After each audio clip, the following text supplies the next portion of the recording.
Good morning, everyone, and welcome to the CCT. It's Series 19, and we're here with the opening games for the group stage here. And it's going to be an exciting one. I should have Freddy with me at some point, but for now, it's just me, B-Dog. Let's take a look at all the teams that have made it to this point and see what we're working with here in the Swiss stage. Because as it's been throughout 2025, there's been a lot of exciting teams that have made the group stage. And what you've got is obviously Partisan 500, a really exciting game to kick off what will be today, which is the repeat of the finals for another one of the series. I think it was Series 18, so that's a lot to look forward to.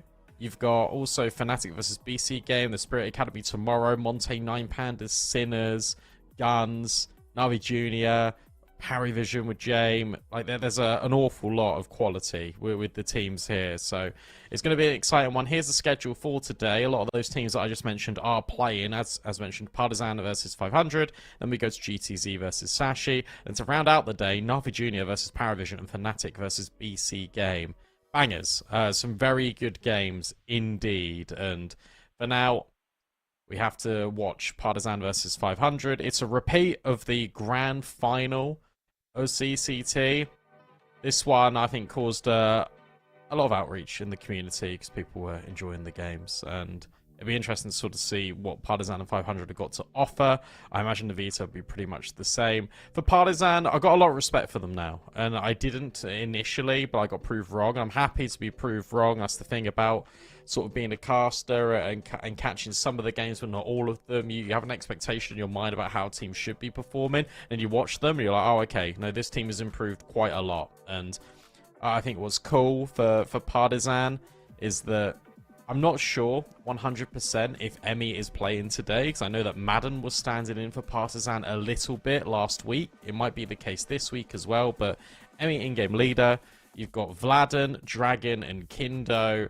These guys were unbelievable in that playoff run. Vladen was just performing exceptionally well. You've got Dragon that was finding a number of opening kills, and Kindo was really solid on the AWP. So that's what I'm expecting yet again from Partisan. I'm expecting Emmy to call a very structured game where you sort of flex your ability to get opening kills through Dragon or Kindo, and then Vladen can be there as that close. Collins is the glue that sort of holds this all together. So that's Partisan. Then we can go over to 500. Obviously retained a title and are now looking for even more success. You've got Cirque and Rainwaker. This duo has been international. They come back and they offer a lot of stability to this team. Ships has been undeniable. Like, it's actually ridiculous how good Ships has been.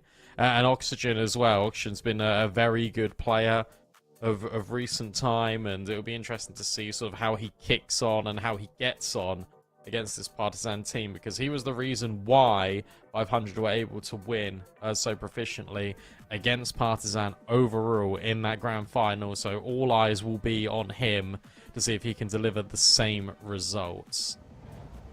We've also got the Veto we can take a look at just in a second here to see where this is going. I mean, based on history between these two teams, you look at it and you think you're probably going to get a solid pick of Inferno out from Partisan.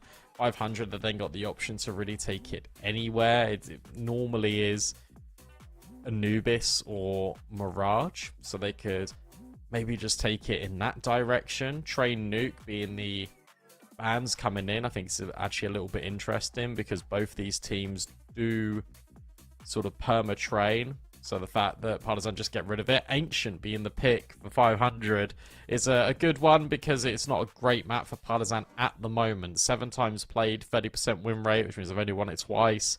Doesn't feel amazing for them. And then this deciding match is going to be Mirage. And you look at that and you think, okay, well, Mirage was a really good map for 500 against Partisan in that Series 17. I can see it. I can see it being a pretty effective Veto for them. It's only if Partisan can step up really on Ancient, then we might not even need that Mirage map. I do think Partisan have got what it takes. It's just what sort of 500 we see on the day. Because Inferno is a pretty good map normally for both these teams. But I know that Partisan play it a lot better. I can't believe the win rate is actually higher for 500. But I think the thing you got to expect here for Partisan is just this aggression that 500 are going to bring. Because I was there commentating that grand final, and it was 500 just being really aggressive in towards mid, in towards second mid, pushing the issue, catching Partisan off guard continuously. If they adopt that same style of play, then that can only be not only a little bit readable, but it could maybe condition Partisan into playing a little bit slower than they're ready for. And if that is the case, then 500 potentially could manipulate things. So you think actually just on a historical basis, maybe this veto does definitely favour 500. But if Partisan are picked into Inferno, it means they've got a trick or two up their sleeve. It means that, hey, they're going to go for the Inferno punish. They're going to try and make something work. They're going to learn what sort of mistakes they made in that grand final and put it to better use here in this group stage. If you're a little bit unfamiliar with how these group stages work, I mean, look, this is the opening game for Series 19. And what that means is every single game is a best of 3. It's really similar to the PGL format where it's a Swiss stage. You win 3 games, you make it through to playoffs.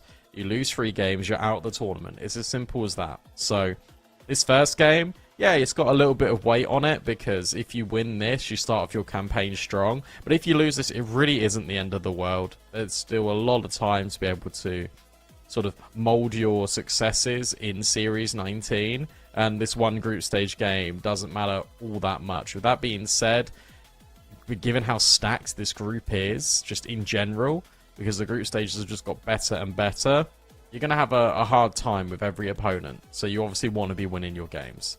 I just think this veto right now definitely favours 500. And it'll be interesting to see how Partisan can adjust and react to it, to be honest with you. Let me just have a little look here. Yeah, I mean, it was 13-4 last time these two teams played against each other on Inferno, which is bonkers, really, because that should never be going in that manner. Then it was 13-6 on Mirage, both in favour of 500. And Partisan looked really dominant on Anubis, which is why we've not gone here today, even though 500 left it in the pool to be picked. Partisan just say, actually, we don't want to play you on that. It was 13-9 in the end. It was 500 making a little bit of a comeback, but I don't know. The T side looked really good, and you're hoping the T sides for Partisan do look good because their CT sides have been okay, but it's their T sides that they've really been thriving on just in general, especially against 500. So I would look at that and I'd say that's definitely the win factor. I'm not too sure when we're going to go live with this game. I'm hoping it's just in a couple of minutes or so, but because there isn't too much to say apart from getting into the game, I'm going to throw it to a really short break. It should be about a minute or so. When we come back, we'll jump into that first map. It'll be Inferno just after this.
And here we are, in-game, between 500 and Partisan.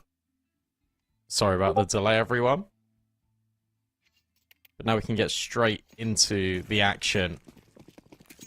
500 starts CT. This is where we saw them get really aggressive against Partisan last time out, when these two teams played against each other.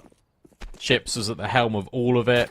Partisan were very good at getting these pistols up against 500. We'll have to see if history does repeat itself. Right now, it's a stack in towards second middle, climbing in towards the apartments. And right now, 500 have got a pretty good setup. Cirque is holding deep long, so he can now be on a pivot. He can take first contact, potentially in towards the balcony.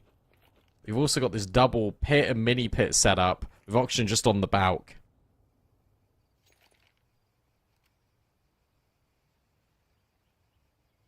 There's no flashes. There is on Kindo. But these flashes have to be really good to catch off Auction. This is why he's playing so close to the doorway, because the flashes aren't normally going to affect him too much here. He's heard them come out. Molly goes forward. Kindo goes in.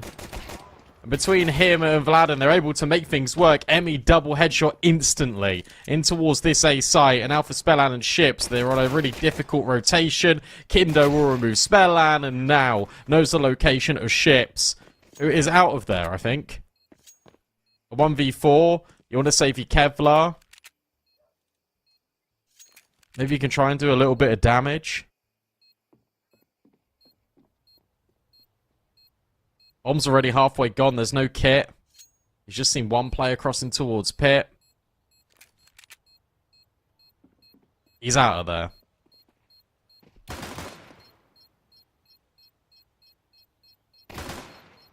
Okay. Nice shots. But he can't get by Collins. Now you might think, oh, why is he hanging around there? Because he's just removing Kevlar. I mean, Vladen didn't have any. Emmy did. But a really clean take from Partisan. And sure, some nice shots at the end, but it just doesn't matter.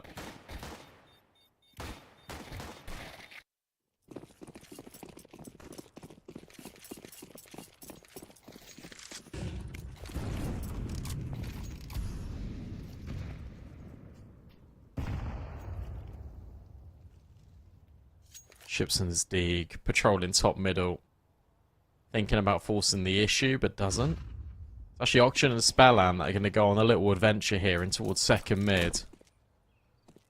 The Ships has been dealt with. There still are players that are going to creep forward, but a really good timing out of Vladen. We'll do with Auction. Two more are on the way. Spellan is about to find the bomb. You got to be watching for this if you're Dragon, and yes, he's keeping a big eye on it. But that's only one player. Do you expect the second? Yes. Easy. And now for Rainwaker. He's the last player standing. He's only got a USP. Vladen is probably going to claim his life. And he does with a BS jumping shot.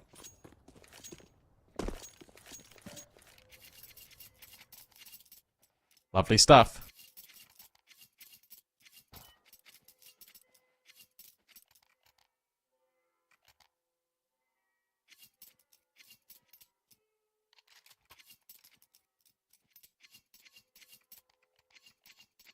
He was on these sort of buys in which 500 were just being really aggressive. They were forcing the issue. But I think with Dragon holding for the double flank, as he did, there might even be a little bit of a deterrent to 500 to actually go for those aggressive plays. Because you know Partisan are going to be countering you.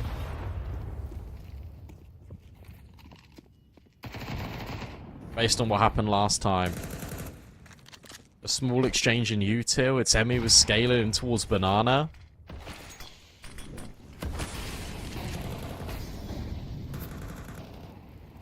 Actually, a lot of utility invested here from the T side to take top Banana, and Ships just drops the smoke on it. 3 players here.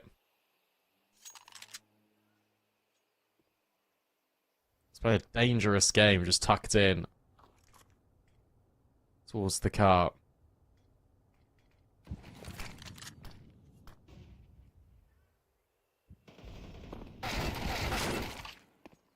okay. Yeah, that's... What was that? Did he see him? I mean, maybe? I don't know. That was ridiculous. Flashbang is good onto Spellan, but he still gets one kill anyway. And he has even more damage. Rainwaker can now boost up, and they're not going to be prepared for this. Rainwaker gets 2 kills, looking for the 3rd. And yeah, Vlad, you can lurk out all you like, but Dragon is dead. I don't think there's any way he can get out of here. And if he does, there's 15 seconds. Can he get to the bomb site in time? It feels unlikely. No, he can't. That's just the round over. A great little boost up for Rainwaker. Spellan catching one full blind as well after whatever Emmy hit on Ships and Banana. Partisan leave it too late. So 500 will get their first gun round. I really want to see this from Emmy's POV. But no, we'll see it from Ships's. See you later.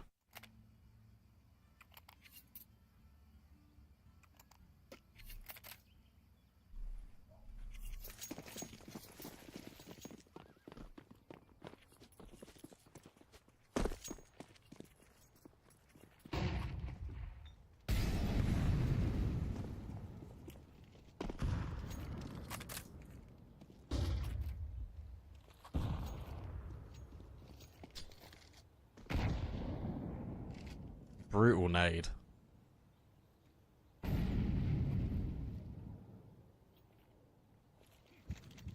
A burst potentially over towards brackets. It is very silent for now. And again, it is Partisan just holding for these aggressive plays. That nade is brilliant onto Rainwaker. So you got to be careful here if you're both of these teams. Because, look, the economy isn't going to be there for either one of them. Oxygen again, playing on top of the balcony. You got Cirque and Spellan in towards A. The read is good. And there's 4 players here on A.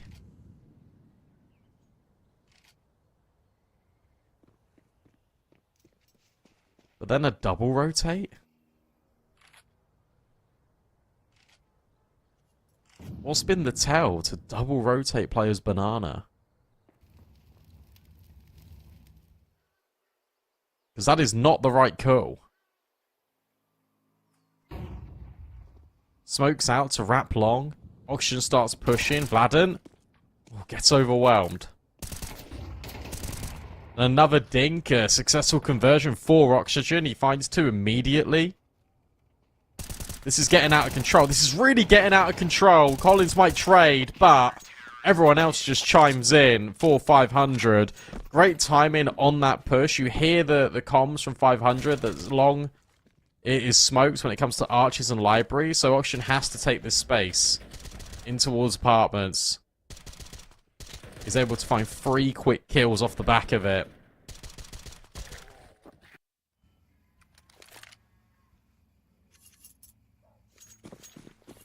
Said how important this money was. Suddenly 500 have equalised the scoreline. That is not how you throw that nade.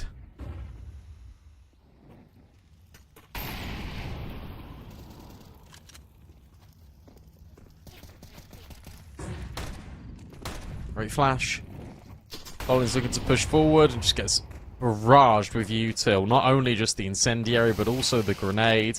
Then the smoke goes forward. It means you have to run through it if you want to get any control further. And that just feels horrible. So good utility, but a lot of it has been used early. I mean, look at the 500 utility. 2 smokes. Unless there's one dropped on the floor. So Partisan will creep in towards Banana. And then get met with a smoke instantly. But as stated, that's the last one. They're just going to go through it. They're just going to go through it completely. Ships caught off guard. You've now seen that flash from Spellan, and it's a quick trade out of Collins. Emmy's got deep control as well in towards the coffins. That needs to be traded. I don't think it will be. Cirque has to hit this instant headshot. That flashbang, oh, it's brilliant. And it doesn't matter. Emmy still gets the kills anyway. Emmy finds 2. Despite being full blind, had really good contact there with Collins. That is unbelievable from the in-game leader.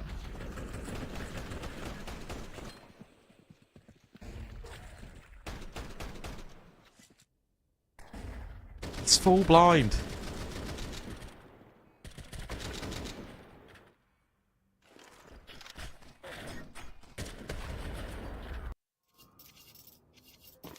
So they steal that one away. Steal that one away with Tech 9s only. Emmy is on a mission today. Man possessed. Out for revenge. He's not the player you normally talk about. When it comes to the firepower, when it comes to the leadership, yes, absolutely. But when it comes to the pure numbers, it's normally Vladen. It's normally Dragon. These are the guys you want to watch out for.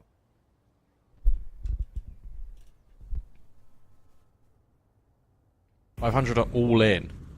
Cirque, who's yet to find a kill this game, is now on the AWP. Auction's got a deagle.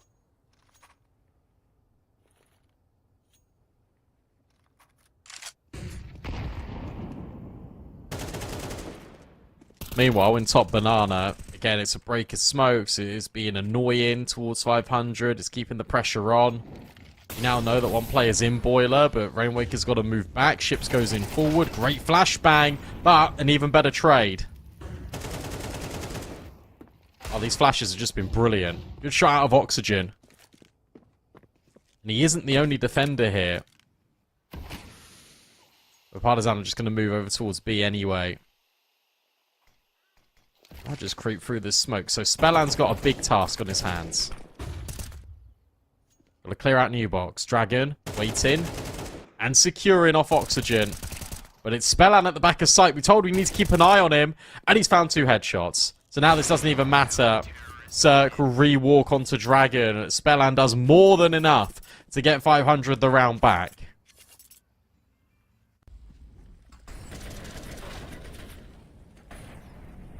There's some really good trades here out of Partisan. And then, again, Oxygen just walks on this timing after all the contact's been taken in towards short. And then Spellan with 2 quick wide swings. It's just able to be that difference maker.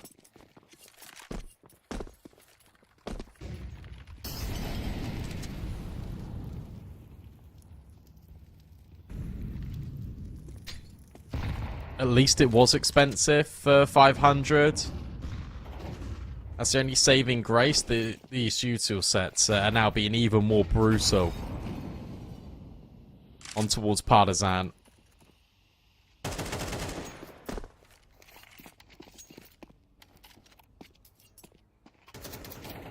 Someone's got to help out the in-game leader.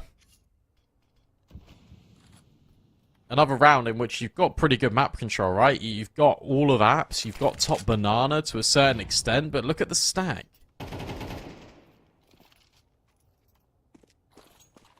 Partisan have been going for these really slow, deliberate takes of map control, and as a result, you can afford to flex a couple of extra players over. It just means that Spellan can drop his utility and then call for rotates afterwards. There's a good timing on this because it will be, what, like 30 seconds before he needs that rotate on the clock. So you still are going into 4 players on A. It's dangerous. The Kindo's heard the drop-off. Oh, Dragon's dealt with Cirque. Rainwaker will trade on the MP9. That drop-off was heard, as we mentioned. But I don't think you're going to be ready for Ships. Ships is tucked in the corner. They can get onto the site. Bomb plant denied. At least there's an instant trade. And Emmy goes even further. How many times is Emmy going to be the success story here for Partisan? Another multi-kill. He's up to 11 and 4. And Spellan cannot match this output. He's got no kit. He's got no util. It's a 1v3. You might as well write it off. You grab the up, you get out of there. That's the best case scenario for Spellan.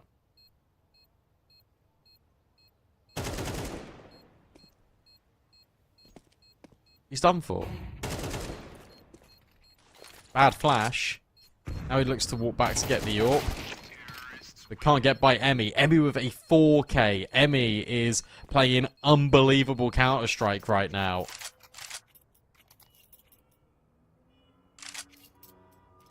Do you think that setup's good? Do you think Ships just tucked in the corner is going to be enough? But Oxygen was heard dropping off, so it was really good entry path in out of Partisan, and then really effective trades when it came to that bomb site.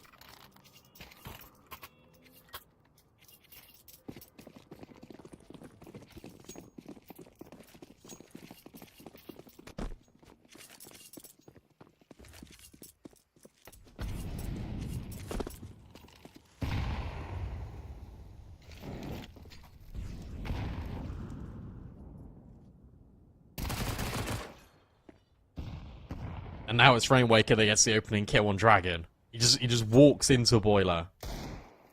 And Ships has got a Mag 7. Now this man, with a Mag 7, yeah, you don't want to give him those chances. And he doesn't kill Collins, but he dinks him. Is that enough damage?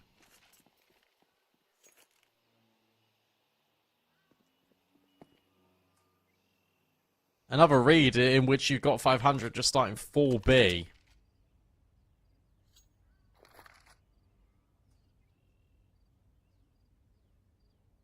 They're conditioning this so much.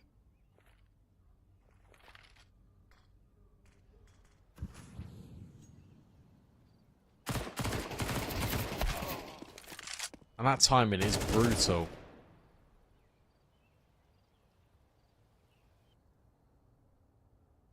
He doesn't hear anything. He just walks forward with his teammates. Rainwaker is low, but it's Vladen left completely alone in a 1v3.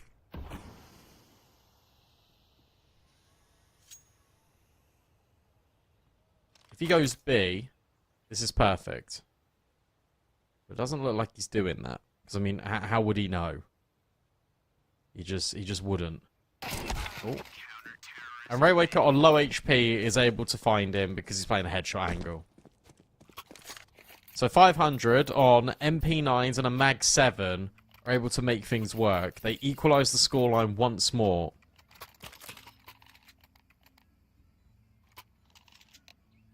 And they put Partisan on a difficult one. They're going to tactical pause here. They're going to go with the Tech 9s. I don't think you all in this.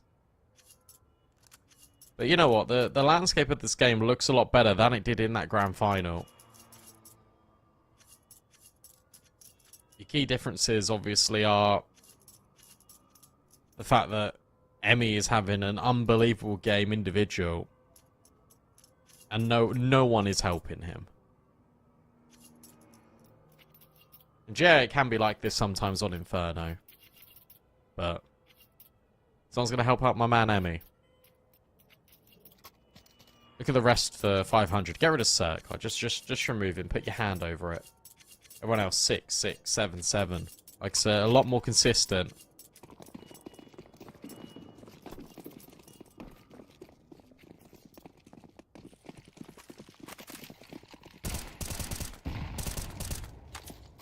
It should be 500 taking the lead. And it will be. Emmy's gone. Everyone's gone.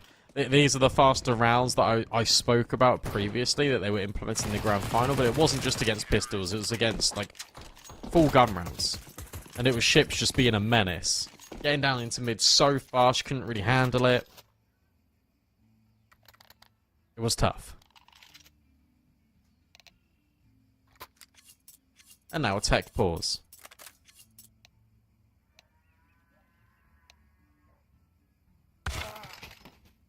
Oh dear.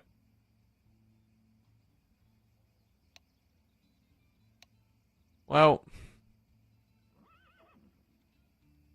that's unfortunate. Hopefully that is just a quick restart. Apparently it's like this weird mouse bug. I've had it before. You know, like when you tab into games sometimes and your Windows mouse, like the little cursor, is just over the crosshair? That's what Cirque's experiencing. But it's weird that it's come back. He must have tabbed out and then tabbed back in.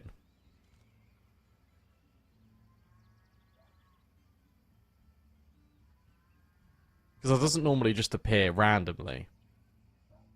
Unless it's when you open the buy menu, you're trying to select a gun and then it just appears over there. Maybe. But hopefully that is just a swift reconnect and we match medic. We get everyone to the same game state as they were once in.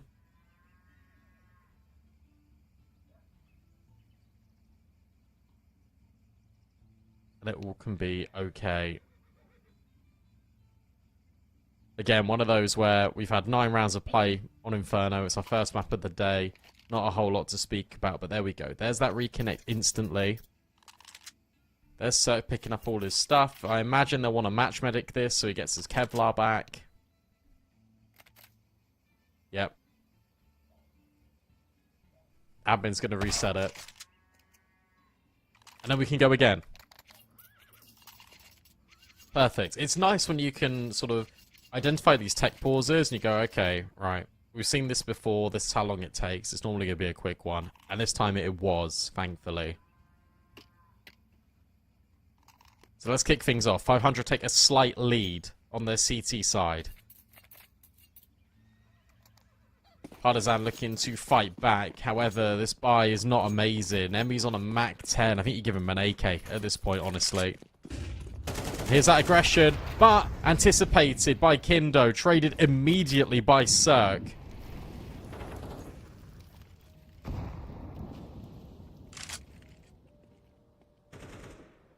The Spellan just left B. He just brazenly drops the smoke. Cirque now comes over. What is happening here? This is a really bizarre way to take Banana, and they're sending another player over. Oxygen walks over towards top middle. He just peeks it, just casually. Oh, hey guys. You're in top brackets, I saw 2 of you. But no rotate. No rotate is wild, by the way.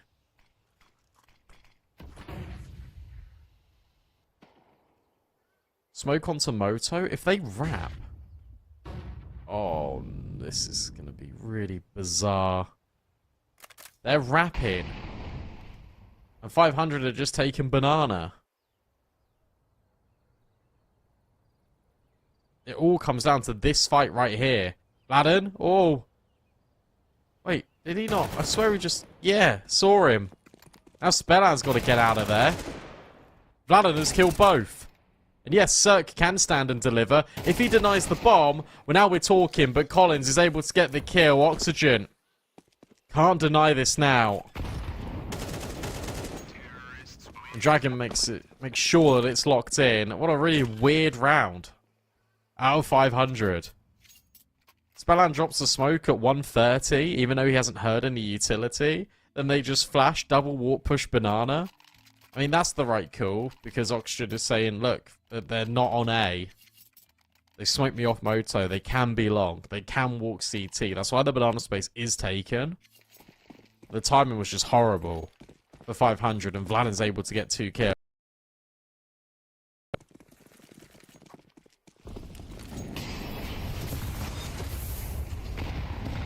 Now look at this from Ships.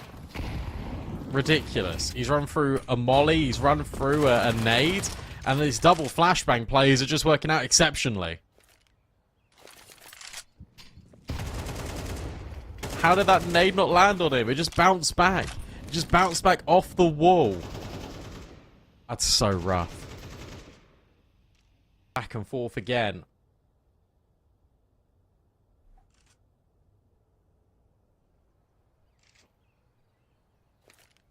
But a 5v3 feels really good.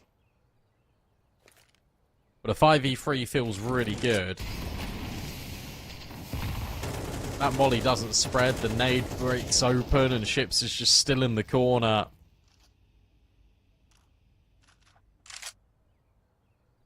Yeah, now we can just move.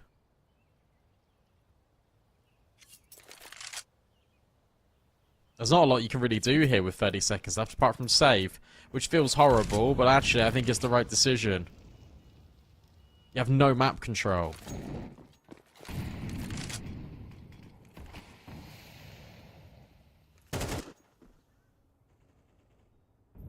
So it's Dragon, Vladen, and Kindo all holding on to their AKs. But they'll have no money. Get into the last round of the half, but that won't matter. So obviously have all the AKs anyway. They can get maybe like an extra flash and get a nade, a molly for Vladden.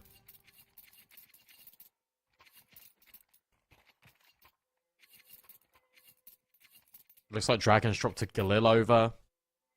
So it's fine. It isn't the worst thing in the world.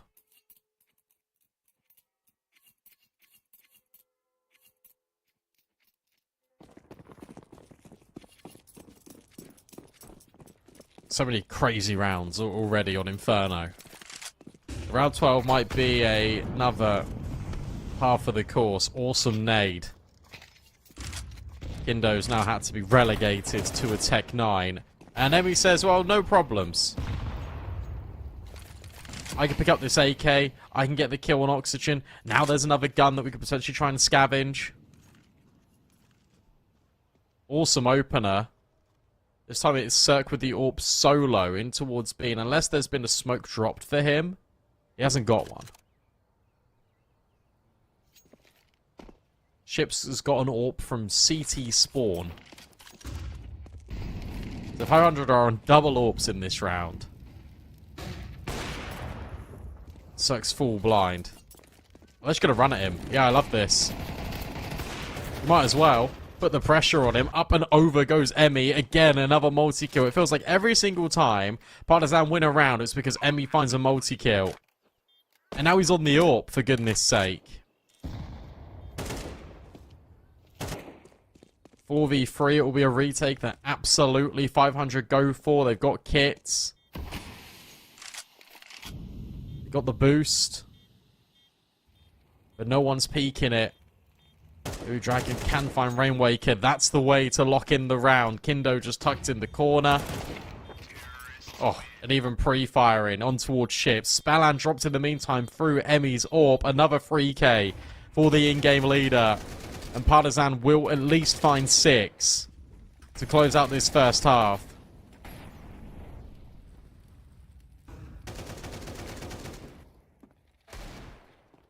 Back and forth and back again. I think Partisan have had a really good T side, considering that it's one player getting all the kills, considering the amount of sort of challenges they overwhelmed. I mean, this MP9 Mag 7 round is brutal.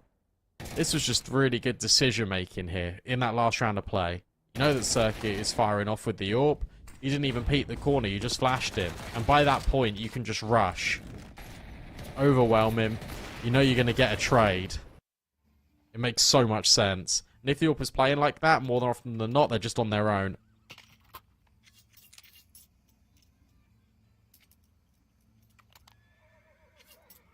Partisan take 30 seconds.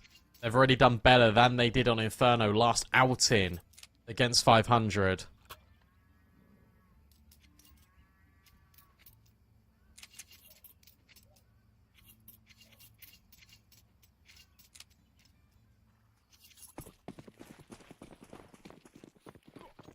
Let's see if Emmy can just keep going.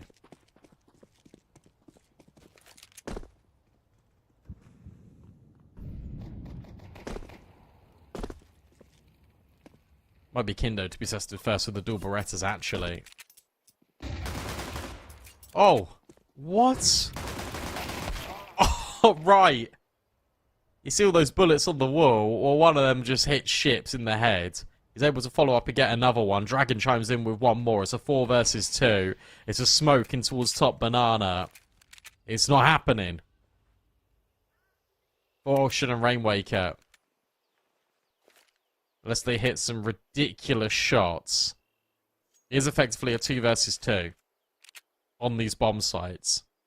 So if you're able to get these kills instantly, that could be the way in. Emmy's playing this one quite well. He's not going to jiggle. Neither's Collins. They're just going to play tuck.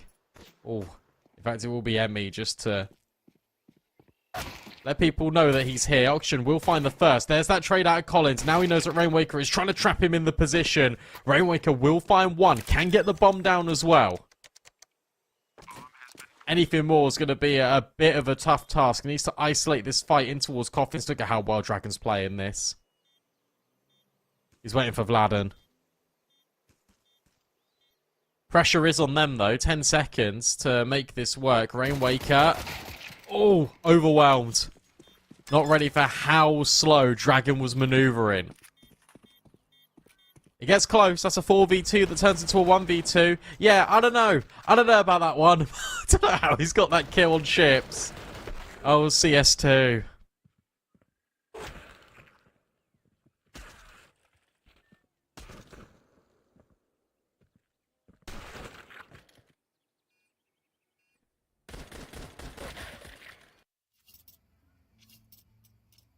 If Rainwaker gets that kill on Dragon, it's a different story. Instead, it is Partisan getting another pistol. Both pistols in this game, and it is still 7-6 for Partisan. Force spy in. A lot of players seen by Vladen, 2 at least.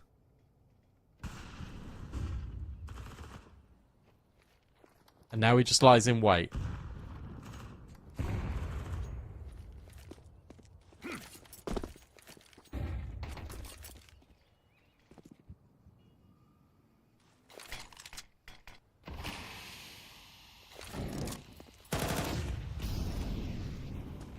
So much utility that the T side just can't even see a thing as they're trying to burst through. Spelland's not really been contesting towards Boiler, bar that one flash. So he was saying to the squad, just come over. Like, no one has challenged me. I've still got all this space. Maybe we can just pop it out towards apps. But a well-timed smoke in towards top brackets from Dragon could be the difference maker here.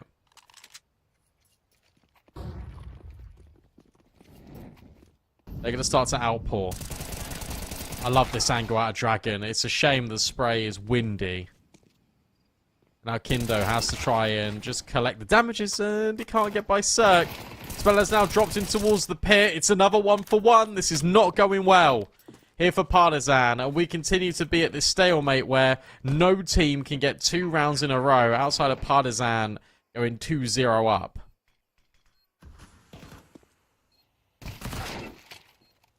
It's done. It's going to be 7 rounds each. It's now the worst case for the CT side. You win the pistol, and you lose the conversion. That means you're all in again with really limited money.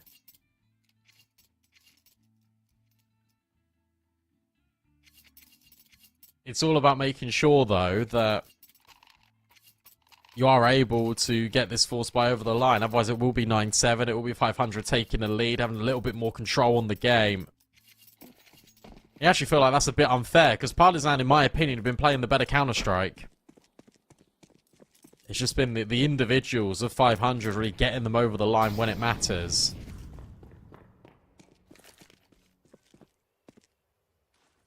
I will say, though, in that previous round, really good trading out the T side. Just in that long wrap.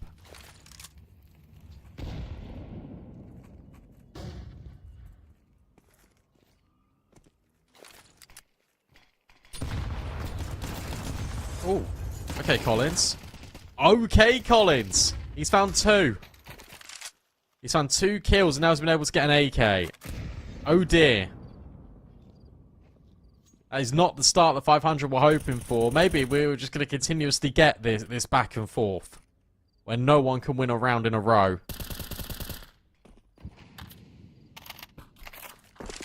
And Collins has done the sensible thing. He's on 13 HP, so he's given the rifle over to Emmy. And Emmy's put himself in a good elevated position where he's got the jump on players, potentially. So his armor doesn't matter.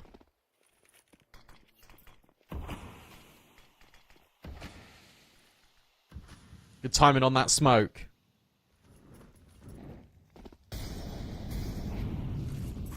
Can't break this. You're going to have to just go through. Oh, but Emmy. Overwhelmed. A break on the CT smoke. They can't see anything. The spam. Oh, it does connect on Rainwaker, but it doesn't kill him. A fake out.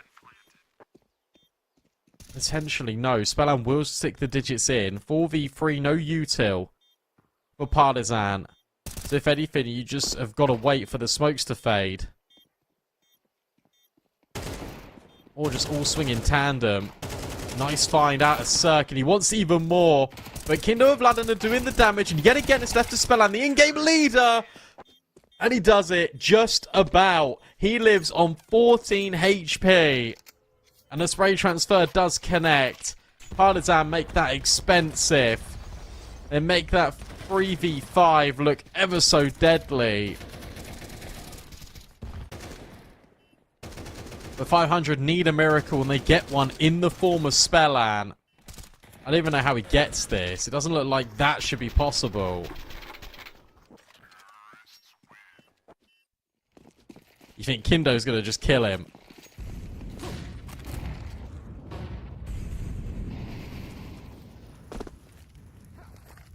Instead, it is that reality now of a 9-7. Great work out the in-game leader for 500. He's now matched the level that Emmy's producing. This smoke is not it, by the way.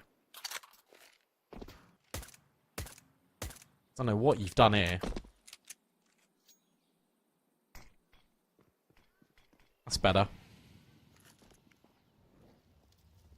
A stack on B.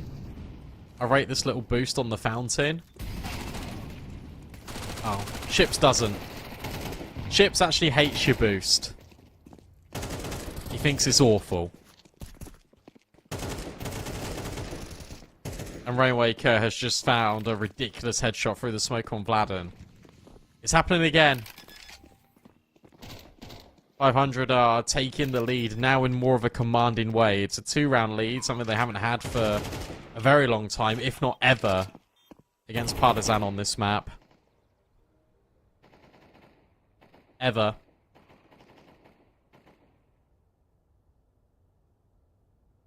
Go on, Kindo. Do it to him, son. They're all exiting through CT. Unlucky.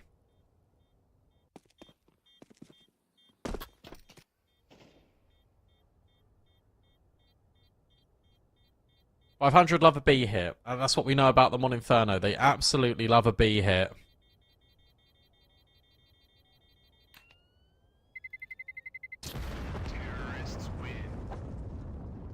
And that's something that Partisan need to navigate here.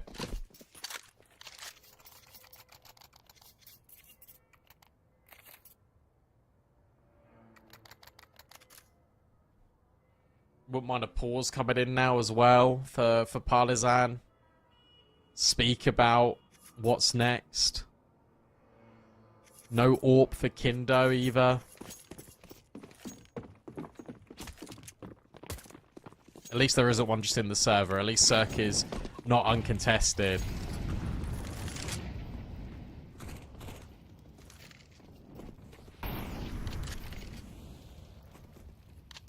Otherwise that would be a lot more brutal.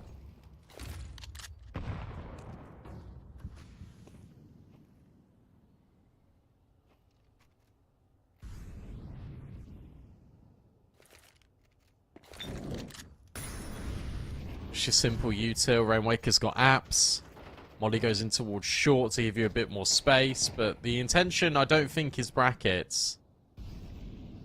Instead it's bullying Collins at top banana. Emmy needs to rotate quite quickly.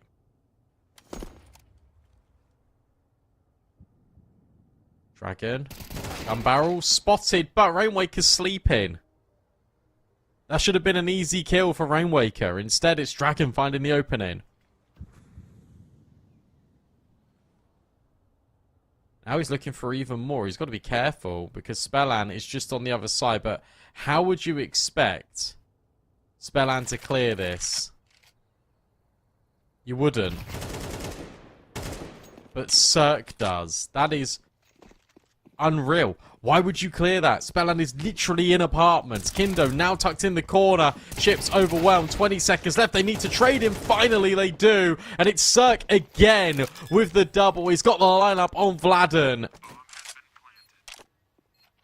And it falls into a 2 versus 2. It falls into one in which the CTs haven't got a kit. Unless there's one on site. They've got no utility. So they've got to move fast.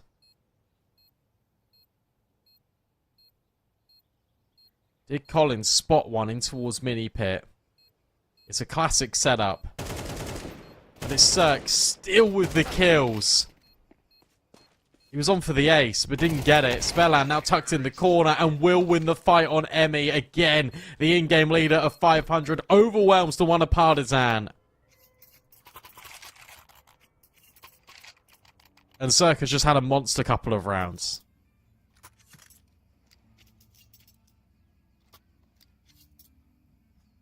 10-7, no money.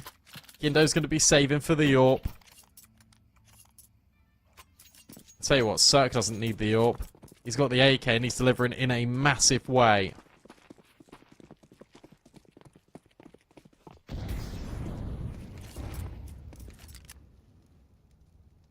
I actually really like watching Kindo play. I think he's a very smart player.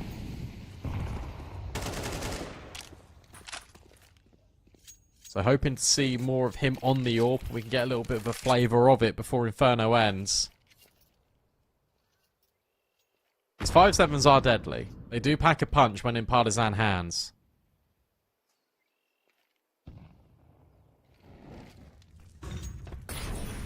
Nemi was looking to be that guy, but instead doesn't want to be isolated by the utility.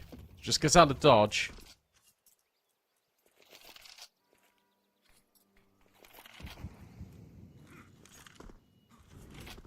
You gonna throw your smoke at me? There we go. And then upset by util. Flashbangs need to be strong here for 500. 45 seconds. You got good trade spaces, so it should all be fine. Counter flash is beautiful. Out of Collins, and it's his 5.7 yet again that is doing even more damage.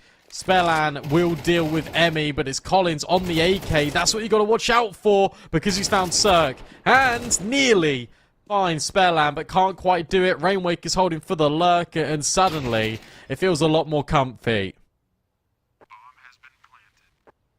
Unlucko. Just when you see Collins get that second kill, you think, yeah, he's probably going to get the third. He doesn't. And 500 will take an even more advanced lead in this game. This is the biggest the disparity has been between these two teams. 11-7, AWP. Now for Kindo. Cirque still rocking with the AK.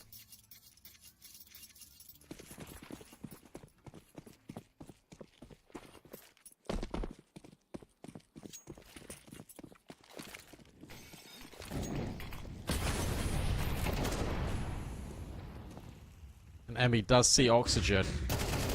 Dodges the flashbang though, does oxygen. He's able to get the kill. And the nade leaves him on 6 HP.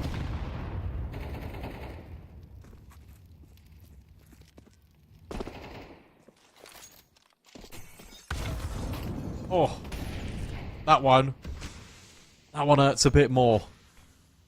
Collins and Dragon again on this B-bomb site. Utility really good to just punish these corners. That means that you are free to spam everyone. They're putting a lot of pressure on here. They've got a third rotation. Kindo's now rotated over. And 500 just leave. They've got to be quick on this rotate, because otherwise Collins is going to push the issue, find that no one's there, and then Vlad is going to be set up. They've now cleared it. Yeah, Kindo can be on his way. You're never expecting how fast this rotation is. Oh, he's been hurt. Well, Collins ran. And then they flash for Dragon. Oh, but he finds 2 kills anyway. That is disgusting. And that forces you into the A play. Vladden's now worried about Long. Puts himself in towards Cold Zero. Rainwaker should be clearing for this, but it's going to be such a hard one to clear, or maybe it's not for Rainwaker. 10 seconds, bomb down. He's in a great angle to punish an AWP. Dragon goes in towards Apps. Kindo walks over towards Short. Rainwaker should be dealt with here momentarily by Dragon. And he is. So now it's up to Cirque. He's had big rounds previously and now needs an even bigger one here. No kit. Dragon on for the ace, but can't find it. Kindo hits the shot though, and that's enough. Partisan will just about squeak that retake over the line. The fact that Dragon's able to get those 2 quick kills in towards Banana whilst he's full blind sets this team up for success. Because in the 2v4, they lost everyone.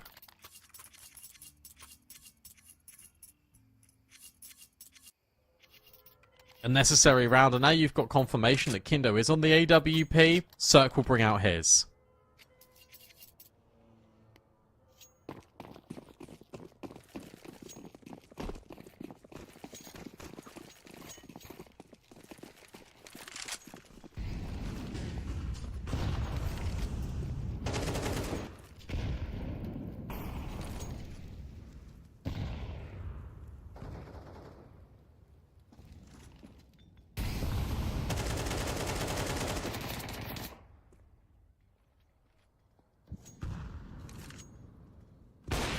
Oh, and Cirque's found Kindo.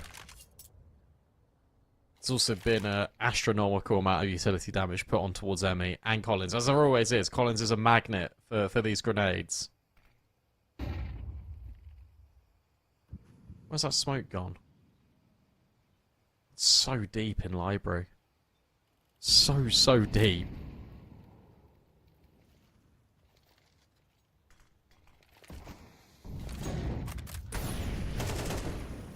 And Ships has found Dragon. Madden needs a big moment, but traded immediately. Maybe it can be Emmy once more. He's on 20 HP. And it is a 2 versus 3. Feels unlikely. It feels unattainable. So he's hoping just to grab the AK and get out, which he will be able to. But for 500, on Partisan's map pick, they find map point. It's a shame because Emmy's cooled off a little bit, especially on the second half of Inferno. Dragon's really stepped up, but no one else has.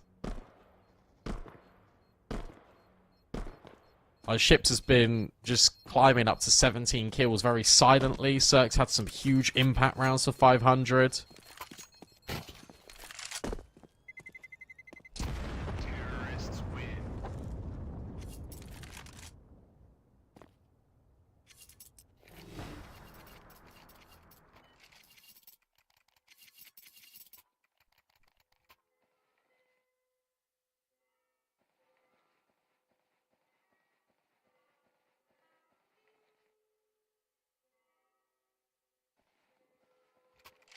Map point.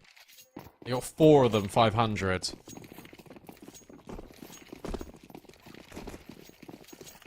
Let's see if they're able to convert one.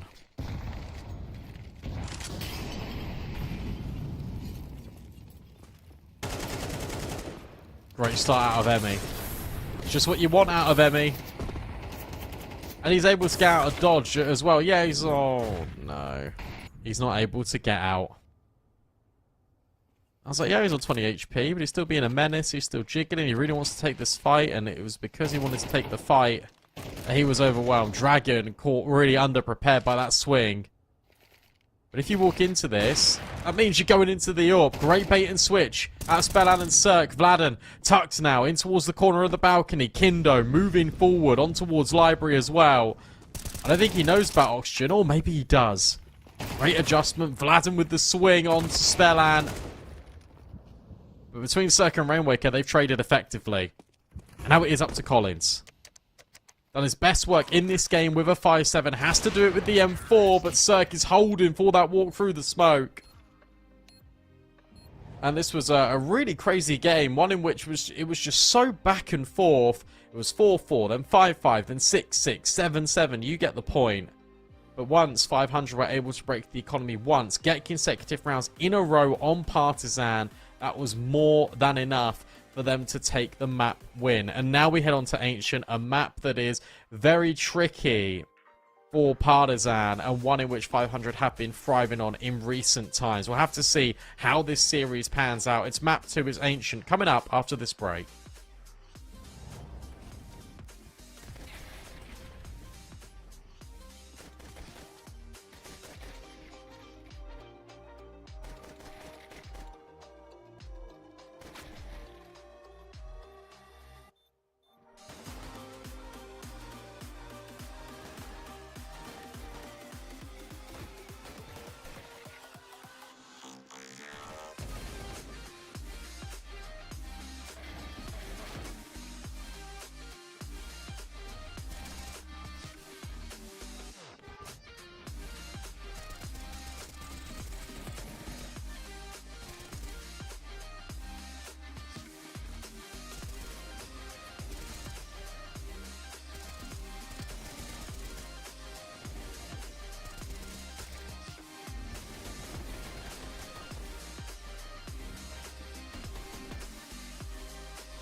Welcome back in, everyone. I recruited a friend. I got Over with me who's going to help carry me through the next rest of this best of 3 and the one after it. Firstly, thank you for hopping in.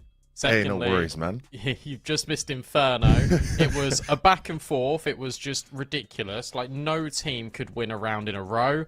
And then 500 just took over the game. And your usual suspects are Dragon, of Kindo. Dragon was showing up, Kindo wasn't. And it's a shame for Partisan because you felt like they really needed to win Inferno. Because on Ancient, they've not looked good. And now 500 are probably going to take this series in 2. And if I am to take a guess in the wild, I'm probably guessing Partisan picked Inferno, right? Because it's Inferno. It's kind of Serbian map, you know. This is a go-to for them. Yeah, it's not nice to hear that obviously they're not doing well, because I really love the boys. I really like what they're doing and how far they're kind of pushing this. Last time I saw them, they had Madden playing instead of Emmy, and they did pretty well overall. But given, you know, what you just told me, obviously probably Emmy's back, right? So we have ourselves a full team, but also therefore perhaps a little bit less firepower, especially if players like Vladan and Collins don't step up as well. Well, that's it. I mean, Collins' best rounds were when they were forced buying on the CT side and he had a 5-7. He got like the majority of his kills in that entire map with the 5-7, which doesn't bode well, really. Especially when you need all of them sort of propping themselves up to take Ancient, because Ancient's been a really weak map for them, and it's been a pretty good one for 500. We can jump into the game, we can start speculating about things, and we can just look at it on a more bare bones level. It is 500's map pick, so you expect Partisan to be starting on that CT side, that in which they will, but also it is a CT side they just sort of run over on Inferno. Well, we're about to find out what they can do on Ancient. Second map is here, 500. They looked very solid for the recent weeks, for the recent games I've had the pleasure of casting them. And I'm sure that we'll see more out of them soon. But, as always, this Swiss round number 1. A lot kind of rides on the early wave, doesn't it, of the Swiss stage? It kind of sets the feelings of how you're going to start the series, how you're going to kick it off. And I feel like winning the first round really gives you that momentum, that kind of mental fortitude you want. But 500, regardless, pistol is live, going towards B, and deep lurk left in the hands of ships. Yeah, this is a pretty nice response to a pistol here for 500, where there was counter utility put forward, but they just flashed through it anyway. Yeah, this ship's lurk is going to be pretty impactful. There's no defuse kit, so they've got to get moving here, Partisan, and 500 are giving them absolutely nothing. Ships might even just take the first contact here on these players, but no, he waits patiently. Rainwaker sits in the corner, is double layering in towards Cave, and to be fair, it's looked pretty good. There's the activation out of ships, and between him and Spellan, all of these defenders fall immediately. What a cleanup. It's not even a challenge. It starts so well for the T's. They clear out oxygen in Cave. They kind of almost get rid of Emmy almost. But they never really do, as at the end of the day, Partisan just get clapped in the back. And it's, of course, Spellhunt, Cirque, and Ships that clean them up. Well done. Ancient I don't like the map, I'll admit. I'm not a big fan, but it's still a great map regardless. It demands a lot out of the players, and we're gonna have... Whoa, what? This is a wild mid control. Pistols only, you run out mid to control it? That is damn wild. Yeah, that's pretty outrageous, but they have at least got the control for now. That's also the first pistol round that 500 have won in the series so far.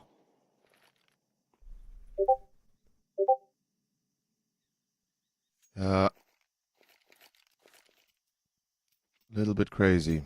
Yeah. The first pistol of the series, you say, huh?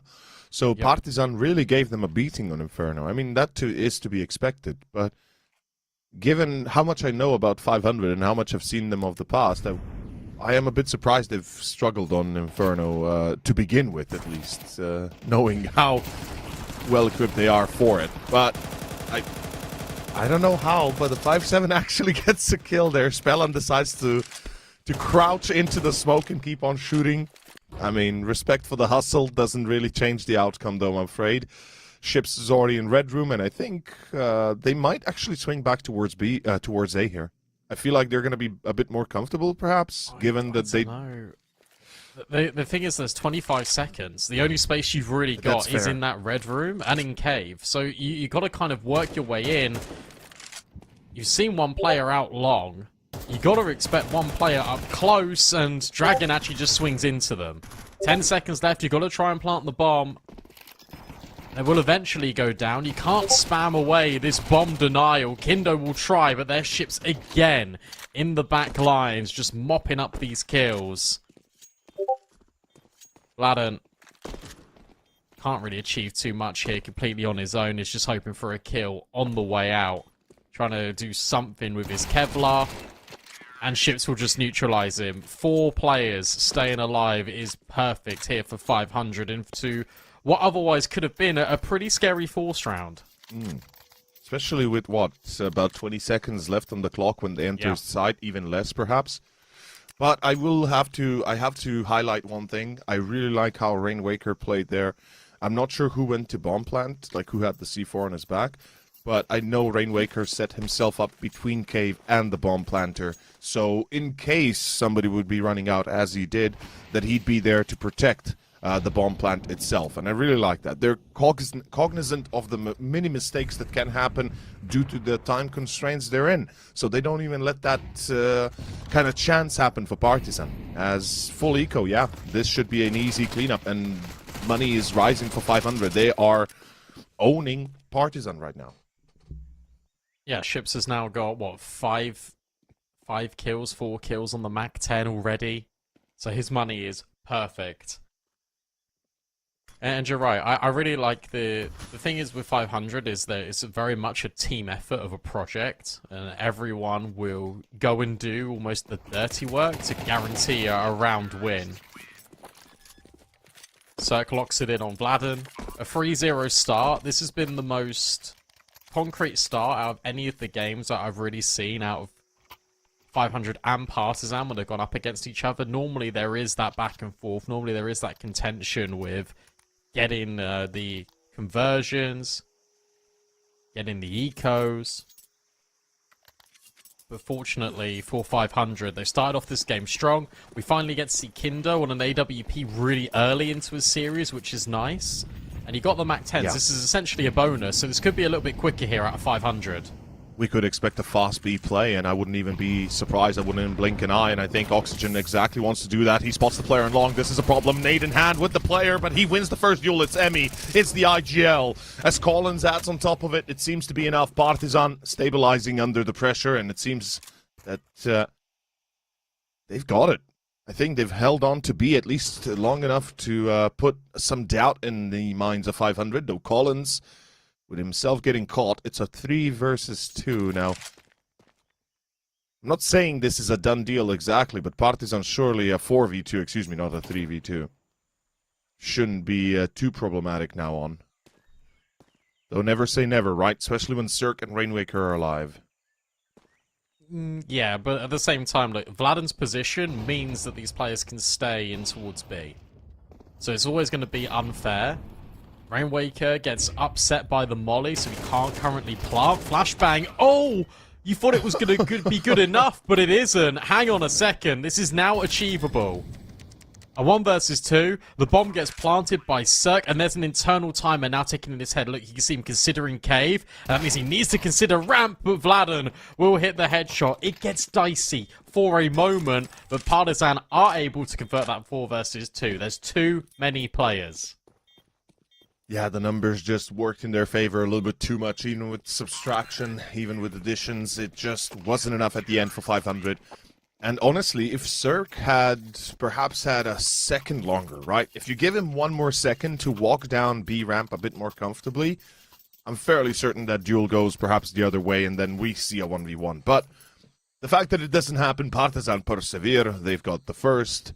Let's hope that it's not their last. Their money is a problem, so this would be worst case scenario, wouldn't it? Like win a round and lose right after, especially with no bank and losing 4 players. That was happening a lot on Inferno. Yeah, I can imagine. And it was just brutal, because you could never find any form of consistency on your CT side. Extension smoke drops. Spellan just doesn't care. And he's anticipating Collins to walk through this, and somehow, someway, no one has been killed in the process. And that was potentially is just back to B again. They're really adamant on hitting this site. Flashbang forward for Collins. A swing out in towards long between him and Emmy. Only nets a 1-for-1, but Kindo stands in the molly for a moment. Everyone is now chiming in with kills for Partizan, and Emmy passes his test with flying colours once again.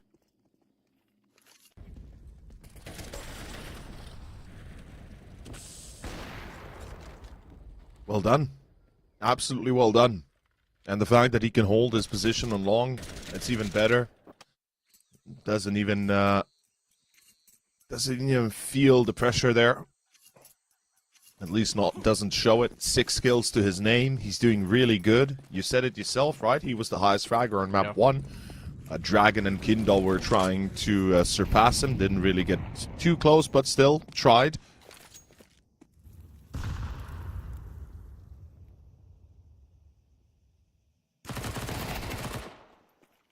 Right. That's ridiculous. I mean, this is just a game of chicken, brother. Yeah, that's how you hold cave with SMGs. I mean, that cave smoke was really shallow, which enables Collins to do that in the first place, and he just gets jump killed. Oh, Counter-Strike 2. Dragon can now put down the smoke in towards Donut, and he's created a little bit of a pathway for himself, and by peeking this, he now gets clearance. They can be in red. That's the only consideration here for Partizan, but with a push from Vladen out towards A main, you know they're probably stuck once again in towards Heaven and B ramp. This B is pretty much empty. Partizan, this time with only Emmy alone holding that line.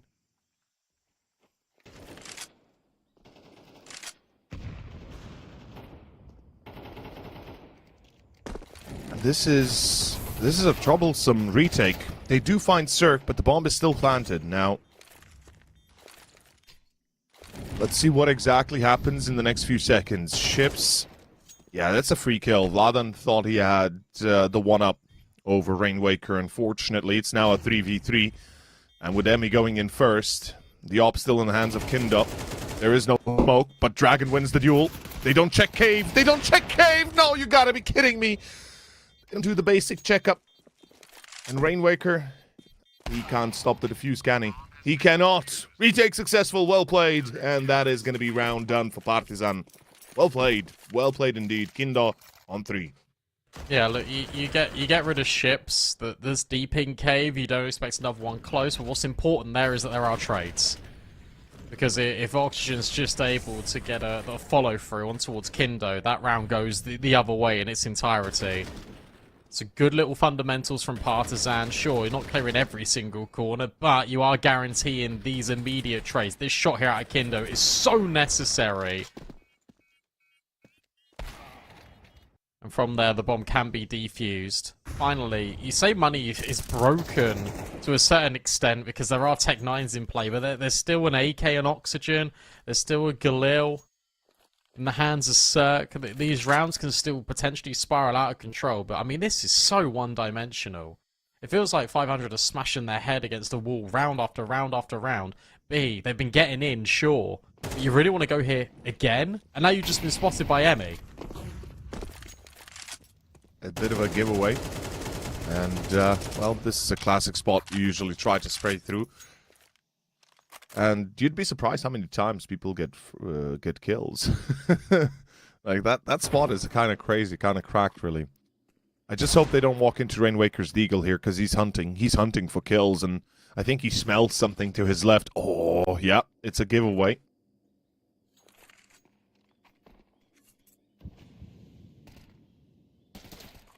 Emmy trying to bait him in. Collins is looking for a free kill.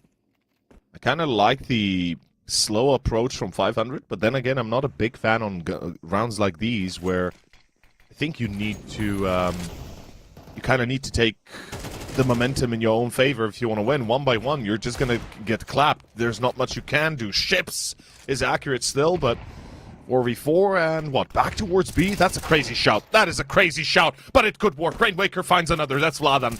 Now it's down to the man himself. Holy shit, Collins, what are you doing, buddy? Oh, no. Why? Oh, my God. Brandon, they've just lost the full anti. Oh. Why? Why would you do that? There is no need to peek in that position. Yes, you're in the open, sure, but I mean, as soon as Rainwaker hits that dig, you just run back to site. There is no need. Especially when your A players are probably saying, I hear nothing, I see nothing, they're not pushing donut, there's no one in A main. There's not enough time to go for this, even with kits. Your best case scenario is holding on to these weapons and removing the ones of 500, but that is so brutal. Rainwaker has done God's work to get that round working for 500. There we go, there's the AK. You've earned it.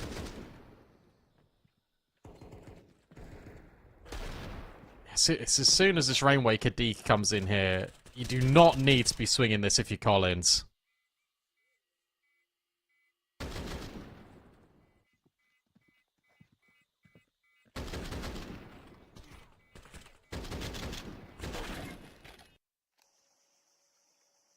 No, I don't think you need to swing. Absolutely not. I feel like you have to buy time, right? Rotations are like a good 10 seconds away, maybe a little bit more if they take their time.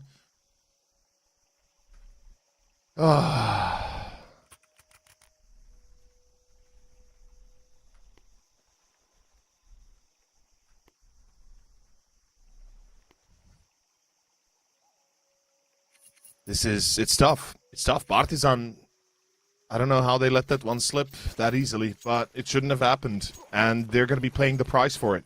Money is kind of low, right? We talked about economy. They've lost a lot of players in the rounds they did win, with the exception of a few in between, but still, the losses were great, and they're going to be feeling it. As we go out mid, this is a crazy shout again. They just walk out mid. They go through the molly. They go through the rain of fire. Oh, what? Oh. Get owned. What? And then the smoke. Wow, the smoke hits Rainwaker. Look at all the HP. Look at the HP for 500. It is terrible. Collins. Collins got to be so careful. Flashbang is good, but Spellan, he catches a whiff of Collins just before he gets full blind. Ocean will make it out on the edge of the smoke, but it shouldn't be. It shouldn't be anything here. Yeah, Emmy cleans up the first. That's the bomb drop. That should be round over. It should be Partizan at least equalizing the scoreline once again.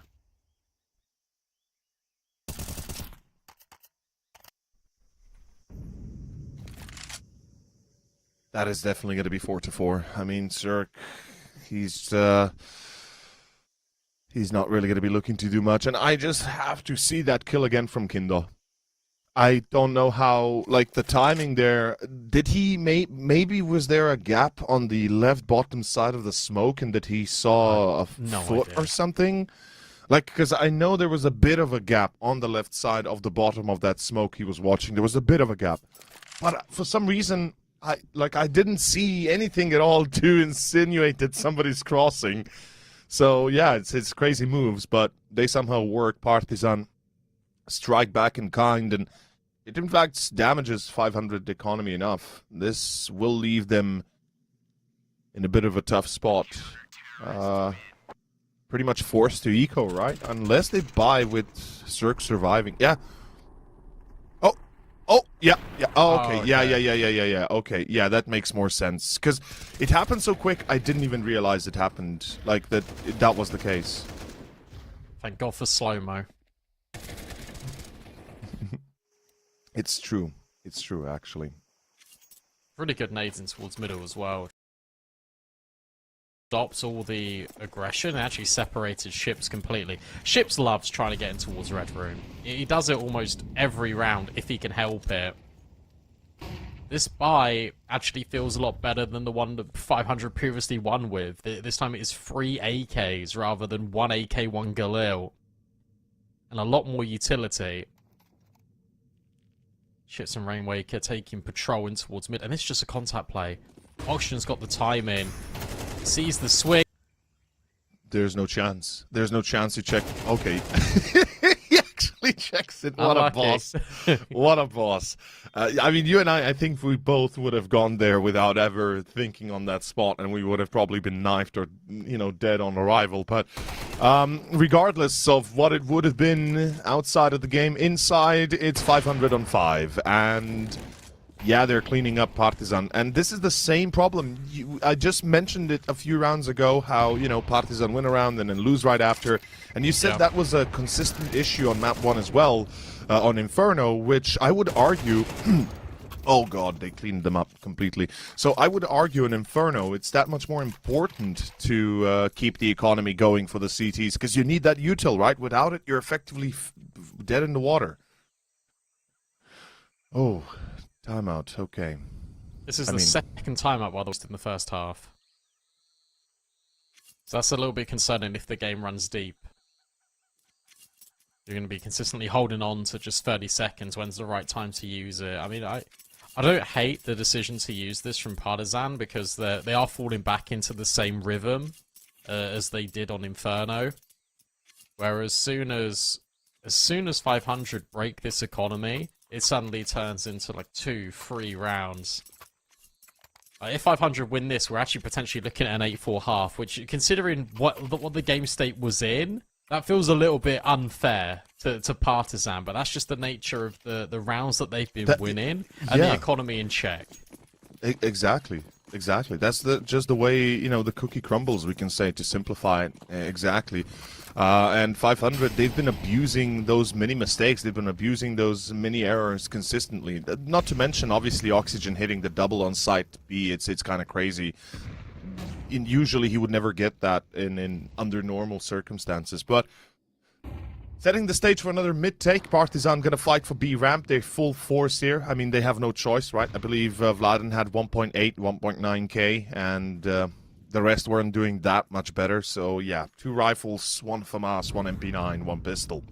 No util, no kit, just a dream. A dream of a win. Oh, this is gonna be a tough one. Chips is gonna hard clear. Never mind, Dragon still wins. He goes wide. Dragon's intuition gives him enough of a time spot, or rather positional advantage, to get a free kill here. Oh, come on, another one through the smoke. This is crazy. Just walking through the smoke. Collins doesn't stand a chance. And Kindo might have spotted Oxygen, sure, but the trades are still there. Oxygen, he doesn't turn, as the deep flank is here, but it's a 3v3. Good nade. Oh, but even better spam. What on earth is this? Vladen at least steps in and finishes off Rainwaker. So it is a 2 versus 2. There is a smoke, but there's no defuse kit. And Cirque's on the AWP. He's just about to get boosted up.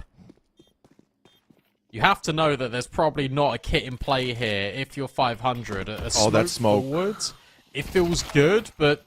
Oh, in fact, it's great. And Spellan now just needs to deny the bomb diffuser. Needs to go around the corner here. Vladen overwhelmed. What? He goes in? I don't know if there's enough time. It's going to be really close. No, there isn't. So 500 will win it. Emmy, I think, dies to the bomb as well.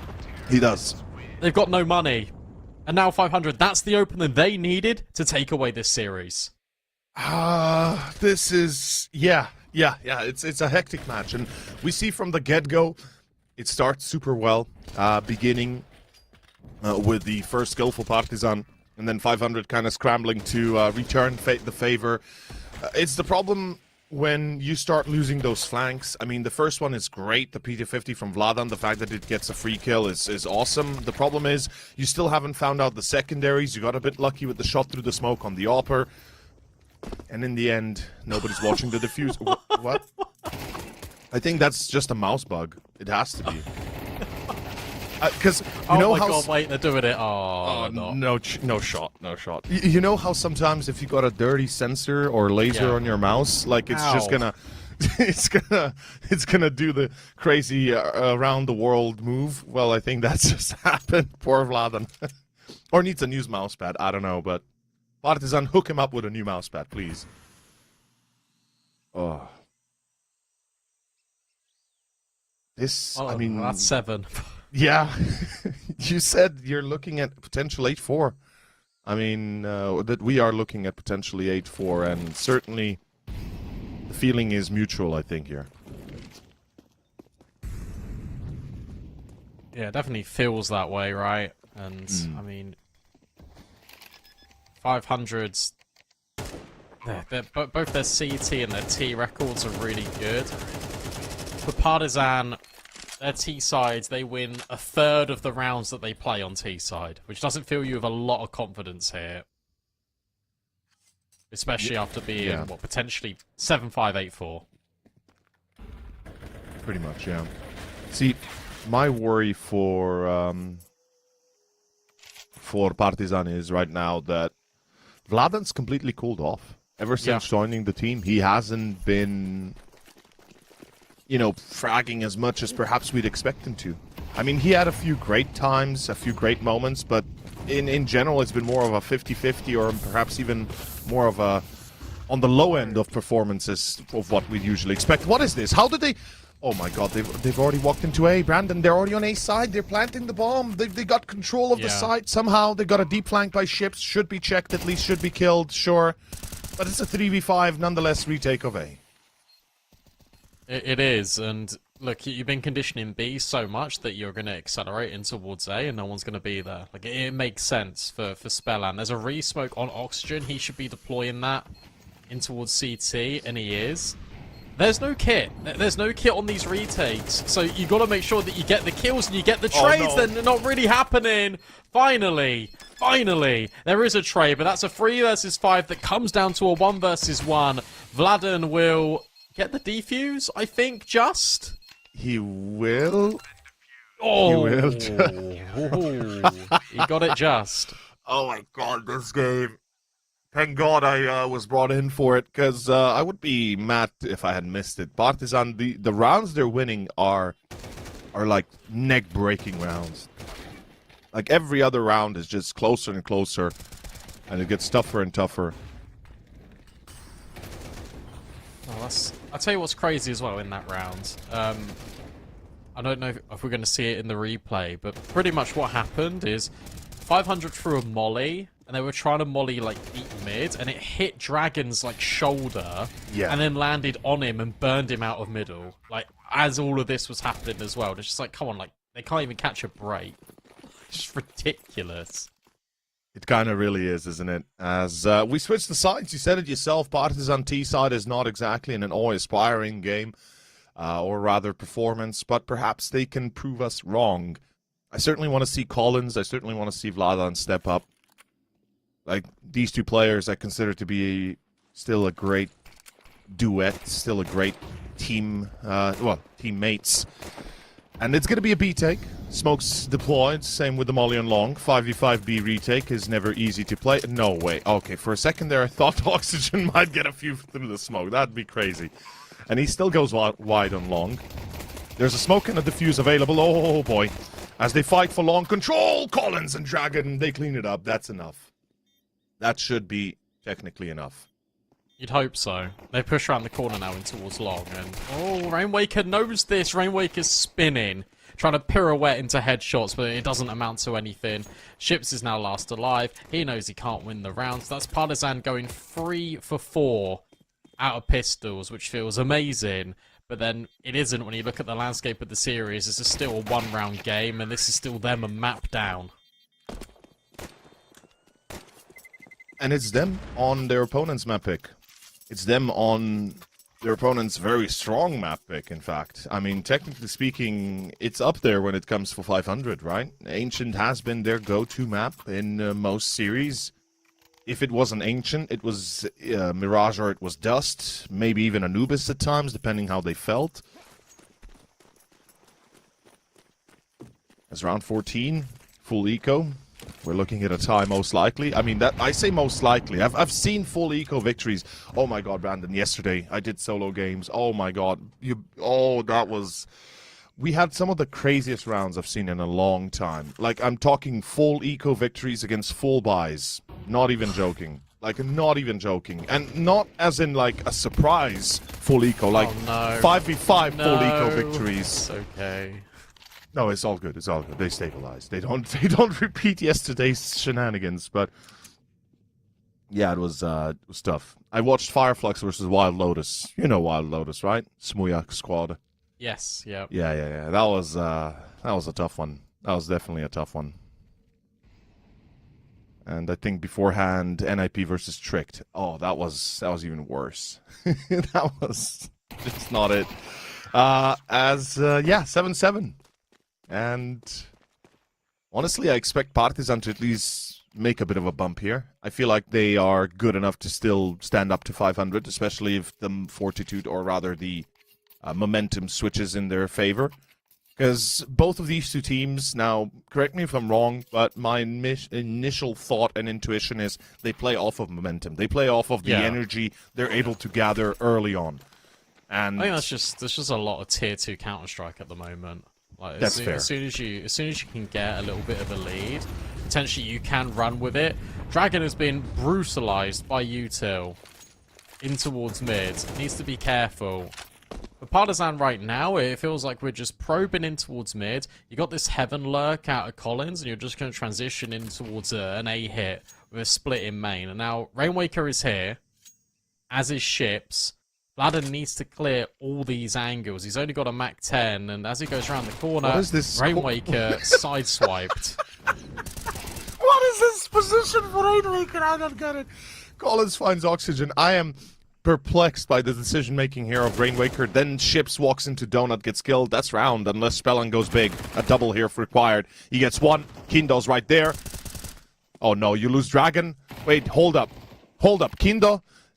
And Collins, don't tell me you dropped the ball here. It's a 2v2. You know about the player in Temple. You take that fight? No. Collins takes a headshot instead. To 35 he goes. 64 for Kindo. 1 bullet for each is enough. And it's going to be Cirque on the other side. Spellan, he's going for the deep flank. Cirque wins the first duel. They know where the last man is. Round is over. Wait, no, Spellan, where the... No, it's fine. The bomb's at A main. The bomb's at A main. Oh my god. He's going all the way to A main. He's fine. It's fine. For a second there, I'm getting heart palpitations. Like, where are you going, Spellan? But it is fine. Yeah, you're right. You are absolutely correct there. With the C4 lost in main, there shouldn't be much of a challenge here. And I think Collins will eventually recognize that Spellan is here. Or at least should. This is clever as well, just from Spellan. Just there. Small micro. He crouched under the lights so his shadow didn't give away if Collins was close. So by crouching, you dodge that shadow advantage. He grabs the kill. Yeah, it's messy, but it's a 2 versus 4 that 500 just, quite frankly, just pull out their ass. Just able to make work. Yeah. Really good reposition out of not only Spellan, but Cirque to get in towards the big box. Holds that right-hand side in towards A main. Dragon's got no idea that he's going to be there because you've got players in towards Donut that are fighting an MP9. So you don't expect there to be another one there. So awesome work from 500. Partisan, this is their final pause now. They cannot talk any more tactically. They cannot get a break in the game unless 500 pause themselves. I hope Choiv is going to give them some pointers that,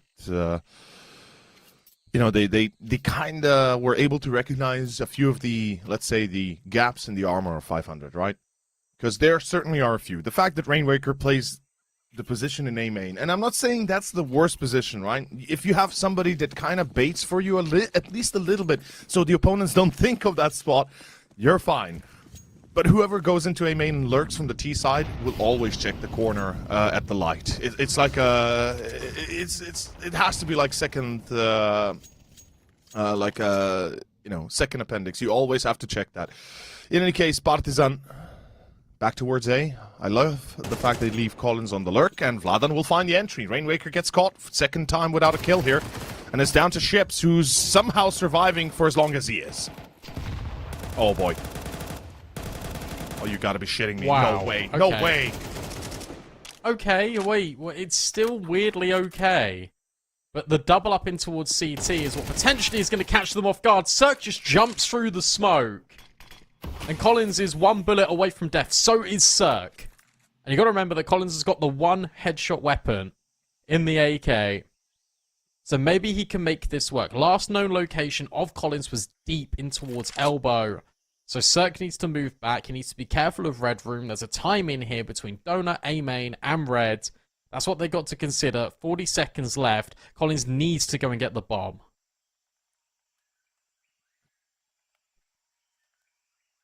This is one of the toughest positions to work from, especially when you have to go against Stempel, because you can tuck yourself in and out as the CT. Oh, there's the spot. Yeah. And Oxygen taking my breath away, just like he does out of Partizan's lungs. That is too easy, almost. 9-7, full eco next. We're looking at 10-7. Yeah. Brandon, you've called it yourself. It's looking quite convincing for 500, and something needs to give within the next few rounds, or we're going to have a 2-0. 500 are really good at closing games. I think that's something I've noticed from them quite a lot. It is how good they were at just immediately being able to go into this like kill mode, and they can just end games, and it's never really close. Yeah. I mean, Rainwaker. Oh god. Just found all of them.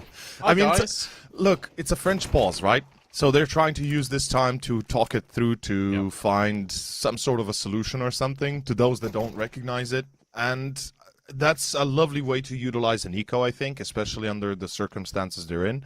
It's just unfortunate nobody was watching A main. It really is. This is where things start to get very simple, or we take a curveball. Let's find out. Partizan, all or nothing. The black and whites have to find a win here.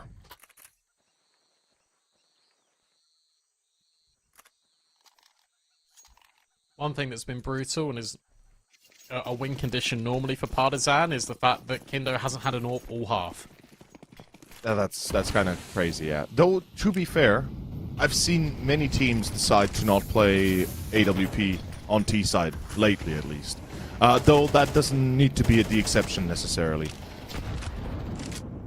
Yeah, I mean, I feel like if they could have afforded it, Kindo would be bringing it out, because he's been playing so well with the AWP. Even on Inferno, the limited rounds he had the AWP was still finding a lot of impact. The amount of damage that's been applied here is ridiculous. Spellan is trying to do the wall bang with the MP9. That's kind of crazy. I don't think it really works like that, mate. I don't think so, because it doesn't have the armor. Okay. No way! No way! How does he fade away and still has Collins to tag? It's... Nah. This is maddening. Well, they're now all low as well. In fact, the HP is worse now for 500 than it is for Partizan, despite them having the man advantage. Rainwaker could fall here if he's not careful. Vladan slides in towards Red Room. He calls the team over. But they're expecting it. Cirque is ready. And even if they run towards B, they got, towards A through Donut, they got two players to deal with there. And then if they go... HP. That is true, yeah. But the thing is, Cirque is in a position where he gets one at least, right? Surely, because somebody's going to swing wide on CT, so he gets the first one, the second refrags, and then it's a back-to-back trade consistently. Although, Vladan, the read, oh, this time it's the crossfire from Rainwaker. And now they go to ships. He's the only one with 100 on A, and he's hiding in the most unobvious of spots. Oh, holy hell, this is mad. This is absolutely mad. Ships finds Dragon, but it's Kindo in a 1v1 against Spellan. Oh, he's Spellan missed the timing here, didn't he? He could have... I thought he'd gonna go Temple. He seemed like he was gonna go Temple, but instead he let Kindo go into Donut, and I think the round is over, because... no way he wins this now, surely. Surely.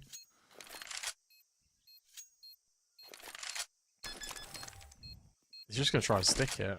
It's kind of... yeah, it's not happening. Yeah. So good work from Partisan, considering that this was a 5v5 with all of their players being on like 30 HP. Then it turns around where they're in the player disadvantage in the 3-on-4, but 3 players from Partisan had no health. And they're still able just to make it work. I mean, fair play to Partisan. That's an essential round for them. But the damage has been done economically. It still comes down into a 1 versus 1. So that's why you still got Collins on a Mach 10. Cirque's now on the AWP. This only gets a little bit tricky. But you win this, you break the money for the CT side. You make this an even game. Yeah, absolutely. And I think that's what they're counting on right now. They're going to be hitting B fast and hard, and I like the idea. Let's see if they break successfully without having to lose too many players for it. Emmy first in, first out potentially. Pop flashes into Cave, and there's the flank. Spellan doesn't check the flank. He turns around too late. Collins finds 2, and I think they've just done it. That should be plenty enough of kills and entries secured that 500 have no business staying around here. Zero business even waiting anymore. As he just goes through the molly, what a mad lad. Right. 9-10. Partisan don't give up just yet. I like it. And it's a clean round as well, without money. Like, this was the precipice, right? This is where they either get back on track or they would be effectively done for. So... oh, Dragon's gonna hunt a few, potentially. Yeah, I don't hate this.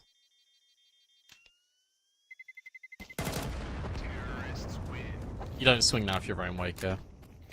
Okay, so for 3 stay alive, that's pretty decent for 500. You don't invest in behind these players that have saved. You just try and let them work. The pistols will go in and act as more of a bait. And this is a pretty decent compromise with 500 because yes, you lost 2 players, but you still got the AWP in play for Cirque. You can deploy him maybe just solo on a bomb site. And if you lose this round, you can still invest back in anyway. So every round is dangerous. Every round is difficult for Partisan, who are still struggling with money themselves. And it's not going to get any easier either. Oh, what? Okay. I guess at the end of the day, Collins finds a free kill on Rainwaker, who's alone on shelf for some reason. There's no smoke even between him and Cave. I'm not sure what the idea there was, but it seemed like it wasn't much of an idea. Ships now moves himself in the same spot. Solo. Okay, Brandon, please let me know, how many times have you seen a solo CT player play this position without any sort of support on B, on mid, or anywhere else? Like, just full-on solo. None. That's kind of crazy. None. Exactly. But this is interesting from Ships, who threw the gun away trying to get the other gun to maybe give over to Oxygen. Oxygen's now got one. And Oxygen's just stood in Ships' shadow. Ships has now moved over towards B ramp, but I love how patient Partisan are being. 45 seconds. They're holding. Oh, the timing there was nearly disgustingly upsetting. Ships has now fallen. You know that he was the Heaven player, so you might not expect this out of Oxygen. They were holding for it, but Oxygen can't capitalize on it.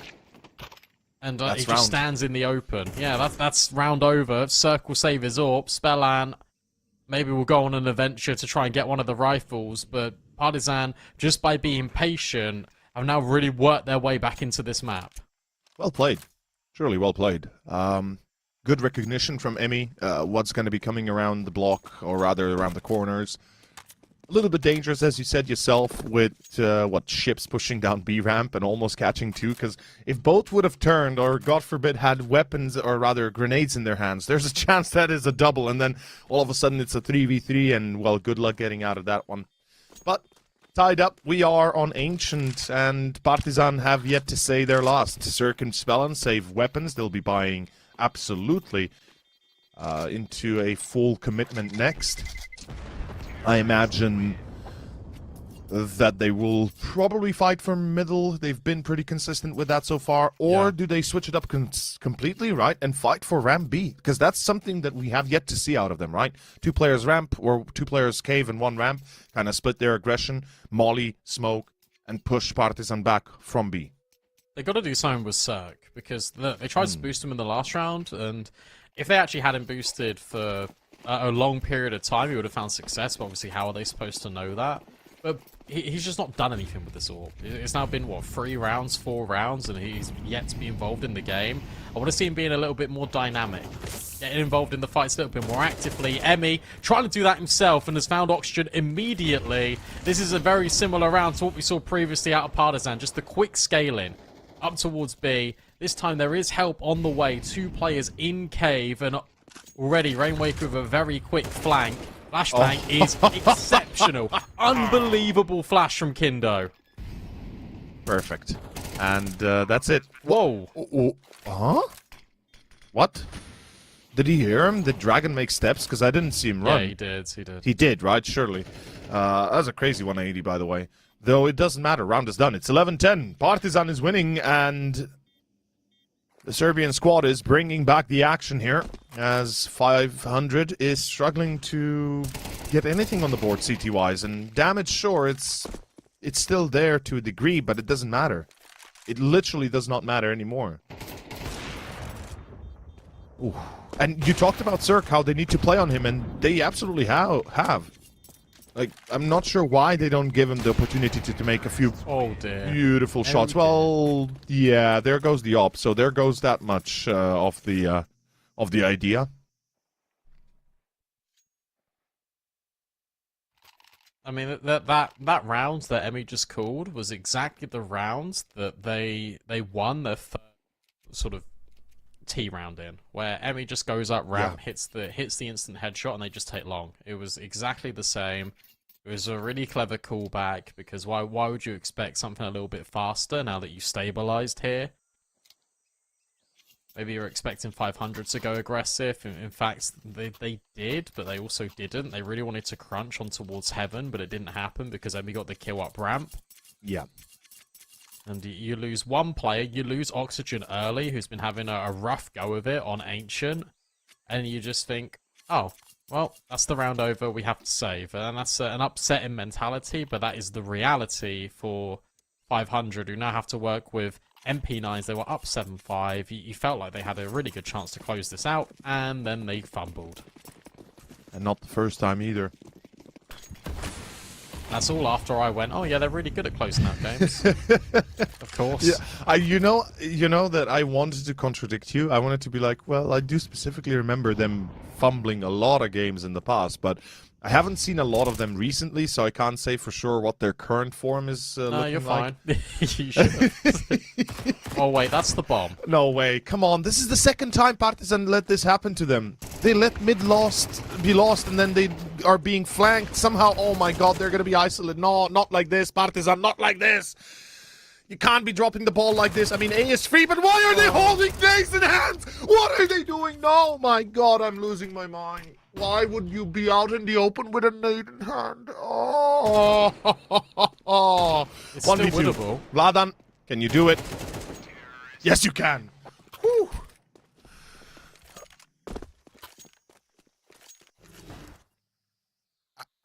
I'm a little bit perplexed by how 500 dropped the ball, by the way. Not gonna lie. Well, there's no trade spacing. So here you need the player that is close to be swinging as soon as the contact is taken on the deep one from Vladan, and instead they just play it like 2 1v1s, and you're just giving the game up. Right here, this player should be swinging immediately, but Vladan, I mean, he plays it perfectly. Chips, I don't know what he's doing, to be honest. It's so silly. Completely. That was your Same chance. for Zerk. Same for Zerk, right? Why is he out in the open? Like, he's the one that needs to peek after the player close gets contact. So, yeah, definitely mistakes made. 500 paying the price, and I think they're about to pay with the map. It's fairly obvious it's going to happen. Collins and Dragon, they're doing it. Brandon, Perhaps the unexpected is what we should have expected, as Partizan is on the verge of taking this map for their own. I mean, we're going to Mirage next, which I can't say for certain it's going to be great, but I can imagine it's going to be better than what we've seen so far. Well, last time these two teams played each other on Mirage, I think it was like 13-6 in favor of 500. Like they just had like an exceptional T side. And that was where Oxygen found some new fans on Twitter. Oh, that was the one. That was the game in Mirage. Okay, yeah. I remember that. Vladen went on to the social medias. Back in my day, we just had a rotary phone. In any case, Oxygen, one-man army. I don't think he does it here. It's a little bit too much even for him. I mean, he gets Collins, sure, but Vladen and Kindle, surely you don't let him isolate these duels. Yeah. No, Vladen's got him. Yeah, there we go. Okay, well there we have it then, gang. Didn't think that we were going to get that third map considering how well 500 were looking on Ancient, but Partizan battled back in brilliantly. I think they had some really good calls out of Emmy, and it wasn't just the Emmy show as well. Dragon stepped up, so did Vladen right when Partizan needed them the most. That is Ancient. As said, we go on to Mirage, our third map between these two teams, coming up straight after this break.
Welcome back. Map 2, done and dusted. Ancient is where Partisan rectified their T-side woes of recent and are able to force it to a third, which means we have a third map decided that is a repeat of that grand final of Series 17. Mirage waits in the wings. Over, you've only seen one map so far in this series, but what are your thoughts heading into Mirage? Honestly, I've already spoken a little bit, let's say. I expect this to be a potential blowout. I mean, usually it is when it comes to games like these. But again, as I've also said, there's always that scary chance that we could go very much into deep overtimes and very close games. You know, a lot of clutches, a lot of 1v1s, a lot of just crazy plays. We'd already seen a little bit of that on Ancient, and even though I missed our first, hey, at the end of the day, Raj is definitely a map where both of these two teams can go above and beyond, and I just hope we do get a good game for that, because at the end of the day, it is the Swiss stage. It's time to showcase something to begin with. As we said, starting the tournament with the good vibes, with a win, is always a good outlook for the future. Yeah, and look, it isn't the end of the world if you do lose this first game, because you still have chances, but it's so important to actually pick up that victory because of how stacked the group stage is. Like, you've got BC Game in here, you've got Fnatic, Sashi, Monte, Nine Pandas. Like, there's a lot of really good teams in here, which means that every single best of 3 is going to be a challenge. I have to say this, though, by the way. I believe this is the first or maybe the second time that we have 2 Balkan teams in the Swiss stage playing. Usually it'd be just the one, either Partizan or Zero Tenacity. So I'm very proud of our scene that, you know, growing and getting this far already, having 2 teams participating in a tournament. I think it's a good outlook for the whole region, and I'm hoping that we see more. But again, as you said yourself, it's you know, starting with a win in the Swiss stage, given how stacked it is with BC Game, with Fnatic, well, perhaps not Fnatic, Gun 5, Spirit Academy, for example, have been on fire. Yeah, Fnatic, I don't think they're gonna make it out of this Swiss stage. I have my doubts, I'll say. Because we still have Parivision, we still have Monty, we still have Fireflux, who've been showing some great stance. Sinners as well. Usually we know them to be able to go to playoffs, so this is going to be a tough one. It's going to be a tough overall Swiss stage, but possibly the most, or amongst the most stacked ones. Yeah, no, it is definitely stacked, and it will continue to be stacked as long as we've got VRS, because, I mean, everything this year has just been incredibly competitive when it comes to CCT. Let's focus a bit more just on Mirage in general. Last time these 2 teams played against each other, it was a blowout. I think it was a blowout in basically all maps in that grand final. I think 13-8, 13-9 was probably the most competitive map altogether.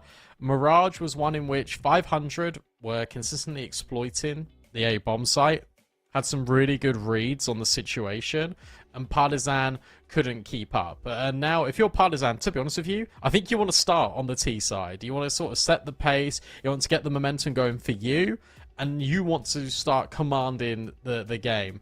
It felt like on Inferno that Partizan, and to be honest, Ancient, no one could really get a good grip on the game early. As soon as that changes, as soon as one team takes the lead, as we hop into Mirage, I think we should have a clear winner defined in the early stages. It's just whether we will actually get that. I see where you're coming from, and I absolutely see the vision. I see the foundations behind it. And that X factor, as you said, right, will we actually see that? Will we see a team crumble at this stage or not? Historically speaking, Partizan have lost this map quite severely last time. Maybe by then, or since then, they've come up with a new idea how to defend. And not starting T, but rather CT, with a bit of a mid-play, looking for few early entries. Kindo with a nice spot. Ships will find the first, looking for secondaries. The headshot on Collins is severe enough. You gotta pull back. If you're the CTs, leave mid, prepare for an A, because this is exactly what's coming out. Oh, nearly. Oh, Emmy had the chance. And to be fair, Kindo will trade immediately.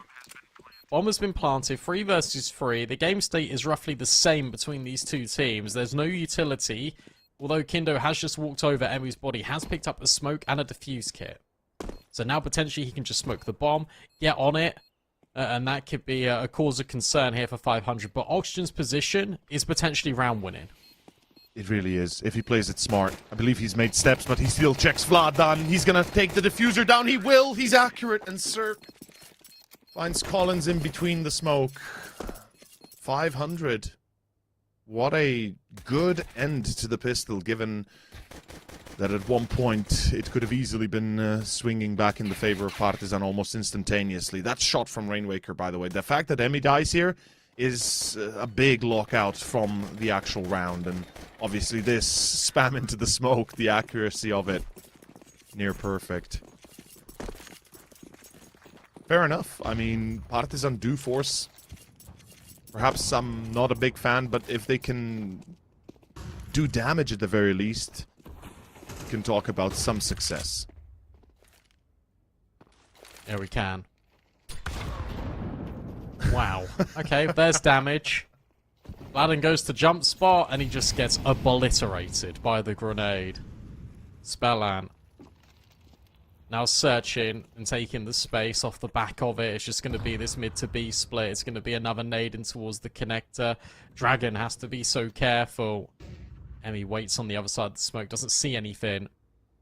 But we met with a nasty surprise in a moment, because Ships is here with the MAC-10. There's the first knocked up. He wants even more money. Remember, he started Ancient going 6-0 with so many SMG kills. One will be planted, and Dragon finds one, but that's potentially the only one he's going to be able to grab. 500, make it look easy in the anti-eco. And if we take a look at how Partizan played as well, it showcases the reason why it was a relatively simple win. They had a scout on Kindo, as far as I could tell.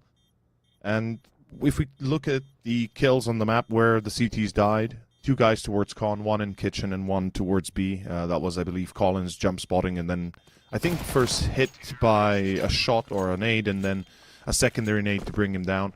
Regardless, point is, you force up. You have like, what, 2 MP9s and a scout and a few deagles. Why aren't you playing together with those weapons? It's the one question I always ask, and I've grown tired of asking why do you force it all, because everybody does it. There's a few exceptions on the scene and here in Tier 2 in CCT where some teams don't force, but those are far and few in between. And too many times do I see those force buys go as if a normal gun default, where you expect the player that's anchoring a side solo, that's going to do the same with an M4, an AWP, or an MP9, which is just crazy thinking in my eyes. So I feel like Partizan wasted an opportunity, just kind of falling into that mind trap of, let's just play default, we'll hold them with deagles. Come on, guys.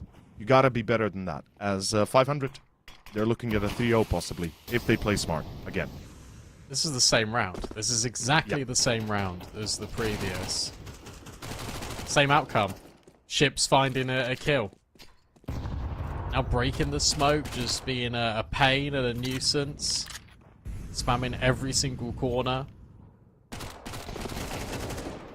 And he will find success. He even dinks Spellan off the back of it. How many more can he find? Well, how about all of them? Indo, last player standing, gets removed by Galil. But again, this time it's even one better for Ships. He's 7-0. With all the MAC-10 kills to boot.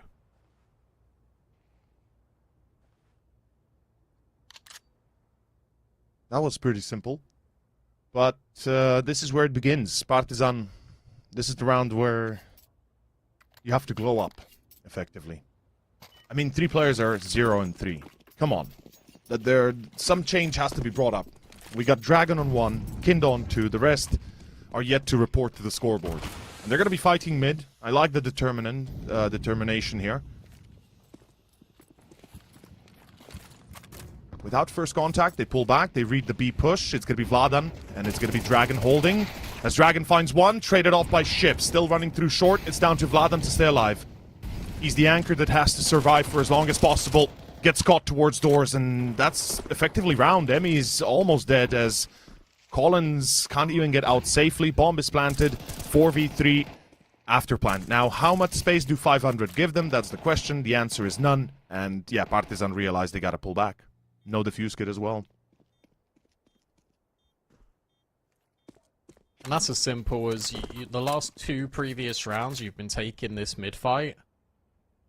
Partizan are going to react to that. There's a really big push and pull in towards mid, so as soon as you sort of get an inkling of contact, you just pop it in towards B. Really clever from 500, because then the contact is taken all the way from middle, and then that's where you can double swing and isolate the short player. It doesn't matter if Spellan falls, because it's going to be a guaranteed trade. The long-range kill with the MAC-10 onto Vladan is a bit unfortunate for him, really, but so much util just pushed him into that position, and he's got nowhere to go.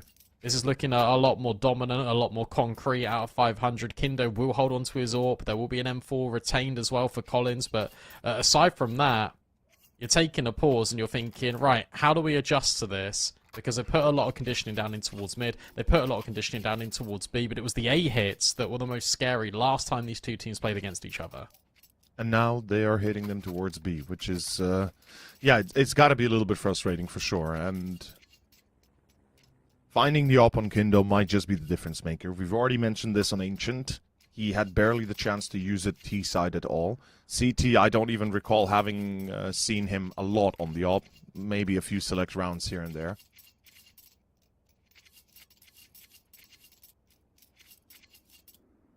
And Partizan, what is the game plan? How do they approach this again? Do they go for defaults, right? 2-1-2? Do they look for a classic mid kind of crunch, just checking in, checking out quickly? Or instead a bit more defensively, a bit more on the safe side of things? We got, I believe, Dragon on short, if I'm not mistaken. We got Kindo on A with the op. And Dragon is going to be going pretty aggro. Yeah, that is a good start. Let's see how far they take it, though. They're looking to aggress into con by the way it feels here. And Dragon is super exposed. I'm not a fan of this spot. As soon as the smoke goes, he's in trouble.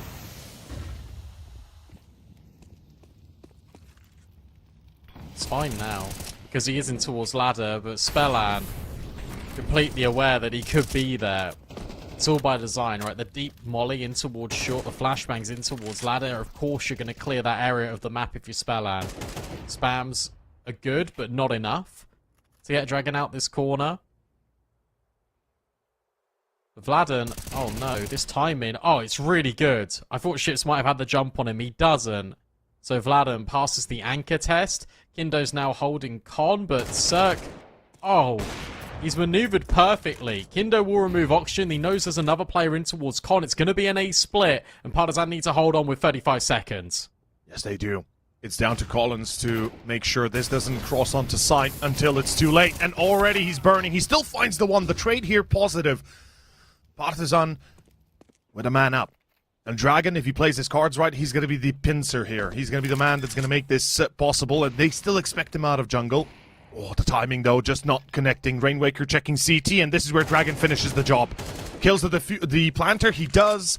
And now Rainwaker with 21 HP. Chances are he doesn't get this. How do they allow it to happen? Still 4 seconds. And oh my god, if he had immediately gone to plant, he would have had the time.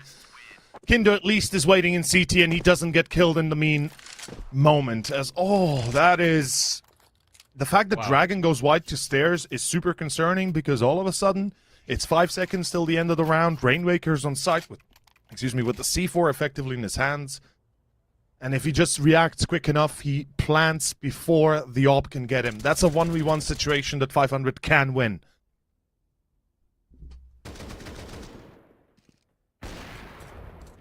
But this is just player advantages throughout. Like, this, in essence, was a 4v2. But then, again, comes down to a 1v1 that is won on pure time.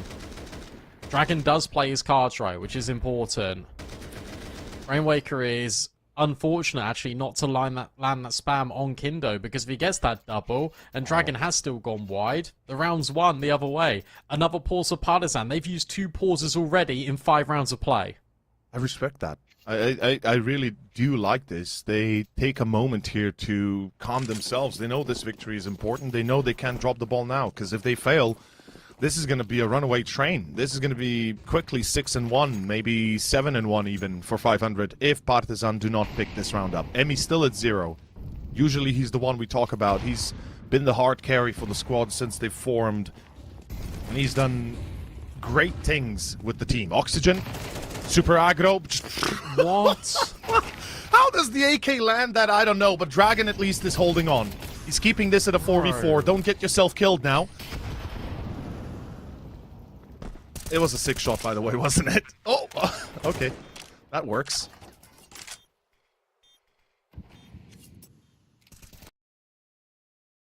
All 4 from Kitchen, and Dragon still connects. They're giving it for free. Spellan's got to move, yeah. You got to mobilize yourself and hold this cross. You gotta have some semblance of a crossfire here. Cirque stuck, but fighting out the corner, and that lines them up for Spellan. Collins will deal with Cirque. No kid. Oh, he's got the He has got one now, and he's got the smoke as well. Surely he wins this. Surely he just defuses the bomb, but Spellan can see his feet. Another 2 versus 4, falling in favor of 500. Yeah, Spellan will go down with the ship, but he doesn't care. 500 with the help of whatever the hell this is from Oxygen. What the actual fuck? Dude, I would break a table here from Vladan's space. Like, if I'm Vladan, I am raging after that.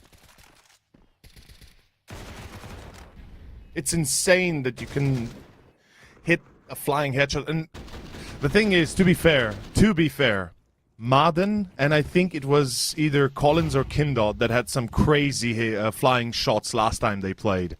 When we watched them in the, was it Series 18, I want to say. Collins? Hello. Easy. Okay. And then Kindo swings in with an instant headshot with the 5-7. This is still a player advantage here for Partizan. They have to reset, right? They can't allow themselves now to be caught in 1v1 swings. They've got the advantage. They can play that. You don't need to pressure 500 further. They're going to expect you to come at after them now. They know Ships is under window. And surely they're aware somebody has to be towards that top mid spot. Question is, do they expect Oxygen walking through apps? Because soon he's going to activate. Soon he's going to move on. And Ships finds Dragon. Finally, Kindo, good response. And they hold on to mid. They pick up the weapons. They make this life harder for 500. Though Oxygen, the fact that he's embedded himself into Kitchen, this is... Yeah, he hears it all. He knows somebody's jumping window. He knows they're going to be coming short. That means Vladan's position is now no longer a powerful one. And the only thing that they have to rely upon is Kindo coming in behind. And he's going to be super late. No defuse kit. Time is of the essence here. They are going to have to move and fast. Yeah, and no use of you said. It's literally just a flashbang. So it relies on the positioning of the apartments player, and Cirque just destroys him. Oh, it's not even about Oxygen finding the space. Yes, it enables this bomb plant, but it is Cirque with the certified destruction. I mean, these headshots are clean in this replay. The second one you think is a joke on towards the apartments player, but the third one tap in towards short, that is a round that Partizan will feel hard done by, but it is a round in which 500 recover, and they now go onto that 6-1 lead. See you later, Vladan. Yitus deletus, man.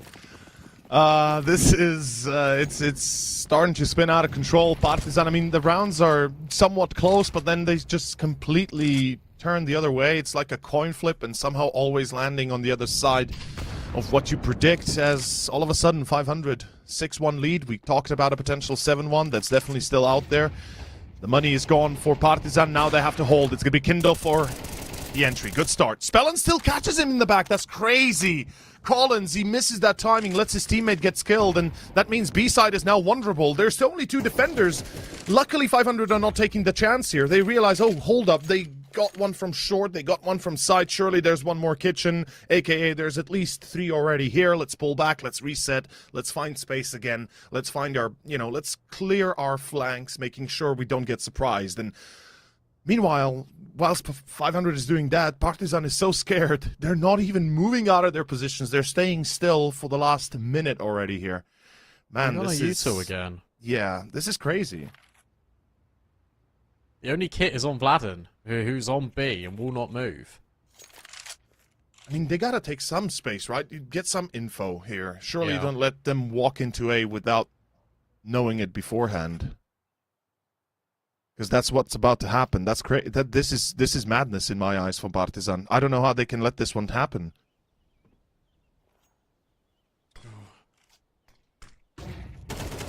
Maker just not clearing sandwich there, and then just clears jungle before the smoke blooms. Maybe Emmy can deny? No. Can't fight it. So Cirque will be backstabbed by the short player, but he gets Emmy on the way out. It's now a 2 versus 2. Vladin catches Rainwaker, and suddenly it's all up to Ships, who's going all the way around the world. There is a smoke, there is a kit. I don't think he can do this now. Well, he's already covered half of the space, and they're going to be using some more time for this to approach the bomb, and he's got time. If he knows where he planted, if he knows how to deal with this, but he does not expect them both to be off the bomb, and that is enough. That is going to be round done. Well done, Partizan. The retake works. Even though, to be fair, you said it yourself, he doesn't clear Sandwich. They don't hard clear under Palace or in Palace or on balcony on Palace or in Noob Corner or in I believe on Ninja Corner. Neither do they check the ROPS, neither do they check triple. They immediately peek jungle. They don't care about stairs or con. There's definitely that's definitely a weird way to go about it, but hey, at the end of the day, Partizan retake, and it's round number 9 next. Yeah, they played that really cleverly by just putting the smoke on the bomb. They just get the audio. There's the spam from Ships. Oh, okay. Well, he's in towards short. We just double swing him. 3, 2, 1. Get the kill. We got time. And that's the most important thing. Partizan play that really well. Rainwaker. Oh, you nasty man. They've just cleared you. They've just cleared ramp, and then Rainwaker backstabs Emmy. That was only an MP9, so it isn't the end of the world, but it is still a player advantage now for the T side. Spell on. Oh god, that was laboured, but he got it. That was a bit weird. Vladan, good angle for him. He needs to stay alive now. He's the prime man for B. Oh god, what? Okay, that's not the move to make here. That's round at 7. I don't understand why Vladan would go towards Scar there. I mean, if he thinks he can escape through apps, maybe, or counter apps and then push into apps. But honestly, right here, it feels like he should have known about another player potentially being short and possibly expecting players to already be deep apps. And he still goes there. Molly even flying. Yeah, 7-2, 500. They break it again. Pretty simple. Yeah, Partizan are really struggling to get consecutive rounds in a row, and they are hammering home the fact that they want these B short splits, and they can get them so easily. And the thing with doing this is it reminds me a lot of their Ancient T side, where they went B continuously, and then you just break out an A hit randomly, and it's going to completely catch your opponents off guard. This next round would even be like a completely fine one to do it in, because there's going to be no money, and again, limited utility. I hate to call you out, Emmy, but you were so good all series long, and now your team really needs you in this deciding game. You've called your last pause, but we need to get you on the board when it comes to getting kills. And you really couldn't have said it better. They need him. He has to start feeling it. Whatever break, whatever pause they can, utilize here to give him a moment to reset himself. It's what they need. This is unlike anything that we've seen from Emmy, actually. I don't remember the last time I've seen him at 0 and 8 like this, unfortunately. It's usually the other way around. He'd be 8 and 0. And it's just not enough. 500 are taking away the game, and a little bit further, and it's going to be too far off the edge. Round 10.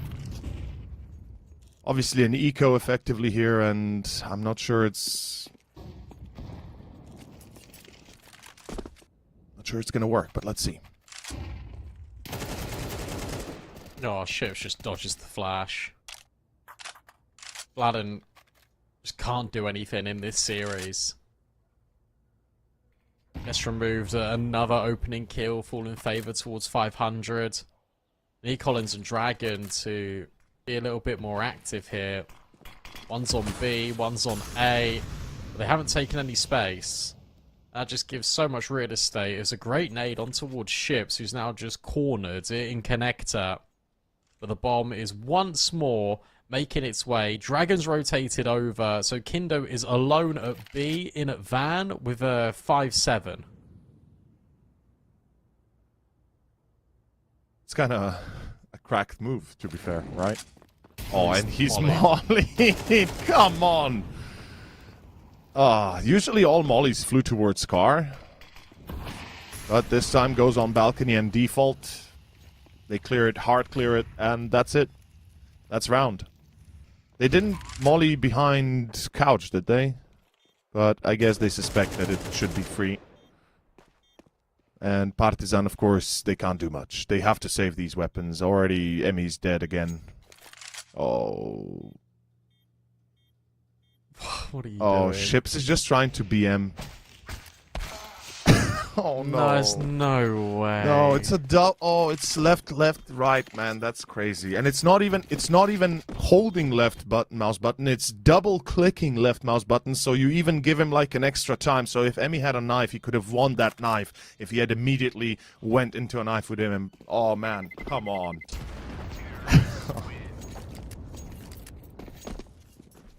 Wow. That's, yeah.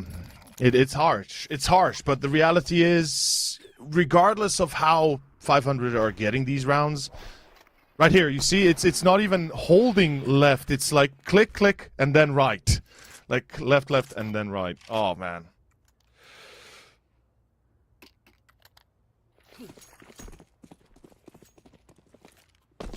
It too. You horrible bloke. Yep. He's just... That's just such bad BM. It's just... Oh, the kryptonite of Partizan is 500's Mirage. For real. There we go. Hey. Okay. Hey. Maybe. 4-8, right? We gotta believe here. 4-8 is a doable halftime.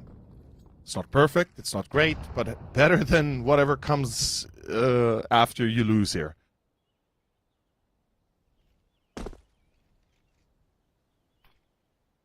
It will do. But they gotta get there first. Yeah. And Ships? Oh, come on. Come on. How? Let's just walk through the smoke. How is nobody watching the smoke? At least Kindo trades. So it is still keeping that advantage. It's another That's 2v4. Yeah. And you're right, that is the bomb. So this should not get out of control. What is this round, by the way? They just walk out through the smoke with the bomb and nobody, like... It's crazy time. Yeah, I don't know why he's done that, really. Yeah. If you're Kindo, you just put your crosshair on that angle. Rainwaker puts his on Vladden's head. Oh no, Rainwaker's going to be the guy that swings on him, isn't he? Oh, this is... I'm actually really worried. No, I'm not anymore. It's all fine. You were saying he's still alive. And he's gonna bomb plant. This is madness. How's he alive? Oh no.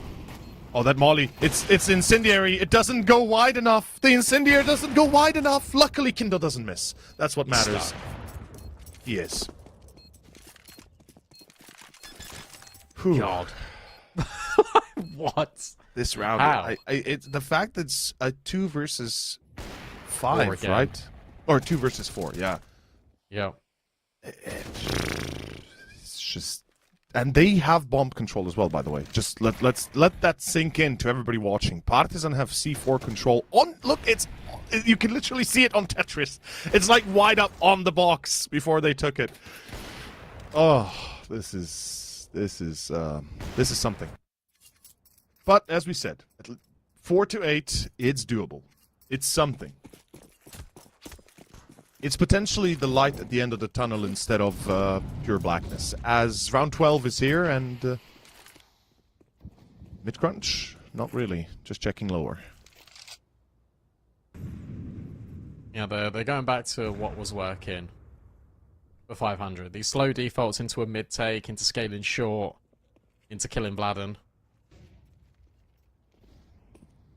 Good news is the Dragon this time has pushed aggressively in towards Absence, caught off oxygen. It's been a bit of a menace. Kindo is worried about ramp, worried about Palace, but they should be worried about Connector because Ships is in here and Collins is dead. Good trade out of Emmy. That's a necessary trade out of your in-game leader. That's his first kill, and it could be the most important. Spellan has dealt with Dragon though, and Rainwaker is going to push the Palace smoke again. Oh. And was holding for Kindo. That is disgusting. And Emmy, dead. He feels Kindo in in pit to peek him. And that's round. That's 9-3. Vladan, I think he was still done dirty, if you ask me, on bleed. Absolutely, the fact that he was benched immediately almost. But he's got a chance to prove himself here. 4-8 would go a long way. Emmy got his first kill as well, which helps, but perhaps this is a round too far. Vladan goes down. No, doesn't even drop yet. Still looking for a fight, but he's running out of options and soon running out of time. Down to the last 10 seconds, even less. As he gets clapped, it's going to be 9. 500, very convincing. Yeah, this is pretty much what I expected, to be honest. I don't know, 500's Mirage is just so good against Partisan in particular. Like, they just can't stop it. Last match as well, it was all about these A splits, and this game it is all about the mid to B crunches. It's a complete change up in the tactics, and it's one in which Partisan are struggling with massively. You just saw Emmy's first kill, and that was for the whole half. It came in round 12. They lose the pistol, they're pretty much out of this series. That's unfortunately the reality. You say it well indeed, and that is the reality. Partisan, they've got effectively one chance to try and break this curse. See if they can get out of this slump. Nobody's going beyond 10, which is concerning to say the least. And we do have a tech pause called, I believe.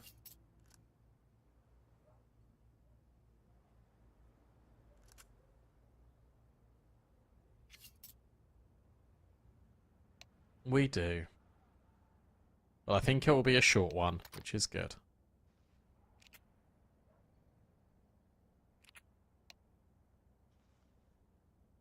So what are some of the, let's say, goalposts that Partisan have to get to have a chance of a comeback? Win the pistol, win the conversion, win the eco. It's 9-6. You feel more confident. That's the reality. If they fumble in any of those first 3 rounds, you almost want to just call the game off. Yeah, that's well and eloquently put. Pretty much. It's get the 6, get closer, try to see if you can hook on to a 500 and climb back to the top or be done with. And yeah, Partisan, I mean, I feel like they can do it. If Emmy's going to have a good game, then, or rather a good half, not a good game, good half, we could see more. Usually T-side is where he can show up.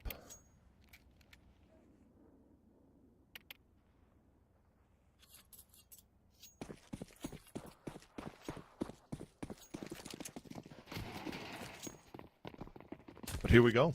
Second half, folks. It's going to be an A take. Do they walk out here? Yeah, I think they're going to walk out with a flash by the looks of it. There's the smoke. Flash into connector. Zerk still gets the first shot. Never mind. 500. Regardless of a smoke or not, they're able to get an entry. A secondary, indeed. Zerk. Just crazy pulls. Rainwaker's still in the same position, and look at Ship's flank already. He's ready for this. Oh god. There's not much to say. This is round over. Should be. Oh, nice shot. Yeah, it's done. Dragon, 5 HP. All he can do is save his Kevlar. He just runs away. They're hunting him, and Rainwaker hounds him. Double digits for 500. Goalposts had been established, and now, unfortunately for Partisan, they've completely fired it into Rosie. I really like this little bait and switch, by the way, where one player deliberately jumps out the window, and then Zerk just jumps up on the windowsill and just instas. Crazy. Yeah, it's the details, right? The devil's in the details here. It's also the fact that Ship, I believe, it was Rainwaker right behind him, right? So he jumps immediately back onto window as soon as Zerk dies. But one of the goalposts lost. Partisan now left with a force buy. At least they got the bomb down. So Galils are in play. But another A play with a split from Emmy. Now they have to wait for him to embed himself into Con. If he dies, this attack will have far less power than it actually seems to have. They're taking a long time to start. Emmy with a Tech 9. I thought he had a Galil, but that makes more sense, perhaps. Just run in and gun in. Chips, first casualty. Here we go. Now it begins. It's down to Spellin to hold. He's got an MP9. He gets caught by Collins. That's the start you're looking for. It's a 4v3. A site now for the taking. Before the players get in position to hold the line, the crossfire here from Cirque is good, and in comes to support as well his teammate Rainwaker. Oxygen from CT. Round is done. Too slow. Honestly, too slow. Yeah, and just Cirque puts himself in such a good angle where they just can't trade it. He just gets all of them. But you're right, I can't believe they just don't scale onto the site, and then when they're scaling onto the site, everyone goes forward rather than just behind default, and it just makes it so easy for Cirque. I mean, just take a look at where they died, right? 3 bodies right underneath stairs, or between stairs and default. It's unacceptable. I feel like they're losing a little bit of their focus, a little bit of their confidence. I mean, certainly the fact that they're losing has to do something with that, but regardless, no excuses. You gotta play to your full potential, and another ace end, this time a bit straightforward. And this should go better. Look, Spelland's in CT, he's got an MP9. The rotates are here, which is good at least. Great smoke break. Again, it's Cirque finding the success. And we've got the Utah. Spelland creeps in closer. Oh, I thought that was a smoke, not a flash. But a good catch from Collins. Ships a little bit too far for his own good. No support. Rainwaker waiting for the call. He finds Dragon retreating from triple. Goes for secondaries and a triple itself. As they clear the site, Partizan have no positional advantage once they're caught on site from all angles. They're basically in a bit of a killing field, and in the end, it's exactly that. 12-3, Partizan now 1 away from losing this series. Opening match here for the Swiss stage for these two teams, and they are going to be finding themselves with a win on 500, with a loss on Partizan soon if this continues. I mean, it's 1 round away. Let's not joke ourselves. Let's not throw sand in our eyes, right? It's effectively already a done deal. We said what they needed to do. They didn't achieve it, and to believe otherwise now would be just foolish. And so it's got an AWP.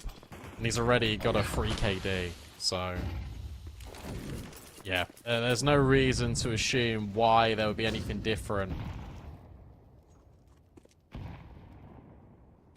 Maybe it's just an element of Partizan looking a little bit competitive and sparing their own blushes. Great flash.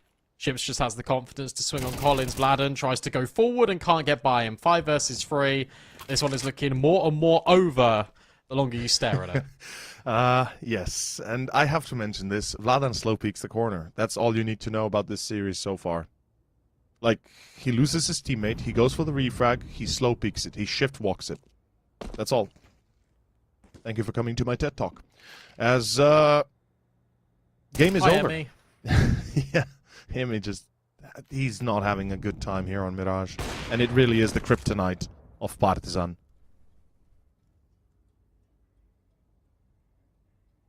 Yeah, this was unreal. Oh. Oh no, Oxygen. What? Okay, did see him. I don't know why I didn't just, shoot him. Yeah, I guess they want to knife him or something? I don't know. Cirque. Yeah, there's Oxygen spotted. Just kill it. There we go. Yeah. Just kill him. What are you doing? GG indeed. 500. They dropped the ball on Ancient, but they were great on Inferno, and they were even better on Mirage. Partizan goes 0-1 in your Swiss standings. 500 win the opening game of the group stage of Series 19 over here in Europe. And that puts them in good stead for the future. It does. And to add on top of that, they really kind of make a statement with this last map as well. 13-3, I believe most dominance in recent form for 500 when playing on Mirage. As for Partizan, shouldn't take this loss to heart. It just wasn't their day. Apparently, they just weren't, maybe feeling it. Perhaps a little bit of chaos in the team, etc. fall through, as the next one has to go better. But for us two, we don't have a lot of time here. We're getting ready for the next series already, aren't we? Yes, yeah, we are indeed. We've got 3 more best of 3s for you on the broadcast. Coming up next is GTZ taking on Sashi. That one is supposed to start in 5 minutes. We're going to have a little bit of a delay, about 10 minutes or so. So we're going to go to a break, and then when we come back, we'll get ready for GTZ versus Sashi.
One best of three down, three more to go here on the channel, and it's myself and Over taking you through the second best of three of the day. GTZ versus Sashi. Both these teams are struggling quite a lot, and it's rough because this is a 0-0 game, but actually you put this in a 1-2 conversation, 0-2 conversation. That's how, I think, inconsistent both of these teams have been. Oh, I mean, Sashi recently, what, 4 losses against teams that you wouldn't otherwise expect them to lose at all. Certainly a few question marks there. And then GTZ, likewise having quite a few losses for the recent weeks, but had also picked up a few wins against Kono and Yano, at least within the week or so, the last 2. But regardless, as you said, yeah, these 2 teams, inconsistent for sure. Sashi, we expect more of them every time we watch them, but somehow they still end up disappointing us. And then on the other side, we got GTZ, who, I mean, many people should recognize names like NopeJ, like Rafa, you know, the very, very famous names on the scene in the Portuguese Iberian Peninsula, but also the Diaz, Linko, and Snappy. I mean, I'll say this, historically, Portuguese teams have always been very strong, and I'm expecting this to be a decent team game from them, perhaps not so much an individual performance. Yeah, like Snappy's been pretty good recently, and I've liked what I've seen out of Rafax, and it's just this team for me. I just want more. I think that's the thing. Is I just want more for their ranking. Obviously, they got here through their ranking because of a good performance in IESF. I was there, and the vibes on this team were immaculate, and it's like, okay, it makes a lot of sense why they did well at that tournament, and now they've been given the opportunity to grind in Tier 2, having a lot more opportunities because of VRS, because of that tournament that they played, and they're not making the most of it, which is a real shame, and I hope they can bounce back. This is probably the best opponent you want to draw, to be honest, because you can have an upset, because for Sashi, the pressure really is on them. You got the core of Lucky Iceberg Cabby. You bring in Altex. You bring in Zyphon, for goodness sake. This team should be firing on all cylinders. And for whatever reason, it is just not working. It is not clicking. There's a lot of mistake that is made in the mid to late round for this team. And it's a shame because with the caliber of players you've got, you expect them to be one of the better teams in Tier 2. Oh, absolutely. I mean, just the names alone, right, should be convincing enough, and yet somehow they still come up empty. And I just want to see Lucky really be on the top of his game. Too many times do we see him have a few off moments, and that kind of cascades is a cascade effect for the whole squad. Iceberg has been performing pretty well lately, better than perhaps some would expect. But on the other side, Cabby and Altex, and even Zyphon especially, I expect a lot out of him personally. I think he's a solid player that knows how to hold his own and really put up a fight against anybody. And yet, within recent series that we've seen them in, it was nothing but disappointments for the most part. So it comes down to the maps as well, right? We got to mention the Veto is a big part of this, you know, where they start, how they play, what's going to be the play make. I feel like it's unavoidable here. Surely we see a ban on Train and Anubis, right? Yeah, we should. Look, Sashi are playing a 7-map pool, so that always gives them the advantage in the Veto, but also just the Veto against GTZ, they should be matching up favorably. You expect the nuke pick to come Sashi because GTZ have been woeful on this map, so there it is. Obvious punish. Sashi have been pretty okay at nuke, to be fair to them, whenever they've been playing in best threes. GTZ, I think it's a risk to go Ancient, but it's your best performing map. I would have liked to have seen Inferno maybe be picked by GTZ, but we don't get that. Instead, we get the next wave of bans. Sashi removed D2. Mirage removed by GTZ. So Inferno is in there as that decider, but you're putting a lot of emphasis of you winning one of Nuke or Ancient, which I think is a bit difficult. I think if you had Ancient as the decider, Inferno in the middle, and the pick for GTZ, this goes 3 maps. But now, I don't know. I'm not sure. I don't think it does. That's actually well put.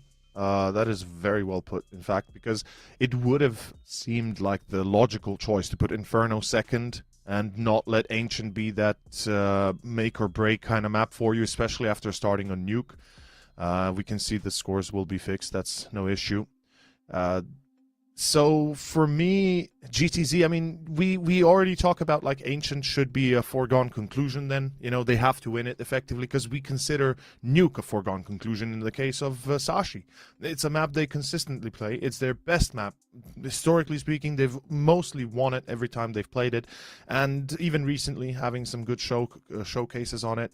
So GTZ, how are they else to hope but to win Ancient and then push on to Inferno? So yeah, it's definitely a weird choice. And this is where I think my, pre-game discussion kind of comes into play as well a little bit. I feel like Sashi should be taking this. Now with the veto, it kind of goes further in that mindset for me.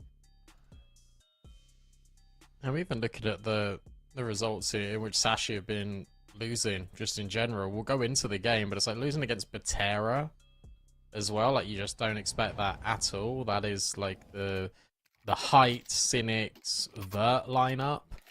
Yep. You're losing against 9 Pandas, you're losing against Namiga, like you can kind of shake those off a little bit, but losing against Chimera, like, oh, I don't know, like you shouldn't be. You just shouldn't be. You're It's right another on the one of money. these games. It's another one of these games where you look at this on paper, GTZ versus Sashi, you should have Sashi every day of the week, and well, maybe that's why. Two quick kills immediately, that's a bit messy, but lucky we'll get Diaz. Rafax will trade, but it's a 4v2. It's a done deal. Sashi, straight A. Love the execution here. No bullshit, no nothing. Just run in, headshots, and glory. And right now, they've got everything.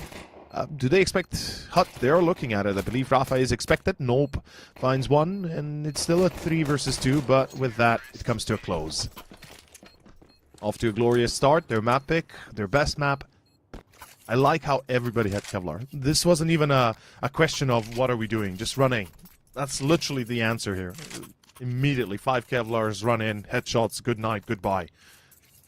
4 Spy.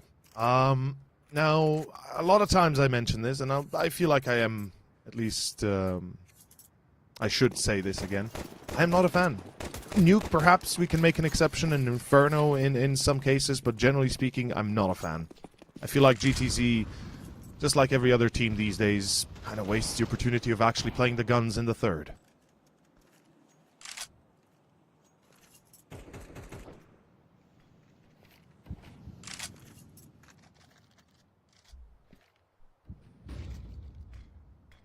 And this is slow. This is exactly what you expect out of Sashi. Just a ton of patience, waiting for a mistake to be made.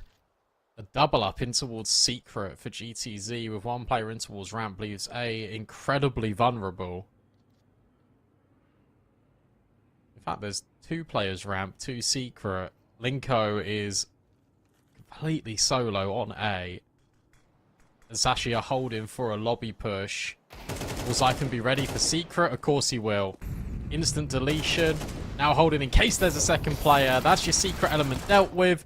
The Molly will push Linko into the fight. There is a backstab going on, but that is the A defense neutralized mostly. Rafax is only with a scout and should be dealt with immediately, and these are the sort of games that you expect Zyphon to be popping off in. Lovely shots, lovely entries, and a few close calls, but in the end, a very clean finisher. I just want to mention, did you notice that headshot into Heaven, how the scout was already pulled back into Heaven itself, so the player wasn't effectively exposed, yet Zyphon shot, and there was a blood splurt in empty space. Welcome to Counter-Strike 2. You see what you get, and you don't see what you get as well. GTZ, it wouldn't have changed anything. I'm just kind of noting the lacking details in the game that we all love and play. But nonetheless, round 3 should be easy here. I mean, that's what I'm expecting. Outside AKs, you make a clean run for Secret potentially, or just entry back into main afterwards. And yeah, they're catching them off guard. This is it. Straight into A, I think, through main maybe. Oh, even the Molly. Poor Linko. Every time he's gone to do anything, it's just been mollied. Easy. Damn. Yeah, this is 3-0. This is a really quick start to the game. This is also a start to the game that you almost would expect, but the pace of it out of Sashi is the bit that's going to be a bit troubling for GTZ. Can Nope J find anything? No. Except a headshot from Lucky. 3-0. Smooth sailing. Everyone is chipping in with kills, apart from Cabby. But that's fine. It's absolutely okay. Zyphon is yet to die even, so... As long as that keeps going that in that direction, I think everybody's going to be pretty content. But at least the first real test, 3 rounds deep, and this is where GTZ either put up a stand or we see a very quick overrun, potentially, of this first half. Nuke does have the effect of being snowballed, or the chances of being snowballed, and GTZ, it wouldn't be the first time. Snappy goes wide into...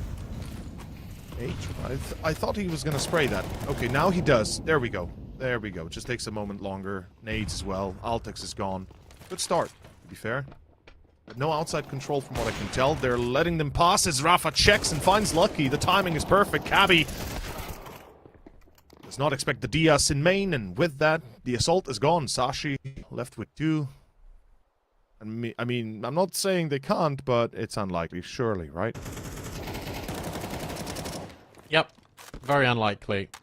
Iceberg goes down without a kill, and Zyphon is just thinking, well, what's happened, guys? We were in control, we tried to take space outside, it didn't work, and suddenly I'm left completely to my own devices. Maybe he can grab a couple of kills on the way out, but 50 seconds is going to be a very long and boring save. I don't know if I've ever had this discussion with you, or have I ever asked you about this. But I've had the chance to extend it beyond just myself and Nexus as of recent times. A save counter. Every time we see a round where a team or a player saves. For every map that we have. So we run some statistics, like we run an extra stat for how many times on a map there was a save happening. Be it T or CT side.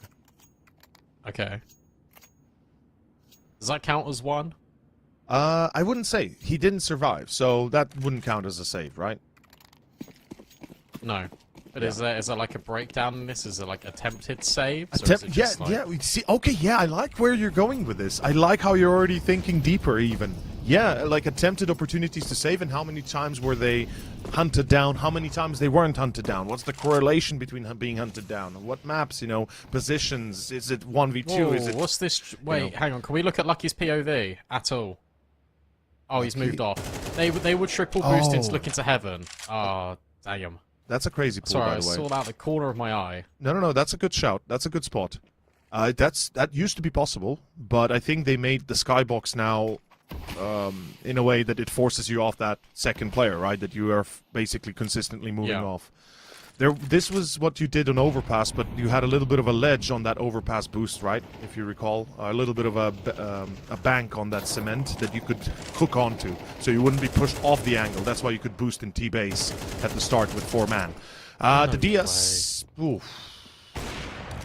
Oh, Rafax. That's a beautiful shot. That should be enough, technically speaking. Unless Sashi go crazy. Let's see Cabby. Oh, yeah, it all depends on this main timing. Because they're going to take space deep in towards Garage and try and wrap. So if Snappy swings...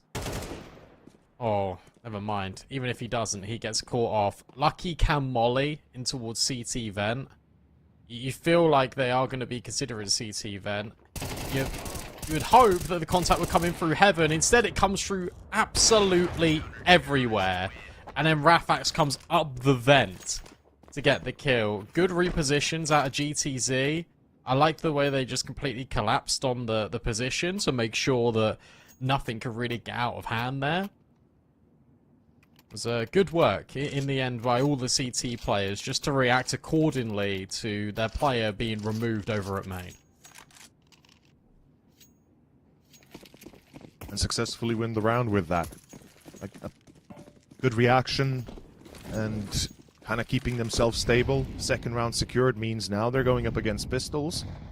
The Eagles should not be underestimated, but neither should they be given too much space. Because I've seen one too many Deagle rounds win before. Oh, holy sh... Dude. That is an insane shot, and it's gonna be the op that loses the... Oh, that's the op picked up by the T's. It's Altex. No way, no! freaking wait. The Diaz, good reaction at least. It is stable right for the moment. 3 versus 4 is doable, especially with the weapons that you have. Because we got to keep in mind, 2 players are Kevlar-less. Alas, the problem is Mr. Iceberg. He's got an AWP. And you can quickly dispense of another one if he's going to be accurate. Dude. The thing is, if you're GTZ, is you know that they've probably got the AWP now. So you want to put yourself in a position where you're not giving over a 1v1 deep fight. I like this out of Nopedge. He's just holding. He's waiting for them to come just in case they wrap. Zyphon's gone and got the bomb. And now they're going to drag all these players. If they can cross safely in towards Secret, that would be the best course of action here for Sashi. There's the smoke. That's not the bomb, so that's still okay. It is a 3 versus 3, sure. Oh, no. The catch from Iceberg is everything. Now you can swing this door open, you can take control in towards ramp, and you're holding for this vent player. Oh, he sees him. Yep. That's round. Surely. Nope, Jay. Oh, the nade on Zyphon. Hold up. Bomb is planted, but it's a 1v2, right? This is where trouble arises. You've got no utility anymore besides the defuse. And it's Iceberg on the AWP. That means one mistake, you're dead. On the other side, Lucky with an M4. And if he plays his cards right, he's going to be timing that with Iceberg perfectly.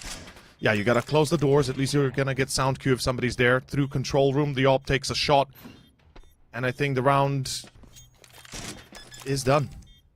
If he had pressed the first time, he would have probably defused it because Lucky didn't react. So if the first attempt was a real one, round probably goes in favor of GTZ. Instead, Sashi, dude, it's Deagles. Like, I was just saying how you don't underestimate the Deagle, but you don't give them space either. And then Kabi pulls out the craziest cowboy shot as it's high noon and the AWP loses the duel against a Deagle at a very long-range engagement. Luckily through the smoke, but nonetheless, it's round to Sashi. Wow. And it's those sort of rounds, especially when you're an underdog team, that you can't be affording to lose. Like they're the ones where you kick yourself because you think, wow, we could have really had a better stranglehold in this game. But we're limiting options and opportunities to ourselves because we just did lose against Eagles. Now you got a back garage player in Diaz. You've got Snappy that has been a little bit inquisitive in towards Squeaky, but gets immediately removed by Altex. Linko now then goes searching for more. You've seen one player in towards Squeaky. You can assume it's probably going to be this lobby crunch. Oh, Linko will make it down the vent. This is good space being taken out by Linko, and control room window has just been broken as well by Rafax. Thing is, it's going to be an execution here. Lucky's setting up for a molly on Hut and potentially smoke in heaven.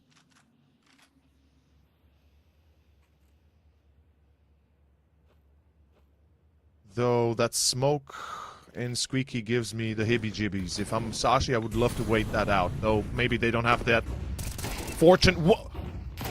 Unlucky.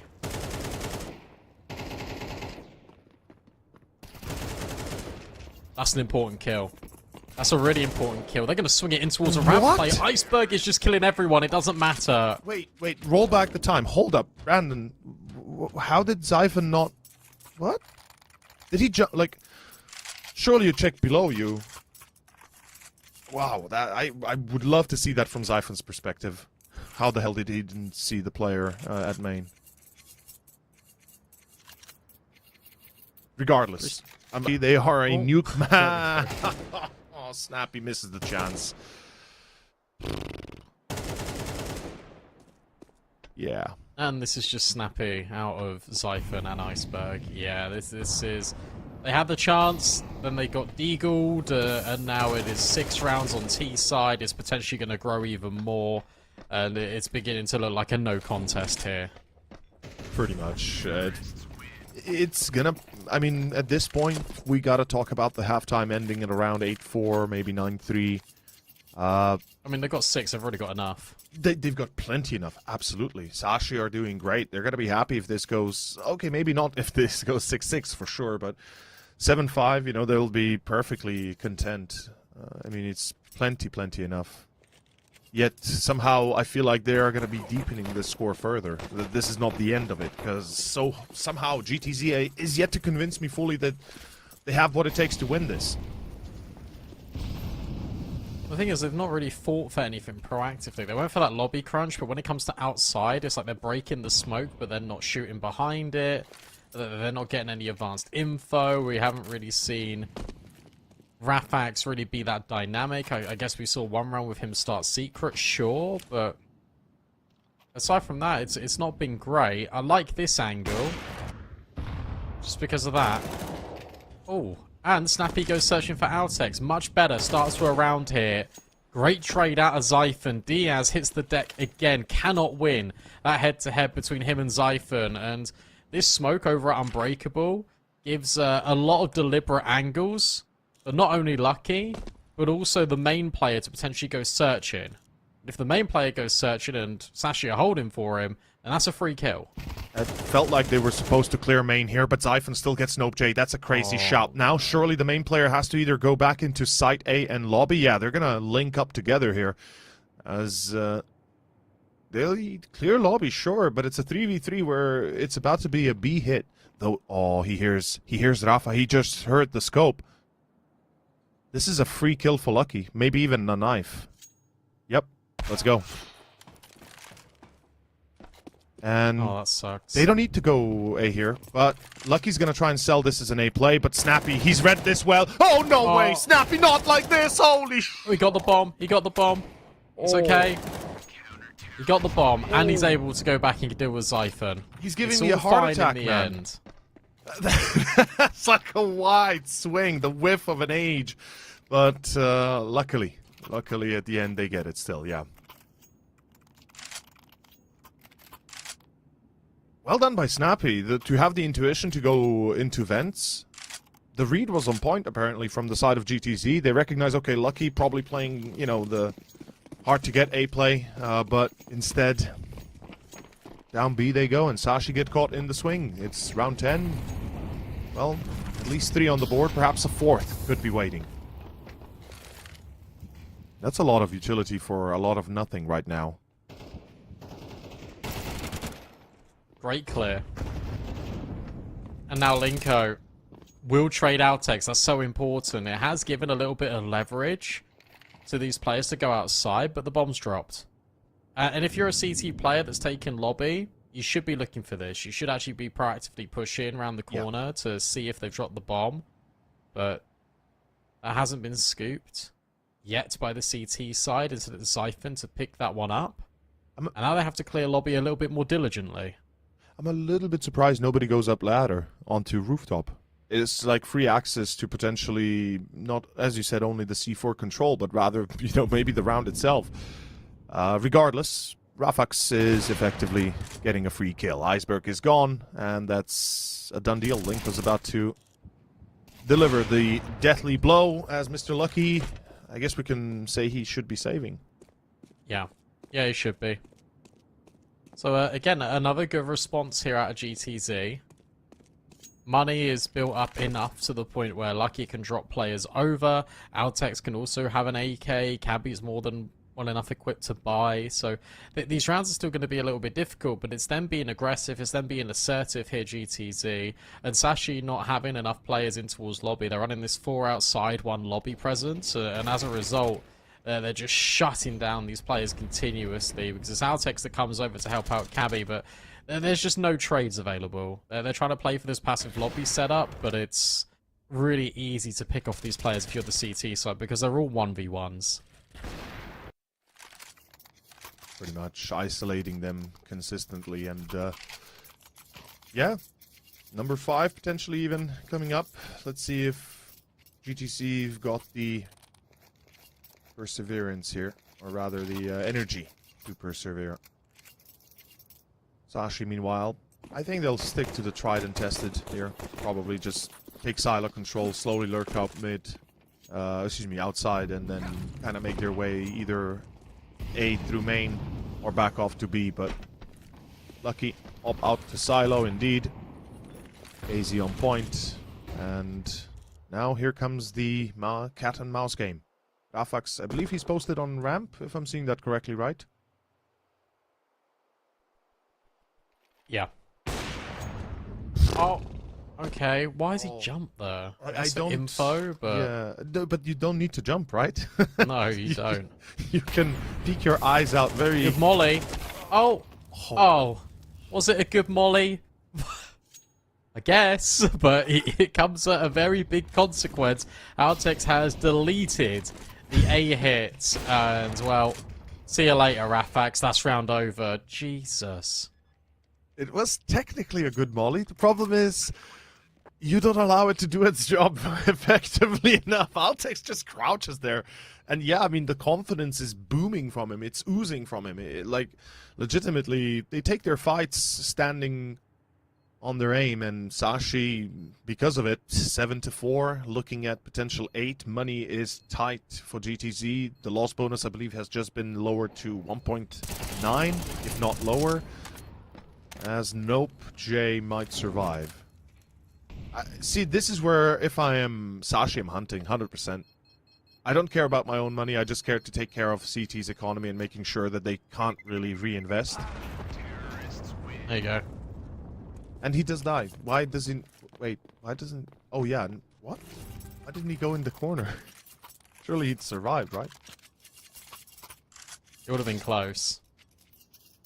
It would have been quite close. I believe you lose like 8, maybe 7 HP in that corner. Oh, it's way more now. It's more? Yeah. Damn. It feels like it should be somewhere there, but yeah, it's probably more than now that you mention it. That's fair. If it's on B, sure, you don't lose that much. If it's on A, you get wrecked. Yeah. Well, let's see if they get wrecked on 12. What?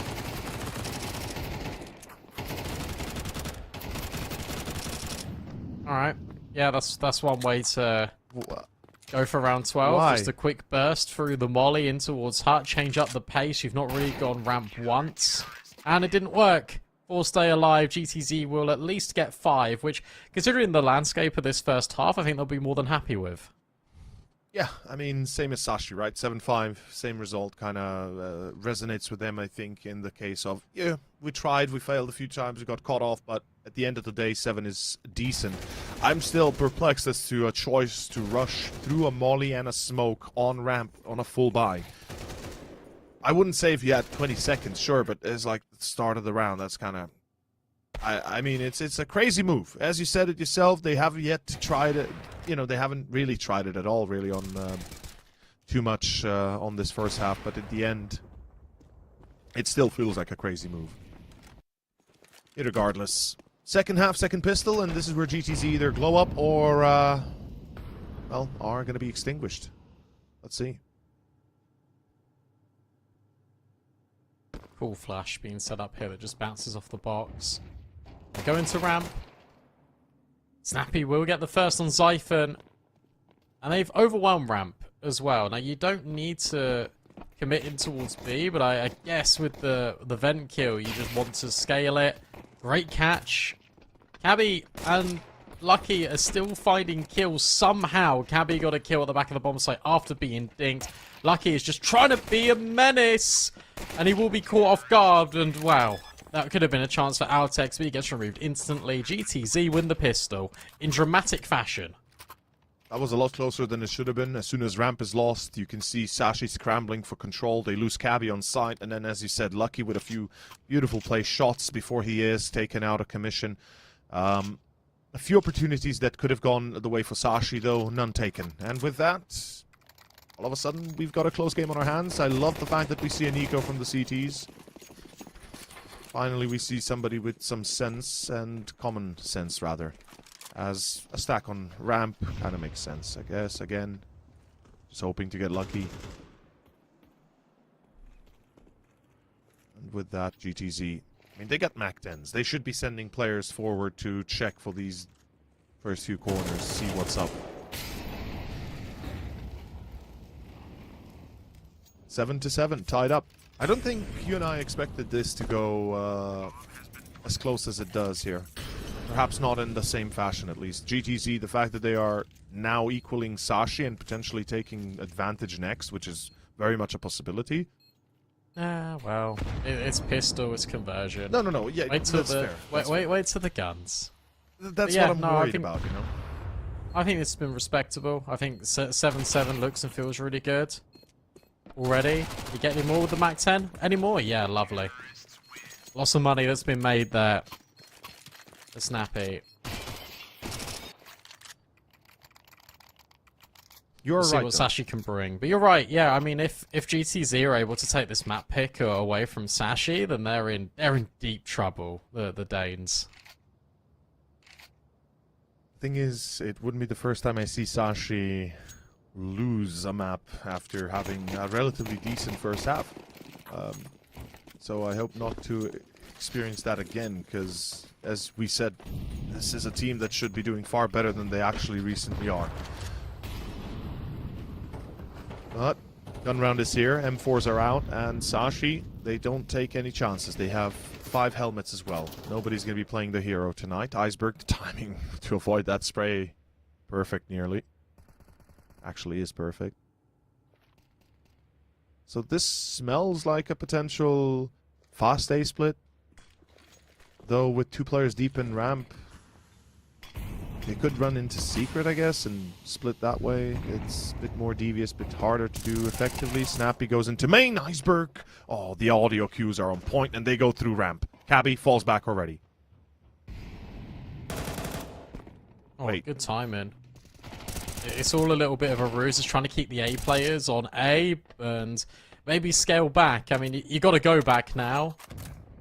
Diaz is out A. We'll break this round down in a moment here as it begins to peter out. This is actually a really cool exec. So you drop the top main smoke, you drop the hell smoke, and you're indicating to Sashi, hey, we're rushing all the way through in towards heaven. We're overwhelming heaven. Surprise, we come out ramp immediately. And then you got the double lurks in towards main.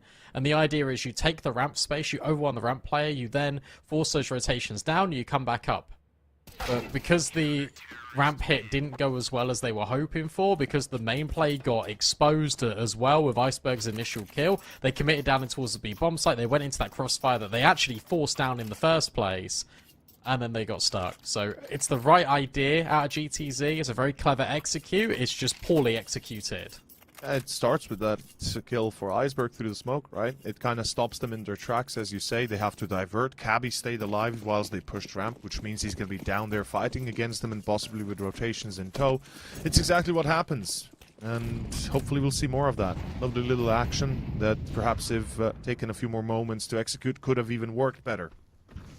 Regardless, though, rebuy available, and this time just AKs in play. Now this smells like a B push down secret. Should be one. They have a chance to divert into main. They seem to be doing that, but the pop flash reads them. Zyphon with a wide swing and an Iceberg to support. Lucky is the man with that flashbang that makes it possible, and it's a perfect one. As Sashi read them like a book. Smelt like a B take, was anything but. And that is going to be 9 on the board. Quick recovery, and you said it yourself. Wait till the gun round. You're right, you were correct. It's absolutely true. Perhaps that previous starts a bit luckier for Sashi, but in the end, their skill takes them through, and this one kind of proves that, kind of brings that point further, even as GTZ are now on an eco, when we should be seeing double digits soon. Well, I mean, Lucky's playing brilliantly. You've also just got these really simple plays out of Sashi. They see the utility. They're like, okay, well, how can we counter teams that aren't so confident on nuke? We've got our pop flash plays. We've got our double swings. And every fight is unfair to GTZ. That's been the difficulty all map long. It's about actually finding these 1v1s. And they're only really being given up when Sashi can take their eyes off the prize just for a moment. Zyphon's been tagged just a little bit. There is pressure being applied in towards ramp, but the hopeful hit is onto Altex. Finally, we'll connect on him. Satisfying there with the deagle shots as Cabby is holding ramp. This time he's going to be taking active engagements, and he finds 2. I think that's plenty enough. With support from Lucky, it will find the end of the round here for the side of Sashi successfully with 4 survived. It's perfect. And to be fair, Snappy, the first 2 shots completely miss, right? And the course correction on the third, it's beautiful to see. It's kind of satisfying, really, to have that happen. Unfortunately, it doesn't lead to more, but regardless, 10-7, and Can we talk about a potential last chance already here for GTZ? Like, if they don't step up now, it's going to be a bit of a runaway train. Yeah, I'd say so. It's a fair assessment. That's brutal, but it is fair, I think. Yeah. Rafak's no AWP on a Galil. Lucky's on his AWP. They can hear the players in towards top main, and yeah, you dodge the flash, Iceberg just goes in. It's so simple. Good trade out of Diaz, that is necessary, but Lucky's now providing overwatch in towards heaven. Iceberg now starts to make his move outside. Okay, well, how many players are here? Don't know, but they're not in garage. So that's why Lucky now shifts his attention over towards ramp, so this split can't come in and be effective. You're waiting for a reaction. Diaz will get one in the form of Iceberg, who was the main player. There's so much dynamic shifting here from the CTs. It's lovely to see Iceberg actually go towards Secret, because you know Lucky's kind of holding that main spot, at least somewhat. And as soon as Iceberg reaches Secret, Lucky's already back to ramp. So they really are dynamic in the defense, consistently changing up their setups when they need some info. Smartly reacting to whatever's happening. GTZ, meanwhile, this is a full ace end. I mean, they either walk out here or they walk out. They don't have a choice. So, question is, do they break up the smoke and walk through, or do they just walk through straight up? They'll wait, I think. The issue you've got is that they're giving them nothing. Like, Cabby can hear this ramp player, and it's just as simple as that. Yeah. And then you keep the A player just on A. Altex knows he just needs to survive now. Lucky can come up from heaven. 15 seconds. Top hut player overwhelmed, but here comes Altex. And that's the bomb dropped. Needs this fight. Does Rafax. Instant headshot required, but can't get by Altex. Altex living at the back of sight just wins the round entirely for Sashi. Round is done. GTZ, it was a nice idea again, especially here, the Diaz, you know, going down Secret, but unfortunately not thinking of the fact that somebody could be Gara, somebody could be pushed behind him. We see Iceberg switching up his positions from main to outside Secret to back to Hut, on top of Hut, in fact. Yet GTZ unable to contend at all. 11-7 and round 19 ahead of us with Tech 9s and Mech 10s. It's last hope and they're going to send it A. I like the idea, you know, you're going to pretty much go brute force this, and I respect the choice, but they already got stopped. It's looking like a doomed and gloomed expedition before it even begins when you lose that first player so quickly. Recovery, perhaps, though, with Lucky in tow, not happening. Look at him just move. Yeah. It's gone all the way back now to a new angle. Oh, nice try from Snappy. And to be fair to him, he's made up heaven.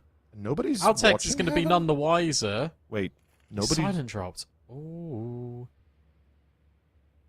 This is a massive flank from Snappy that somehow succeed. Oh. Whoa! That's 4-3. Wow. That's 4-3 resolution right there, baby. No need to play at 4-3, kids, anymore. 16-9 is perfect because it does not change anything anymore performance-wise. And you really do get a disadvantage. We see it more and more, but less often these days than we used to, at least. Does it still make the heads bigger if you're playing on stretched?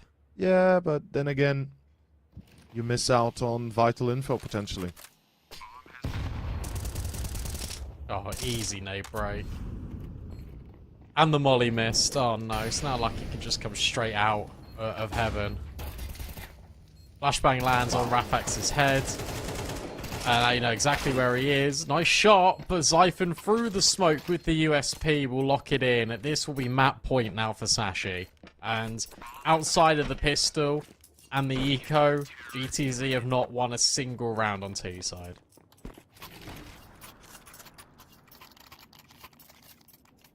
And that is the effect that Sashi bring to the table, that bring to the server. Once they start to dominate you, once Lucky has 22 kills, he's feeling super comfortable in his shoes. The rest of the team can play off of that as well. You can see, actually, Lucky's not really going for those super aggro moves. It's the rest of the team doing that. And it's a lovely little dynamic they're running because it doesn't allow GTC to ever properly anticipate where Lucky's coming in or where the rest of the team will be trying to kind of poke at the Baron. This is the first time we see Xiphon push up this far. Usually it's checked. It has to be hard checked, but it's not going to be. The Diaz forgets about it, and Xiphon, 3 kills. They find the Lurk outside. They know this is a B ramp push. It's Cabby holding a double, a triple, a quad almost, but not enough in the end. Out of bullets. Nobjay, one man to stop it all. I don't think it's happening. It's an ace clutch or bust, and unfortunately, the house always wins.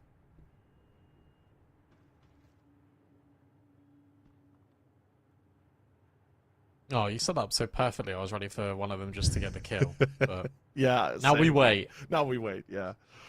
Ugh. Come on. Down you go. There we go. It's the waiting arms of Iceberg, who has got 11 kills, but has been really impactful. Yeah. In this game. Obviously, Xiphon, Lucky have had brilliant moments. There's a weird world in which you can get the bomb down here, but outside of that, it's going to be tricky. Does he clear deep dark? I don't think so. He did not.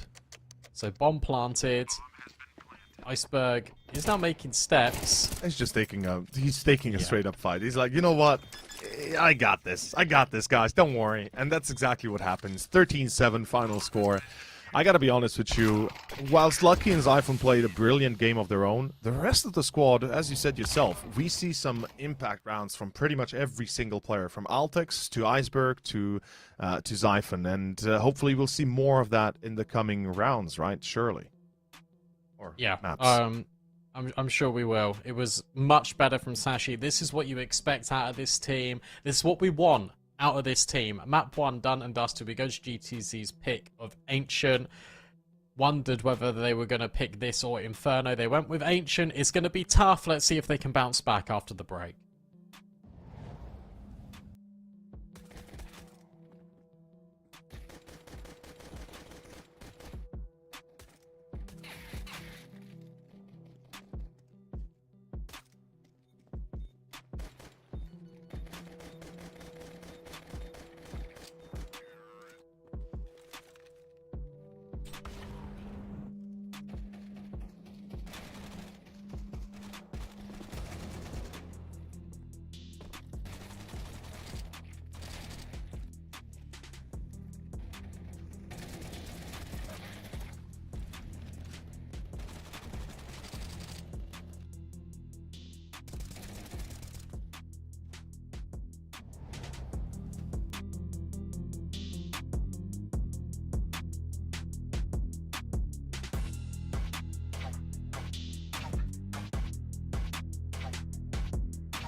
Will it be a 2-0 here for Sashi versus GTZ? Nuke was quite concrete. There was a couple of pistol rounds in there for GTZ, but ultimately Sashi were always in control. You go to Ancient. This is the map that GTZ picked over.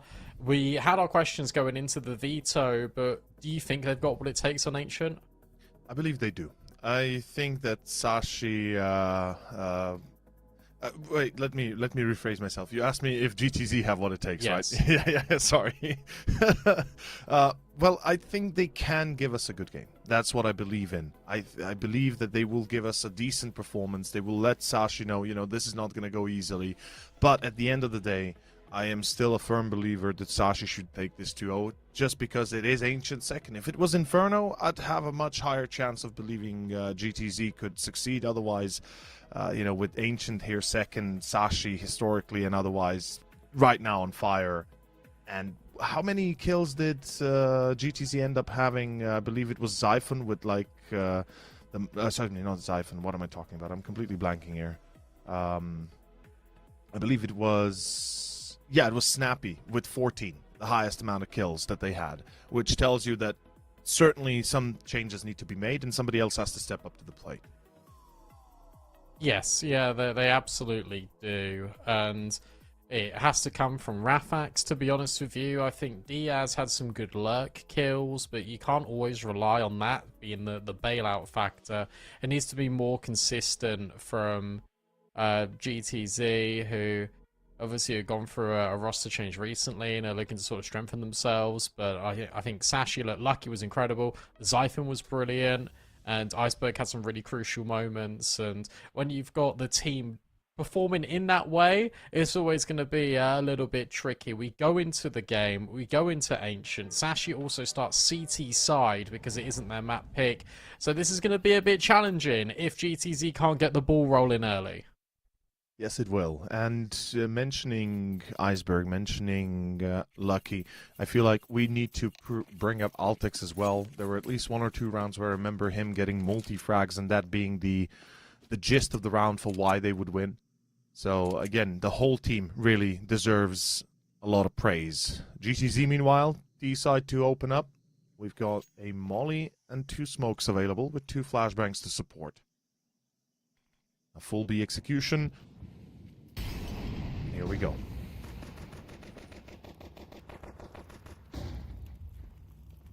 Feels like these players need to get a kill almost immediately on the site, otherwise it's going to be tricky. Great pathing from Diaz. Cabby finds 1, but the trades are immaculate from GTZ. Much better. Oh, okay. Well, that's one way back into the round, and that's one way to make it even. No kit, unless there's one on site. Could be in the Dawdy players, or Iceberg could just start killing everyone. Player at default, player in at cave. Needs to try and isolate these fights, and Lucky is doing it. Oh, alongside Iceberg, that is it. That is just ridiculous from Sashi. Fantastic retake. 3 versus 4 it begins with. Lucky, I believe, or was it... I'm not even sure who. Cabby through the smoke with the first. And then, a slow and steady retake. Basically clearing out those hard corners.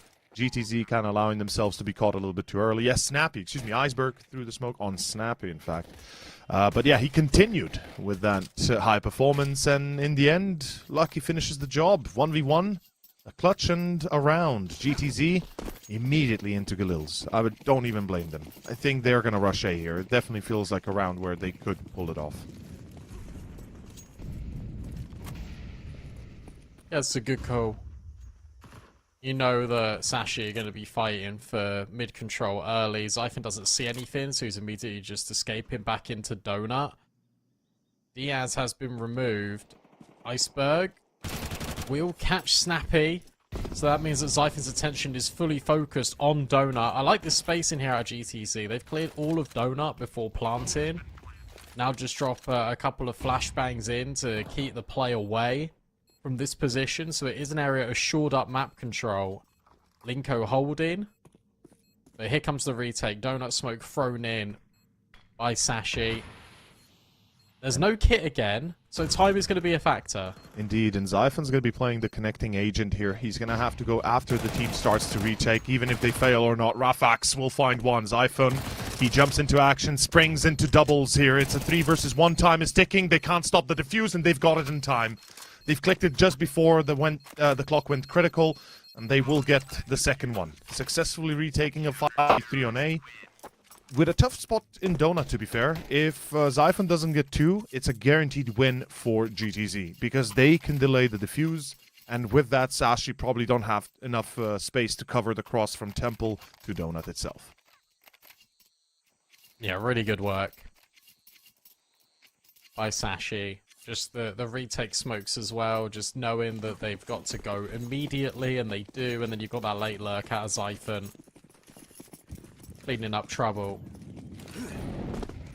Again, I don't hate the force buy. You got the bomb down in both of these rounds. You know that if you just win once, it's going to be effective. It's another A exec to draw all the rotates over, but the bomb's not yet committing. This is NopeJ's got a lot of space, but Sashi aren't biting on this. No, because there's no C4, right? There's no bomb plan. There's no reason to believe this is yet a full send. And soon enough, they'll transfer that C4 on A. They realize, you know what? Why are we even playing ourselves here? Let's just run A. Let's secure the bomb plant, and then we can work it off afterwards. The Dia is going to be the lurk towards B and Sashi. The one problem I'm having with this decision from them is that they're not looking for any space. They're not looking for any info. They need to find something towards B or mid, anything to at least recognize that they've already lost A. Now this will be confirmation with Cabby being smoked off, but at the end of the day, this is a 5v5 A retake, and I don't think they'll even try it if they don't get the kill in the next few seconds here. No, it looks like they are. Looks like they're lining up this flash to go deep into Temple. Brilliant flash. And it just catches off both of them. Xiphon deals with Diaz. Suddenly it's a 3 versus 2. And Snappy's on 1 HP, removed by the boost. A break on the smoke. You just start sticking yet again here for Sashi. Linko can't get by these smokes. It's all too easy. This retake is superb.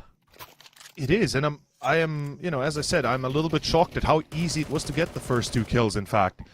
The one pop flash is enough to break both Rafax and NopeJ. That is absolutely astounding. Xiphon is expecting the flank. The Diaz gets caught, and in the end, obviously the overwhelming numbers once again prove to be Sashi's favor, and indeed they are. Even though they started with a man down. As GTZ... yeah, what I don't get is their after plan is relatively weakly placed. Like, nobody's anti-flash? Like, that's also a question mark that needs to be answered. But this time they rush A. They realize, you know what? It's been free takings last round. Let's see if it is again. Oh, good night, Xiphon. Much better. Let's see if they can hold on to this after plan. Iceberg will deal with Snappy. Suddenly that's an AK that can be scavenged. You've got Util again to go for exactly the same smokes, exactly the same plays here on Sashi. The difference you've got this time is that there is no donut control from middle. So you've got a little bit of a lurk here, which can be the difference here potentially for GTZ. And we already see NopeJ coming in behind again through Red Room. He's going to be expecting, and oh, both players walk the smoke. Not like this, GTZ. You played yourself. They played themselves. They shot at each other. Oh, man. They played themselves. Rafa had no reason to push that smoke. He just needed to watch it being pushed instead. And it was NopeJ that had the deep flank. He would have probably been able to kill one for free. And then the chaos and the confusion would have caused Sashi to be less organized and happy with the reaction. And that's, yeah.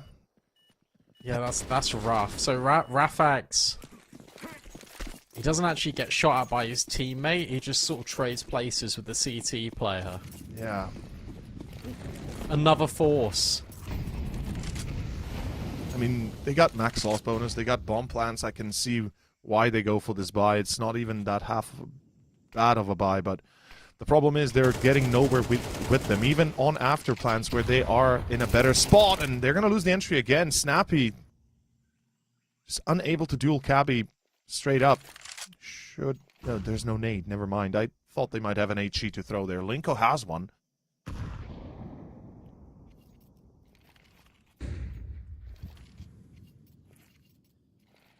They got to clear Iceberg.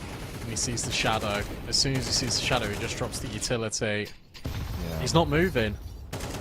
No reason He's not moving whatsoever. You'd expect him to reposition. Instead, he just stays. 55 seconds. The only map control GTZ have is in towards heaven. So now they look for middle, which means that they look for the fight on Cabby potentially. If they catch him, that would be great. And there you go. Xiphon, same position? What? Okay, just swings out wide, doesn't even give himself a chance, really, and it's going to be a 3 versus 4 A retake again. This time in Temple, advanced position for Iceberg. Shadow advantage, I believe, at least spotted. Yet, good save there. The pop flash doesn't get to kill the Diaz. The nade does. Altex comes in from elbow, and it's Iceberg from Temple. They once again deliver. It's an insane retake. 3rd round in a row that they go for an A retake where they absolutely dominated with losing minimal numbers. And they've got the kit this time. They've got the time. They got the space. They got the round. They lose players, sure, but they get a 5-0 regardless. God, how many times are they going to put the bomb down and not be able to hold the site? How many? Hopefully before it becomes a joke. It's already becoming a really harsh reality. That's the thing. I mean, look, Sashi can keep dropping.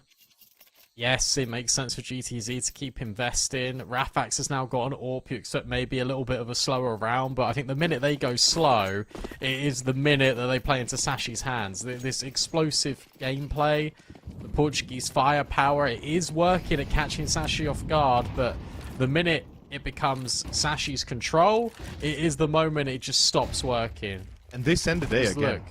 Look. Yeah. They got all the space out A once more. Yeah, and you can see Sashi's like, okay, surely you don't go A again, but yes, they do, in fact, go A again, and they're gonna realize now, wait a minute, we've already lost sight, well, damn. Well, yes, Sashi, you've kind of let it go for about 4 times in a row now. A 5v5 retake, this is like, you keep getting the same exam, you keep failing it, but you keep getting the same exam regardless of what the teacher does at the end there. I don't know, it's like Groundhog Day. And surely they don't keep repeating the same mistakes as Nope close to the corner, close to elbow. He's waiting for his first contact. And Sashi, they are losing this one. That was awkward. Both had nades in hands, right? Yep. Yeah. Finally, a breakthrough. Took them a while, at least. 5 alive as well, that's important. Lucky can drop, Altex can drop. Let's hope they keep it this way. And the damage for Sashi was severe enough to now bring them on the brink themselves, lose it, and they are basically on a full eco next. 1.9 thousand loss bonus is what they get. AKA, they're screwed. Now it's just a game of chicken, because how many times do you want to hit A? Honestly, another one. It's a meme at this point, but it is A again, and holy hell, Cabby a little bit too trigger happy. Shoots too soon and still gets 1 for the trade at least. That's a better than nothing deal, as the Diaz is going to hard clear Zyphon. Good shot by Rafax. Zyphon is dead, and that is round... yes. Yes. And Lucky's getting hunted as well. Much better. Should be. Out of GTZ. Oh, he doesn't see him. Oh, he knows now.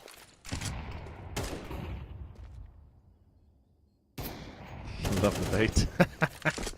Cat and mouse game here with the op, and yeah, oh no, Lucky. Poor guy, snappy as well, inaccurate with the AK. Not the first time, you know, we saw it was him, right, that had that horrible whiff on Nuke. But regardless, he gets the knife at the end there, styling his way through killing Lucky. And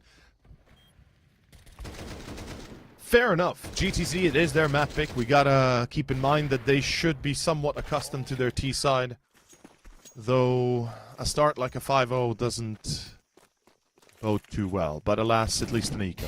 So, oh no. The only thing you gotta be careful of is that where you've run A so many times, you expect the eco to stack A, and it's not. If they go for a B exec, that's what you gotta be worried about. Brilliant Molly to force them into the fight, but the MAC-10 gets nothing. At least Iceberg is traded. But how many more do you realistically expect here? Because the whole squad's here. Yeah, you gotta see at least 1 or 2 more kills for the CTs, right? There's 3 Deagles in play. Surely one of the 3 players hits somewhat of a chance of killing. As Snappy the fact that he placed that smoke it's ludicrous, but it might just be mad enough to work. This is crazy. It is gonna work. Oh, no helmet? Or was he already injured? Did I see that incorrectly? Because I didn't hear a dink, so yeah, no helmet. I'm just letting it happen at this point. Dude, if they win like, surely they don't win this round, right? I mean, it's not like they're looking to win it, but it just showcases how good Sashi are and the difference between the two teams. Realistically, right? We are not even trying to go off the beaten path here. It's facts that we're speaking. Sashi should be winning most likely the series here. I mean, they are the better squad overall. Though GTZ, perhaps if we see them in some individual brilliance with some team play in kind, never say never. No AWP available for Lucky. So he'll have to go on the M4. I think that's actually fine, considering how fast GTZ are playing in the first instance. Be interesting to see what the change of play is for Sashi. Maybe it's mid-heavy with 3, then you can quick rotate everyone over towards Donut. Maybe it's a double push in towards A main. These are all necessary reactions, but it's now just a game of bluff. Like, what do you expect your opponents to do, and how can you counter it? It's a great nade on Diaz. Spam not quite there for Iceberg. This mid-control being established quite quickly here by the T side. Yeah, Zyphon's gonna have to probably fall back from Donut. He's getting... Oh my gosh. Extended into, and he's still staying there. He's got the cross with Lucky, so the bait and switch is ready. Lucky gets the first. That's a good start. They're not gonna anticipate Zyphon close by, and they lose NobeJ with the C4. Excuse me, that C4 is still in T-base. What did I just see there? Those reflections must be giving me some glares, as it's going to be Iceberg instead to get caught. Transition towards Shelf. Lucky and Temple, they know about him. Cabby next to him. And Altex approaching from CT. The C4, not too close, but it feels like they're going to run B, because the DS is about to be on site. And that's smart. You just smoke deep, you take long. You can now plant for long. And you can play this quite normally. This is also good little micro from Sashi. They go through Donut to clear that out. They make sure there's no additional lurkers. And now they know that everyone is basically forward facing in towards heaven and sight. Expecting a lot of aggression from CT perhaps, but as the smoke clears, they check it. Rafax for a spot. The nade is potentially decent. It is. And all three approaching from ramp and cave. It's going to be down to this. They're just smoking it all off again. Yeah. Altex, does he check Linko? He does expect him, but loses the duel. Lucky in the reply. It's still a 2-on-2. There is a kit available on Lucky. He's going to have to stick it. But the spray is accurate, and with that, round is over. As Cabby has to pull out, he's going to look for exits, maybe even gets them, and will at least force Rafax to lose his op at the very smallest of deals, at the very least. It's better than nothing. That's a good find. Yeah, absolutely. Because now that's an AWP for Lucky. You can still invest because your loss bonus has been building now. Because this was 5-0. This is now 5-4. A one-round game. GTZ are performing exceptionally well. I like their T side. I think this got a lot of clever little things in it, and using the DS as a really proactive lurk, it is working incredibly effectively in garnering them a lot of space. They are abusing the fact that Sashi's leaving a lot of holes in their own defense. It's like they're not really playing to their utmost at times, as the DS finds Zyphon with check. And to be fair, we mentioned in the pregame, right, GTZ, they're going to be relying on team tactics. They're going to be relying on cohesion and good communication, and that's what we are seeing here. That's what we saw in Nuke as well, to a degree. It's just the individuals that didn't really show up in that sense, unfortunately, and perhaps the other way around here, though. It looks a lot better than what it seemed to start with. Because you can't tell me you and I didn't think of a potential, you know, maybe 13-0 if 5-0 had continued. GTZ towards B. Here we go. It's a full send. They have to go now. No space towards A. No reason to delay. It's It's all eyes on the first man. It's Altex to hold. Let's see if he goes multi-frags. No. Traded off by Iceberg. Oh, what? He checks Cabby. Snappy with the real read. Go A now. Back to A, yeah. 40 seconds to go. They got it. Yeah, this is so smart. And why would you expect Rafax still on the boost? That's got to be a frustrating one for Lucky. And now Iceberg. That's why he's not the AWPer. GTZ tie things up. And again, it's this late to mid round. You catch one player, suddenly, hey guys, we've got the entirety of the other bomb site. You just shift your forces over. It's well worked, especially after the conditioning of we will come at you hard, we will come at you fast, we will rush A, we will rush middle. Now it's a lot more diligent, incorporating these lurks a lot more effectively. It's normally Diaz, this time it was Snappy, and the result's the same.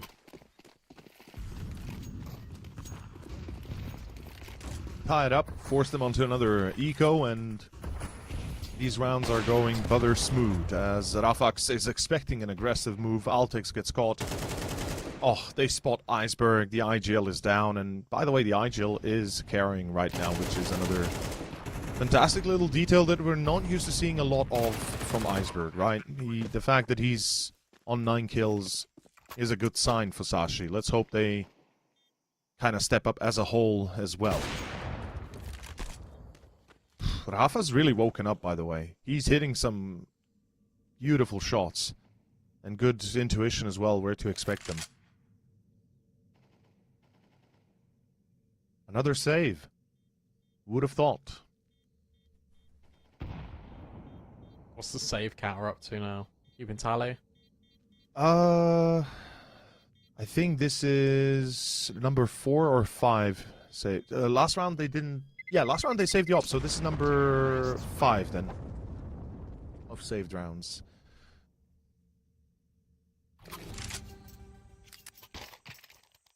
Keep in mind, this is just on Ancient. This is 6 rounds in a row. Yes. For GTZ. Yes, out of those 6, 5 were saves by Sashi. A stark comparison between the first 5, right? Where every single attempt of a retake succeeded. So what gives? What changed? What changed? What's happening? They got more kills before going into the site. Yeah, that's fair. That's also a fair way to put it, yeah. Again. Nice.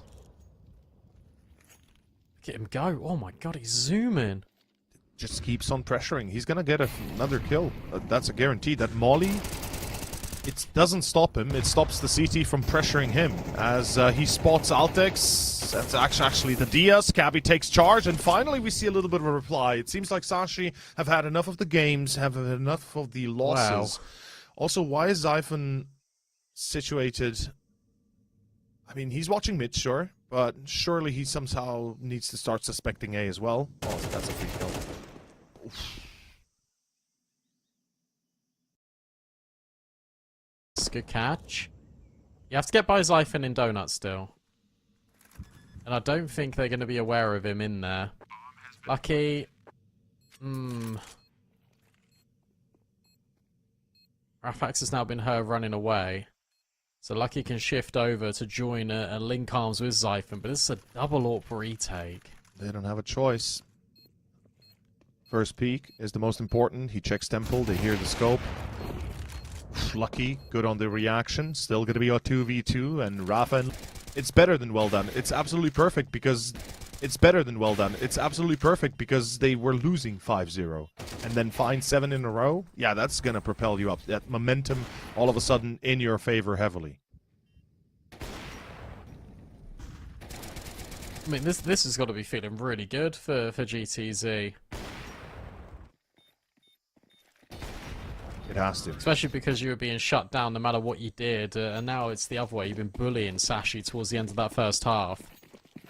A map you desperately need.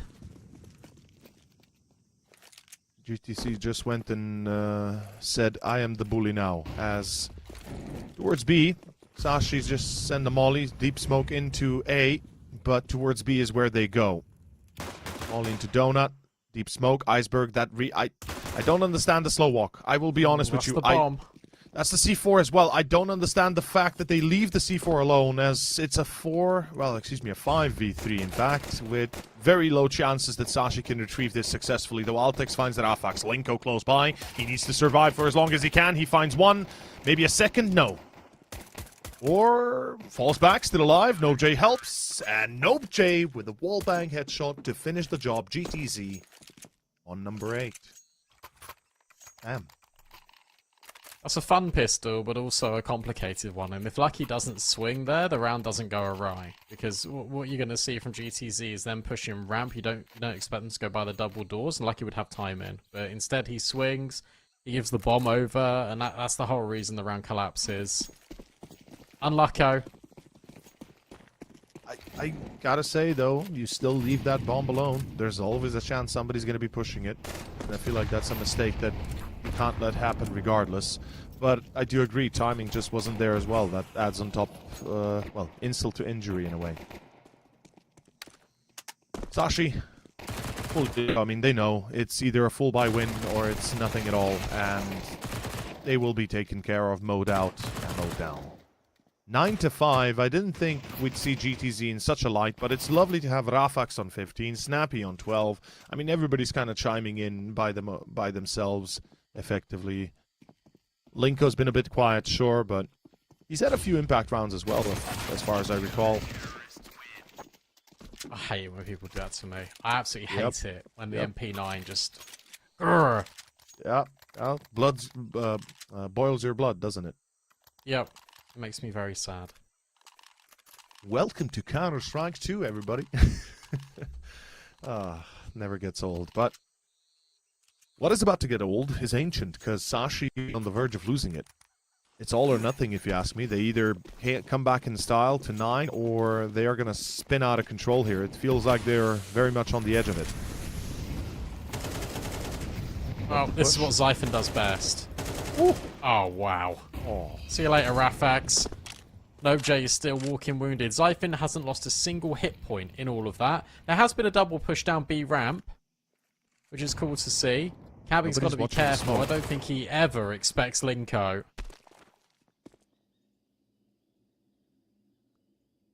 And now you got this pushing towards A main. There could be a favourable time in here for GTZ. Oh my gosh. No freaking way. Snappy's going to get a free kill. Zyphon dies, and Lucky dies, possibly. That's the C4. There's another player deep in T base, which gets spotted. That's madness. Good nade, but Snappy's still alive. They're still being closed in. Right now, this is a cage, not a win, as Altex finally returns, but Lucky's already died. That's the C4, and Iceberg, well, he's going to try and connect with Altex through Donut. He needs to find this first kill on the DS on site. He will. Minimal damage, and a 2v2. All of a sudden, Sashi, they feel the rage, they feel the power, but do they feel the round? Oh, what? Oh. What is that? It's over. It's 10. I'm perplexed. I can't believe they didn't get Snappy out of A main. There was a decision to be made there. You just leave him. Lucky could just go with the bomb, take the space elsewhere, be with the teammate. Instead, doesn't. That means that it just means you lose all your time in. Yep. And not only timing, you lost your player. You lost Lucky. Like, that is never a good thing. You lost the C4 control, you lost Lucky, you had to lose more time. Instead of planting the bomb, getting it under control, you basically completely fumbled it, and it's the nerves doing their work. Sashi just, right now, feeling like they've already lost hope on Ancient. That's what it looks like to me, at least. You know, maybe already in the back of their minds they're thinking of Inf, what they'll do there, but this is it. One more try before it all goes awry, as AKs and Galils will sing their songs. Who hits, though, and who listens, we're about to find out. So what we've not seen out of Sashi all half, and that's just a straight exec. Oh, that is fair, yeah. It's kind of sad, isn't it? Good catch. At least an opening kill falls favour to Sashi finally. I mean, it did in the previous rounds, right? You remember how much damage Zyphon did, and they're still not able to win that round? Unless Cabby, I think he saw the foot. Cabby saw the foot of the boost. He did. And lest we forget how many rounds Snappy had been able to get in their backs, right? How hard it has been for Sashi to hunt him down to actually stop him from doing damage. So this is one of the first ones in recent moments in the last 10 where they were successful, but Lucky traded off again. Rafa close, and it's Linko now to step up. As every round starts relatively balanced, and then it just kind of collapses on top of Sashi, and they're just stuck in like in Leopard. They're not even moving. Like, you can tell that they're unsure. Iceberg right now, the mid call's not happening, and again they're enveloped from all sides by CTs. Diaz should get a first spot. He does, and Rafa will get the subsequent kill. Down to a 2v3. Iceberg has 1 HP. No chance. Good night, Zyphon. You're about to be flanked again. It's so weird to me because Sashi on Nuke, they were playing like they had all the coordination. On T side, they were making sure that there was like really unfair fights that were being taken by GTZ. Whereas here, Lucky's been caught 3 times just on his own. Then Altex will swing wildly for no reason to try and get the trade. It feels so desperate. It doesn't feel like the same Sashi from map 1 to map 2. Spoke about the fact that Ancient could be a direct counter to them, but you anticipate that GTZ would be playing well in this map. But I mean, they're just being outclassed, Sashi. I mean, that's a great double entry, but you're not smoking CT before you cross. It's silly, and it's Lucky again being caught. And small mistakes cost you big rounds, as the Diaz is now coming in from Temple. His timing is near perfect. He still finds Altex. Yes, traded off, but the damage is severe. And all of a sudden... main flank. Yeah, that big flank is crazy. Like, Linko is going to get 3 kills for days. They're never going to expect him this quick. And he's got about 5 seconds to turn around Iceberg, or he is as good as gone. Oh! Wait.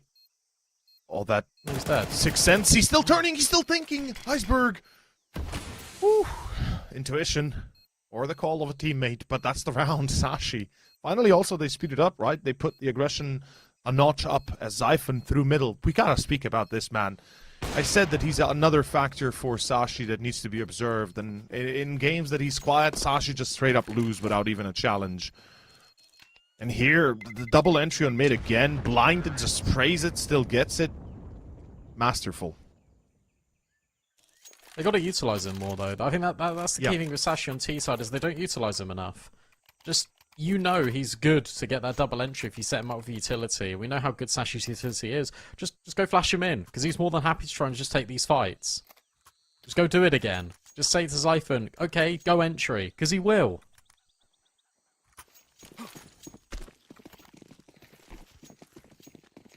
Indeed, he's got the spawn to do it again, if he wants. Oh, he does. He does want. Molly into Pizza.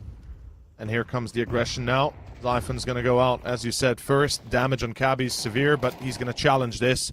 Doesn't send bullets flying just yet. He wants concrete targets rather than ghosts in the smoke. And he sees one. That's Snappy. Second spot. It's on the op. It's Rafax. Iceberg showing his shadow. I'm not sure it's been spotted. Nope, Jay's on an off angle. He's not going to work this one out, and Iceberg finds the entry. The IGL made this possible. Ace site now under attack. And the defense is crumbling. Snappy, Rafax, all out of commission. Another one. Iceberg continues. He's mad. He's had enough. He wants to lead his team to victory and make it a 2-0 instead of letting this slip to Inferno, where likely Sashi could lose.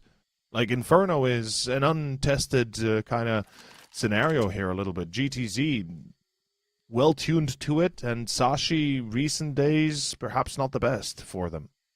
Really smart round, again, out of Sashi, because yes, Zyphon doesn't get the kills, but he does get space.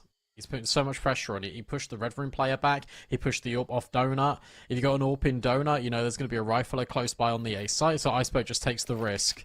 He's able just to catch these players off guard continuously. Not worth hunting this, really, because it is an MP9. Not that Sashi know this, but they find out the hard way. He can't get that AK. That's the only saving grace in the round. 4 casualties. Sorry, 4 staying alive for Sashi. Yep. Perfect, fine, no money.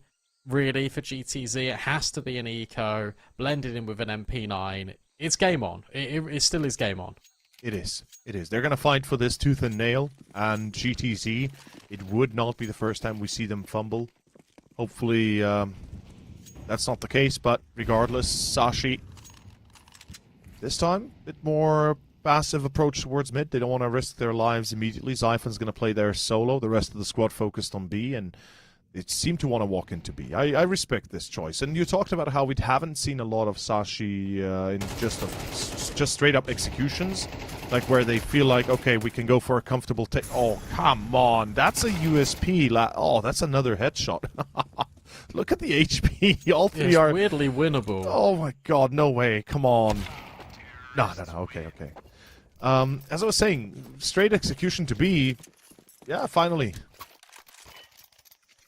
Yeah, this was a deliberate exec as well, and it's deliberately targeting lower buys because the smoke Sashi through lands in cave, and it blocks it off, and it creates a flush line from the outside. Then you molly in towards short, in towards long. You just take all the space on the bomb site. It's so difficult for teams to have counterplay to it when they've got no counter utility.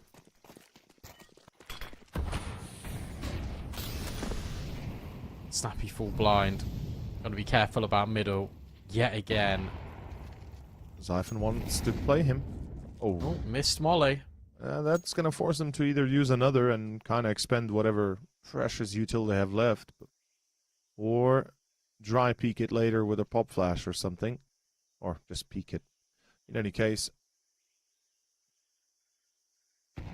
GTZ taking their time as well. I like the fact they're playing smart, snappy with this pixel angle. He's just looking for any sort of confirmation somebody's crossing either ledge or close by donut.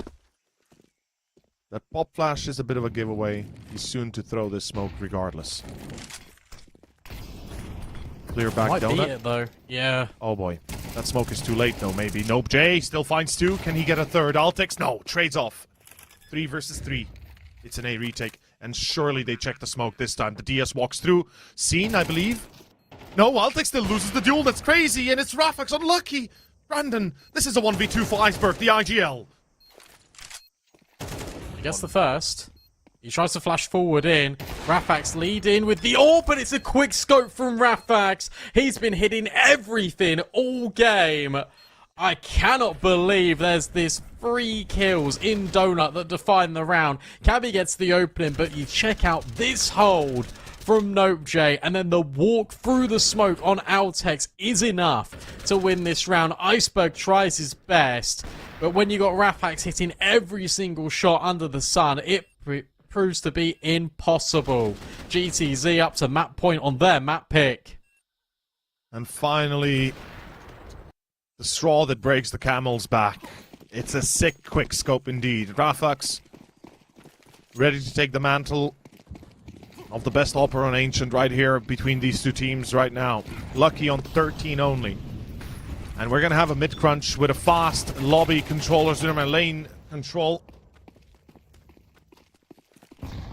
Lucky does straight off though. It's a 4v4 back towards A, and it's once again on Nope J. He'd already done it before. Can he go multi-frags once more? Checked out this time a tree. No, he's denied. Oh, snappy, close call. Denies the bomb plant, but it's a 3 versus 2. And we got 4 rounds to overtime. Sashi, do they have the energy to push that far? You can't go for this if GTC got to save it immediately. That should be the call. That should be the awareness as well from Sashi. You just concede it this time because your money is more valuable right now than GTZ's economy. You got to build up something. Absolutely. You see, Zyphon's just so paranoid. He's smoking off absolutely everything. They will get out of there. Hopefully, with 3 players alive. It's Zyphon again with the double kill. It's Sashi just trying to stay alive for a few more rounds. 3 more is what they need in a row to force OT.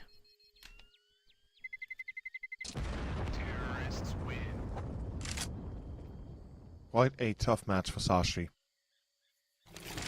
Finding themselves consistently under pressure and barrage, and somehow, I mean, the fact that we can, that when we talk about this map, we start off with a 5-0 for Sashi. That's what really gets me here. It's they don't get a single round. It was, what, 11-5 at one point. Or was it 10-6 and then 11-5? Regardless, point is, it's just such a contrast between those 5 rounds at the start and then 11 in a row from GTZ. Asashi towards A this time. The Shadow gave it away for the second player, but they lose Rafax. Oh no! Okay, all is good. It's fine, it's fine. Oh my god, they gave me a heart attack almost. The fact that you hit that deagle shot and then look for more. Scary. Scary premonitions. Good counter util. You can't get in. If you're Linko, you can't save any of these rifles. There was none really offered up to you. You might go in the corner and throw an A main smoke for fun. It just doesn't really seem worth it. Nah, you gotta save the AK at the very least here. GTZ, they're going to be scraping the bottom of the barrel for a proper buy, regardless of how well they feel about themselves. Even if this is 5 rounds in a row and loss bonus is going up there, the Diaz, with him surviving, he can drop the AWP, and that's a Mac 10. That's a... Well, I mean, it's not a weapon you really want here, right? I don't think a Mac 10 is going to do the job unless you have a play in mind for it. Then maybe. But surely you're not the only one with the defuse kit. Linko, tell me that the Diaz buys the kit as well. Oh, man. Oh, dear. Oh, this might come back to bite them. Oh, yeah. Oh, yes. It very well might. 2 rounds to go. Sashi, overtime is waiting. Let's see if they achieve it. Meanwhile, GTZ fight for dear survival here. And Zyphon's at mid again. Dude, crazy. Just keeps on... Like, he's fearless in this approach to mid. I like this. Good push. Oh, Altec spotted and collected by Rafax. And now you just disengage. They smoke off the B doors. They smoke off Donut. You can't go anywhere if you're Sashi, apart from Cave.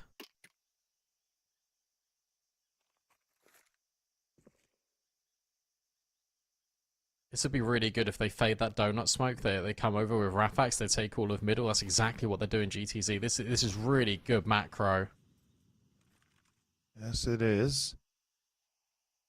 And they're going to crunch them into shelf and lane here if Sashi don't respond soon enough. 40 seconds means that at this point GTZ have all the cards available to them. And they're holding the ace in the sleeve.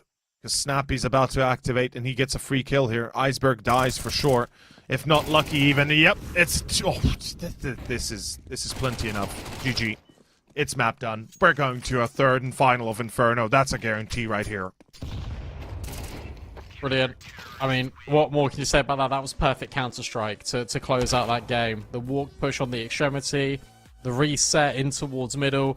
Everything is so systematic, and GTZ worthy winners of Ancient. It was 5-0 to kickstart Sashi's campaign on GTZ's map pick, and from there it just fell apart. Great result for GTZ. Inferno is what's needed to separate these two teams. Who will come out on top? Who will start their Swiss stage off with a bang? We'll have to find out just after this.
interesting little map coming up here on Inferno, because overall I actually think GTZ played better fundamental Counter-Strike than Sashi did on Ancient. And now we go to Inferno, which is a map purely about fundamentals. Like, I can see them winning the series now. Yeah, I think we even said that if we do get to Inferno, it's not necessarily a coin flip, but definitely a position from where GTZ can then steal away a W for sure. And honestly, I kind of see where you're coming from. I said it, tactical-wise, definitely we expect a lot out of GTZ. As the game is live, I think, Inferno's up next, the third and final map of this second series of the day. It's the first round of the Swiss State, so it's not going to be a do-or-die scenario for the tournament. But as we've already explained, it's nice to have a win to begin with, so you feel good about yourself that you go into positively in the next series. Round 1, Pistol is here. Let's see who takes this one.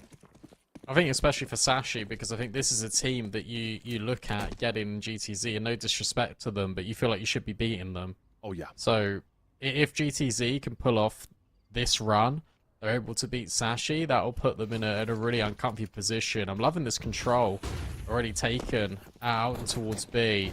Flank could be caught here. Yeah, Iceberg gets tagged a little bit, and that just sends him straight into Nope J. Rafbax continues his good form, but great trades out of Sashi. They got the site.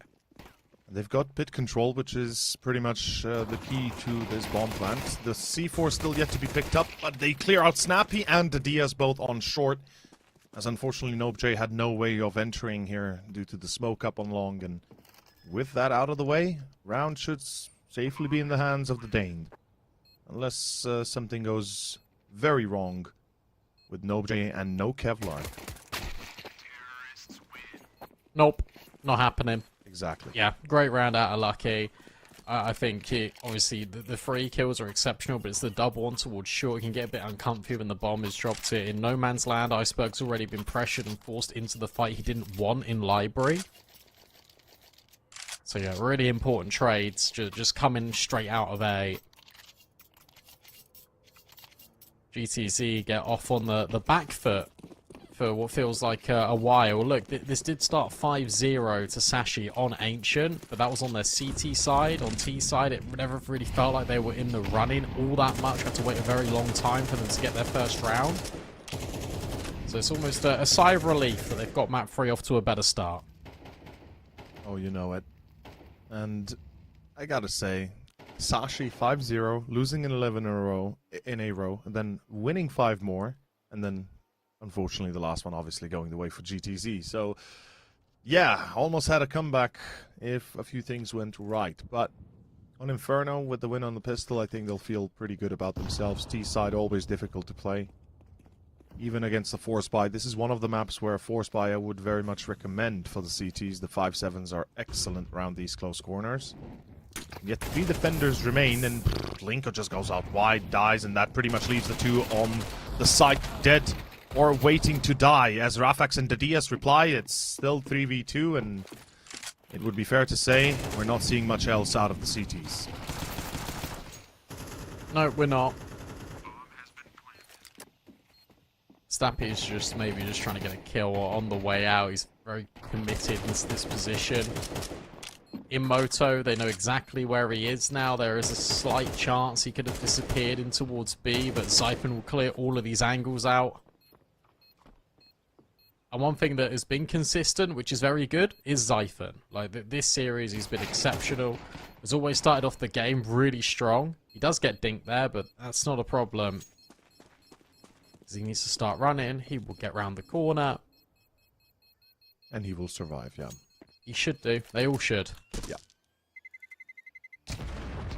The one thing they need to fix is the bomb radius. It's absurd here on A. Like, it's just dumb to take damage bottom middle. Makes no sense. But I'm complaining into the wind, an old man shouting to the clouds, or into the sky rather. Sashi 2-0, looks like a 3-0. Let's see if this pistol round has any chance to at least get a kill or 2. I'd say push down mid, maybe push down banana, whatever you do, do it together. See if you can do some damage. Please don't default split. Smoke towards B could work, by the way. Snappy has it.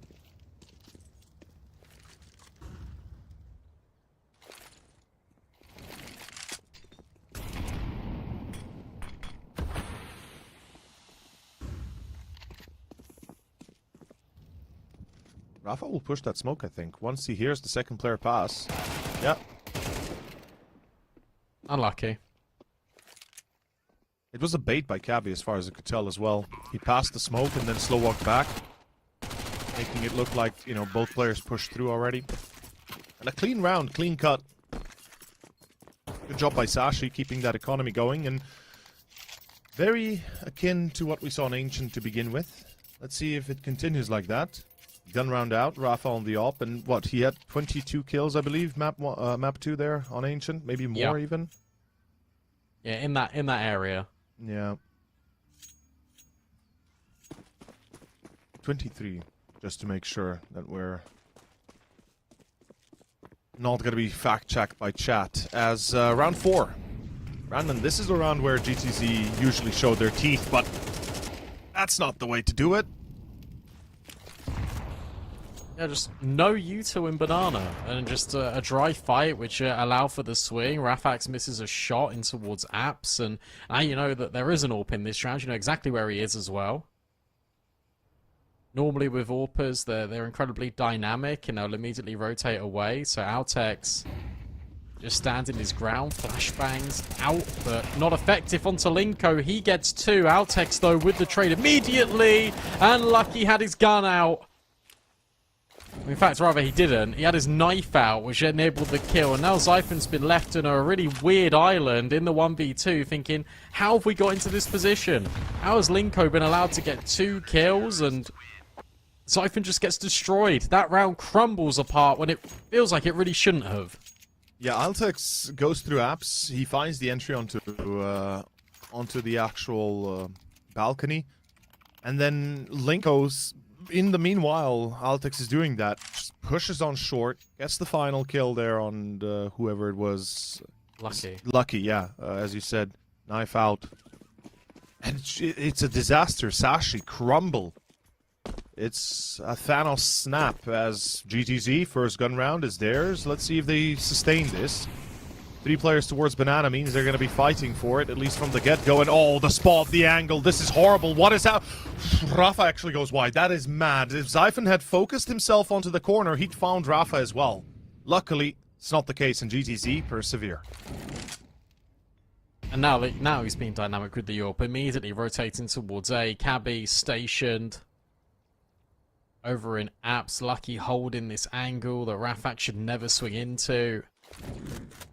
Counter utility is going to fall on deaf ears in top Banana. Timing is everything, and Lucky wins out the fight this time. A double push. Yeah, you saw both of them. That's why he just throws the flash a little bit wayward so he can put his gun out a little bit faster. Lucky is sublime. And Snappy, all he can do is rotate into a bomb site that he's got no chance of retaking. Fantastic recovery. And we have to mention at the very least, Sashi had a bonus round previously, right? 2 MAC-10s plus a Galil. So it's not like everything just kind of falls apart because they lost the one. And with this recovery, they pretty much showcase that. Snappy, the fact that he's still trying is pretty insane in my eyes. There's no reason to stick around even close by, let alone try, as, yeah, Lucky secures a 4K, steps up, and Sashi continue. So much for being a little bit nastier, being a little bit more angry, GTZ. This brings them down a notch again and on to a half buy and eco, effectively. Yeah, it will have to be, what, MP9s? That might be, oh yeah, just Deeks. It's rough. It is. And the worst part?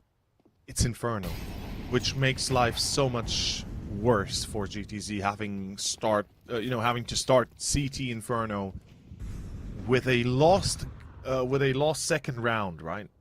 aka after winning the first gun round, you'd think they'd stabilize, they'll feel a bit better, but then everything just collapses, and this makes matters so much worse. Honestly, in some weird way, it'd be better off if they hadn't won the previous one, as Snappy right now, Iceberg. Oh, here. Oh, goes wide. But they push too far. A bridge too far.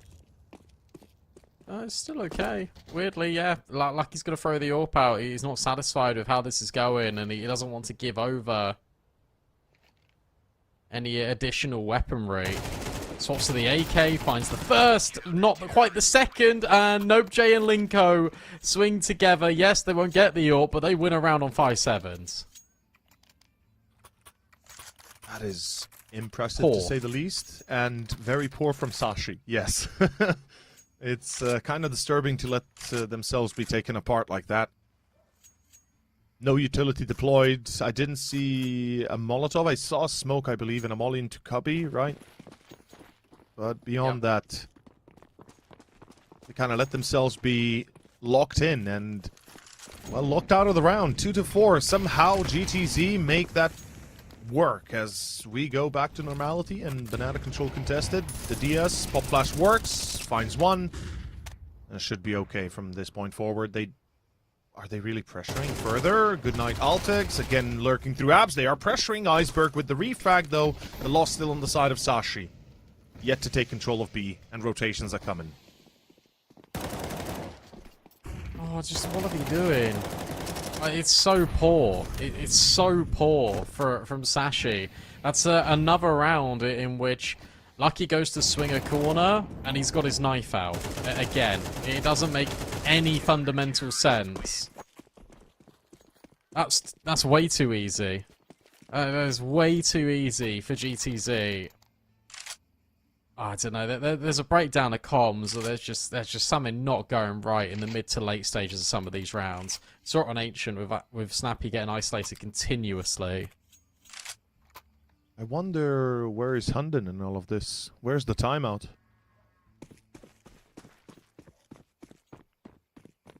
Like, clearly you're losing rounds that, at the very least, should be a lot closer than what you're losing them with, and somehow, as you said, communications break down, some frustrations between players, you know. Everything's possible. That's why you have those timeouts to talk this one through.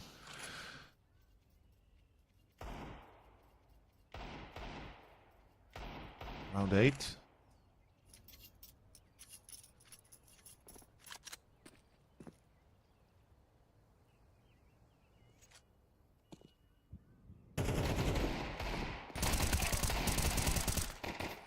Good hold, good check. Solid. You know, they don't escape, they don't run away, hold their ground. That's what you need to do in a position like this. You keep yourself composed. And GTZ, not only do they tie it up, but they bring Sashi to their knees. This is where things could turn very much the other way all of a sudden. Sashi, this is a buy that either works, and you're back on track to finding 5, 6, 7 maybe, or you're going to face the exact opposite.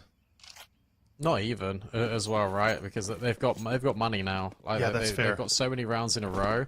There hasn't really been any bomb plants either for Sashi. Like, they've been really struggling to find their way onto the site. Like, you actually look at this and it's like, okay, GTZ are in the commanding position because they've got money in their back pockets. They're at a point where if Sashi lose this round and they don't get the bomb down, they're going to be on Tech 9s. They're going to be stuck in that cycle. Yep. You could very easily go the other way. And I think what's been most impressive about GTZ is how dynamic they've been. You know, got a completely different setup over towards A this time. Rotations start to come over because they want to pressure B a little bit more. Yeah, Rafa's been the consistent rotator here. Every single round he's been flying from A to B. And you've mentioned it a few rounds back as well. This really makes the difference. Sashi never really know where to anticipate him. And once they realize, okay, he's on B, sure, let's push A. Nope, he's back on A. And they get caught in this swing consistently. And look at how much they have to expend, how much time they have to waste just getting top banana, which you usually have at the start of the game, or a round, rather. And for as long as they're taking, the third players, they're already rotated back. And this is going to be a 3-man hold with 2 more potentially in turn. Bit of a fake on A by Altex, trying to sell the idea. No mollies. Oh yeah, that's true, actually. Good point. They waste the CT molly, though. But the second one is not. And here comes the defense. Let's see how they do. Not a great positioning as the Diaz just dies behind Plateau. Behind Fountain for some reason. I don't know why he didn't stick to triple. He thought there would be mollies. You mentioned it. There were none. Sashi didn't throw any. And round is done. Probably. Yeah, the A players aren't going for it.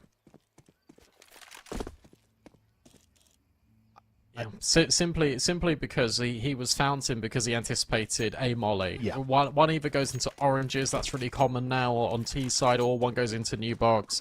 He could have sat dark. But he didn't. He could have also stuck to triple and just rotated to either second, first, or oranges, or triple, right? Just switch between the two depending where the mollies fly.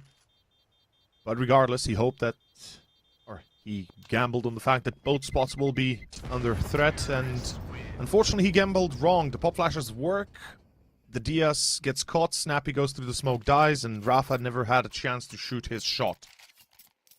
Sashi, a little bit of a late recovery, but at least it is a recovery. We said it, it's a vital round, they get it, and GTZ, not strung for money, but soon to be, especially if things start to turn back in the favor of the T side. The Danes have certainly not given up that easily.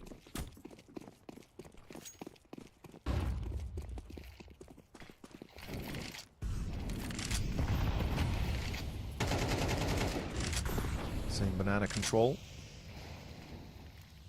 Very stalwart once more. The Diaz, he's going to pressure further. Probably try and get himself into the corner. Bicycle and stays there. No. Oh, they lose the molly because of the smoke. That is unfortunate. That's something that's been happening quite a lot recently. Here's the thing. He gave away audio that he was there, but a really good counter flash. You still know that Diaz is in the corner. Zypher's got to go through the smoke, and he gets rid of both. Yeah, so Diaz was scared that the molly was going to spread to him. He got extinguished, but he moved, and he was being so loud about it that they recognized that he was there. Snappy tried to come in and help. It didn't work. It is a 4 versus 2. But the CTs are gambling on the right side. There will be a boost up as well. I do not think Sashi are going to clear this boost. Question is, what kind of a smoke will land into CT as well? Does it bounce on top of flowers or not? Usually it should, and it does. And there's the free kill. Nobjay, what are you doing, brother? That's such a waste of an opportunity. Now Linko's literally useless up here. He cannot do anything at all, as there is no shot that they let him win this round. Like, whatever he does, he's dying within the next 10 seconds. Less even, because the smoke is about to pass soon. Yep. 1, 2, no, just the 1. If Nobjay had been alive and pressuring them from either Church or maybe CT, but that doesn't seem like a smart idea in that case, then I can see Linko's position working, but just wide out and pull, okay. I guess hoping to find 2 or 3, right? Multifrag, then Linko has a 1vx where he can win, but again, those are such gambling numbers that I don't know how he can go for them. In any case, 6-4. Going off the rails, as GTZ is going to be railroaded into a loss, potentially, if this continues.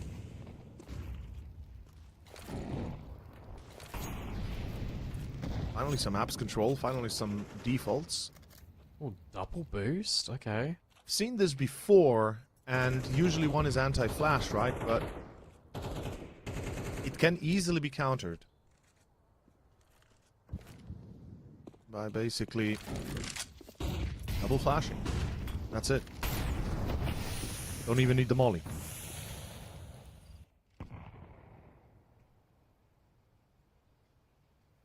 Yeah, I quite like this out of Rafax. Well, that molly's not spread properly. So he can stay here, but he can't push past the point. Molly acts as a bit of a blocker. Snappy. Don't you dare peek Getting solo, close. Snappy. He jiggles it. Oh, he nearly gets the timing on Cabby. But at least it's the info. He sees the bomb going back. That means that Sashi are going back.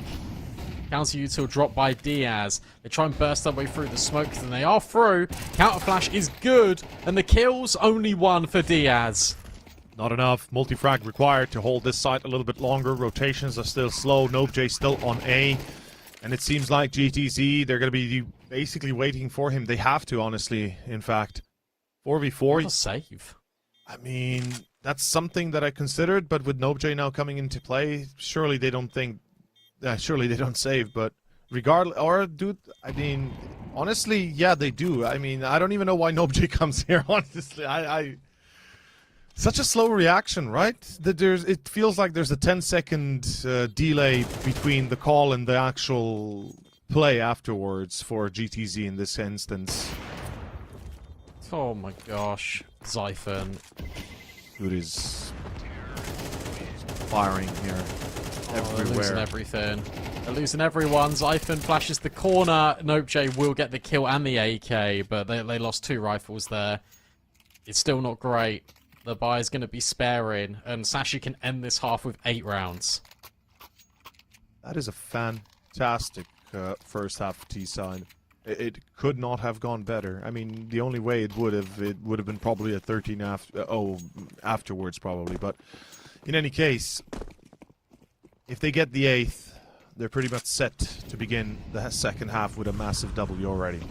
GTZ no longer going for banana control. They've expended far enough utility before and never really gotten away with it easily.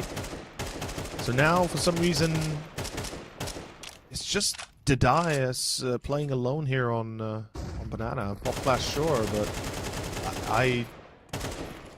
he checks the corner, but it's so telegraphed, it's so obvious. Xiphon literally just pre-fires the smoke. Good intuition, good prediction, and at the end, easy kills. I'm surprised that Rafa's not the one taking charge, by the way. I'd expect him to try and find entries instead of an MP9 that has no business just, you know, blindly hoping something works. He's not that player though. He very much had the late round close for this team. But you're right, I mean it wouldn't have hurt to see him go in at least behind the MP9. Yeah. One smoke, 2 smokes. Now you're waiting for the counter utility to be dropped. It's going to be a break in the smoke. It's going to be an extinguish. Flash play really good here. How many can Upj find? Just the 1, but Snappy's found 2 of his own. Advantage thrown back in favor of this CT. So Rafax is now going to run through the smoke. We said he was the closer, but not in the way you'd anticipate. Ridiculous. Out of the AWP for GTZ. And it means the CT side will at least get 5. Let's say a bare minimum for the CTs if they want to do anything at all. And Rafa, as we said, we need to see more out of him. Pulls through the smoke, takes the crazy pill, and actually gets down for a double. Good job. 5, it's doable. It's difficult. This is 5 even with like the 5-7 buy, right? I believe the GTZ so. got. Oh yeah, that's actually. Oh, you're so correct. Yeah. Oh, it does kind of hurt when you think about it in the in the bigger scheme of things, right? Considering how easy it looked at one point. But regardless, Sashi, I think they'll be happy with the outcome. Pistol now, they know their favorite. CT side for them should be not necessarily easier, but definitely a bit favored on the pistols. I mean, they got USPs. They love those weapons. Xiphon especially. Iceberg, Lucky. They hit those shots like it's nothing. 2 smokes usually indicates A. Could still run B, but I doubt that's. I don't think B is really an option on a pistol anymore. It's a meme more than an actual strategy.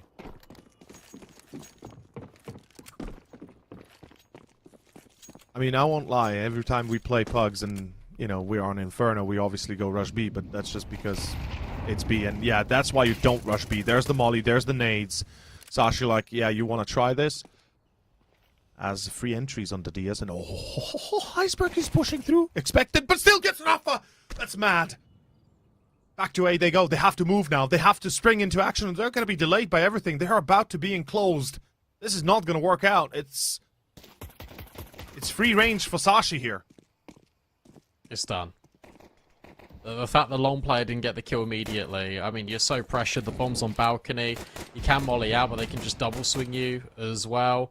It only breaks down if there's individual fights. Like this one on Lucky being given up for free, but he moves out the way. Altex goes searching. There's Nope-J that secures, and Lucky is being chased back on. Don't tell me. And now Iceberg is isolated. So this is what I mean. This is literally what I meant. Yep. I cannot not sigh here. Oh, and Kabi, the head. Oh my. What are you doing? Seriously, guys, like this is such a joke. This is disgusting. That was the easiest 2v5 I think they're ever gonna have in their lives. Oh, I hate this.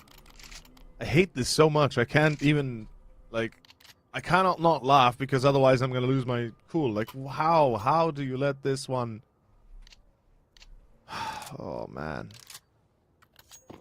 It was a 5v2. Right? Or am I wrong? No, it was a 5v2. Yeah, they got the entry, then it kind of continued in that manner.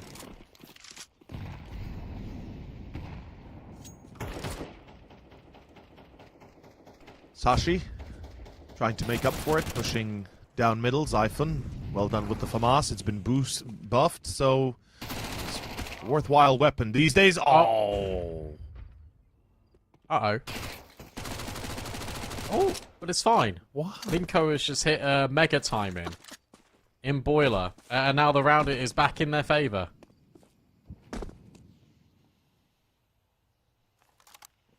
Iceberg has been given a FAMAS. But Diaz has to hold this smoke. He is watching. Oh, watch this smoke. Oh my god. You're just okay. Just avoids it completely. That's kind of cracked, really. Well, they're just going to pick up the FAMASes and the girls and just run off. Yeah. At this point, I don't blame them. Oh boy, this is... I gotta say, it's not been the cleanest of games. It really hasn't.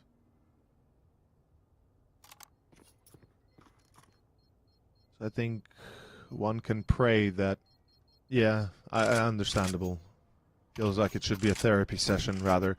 As GTZ, well, let's see if they perform some therapy. Sashi's gonna need it if they don't win the next gun round. This one is an eco, effectively, so we're expecting not a lot. But hey, 2 weapons, Kevlar. I mean, we've seen worse rounds win before, so maybe I shouldn't be kind of pissing towards the wind here, because it should be at least a challenge, I guess. GTZ. Very default. They're just going. They're going to beat all the util. Yeah. Makes sense. I mean, all the util being one smoke. Imagine losing against a USB here. Okay, thank you, Snappy. Really? Oh, it's painstaking. In any case, GTZ, they've got the round. It's as simple as they. Yeah, they do. Let's see what the Deagles can realistically do. Not a lot, in fact. They're saving.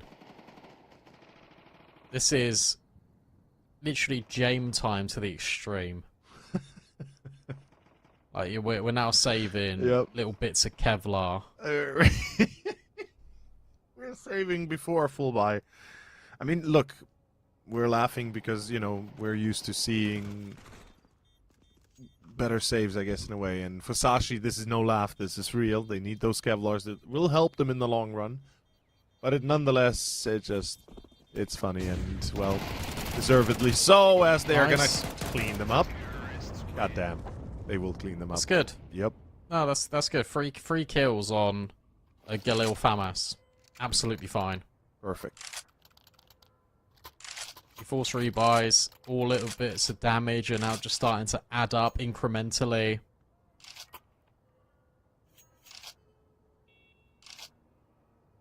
It's all okay. It is right now. 8-7, GTZ. Let's see how they deploy their forces. They got the money, they got the lead, they could have the map and the series. It all depends again on Sashi's performance in the coming rounds, this one being one of them. Snappy, alongside his teammate, the DS push B up. Right. What? My brother, he just slided back. Altex, okay, at least takes one in return, but what was that kill on Iceberg? Wasn't he moving backwards? Yeah, he was. He was, right? I'm seeing that right. Like, I feel like sometimes my eyes are tricking me, right? You know, they say don't trust your eyes, because sometimes, you know, the tricks and all. Oh, God, what the hell? GTZ. We got some crazy pulls here, and the defense is about to be tested. This is Helm's Deep against 10,000 orcs, and they're coming from all sides as Nope finds Altex. That's not a free kill you want to give. That's not a kill you want to give at all, as Cabby doesn't have stand a chance. That's round, that's 9. Oh boy. That was your gun round. That was your gun round, and yes, you got a bit BS'd a top banana, but GTZ, they just completely reset everything. Sashi dropping these smokes over at Moto to deny a long wrap, but they didn't hear the smokes being dropped in at Arches and Library. So, in essence, you're allowing someone just to walk through on a lurk timing. That's exactly what happened as well. It does really feel like they're in their own heads a little bit when it comes to some of these gun rounds and just some of these rounds in general. This will be the 9th. This is GTZ slowly but surely grabbing onto this game now with both hands. Enough money to drop Rafax, even if he wants an AWP, he can potentially bring that out if you're the DS. Lucky's got his. And Lucky started this game 8-1, and he's now 13-7. Bit concerning, definitely. But GTZ. Whew, I need to take a breather almost here. This is how tough some of these rounds have been to watch, honestly. And I can't imagine playing them even worse. As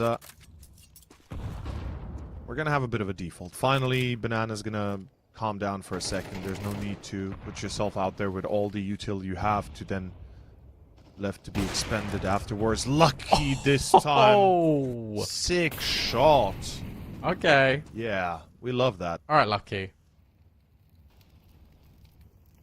Happy to see him in action at least. Now it is going to be this long wrap. Zyphern, dealt with. That's a really big scalp to find if you're GTZ. Lucky's rotated over, but this time obscured by smokes. This time this Moto smoke will be a little bit more effective. But it's the same util set to deny, and GTZ know this. And they're going to go back Snappy's going to walk through his own smoke and go library. The one thing I am not a fan of is how slow they're doing this. Eventually Sashi will recognize this is coming. And GTZ, they're not really secret about this anymore. Oh, the wide swing, Lucky. Never stood a chance. That's basically the 2 X factors out for Sashi, which means GTZ have free reign over B control. And with deep flank by Snappy, Iceberg doesn't stand a chance. It's 10-7 and another save. You can't get the AWP. Nope. And you can't get the AWP. That's the worst bit about this. Yeah. There was an inkling there for Sashi that there could have been that time in. All because you dropped that utility. It was exactly the same utility set. The molly went in towards short. The smoke went in towards Moto. You're trying to force the players to go in towards Lucky behind the smoke. And, well, they did. Just not on the timing that you were hoping for. Sappy's even hunting these players that have long since vacated this A bomb site. This is double digits. This is GTZ. To be honest, realistically, winning the series. That's what it feels like. Yeah, I'm with you, man. It feels like Sashi have now completely given in to the fate, the hand that fate dealt them. Like, I'm a little bit disappointed, honestly, if I may say so. Because I expected them to do better. I expected them to be a bit more ferocious, though falling through every attempt here. And GTZ, this could be the blowout round. This could be the one that pretty much marks Sashi for death here in round 1 of the Swiss stage. As we go to effectively one of those, give or... well, do or die. Let's see. Yeah, we're there. Hate to say that word so much, but it's no better way to put it, right?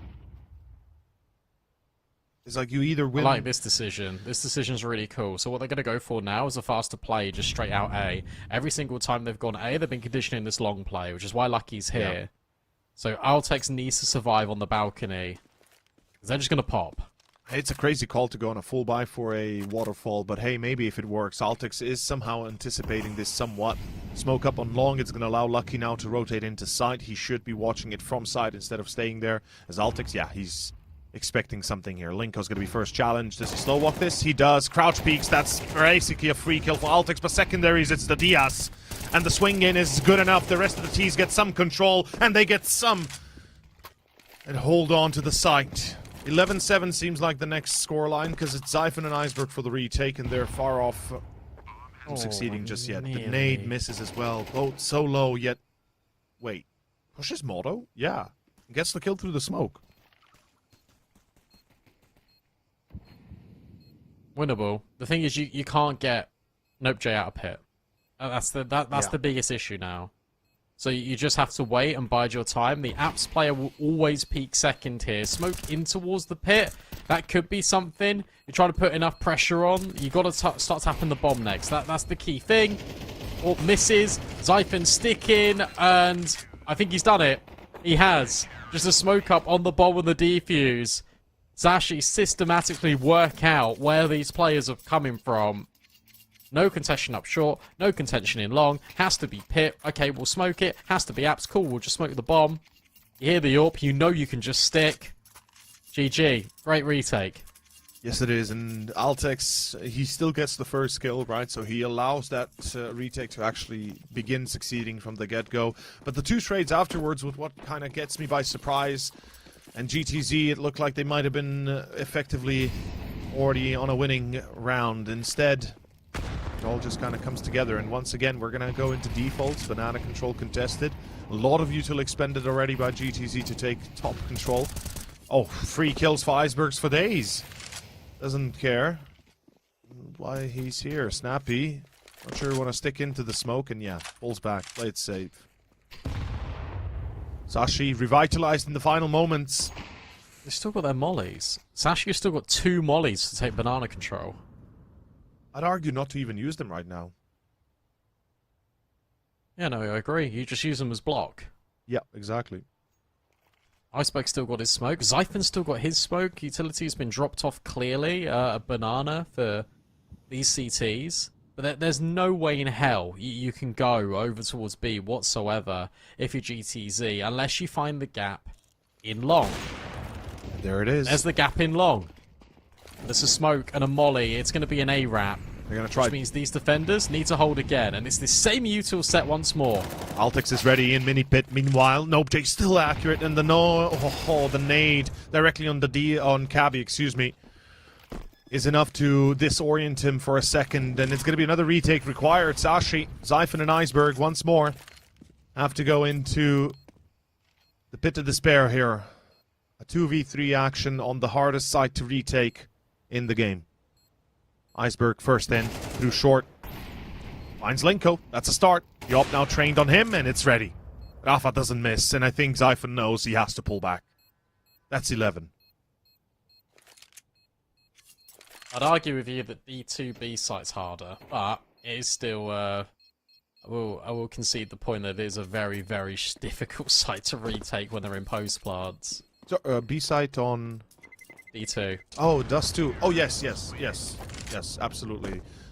Dust 2 definitely takes the cake. I completely didn't even think about it. But honestly, I would argue that Dust 2 B retake has a few conditions that if you meet them, you can go for it. Generally speaking, usually you don't. But let's say at least the conditions, if they're right, you can try. Here, I feel like there's... You know, even if you have Banana, getting into side is the, the difficult part. That's true. It's hard. But regardless, it doesn't succeed, so at this point GTZ just add on to the stats that we already know as timeout, finally. This is the first timeout that we see out of Sashi? Really? Yeah, where's it been, boys? Wow. Like, and remember, we talked at the beginning of the first half, we talked about timeouts, and I think we mentioned after they started losing the initial control they gained, like, where is the timeout? What's happening? Where's Hunden with them? But okay, round 20, a lot on the ride here for Sashi, or rather on the train. It's one of those again, and they're going to go for banana control. I respect that. Could just drop util, but alas, fight for it. You need some fighting spirit in you.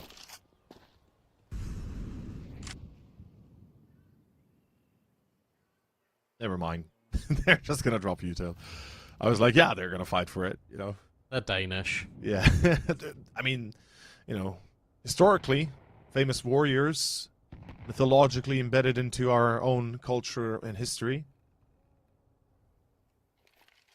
In Counter-Strike terms, I'll drop utility and leave. In Counter-Strike terms, they're effectively playing the best they can when it comes to Theorem. Ouch. Good nade. Great nade. I mean, this is why they play util heavy, because they're so good at just chipping down their opponents. I suppose got another nade that he could just drop on the same location. If he does snap, he's dead. And here we go. Airstrike 1. Even flaws love it. I will say this. I would love to see the ragdoll effect on grenade kills. When we had it for a few days, if you remember. Yeah. That would have been cool on grenade kills, not gonna lie. But regardless, lucky he gets a free kill here for sure. They don't check rooftop first. And, oh, they're going to go through apps. I mean, this is going to be a little bit more difficult for Sashi, I guess, but if they don't let them cross the site easily, then it's a done deal. 27 seconds, and 2 CTs watching short. No, they pull back. Okay. Okay. I mean, it works. It works, yeah. Do they check balcony? They don't need to. They don't care. Matter. Oh, maybe it does matter. Oh, this is so weird. How'd you get the bomb over? Molly. In. What is this? Missed shot. Bomb scoops over. Rafax and Linko combined with kills. Rafax finds another, but there's no time. There's no time. It gets scary, but it's okay for Sashi. Oh my god. Why are all of these rounds such nail biters, man? I feel like I'm inches away from losing my own mind. And GTZ, imagine, like, we've been talking about their speed of attack for a while now. Imagine if they were 20 seconds, 30 seconds earlier, or let's say 20 to be for good measure, right? 20 seconds earlier. Even 5, to be honest. Okay, yeah, like... fair. That's even better. Even 5 seconds would suffice for a bomb. Like, it's crazy that they're letting themselves lose rounds because they are just too slow to react. And it's not the first time, but still, whew, again. Snappy eats a full nade into the face as retake utility comes through. That's G2 retake and counter util, yes. Oh, Iceberg has been hurt. He needs to pull away. He's gonna be shot. Like, what are you thinking here, Iceberg? That's just a waste of an opportunity. But hey, who am I to judge? That is not the. That's yeah. It's not a flash, bro. That's a molly. I just realized what happened. By the way, yeah, thank you, Observer. I literally just about to say this. Linko's walked through arches and is backstabbing, and they have no idea. It's over. This should be round over in just a few moments. I mean, the thing is, the smoke is still up, so there's that, and the fact is, he's just gonna walk deeper into Temple. I mean, Zyphon's dead. Knife, the best bit about this is Linko can walk behind Zyphon here. Go for the knife. Let's go. Ah, shame. Regardless. I'm memeing a little bit, and I guess GTZ ain't. They're serious, right? As this is 12.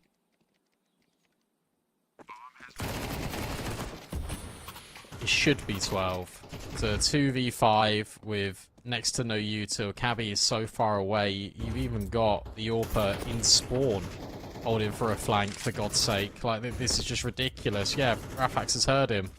And if you're Cabby... You're angry. You're so angry. Why on earth is the AWPer there holding for me? Yep. He's going to have nothing. Altex is going to have nothing. Sashi won the previous round, right? So they're on third stage loss bonus now. This is a disaster. An absolute disaster. It's the worst part of it is now been 3 rounds that have went this way. So Sashi win after losing like 5 in a row at the beginning of the first half, right?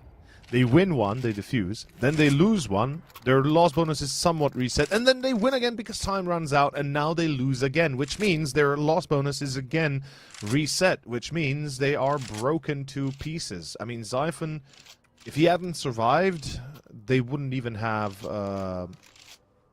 excuse me, Altex, not Zyphon. If he hadn't survived, they wouldn't even have an M4 out, just a single AK that... Well, not even an AK, in fact, just a single M4, probably. There we go. GTC, yeah, the only thing they need to do here is wait out the util a little bit, right? Because sure it's to be used and then explode on the side. Oh, no. Nope. Pack it up. Oh my goodness. It's Pack over. it up. Yeah. Yep. 4v2. Cabby. Ew, did you see Feet for free in apps? Yeah, he did. Feet Finder on Nope J, but he can't get the kill. Now Lucky is left in a 1v4, does scoop up the first, but they know exactly where he is now. Snappy just waiting on the angle. Lucky expects this, and Lucky will get the find. Can he do this? This would be insane. Lucky now sprinting all the way up towards top brackets. Rafax is on the angle. This is going to be a really difficult kill, or maybe not. Missed orb shot. He goes forward. Player in towards balcony. He's out of ammo. He's so worried about everything. And for I good don't think measure, there's enough time to do anything. he does have a kit, but unfortunately does not have the kills as NopeJ finishes the job. Ladies and gentlemen, GTZ put down Sashi in the series 2-1. We eventually get to Inferno after quite an excruciating ancient that pretty much destroys Sashi. And it feels like they never really recovered afterwards, did they? Like, it feels like they just kind of lost hope in themselves. And yes, we saw glimpses of what they can do, but never truly come to fruition.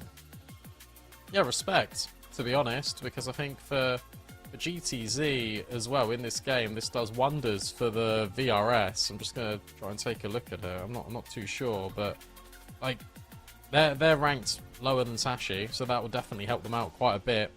But they're ahead of Sashi now. They're 1-0. They're top of the ladder in our standings here. Obviously, we've had 2 games played, guys, but we've also got 2 more. Navi Junior taking on Parivision next, which is going to be really exciting. And we've got Fnatic versus BC Game. Don't say we don't spoil you. We need to get out of here. We've got Vincent, we've got Freddy, taking you through the next couple of games. So we're going to throw it to a break. We're going to give it to those guys, and we'll see you all another time. Bye-bye.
And welcome back. We had a very short break there, and I'm finally on the broadcast for today. I was supposed to be on this morning, but internet said otherwise. But I'm very excited to be here, and I'm very excited to be alongside you, Vincent. How are you doing today, my good sir? Hey, I'm feeling good. I'm actually pumped. I get to jump over into Europe. I've been experimenting, trying to break out of my comfort zone of South America and North America. So that's why they saddled me with you. They're like, this guy can show a noob the ropes here in Europe.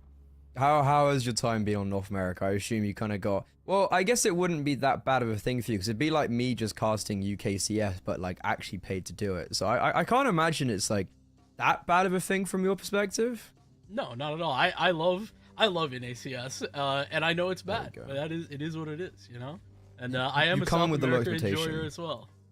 You come in with the low expectation. You're like, okay, this is what we're gonna be getting today. South America is gas. It's just the rounds you sit there and you're like, what's going on, dude? What are we seeing? But enough of our America's propaganda. We can get to that in due course. But for now, we have our next few games in the opening day and the opening round of Swiss stage here in Series 19. We've seen a grand final repeat from Series 17 of 500 Partisan. I think that was a really cool game to be getting a look at. And then GTZ, for me, big surprise against Sashi. I'm just a chronic GTZ hater, I'll be honest, so I didn't really think much of them.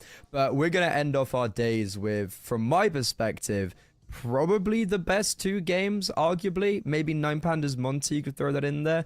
But we've got Na'Vi Jr. versus Paravision, and then we've got Fnatic versus BC Game, where BC Game, as we know, had just made the finals of Series 18. They've just qualified for Dallas, so they're on fire right now. But how long is that honeymoon gonna last? But again, we'll get onto that in due course. But yeah, Na'Vi Junior Paravision. It's gonna be a very exciting first game. I agree with you, but it is crazy to say that like a rematch of the finals isn't like the game of the day here for this opening round of the Swiss. I have to point that out because that is insanity.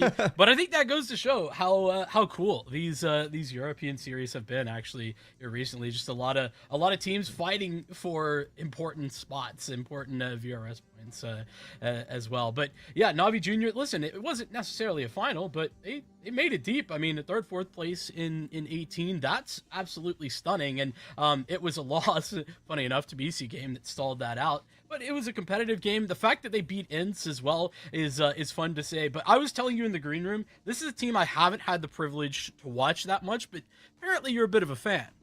Yeah, well, so I think a lot of people maybe didn't really get to see much of Na'Vi Junior last year because they weren't really necessarily being invited to the likes of CCT, but in I guess maybe like the tier 3 circuit, they were kind of just winning absolutely everything, and it was like a battle between them and Spirit Academy. So if that's the kind of caliber that they're the only time they're losing was pretty much, or it felt like to them. They also made Challenger this season after winning ESEA Advanced, beating Spirit Academy in a best of 5. So individually, that's where we place this team right now. They may be very lacking in experience, but they've grinded through like the tier 3 level last year. They've got an experienced coach of Coolio, and it's good when on any given day, at a minimum 4 out of your 5 players are top 500, top 100 in Europe, or even like top 5 for Makaze on Faceit. So it's like, I think there was a conversation years ago where it'd be like, who cares about Faceit, right? But when you're looking at it nowadays and you're like, okay, if you're top 5 on Faceit, you're pretty good at the game individually. And what I think I've seen and been impressed from Na'Vi Junior is converting from being, okay, we're very crispy, to now being like, okay, we're actually a very good team. Like systemically, we're a good team. And alongside that, like Krebeni stepping up, Dzoogs are stepping up. And to be honest, I don't think Dzoogs was someone I had on my list as maybe being the guy that would step up necessarily. But it seems like he's joining up with Makaze and Krebeni at the top. And I just want to see a little bit more consistency from Symmetry perhaps on the AWP. Well, let me ask a follow-up question to that for those who maybe didn't get the opportunity to see this team as much last year, me included, right? In comparing to somebody like Spirit Academy as an example, who there's just all the conversations around that team of Next Star, Kyosuke, players like that, individuals that pop off the page. I don't know that, if I'm looking like at stats here, doesn't necessarily seem like there's anyone who has that level of like pop off consistently. What is the win condition for this team? What does that look like for Navi Jr. if they don't have it? I think that's a really valid point to be bringing up, because I think it is when it's an interesting conversation to also compare the two academy projects, because as you mentioned, you had Kaisuke, everyone's like, wow, he's the next guy, but it's like Makaze is individually, if not better, individually on the same page, or if not better than Kaisuke. And I think it's like, sure, I think stats, and especially recently, that we've seen Navi Jr. get tested quite a lot more when we've got to this international stage with playing Challenger, consistent CCT runs. Like, it hasn't been smooth sailing for them. But for me, yeah, it's like Makaze is definitely the guy where, like, if I'm coming into this roster, you're looking at him 1 billion%.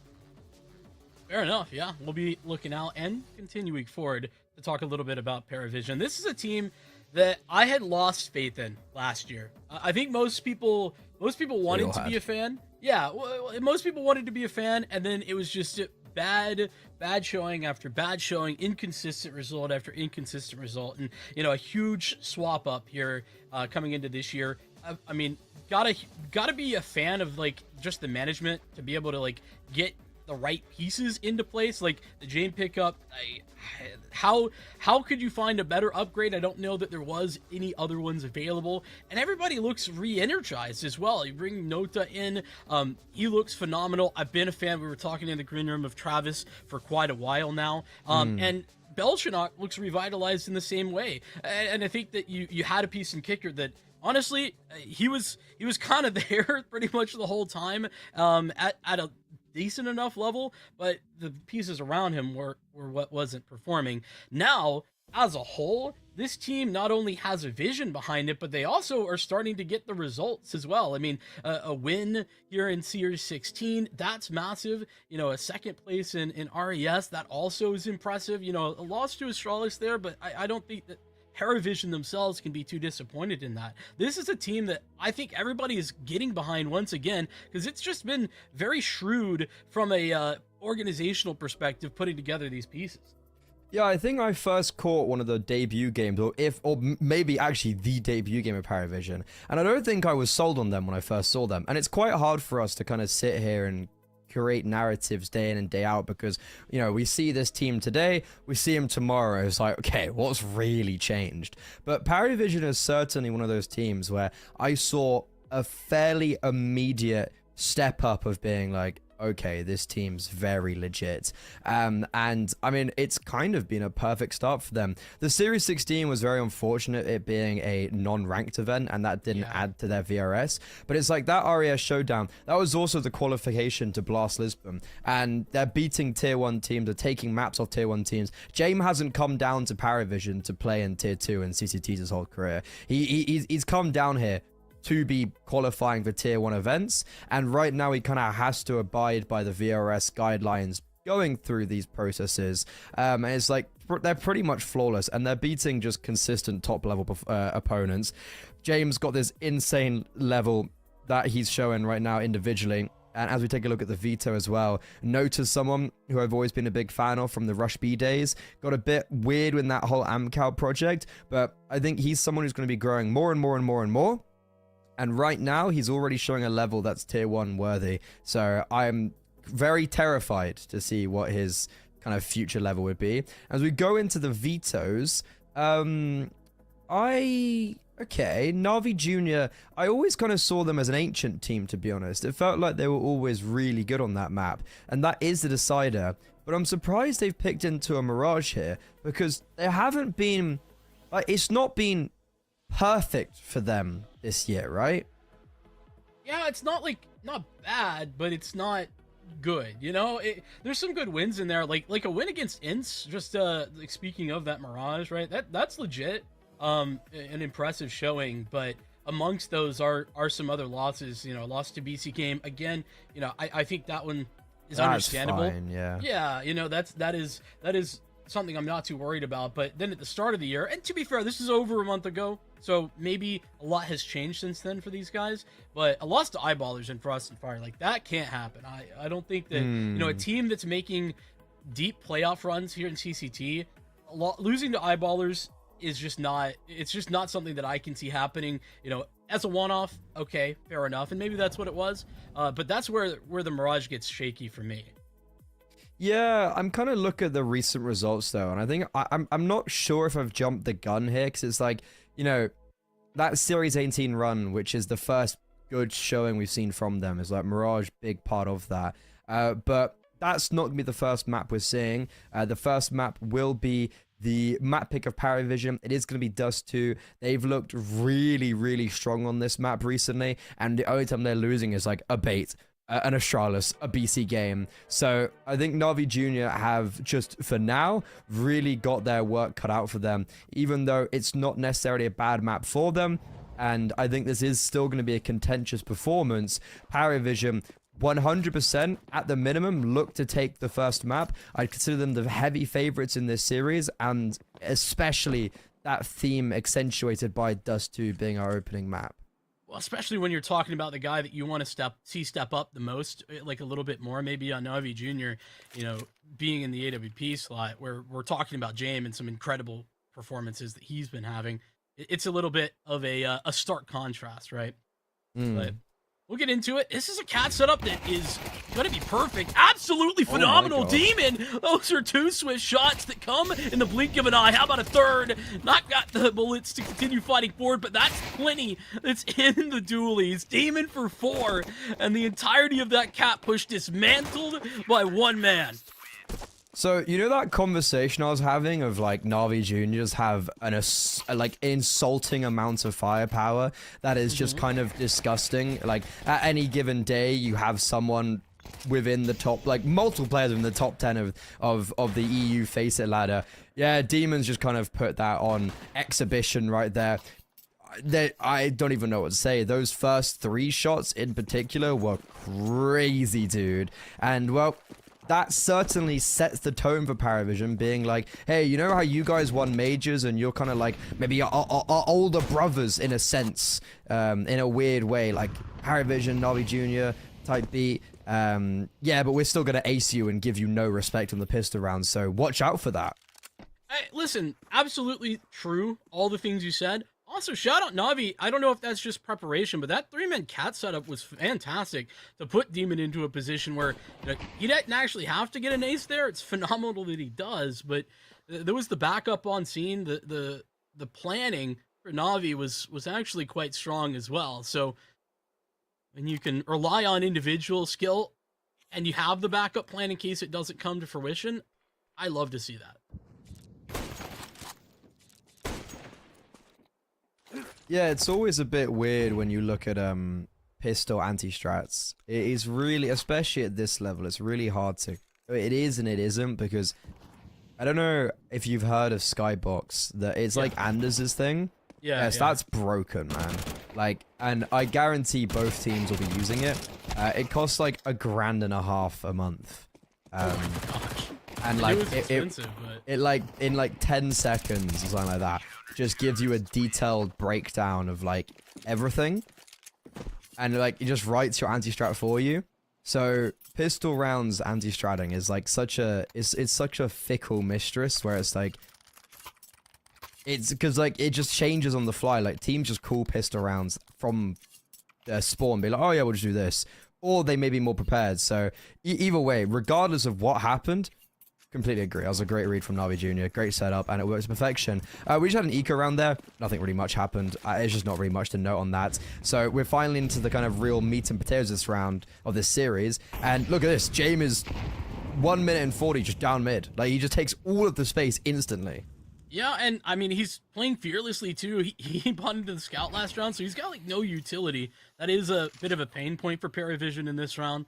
Their investments last round making it so that they really have one chance. Like, this cat take is going to be the take for this round.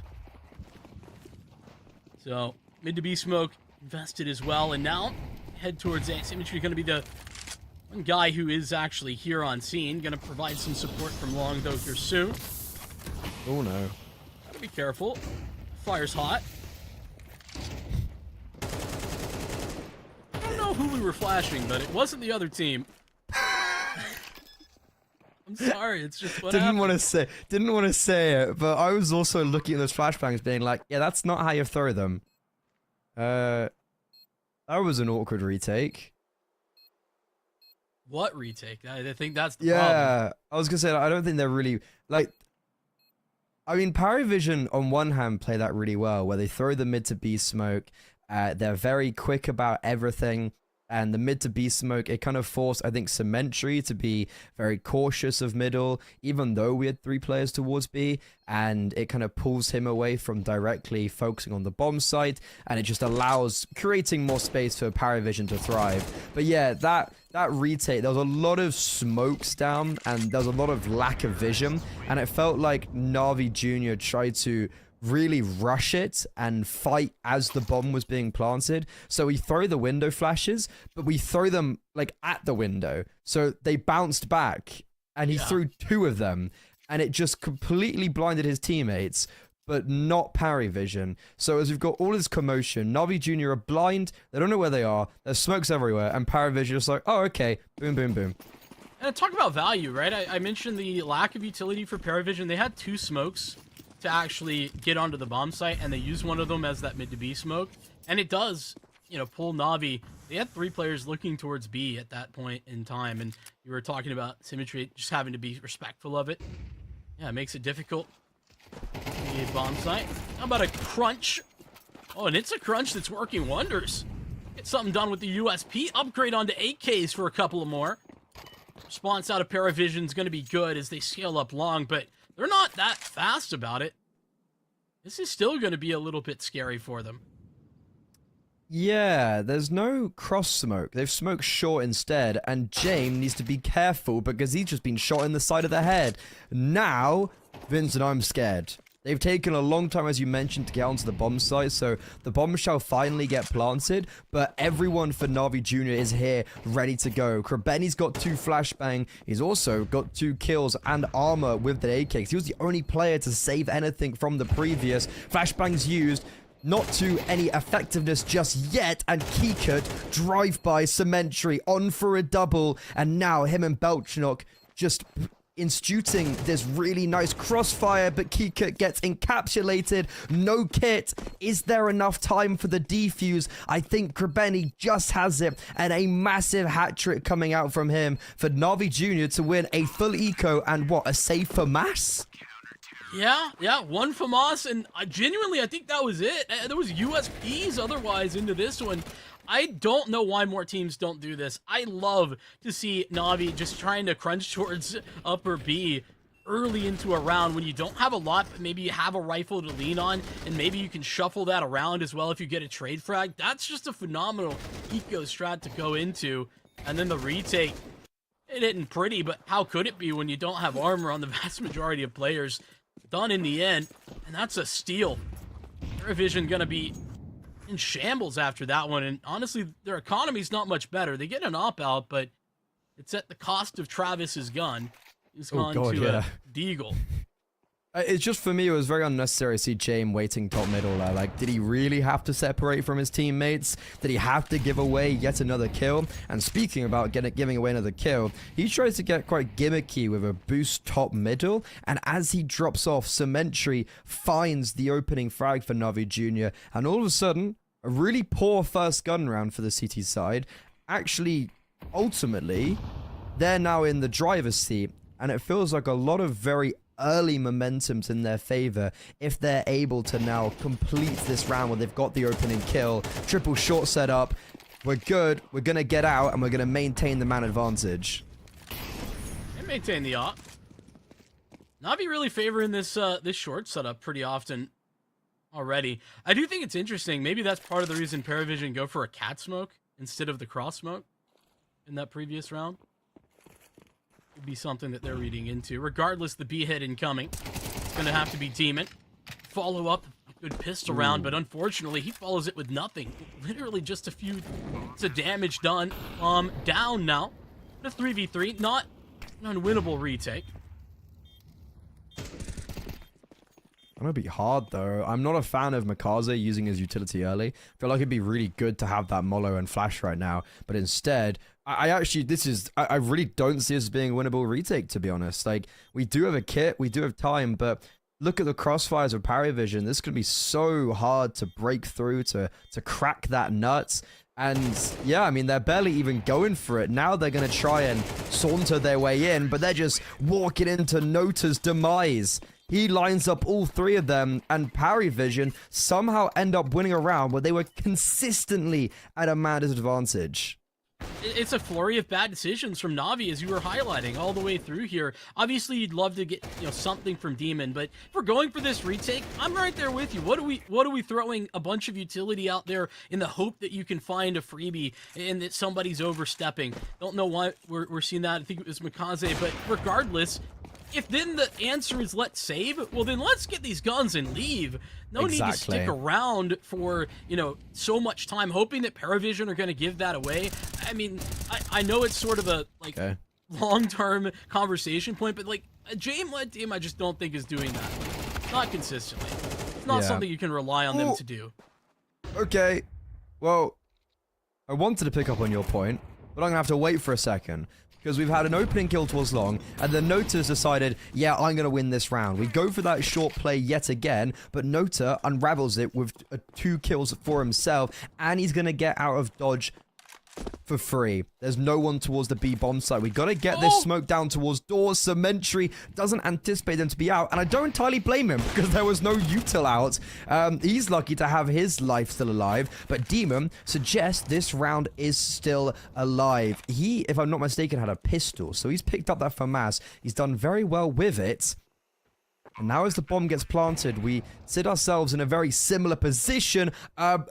I think Cementry just tagged Travis through the wall, but it's unconfirmed damage. Nota also low. Probably they don't have the confirmation of him being as low as he is. And for Na'Vi Jr., this is actually one of the rounds where I'd be going, go for it. You've got 2 players below 22 HP, but they don't know. Yeah, not only do they not know, but I think the last round and all the criticisms that we just leveled probably still sitting in the back of their head. They know more than anyone else what could have been. So two AWPs though to walk away with, and assuming Zeus get out. Okay, yeah, combined. Okay. But Vincent, that's another round where Na'Vi Jr. I'm sitting there and I'm like, yo, we got an opening kill. We've got a 3-man short set up. They're walking into us. Life's groovy, and it's like, oh, we lost the round. Oh, okay. Yeah, I'm right there with you. I think that, early into this game, Na'Vi making some mistakes that, are pretty big in as much as they cost them rounds, but they're recoverable mistakes. Oh, get for away sure. With, and they would get away with a nice eco win too. Paravision, on the other hand, they've been adjusting fast. Talking about the cat setups and whatnot, seems like they know what's up. There's a big conversation, though, of Na'Vi Jr. You've won the pistol, you've won an eco, and yet it's 3-3. That is a good kill for Mikaze. It's not only another opening into a round, it's also his first kill, and he was someone I was talking very highly of. So for him to be finally getting on the board, hopefully this starts setting in motion perhaps a little bit more.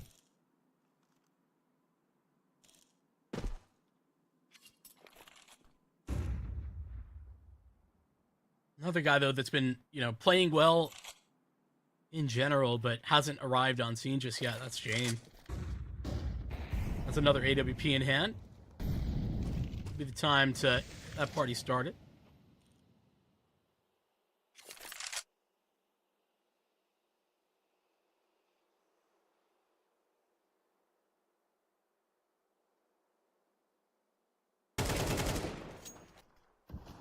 Ooh, Grabeni, did we have to push with 30 seconds left in a 5 versus 4? You've potentially left this A site a little bit more vulnerable now. Flash set up, ready to go towards Goose. Symmetry though, a barn buster headshot with the AWP, and Dazug somehow is able to get out of Goose for free. Kika will get one, but gets legged in the process, and with our inability to scale up short and time so low, Na'Vi Jr. hold down this A defense magnificently, and Kika dies after time to add insult to injury. Ah, that's tragic. You could see how much Paravision were really respecting the catwalk aggression that we saw previously. They were scared of it, and they are methodical about clearing that out, but early lead provided by Mikaze. Seems like maybe that's not enough when get aggressive at long, but it absolutely was. Phenomenal work on the A-hold for Na'Vi. Paravision will lean into attack and talk it over. Yeah, money very complicated, actually, for Paravision. With Kicker going down after time, as you were mentioning, and you know, James has some cash. Nota did as well. He's got an AK, but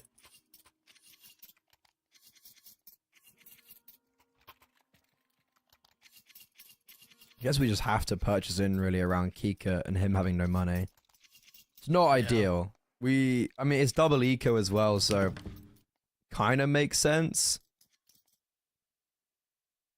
Ooh, this is a awkward position for Paravision. AK Galil, 2 Tech 9s, a P250, handful of utility. No, I was saying B play because bomb sending that way. With the utility they have, they could go for something a little bit more execute like on B. I think pop in B would be good against the double AWP setup as well. Yeah, and I mean, on the rifling side, it's been a spot that they could find some advantages against Demon, who's been there. Demon is on an AWP though. He has only got 1 kill since the pistol, and yeah, it looks like we want to go towards B, but we're just making sure that we show our hand elsewhere before we make that committal. And that's why Nota's being spurred on a little bit towards short. And it looks like with that lurk smoke out of B, it's sowing the seeds of this to force out utility. Symmetry, that nade in the smoke, a little bit too early. Needs to be very careful now because these Tech 9s are about to storm their way through, and the AWPer caught completely off guard. Demon only able to get one as the bomb site caves, a smoke for door, and that should be the round sealed with a nice little bow on top.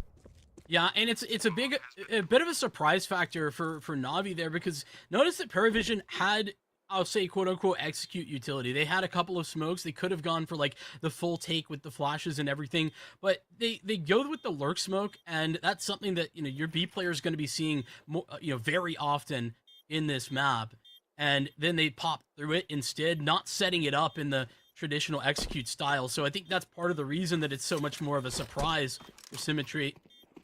The back of the site, and he gets caught off guard somewhat.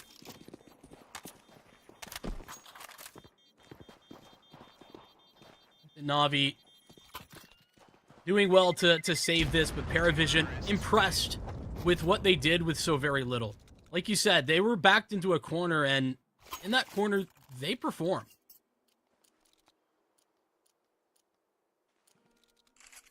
I mean, that was probably the perfect call to make when you've got the Tech 9s, and it just works perfectly. The AWP, I don't really know why he's moving off that position like he was. Probably would have been best just to stay rooted, but regardless, we end up seeing a save from the others, so we still do have at least 1 AWP out on the server again. It was also saved over, if I'm not mistaken, because the double AWP. But Mikaze's now towards B with an MP9. We've got another short play being set up with Nota naded to Kingdom Come as he's on 12 HP to start this round off. And Paravision, they probably realize that, okay, it's going to be another short mid setup. We're just going to take long. And this is the right idea because there's currently no one to greet them. It's been a catfight all game, and Paravision haven't actually tested long all that often. But out and into a good position. Now Na'Vi have to play reactionary. No way that they can just ignore this fact. Paravision really nowhere else on this map, to be fair. They got a little bit of control in upper tons, but wow. Nota, talk about picking the right target. He finds the low HP. That's Belchanok. Travis on the other side of the map, making life very difficult. Gotta respect this A play, but Na'Vi can't fully rotate into it.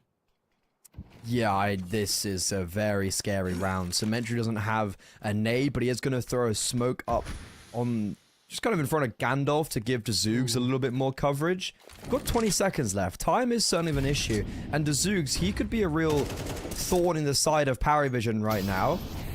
Gets mollowed out. He also gets naded. That's 50% of his HP eviscerated out in the open. Great utility usage from Paravision. Even though there wasn't much time left on the clock, they slow things down just enough to succeed. And for Na'Vi Jr., it was a great round. It was a 5 versus 4. They had upper tunnels aggression. The productivity you were calling for was exactly what they put in place. But then Krebeni overfights towards A, and Makaze loses out his duel, even though he got a dink onto Travis. And that's going to be Paravision taking the lead for the first time since the very beginning when they were able to go 2-1 up.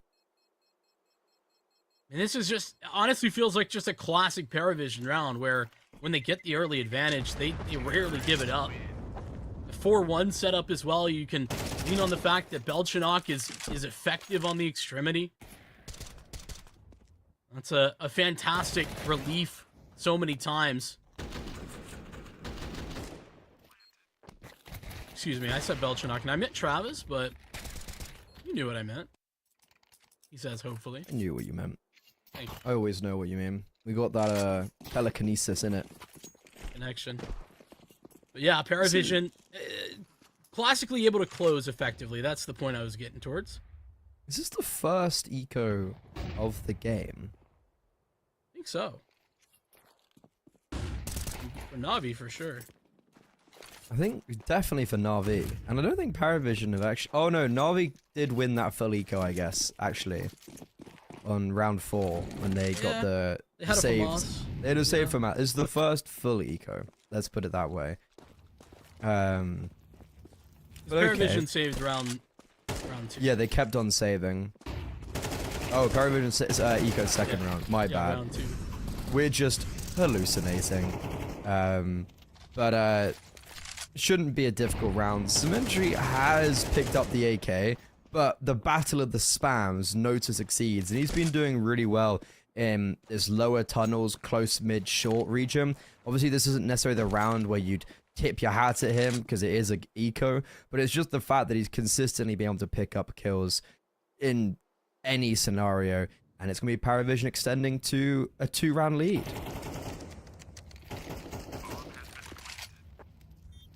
Part of the reason that I don't think we're calling for, you know, battle stations here on the Paravision side is that, you know, early into this game, they were losing some rounds, but they were keeping it competitive, and that was before some of their individuals were really online. You know, James still not really, like, a super big factor in the server, but with Belchanok stepping up, Nota has been consistent over these first 10 rounds. So all those important pieces now arriving for Paravision. James doubled his kills. I was just thinking, it's a very slow game for James.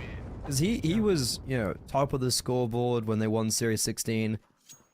Every time I've watched him recently, and especially in their game to qualify from the closed qualifier into the main Swiss, which, you know, they always should have won that against Rush B, but it was just maybe the manner in which they did so. It was like, okay, we're not even breaking a sweat right now.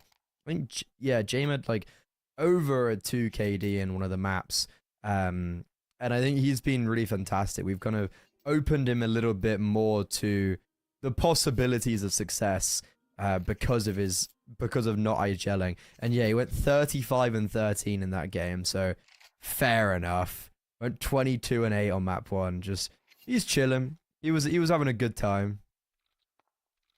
Big chilling. Well, we head into the end of this first half as Na'Vi in a tough spot. I mean, they need to have a bigger chance in this next round. They're going to have to actually have guns or win on this one. It's an inconvenient time for them to be broke if they lose here. Is the point? Oh my goodness. That's an opener.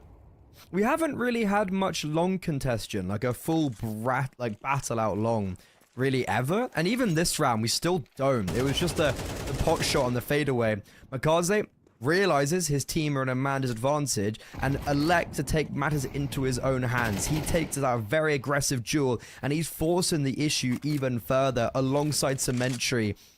Need to be careful we don't overstep too much here, and that's exactly what's going to happen. We're going to spot out the second. Trades are coming in. Nota in the meantime has cracked, or no, Travis cracked open the B bomb side, and Nota is just going to spot the Zoogs on short. So our penultimate round of the half leaves the Lithuanian in a 1 versus 3, and you'd assume it's just going to be a save, and Paravision secure the lead on their map pick in the first half.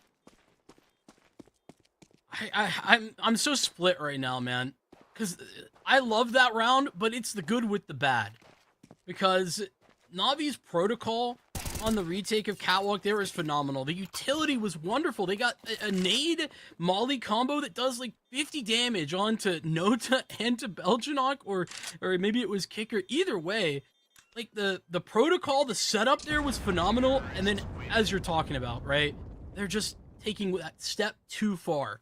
They get the space, and then they want more, and that's where it's the good with the bad. Navi Jr. in a good spot, but then try and take the next step, and that next step is unfortunately off a cliff.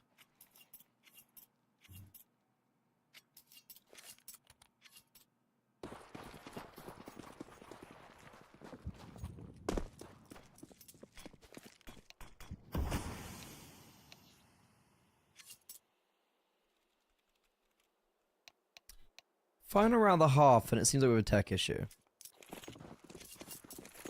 No one's moved. Well, people are moving. It's a round restart. Okay. Something happened.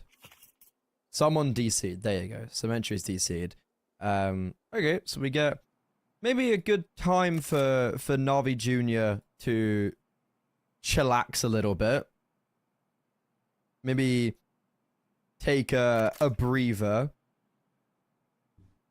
After, as we said, maybe a bit of a distorted previous round. I think their buy wasn't great, naturally, as Makazi gets he has the A1S that Dazoogs dropped to him. Dazoogs will probably buy something similar, and it's just going to be like MP9 surrounding that. So, realistically, this should probably be an 8 for Paravision. Should be, but they've done more with less. I think that's actually funny, right? Navi, this whole map thus far, it's been about limiting their own mistakes, because they've set themselves up for success quite often. You talked about a pistol win, an eco win, and still they're saddled with a deficit. No matter what happens in this 12th round. It's just missteps on some of these gun rounds that have really made life difficult, haven't they?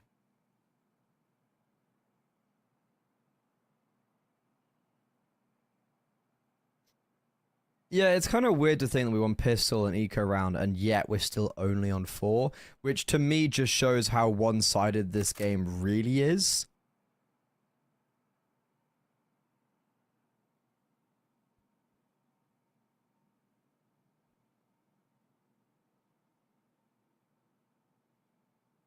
It's a tall task, I think, for Navi, this Paravision game in general. But yeah, no doubt that they are struggling here more than the scoreline actually would suggest. Yeah, this very easily could be like a 2-10 half, in my perspective a little bit. If Paravision win the pistol round, I'm right there with you. I think that could be doomsday.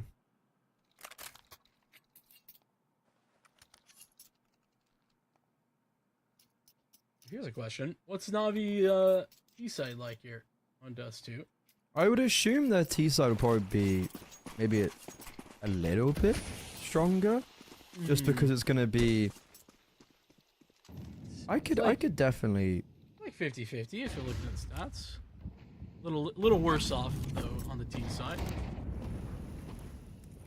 Well, let's wait till we get there, because this round's still winnable. Nota unfortunately does drop one of the 2 primary rifles pretty much instantly, and it's again that just prowess in lower tunnels, mid, short, where I feel like every single round he's been picking off at least one of a kill.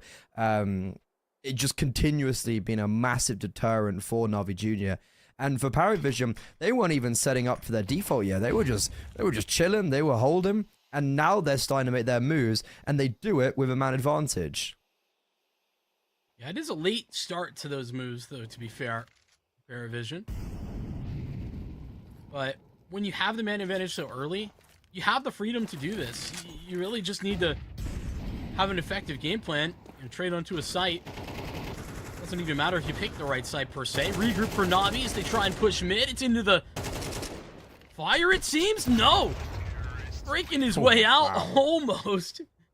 It's the Zoogs, but it's just not a winning formula. Paravision, they do complete the A4.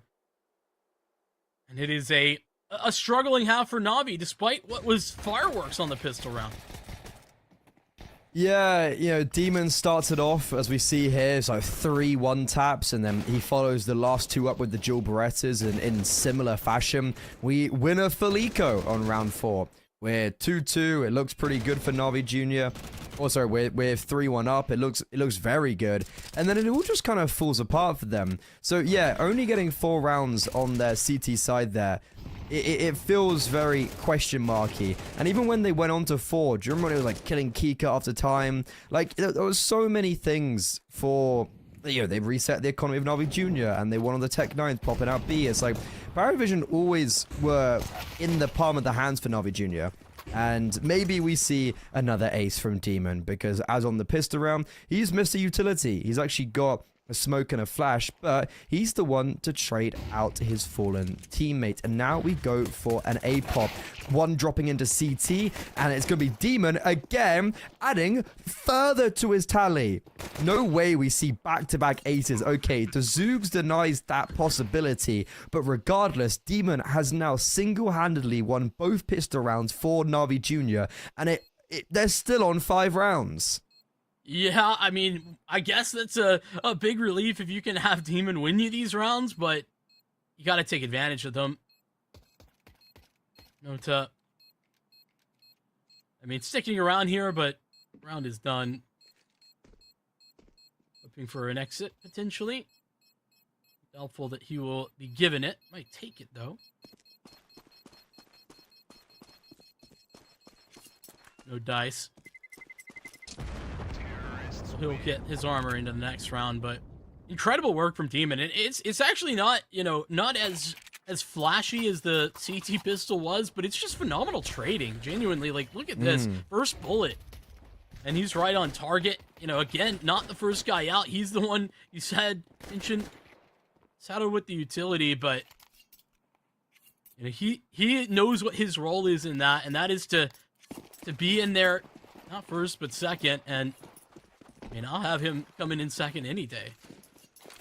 Yeah, I mean, if it works perfectly like that, then hey. It's actually going to be a force buy for Paravision. They've got the scout out for Jame. They've got the FAMAS on Nota, who's a big figure to be picking up the only rifle for the CT side currently. But realistically, when you look at her purchases, Navi Jr. should be a walk in a park. There should be them, you'd assume, getting to 7 and making it a 1-round game. But assume is kind of the big operative word within this conversation. It's been made already quite good, as Kika's taking a lot of damage to the artillery and we've got good control. But the bomb's going B. There's a lot of players over there for Paravision. That there is. Might be some bad news as well, considering it's the highest firepower weapons as well. James Scout and Nota working with this FAMAS. If James can grab one early, that could be the difference. Demon hits the deck. And how about this fight? It's so difficult to win. A double up for Nota, and James grabs his second as well. No trade available. A tag from the scout as the Zoogs will work forward 4v1. No way. Oh, they're running him. And Nota gets 3 as well. I love how within all of that, Belchnock's being baited in, and he's ultimately the one to die.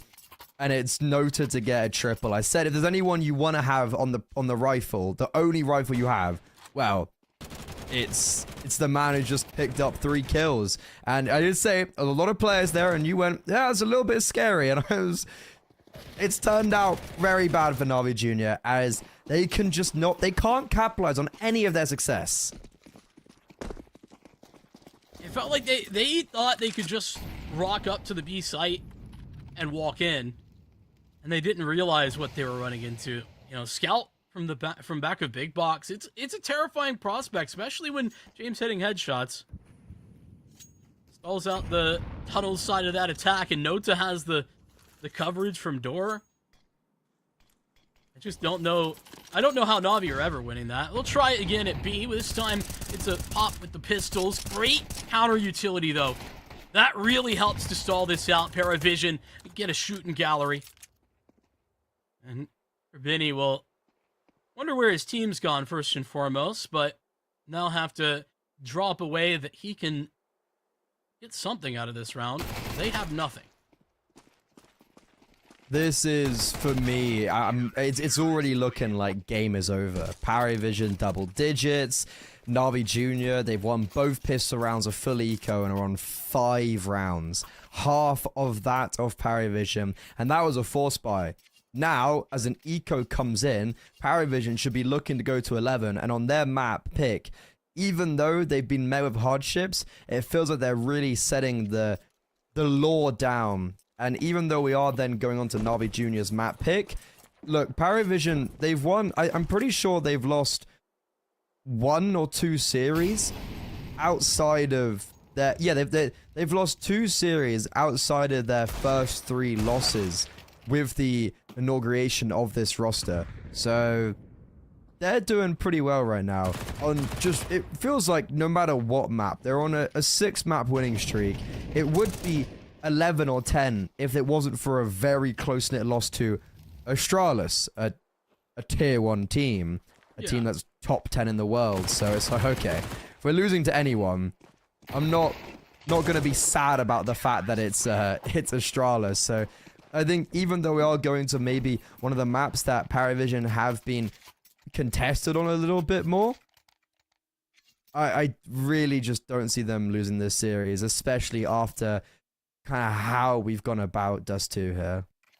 Yeah, I mean, I think my perspective coming into this as Na'Vi take attack is that, you know, Na'Vi would have chances here, but it was their, they got to define, like, how big of a problem they were for Paravision. And for the moment, you know, their mistakes have made it almost not a game. That's the issue that they've run into, is that, you know, they're making the mistakes and Paravision are just letting them do that.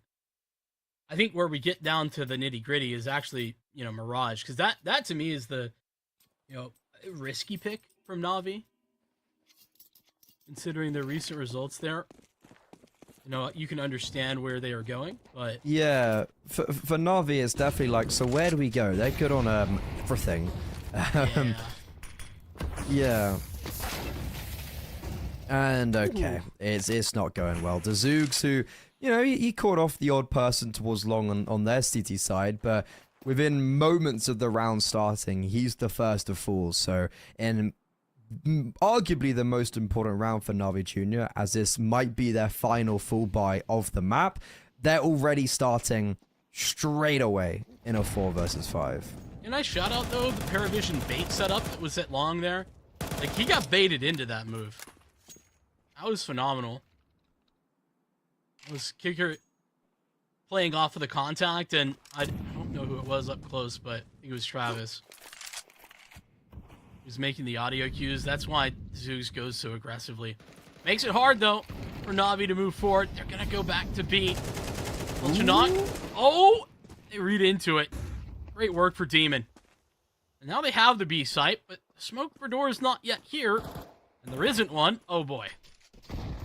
Look at McCarthy, though. He's close. They might not anticipate. And, well, Geekit doesn't. But he still wins the duel. And now, issue is, for Paravision, I guess the bomb's been crossed over. They might not have anticipated that to be a possibility. And it's Demon, the bomb carrier, the savior in the pistol round, swinging out. James blindsided. Travis, 28 HP. Pistols out for Demon. 15 seconds. Goes back, taps the bomb. And Travis, it's ice in the veins. Doesn't fall for the bluff and holds for the reaggression. 6 seconds. And Travis, his patience pays dividends. Oh, it's so funny because a less experienced team, a team with less tier 1 experience would have folded to this hold from Navi Jr. Genuinely. But Paravision, they have all their bases covered. It's a fantastic setup. James is ready for the swing from tunnels, and they know what they're getting baited into. Paravision are aware. And so they take all of the correct steps. That's some wonderful work. That's Paravision taking their 12th, and, I mean, more than likely taking the game. At least this first map. Yeah, no bomb as well. It's like that extra $600 would be quite important, but unfortunately they're not going to have that. We're going towards B, and we've just walked into a grenade. Makaze's already on 15 HP. Belchnok this time, he's still not going to get one kill. A lot more damage at least this time, and James a lot closer. So James will at least keep it in this 4 versus 4. Constant nades in the door smoke, and Nota currently doing more damage to his teammates than his opposition, but finally converts to Krabeni.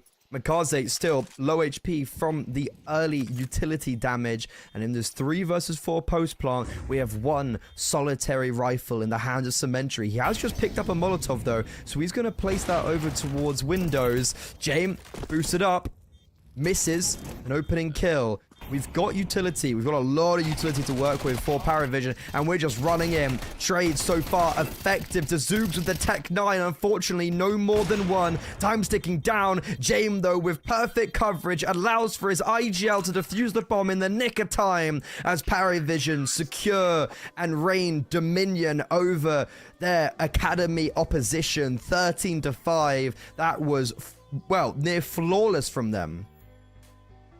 I mean, you mentioned it about halfway through that game when we were talking about the first half and how it looked close, but it wasn't. You know, a pistol round win and an eco win is what give Navi Jr. even a semblance of victory in this game. And that's despite the fact that I think that they had a lot of good thought processes. They had some good ideas on the CT side, but Paravision, they showed off their depth when it came to their own CT side, as they just didn't even look like there was ever a moment to falter. Demon picking up a couple of kills and helping win them both pistols. That's huge, but if you can't win anything else, what does it matter? Yeah, it's like, if you're getting 8 kills in the pistol rounds, and that constitutes of 2/5 of your rounds. Not great. Yeah, I mean, look, that was more than half their rounds came on pistols. And I don't know, that felt pretty rough, all things considered. And Paravision, I'm kind of split in my thought process of this map of like, was this a pretty poor showing from Navi Jr., or did Paravision just look as like just that much better?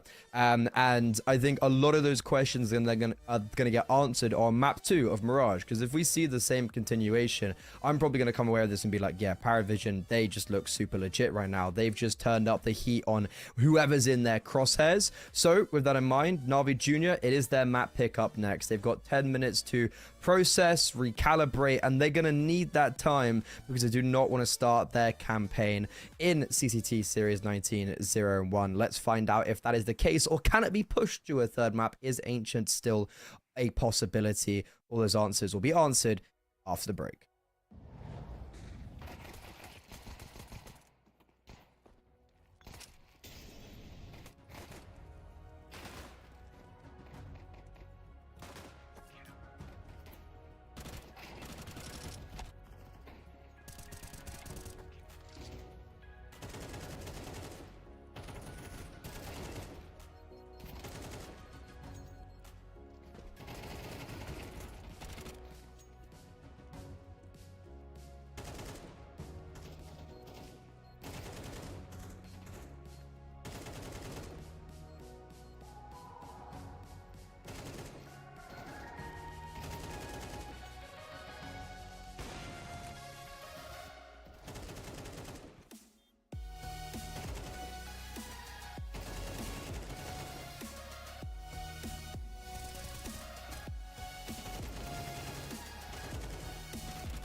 Navi Jr. looking at uphill battle, and Paravision looking like they have this one locked up already based on just Dust 2. Mirage, though, coming up next. And listen, Freddy, I think we've got a bit of a talking point here, and that is that Mirage hasn't exactly been a stunning map for Navi Jr., at least not in their win rate. What is it that you're seeing that gives you any amount of faith that this is going to be Navi taking us to a third map, or maybe it is that Paravision are going to close?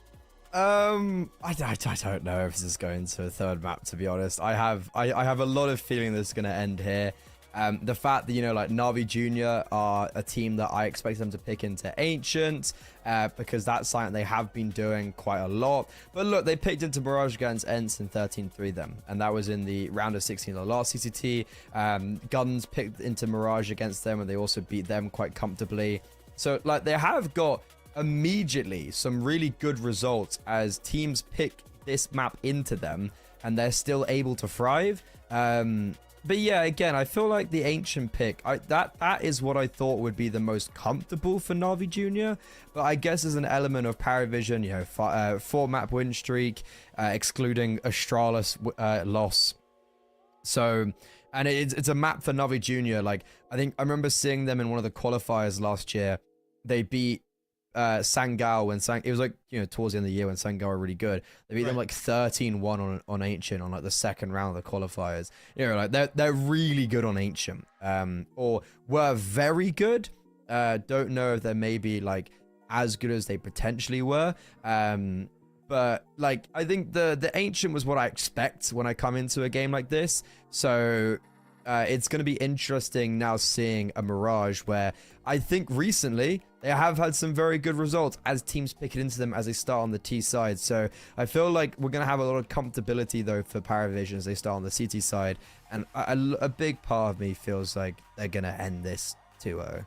Well, you know, the other problem for me is that this is a map as well that Paravision have been performing well on themselves. You know, it's the same situation where teams are kind of picking it into them. They have wins against Gamer Legion, and then today they beat BC Game, who picked it into them 13-6. That was in the Series 20 play-in. So I just feel like Paravision not only are warming up into this today with that win against BC Game, but then in addition to that, you know, they are, for me, the better team overall, and they're in the same spot as what we've just described Navi Jr. in on this map of Mirage. So it's a quality difference potentially that I think we might be running into as Navi Jr. try to lean on a map maybe that they haven't necessarily done so before when trying to pick into it. I also think that, you know, they didn't have any other choices other than Ancient, and I see the argument that, you know, Ancient's a good map for Paravision. You know, that has been,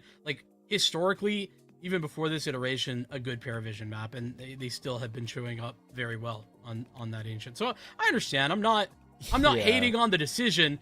I just think that they were backed into a bad spot, and now we got to see if they're going to flourish or if they'll flounder. Yeah, it's like the pick your poison. Mirage or Ancient. Paravision have played both of them today and have won both of them against a kind of a far superior team, I guess you could say. A team that beat them in the semi-finals of the last CCT. It's definitely obviously a conversation of Paravision to be like, you know, a lot of Counter-Strike played today. Is that going to affect them? Well, if anything, it seemed like they were just ready for Dust 2. They were just raring to go.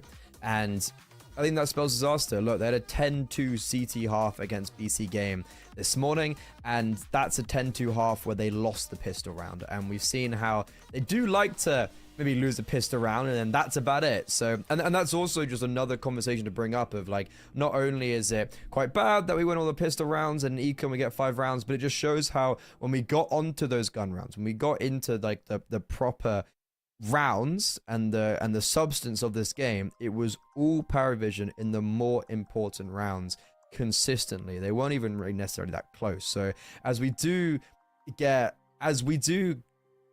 going into now Mirage, I'd love to say that Navi Jr. have a chance, but especially just from the beatdown they've had, it's going to be hard to get going, because there was no individual that even filled me with that much hope apart from Demon, who got over half his kills in pistol rounds.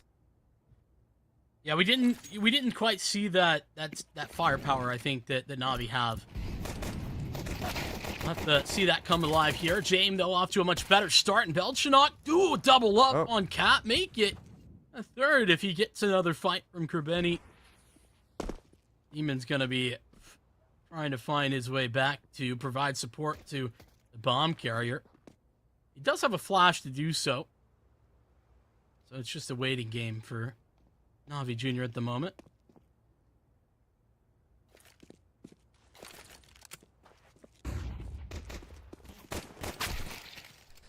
Yep. What do we expect, really? And Kerbeni, Skay's gonna get knifed. Okay, no. Well, Belshot gets 3 kills without taking any damage. That is not a great start, all things considered. Belchanok just decapitating everybody in front of him, and Navi Jr., well, there's silver linings on Dust 2 with the pistol rounds, and now a Mirage don't even get the bomb down in the first. Yeah, and I think that means we're just going to see a Glock round, which gives us time. I want to check in on a concept that you were talking about at the end there to close Dust 2, which was, is this Perivision playing a game that we should be really impressed with, or is this Navi giving up the gambit? Are they the ones struggling here, making it look easy for Perivision? And I think that, I was 50-50 at the end of that one. I gave Navi a lot of credit for some of the good things they did, but was very critical of some of the bad things. And as we got towards the end, it felt like Perivision's skill and depth showed more and more. We'll have to look back at that, because Mirage, it is the great equalizer in so many ways.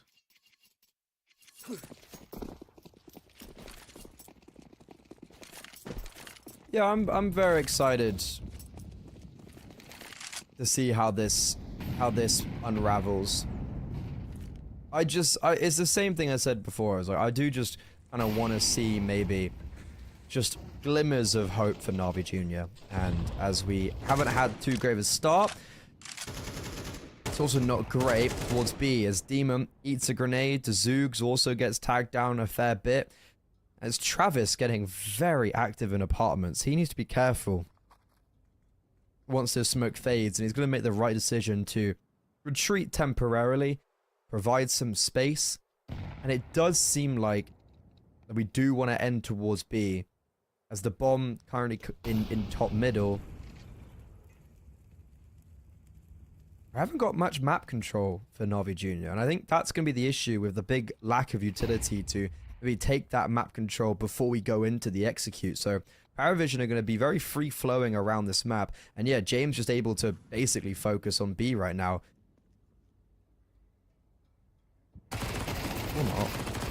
That's incredible. I can't believe Travis is just walking that up. I can't believe that mid has fallen so quickly. Paravision off the back of that, think it's just the instant B play coming back, but the mid prong of the attack is still there and waiting for Paravision to respond. A 5v3 turns 3v2 so fast.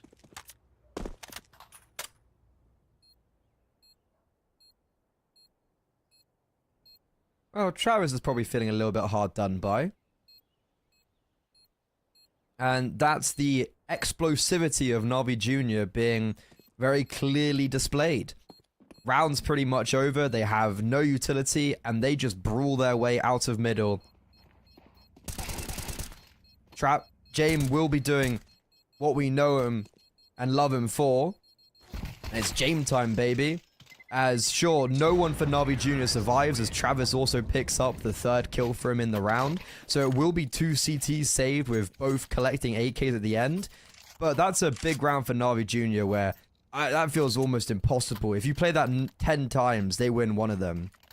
And that was the one right there. We just watched it. I'm with it. Travis just gets a little antsy. They're seeing nothing. And to be fair, the Paravision, they don't have any other significant map control, so they have to press on in extremity. And Navi Jr. patient as ever with their mid hold. Don't skip a beat. Ready for Paravision to take that next step forward.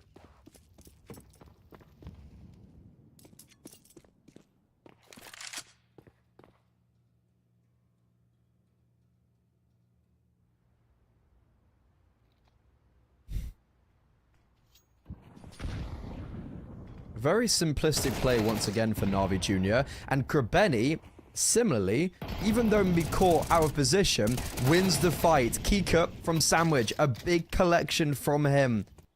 Puts us back into the 3 versus 3. Look over in middle because Belchok and Demon, they were holding hands for a little bit on short. And that's going to be an advantage back now in favor of the T side as we throw ourselves into a very similar round where it's James and Travis looking to pick up the pieces that their teammates left for them. Makaze spammed through the wall or the boxes with the MP9. He's on 8 HP, brought down even lower. We do have a kit on Travis, but this retake feels very futile.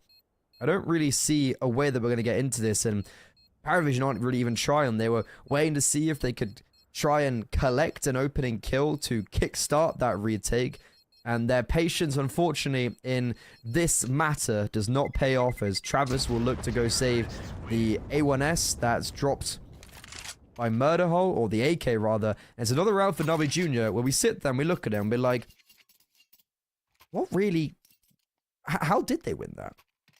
I mean, I think that the answer is that they methodically take some mid control. Paravision really aren't interested in finding it, but the key kill is Krebeni onto Nota. Like, Nota going down there with such an advantage duel, and Krebeni just wins it. That lets them scale towards A, and, you know, Kicker does his job. He's got a double kill on the A bomb site, but he just doesn't have any further support, especially not when CT is smoked off. So James has made a non-factor. Paravision doing a lot right, but I'll be take the victory regardless. And no money. Down to the eco. There's a saved AK, there's the saved AWP. But unfortunately, Kika massacred on the bomb site. Nota does pick up one with that saved AK. Actually, Travis saves it. There's 2 rounds in a row now. Travis has saved a rifle and dropped it over to one of his other players. Smoke CT fades, and that flashbang almost caused a little bit of trouble for this, for the post-plantees. But as James falls with the AWP, and I don't see that being retrieved on short, Nota's just going to have to slink off with the AK. And it's a much better Na'Vi side right now. Much better, but also, you know, a 4/half by round. You're not, shouldn't be struggling too much with these types of rounds. And beyond that, I just think of what Na'Vi have gotten away with here is a little bit of a miracle in a couple of the rounds. This one is the exception.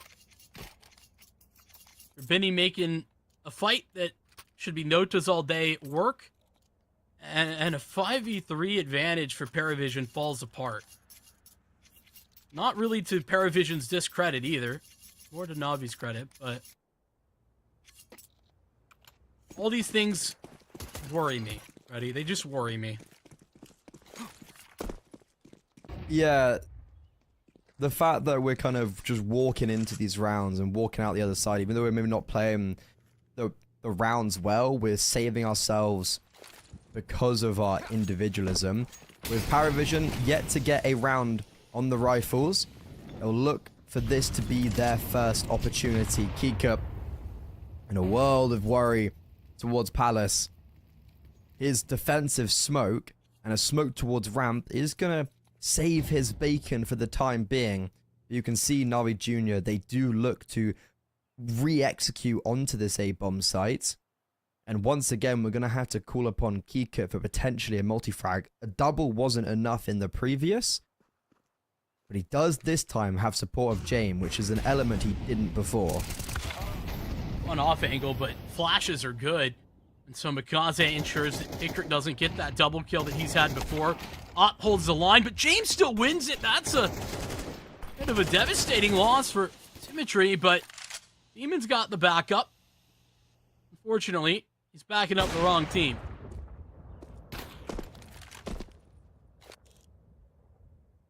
Is what I mean. James with the coverage.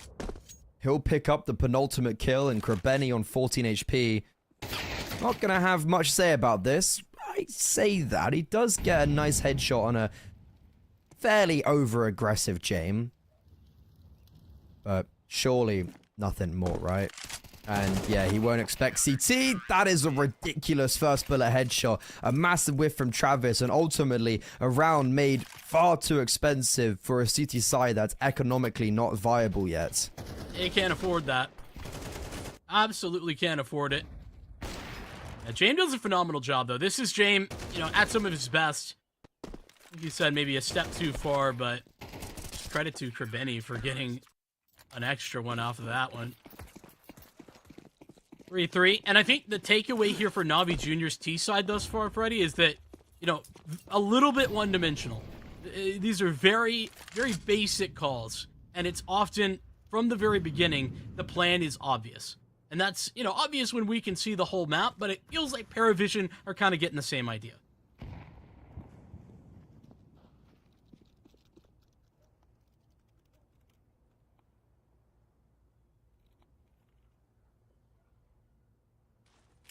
A lot of Navi Jr.'s plays seem to be straight from spawn. And, oh, we've missed the window smoke. It's never good. Yeah, that is tough. I thought you've brought the NA over to Europe. Hey, you cannot blame me on that one. Yeah, no. All your fault. We have got interconnected, though, without being spotted until now. Elchnok, does he realize there's more? Well, Kika confirms so. And now, we're in this very awkward position for the CT side, where we're just all standing on each other's feet. We're having a mother's meeting in jungle. And, well, remember how we missed that smoke and window? Well, it might actually come to cost them partially, because the bomb's not down. We've just used our final smoke for top con. It will allow for the bomb to be planted, but now there's nothing else for Navi Jr. So Paravision, they're just going to meander their way in through CT. The big jewel, though, to be honest, for me, is Krabeni in connector, and he's going to win that out alongside the Zoogs getting a salacious double spray down, and it's another non-starter retake for Paravision, where they barely even get out the choke points. That's lovely out of the Zoogs, though. Just absolutely incredible that he's getting two there, and James might not get away. Bomb a threat to his health as well at 50 HP, I believe, so... He's dead. Yeah. Oh, he's definitely dead. Yeah, dead one way or the other. Yeah. Take your pick of which poison you would like, the bomb or the tease. But dead as a doornail. And here's where that costly couple of mistakes in the gun round previous come alive. Paravision don't have anything to fall back on. There's no savings account.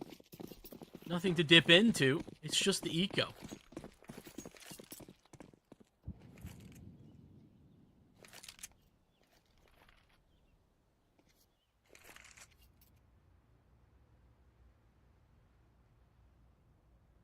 And this is the issue of winning your gun round with only one alive, where we literally just have nothing.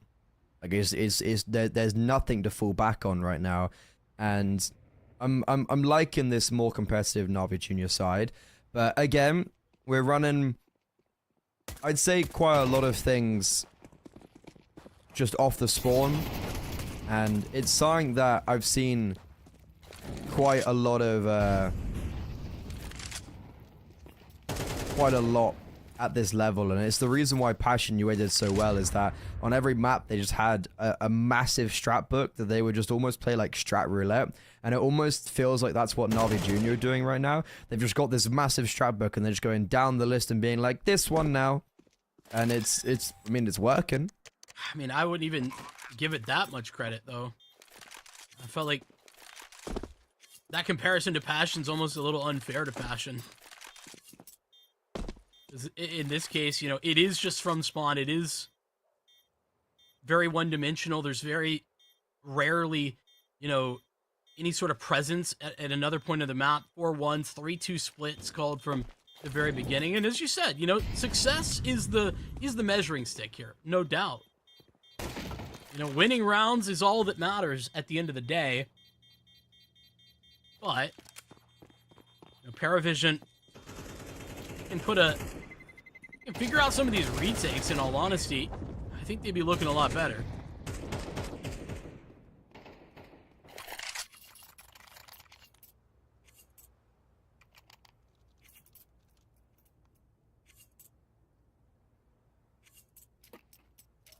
Well, this has felt like a fairly one-sided affair. Pissed around for Paravision, and that's kind of the only notable result right now. Not able to string their gun round success in a row. Na'Vi Jr. have conditioned these quite heavy sight hits. And early on right now, in round 9, we're putting a lot of util in middle. Smoke con, top mid, and window. Here it is again. And off we go. We're going towards B. And Travis already has a lot of damage with the utility. Out they come, walking wounded. The first low HP player to fall, but Krebeni, he is now just running up short. No one's holding for that mid presence, so Krebeni potentially has just unlocked the key to this round. He's set up his riflers are on the bomb site to focus on market, and that's exactly what they're gonna do, as now Kikut just tries to save. I think I've figured it out. I think I've put my finger on the Paravision problem here. I think their biggest issue is that their rotations suck. And it's all about the fact that they aren't working to fight forward mid control almost at all. They are letting these, like, just utility define Na'Vi's success at mid. If Na'Vi put utility at mid, they have mid. Period. The end.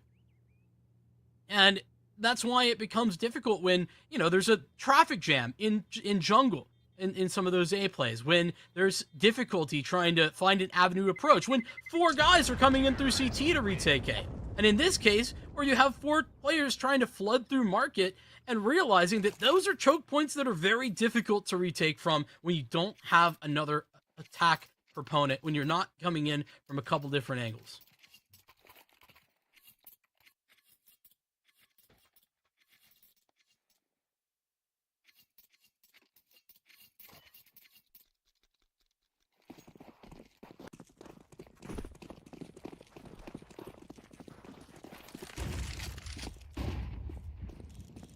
Lead into Paravision having a little bit less to work with in this round. A little bit less. Money is actually very...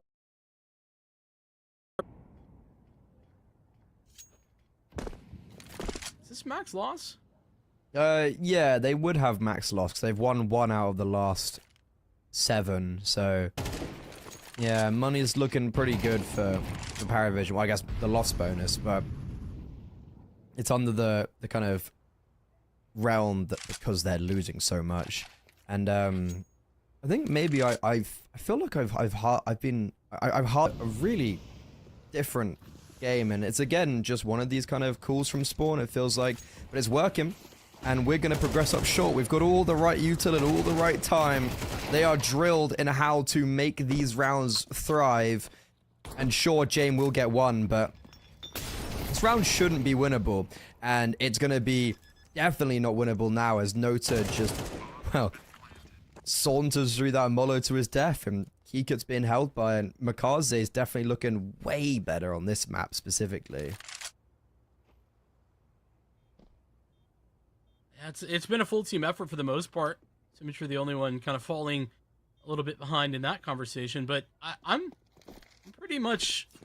Yeah, seeing the same thing in this round. Not is Paravision, who don't have a lot to work with. But they bought in more than I would have thought.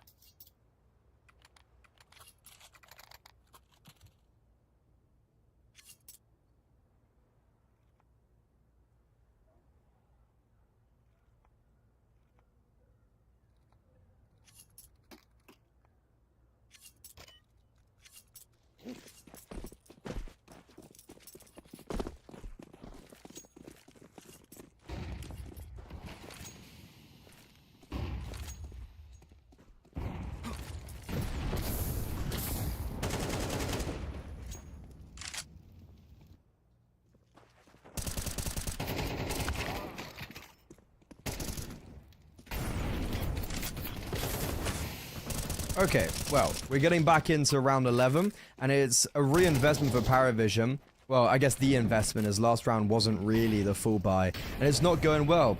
Vincent mentioned their kind of lack of mid control, and when they actually go and try and fight it, it all falls apart and unraveled further by the IGL, springing his trap from underpass at the perfect timing.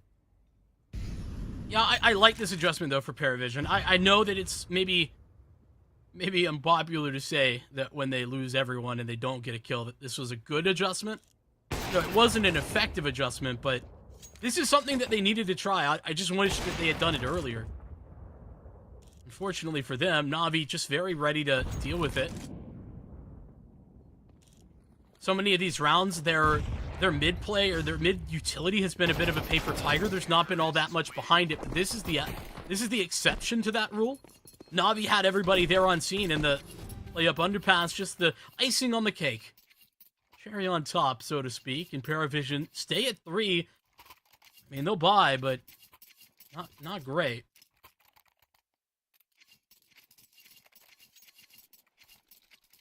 I think for me, there's a little bit of a difference of like having mid control and then just running up mid. Like, was there not a middle ground potentially we could have sat in a little bit?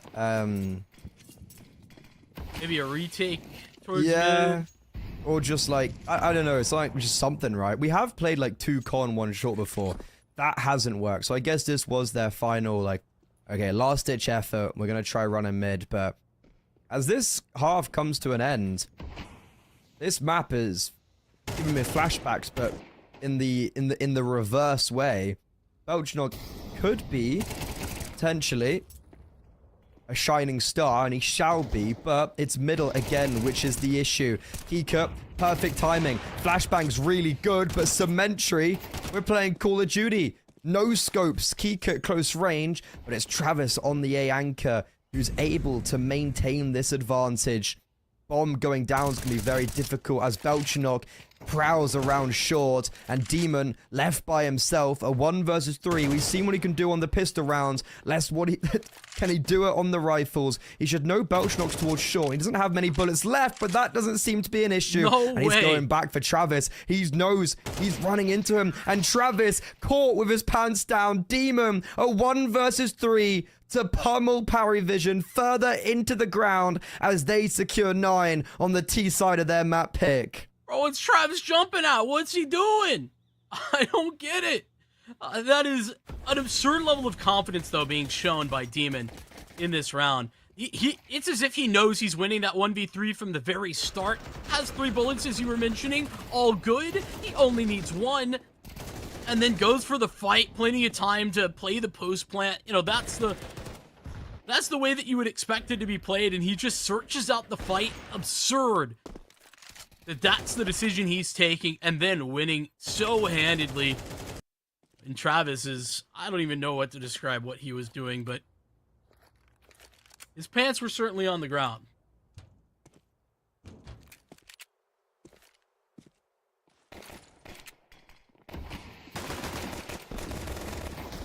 Well, this could be a saving grace for Paravision. They won the first pistol round, and they get a opening kill, that's for sure. And okay, second's a little bit cleaner. But that's the bomb being planted now in a 5 versus 3 with smoke towards window, and Travis has a flashbang that he can just kind of throw at market or utilize for his teammates to go peek somewhere. And even though Demon does just win a 1 versus 3, Na'Vi Jr. do fall flat in the following. But we saw this on Dust 2, right? Where Na'Vi Jr. won both pistol rounds. Paravision currently have won both pistol rounds. Or have they? Of course it's Demon. This guy is a... Wait for it. Demon on the pistols. But, okay, 3 kills. Shame no one else gets any. But it's like, look, we saw some Dust too. It's exactly what Na'Vi Jr. did. They won both pistols, and that was it. So I'm not gonna... I feel like it'd be silly to sit here and be like, Paravision are back, because, well, we've seen that not be the case.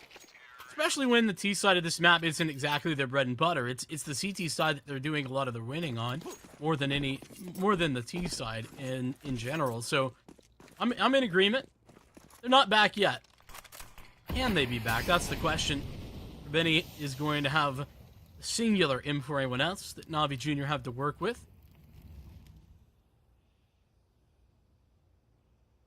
Ickert looked like he was searching for that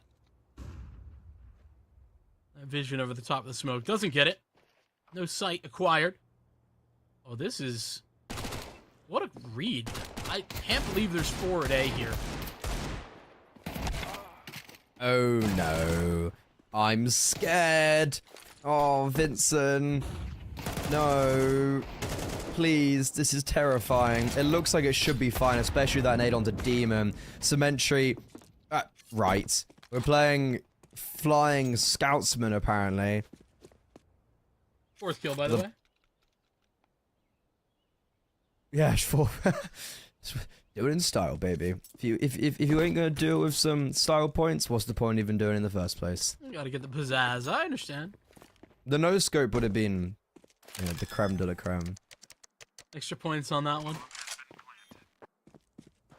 You know what I've realized? Did they have, when they had Flying Scoutsman, did they have the, like, no scope ticker in the kill feed? I don't think know they if they did. did. I don't think they did. Well, now if they ever bring it back, they can have, like, extra points for no scopes. You can tilt your opponent even further. I just think that would be funny. Be good. I feel like it'd be one of those things where, like, I know I won't enjoy it, and I know I'd get annoyed, but I'd still do it. Yeah. I mean, I'm not the target audience, but I do think that was a fun game. Oh, yeah. I think I played it, like, when I was, like, 15 for challenges, and then I grew up.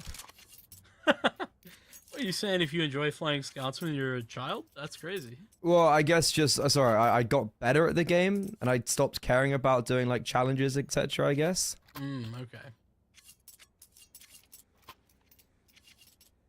Well, I was gonna say real test incoming, but not yet.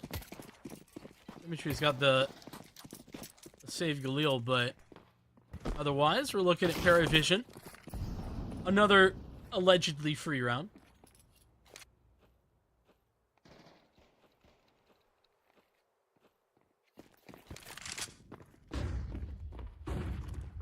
Not the greatest of spots to have a deagle either. Ooh.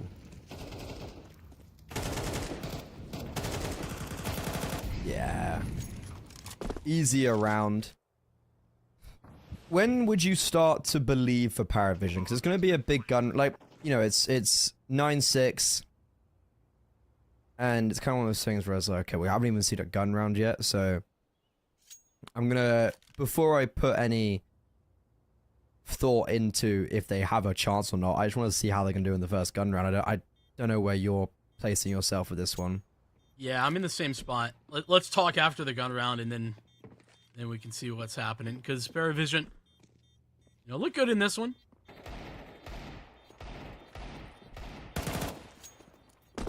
Nice coverage. Is Travis die though? Oh, he should be able to get out.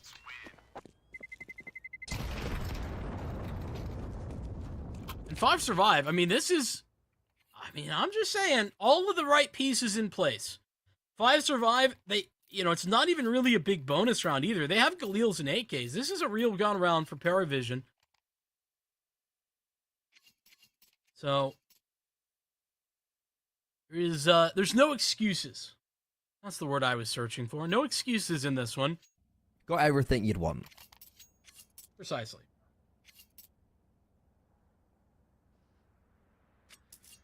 Okay, well, with that in mind,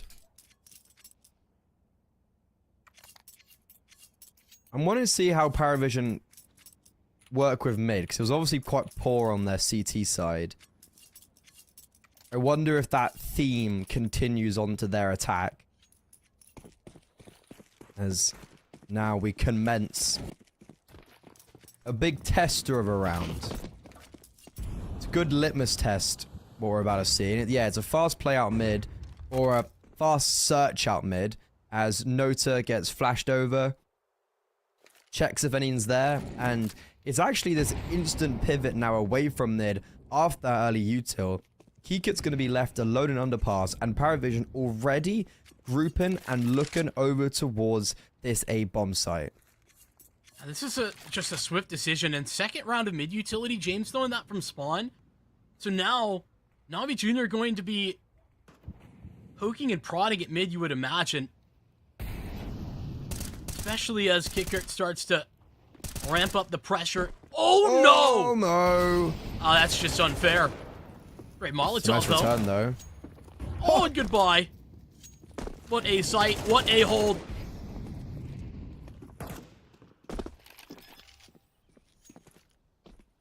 James put a smoke down deep jungle, which is actually quite nice because it means we probably could plant for top connector, but that's causing to be the issue now. It's actually getting the bomb down as we're contesting from CT. Demon catches Belchinok off guard. Bomb got denied by the wall bang, and it's Nota up for the 1 versus 3. That bomb never got planted. Grenade comes in too late, but Makaze gets spammed through triple. Grabeni has crossed, and I wonder if Nota realizes this. I mean, he realizes something's up. He's looking. He's prepared. Fake onto the drop, and oh, the missed shot. Grabeni somehow survives. Genuinely floored that he's alive. Nota down low, but the pistol comes out, and Nota, it ain't clean, it ain't pretty, but he got the clutch anyway. Yeah. That was a round. That was a clutch. That's our second 1 versus 3 in very recent history. Both teams have a player shining above the rest. And you know what? These first 2 kills were, like, it was lovely. Connector, the wall bang, and then, yeah, that was a difficult final kill, to say the least. And you know what? That gun round was good. It was just, it got really unnecessarily awkward towards the end. I feel like that was a round that should have been won out way easier, way quicker. Kind of all the synonyms there.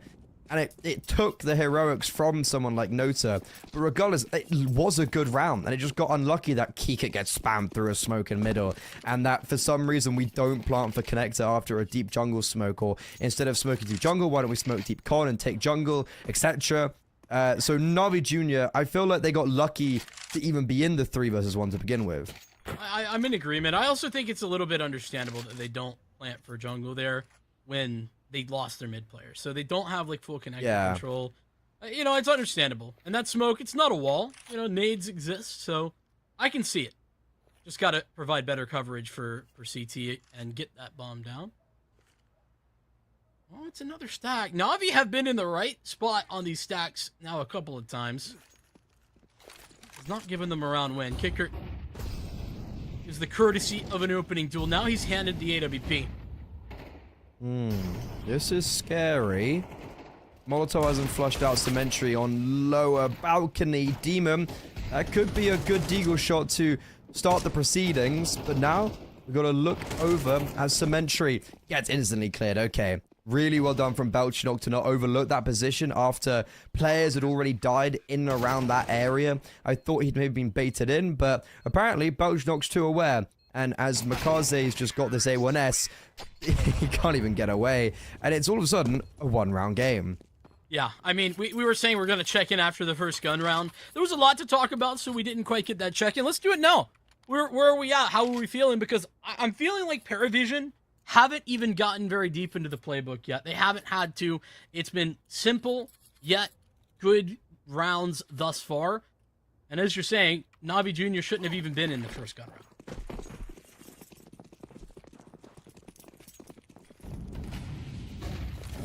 Yeah, I think that's my general prognosis of it as well, of like, Na'Vi haven't actually got a round on their CT side, and it looks like a lot of the wind is now in sails of Paravisions, because we've just got Nota running out middle, for instance. Like, we've got a lot of conviction flowing through our veins. The vigor's certainly on the T side, and Na'Vi Jr., like, our AWP has got 4 kills, for instance.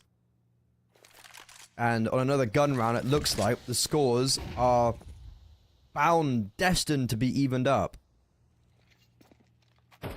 Na'Vi were looking like they wanted to lean B here for a moment, and they started to move that direction, but they've called it off.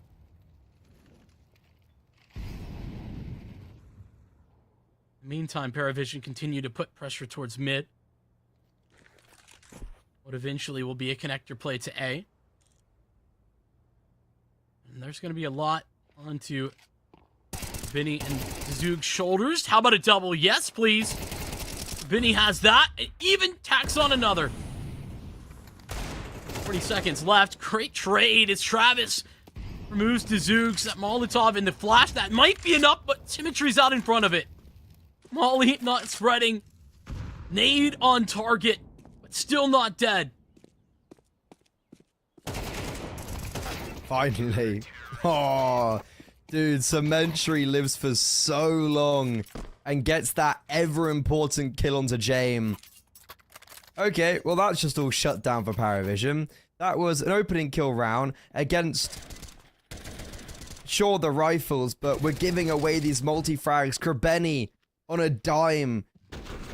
3 kills for him in a situation where the trade should have been instantaneous from, well, someone. And yeah, Paravision taking a tactical pause, sit there and be like, what are we doing?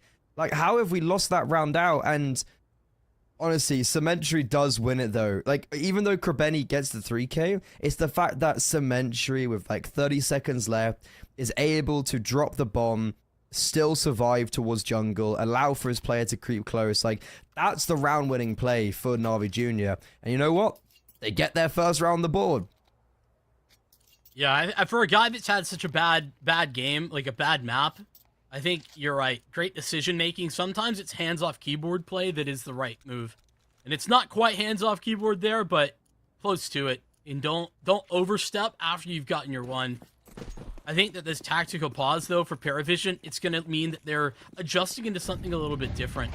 Because they know what went wrong there, as you were highlighting. Krebeni getting a 3-piece, that just can't happen. He's got to be traded. And it's already a little bit of a different look. A lot of activity here on the CT side. Oh, no! Noto was prepared. He was waiting. He was watching. And then he pulls out the nade at the worst opportunity, worst time. But Travis has crept up. He's into jungle, but the op should be arriving here soon. Yep, there it is. Symmetry from ladder room. And they don't know about Demon them. Oh, it's all gone wrong. Paravision losing track and starting to lose Pause. rounds. Look at where the bomb is. Oh, he's not going B. I was saying that I was going to say there was a big gap on B there. But unfortunately, Kika doesn't go there, which would have been a bit of a crazy call to do so. But that probably was the only level of salvation and a bit of salvation they could have had in this round. Time now. A significant factor is Elchinok repositions.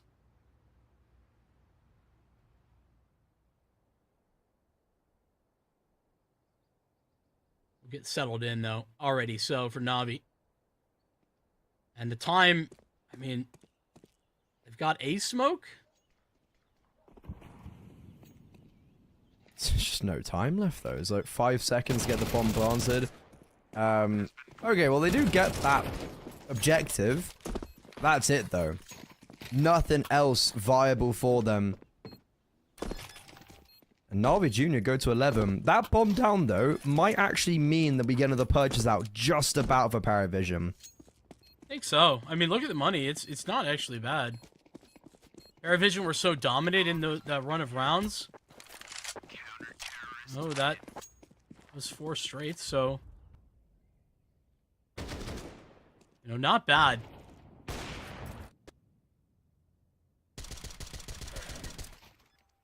Na'Vi, though. Incredible. What's so good this round for Na'Vi is that they're minding the gaps efficiently. Understanding what is open, and then even when they missed it, right? Travis gets missed. There's a gap that he finds that isn't called out, but they answer it very swiftly. They are on scene in quick fashion. It's not as if they are struggling to fill that in, even once that bit is missed, so...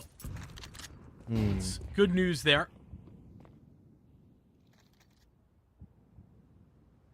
You now have the danger of Ancient being the third map of... Well, I was like, that's Na'Vi Jr.'s map pick normally. So, if they're able to go onto a lot of confidence on Ancient, it could be dangerous. But Paravision, they already had success against BC Game on that map this morning. Equally, though, I said that about Mirage.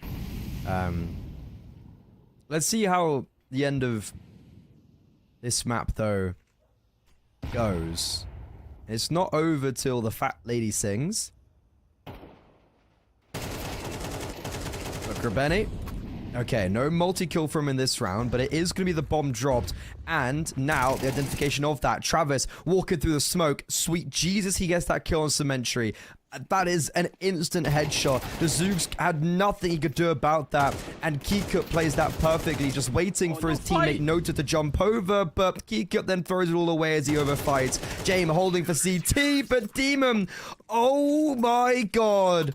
He just swings in, hits the instant headshot on James, and then the spray transfer. It's no match for Nota as he's planting the bomb. And Navi Jr., I do not know how they win this 2 versus 3, to be honest. I'll tell you. Why the hell are we fighting cat kickers? Why? Okay, I found my answer. I know. And listen, Jay misses the shot. Great work out of Demon. That's, another way that round could have been turned back in Paravision's favor. But dude, give Travis some help, man. How incredible is this guy for getting a kill out of that? Actually insane. Also, I don't think Jamie even shot. Well, Jamie was asleep at the wheel. He was so fast. I think he was just too fast. This should be over, right? Ooh, yeah. Great flashbang from Krabeni. He even adds one to his tally. Belch not glassed alive. And Paravision, after winning their map pick 13-5, fall quite flat on Mirage, where they never really were in it, right? Like, they were always on the back foot. We were always asking a lot of questions. It was a 3-9 CT half. And this series, all of a sudden, just got very exciting. Because Ancient up next. Well, we've been through why that's exciting for Navi Jr., for both teams, really. Arguably a top 2 map for both squads is our decider. That's the key. Ultra not gonna extend this a little bit. Surely not, right? Not another 1v3. Well, 40 seconds is what he's got at the moment. Oh my god, it's happening. When he's about to get another free fight. He's about to get another free fight. Looks for it. He's got the visual, but maybe overstep. And overstep he does. And Kamikaze, there's Navi Jr. It is the end, and only a slight extension, a couple of seconds, not a whole round. As we head into map number 3, Ancient to decide this series in the opening round of the Swiss. It's a very exciting game that I had a vision that Paravision were probably just going to 2-0 this. So I'm... Paravision? I had... Christ. We have so many layups with this team, like Demon. So but yeah, I had a dream. It came to me in a dream. I was like, yeah, it's a big world age 2-0 this, and I'm really excited to see the fact that Navi Jr. are this contestable against a team that are contesting the upper echelons of Tier 1. And I think Ancient is going to be an absolute barn buster. So with that in mind, this opening day has another series going to a 3rd map. Don't say we don't spoil you guys, because I think we do. And we still have we probably have the better game of the whole main Swiss up next as well. So you want to be sticking around for this. Ancient's up next. Will Paravision be upset and start their campaign 0-1?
Well, I feel a little bit dumb right now because I felt like I wrote Navi Jr. off a lot earlier than I probably should have. And they showed up massively on Mirage. They had a 9-3 half on the T side.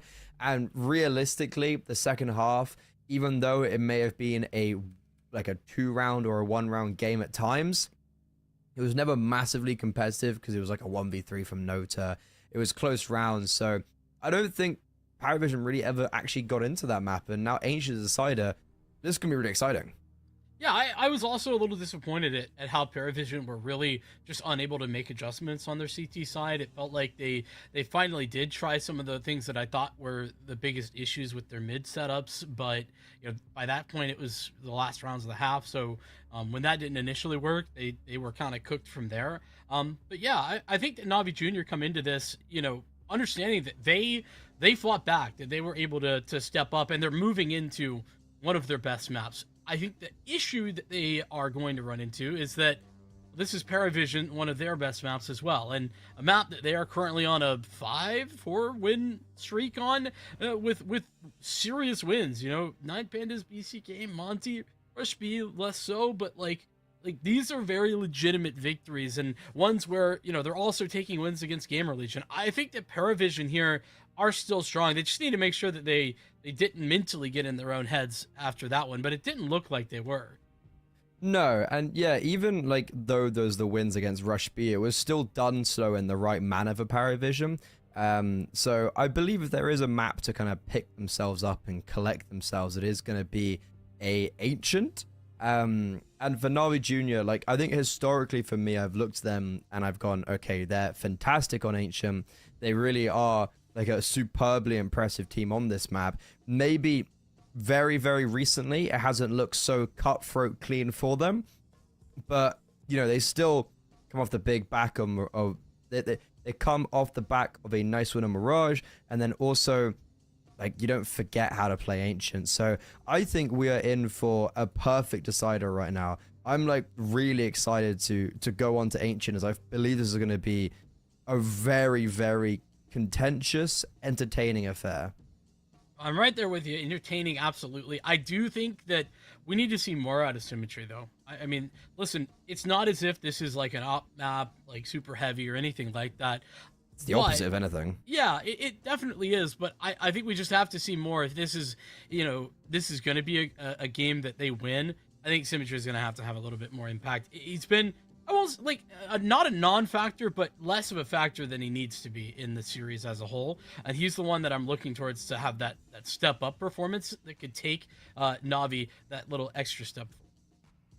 Yeah, it's just not even necessarily with the AWP, it's just the general impact. The fact that one of your players, that happens to be the AWPer as well, is on 6 kills on Mirage, and you still win, fairly comfortably, that's quite impressive to me. And it feels like James always been up for contention, doing well this map. Maybe some slow starts here or there.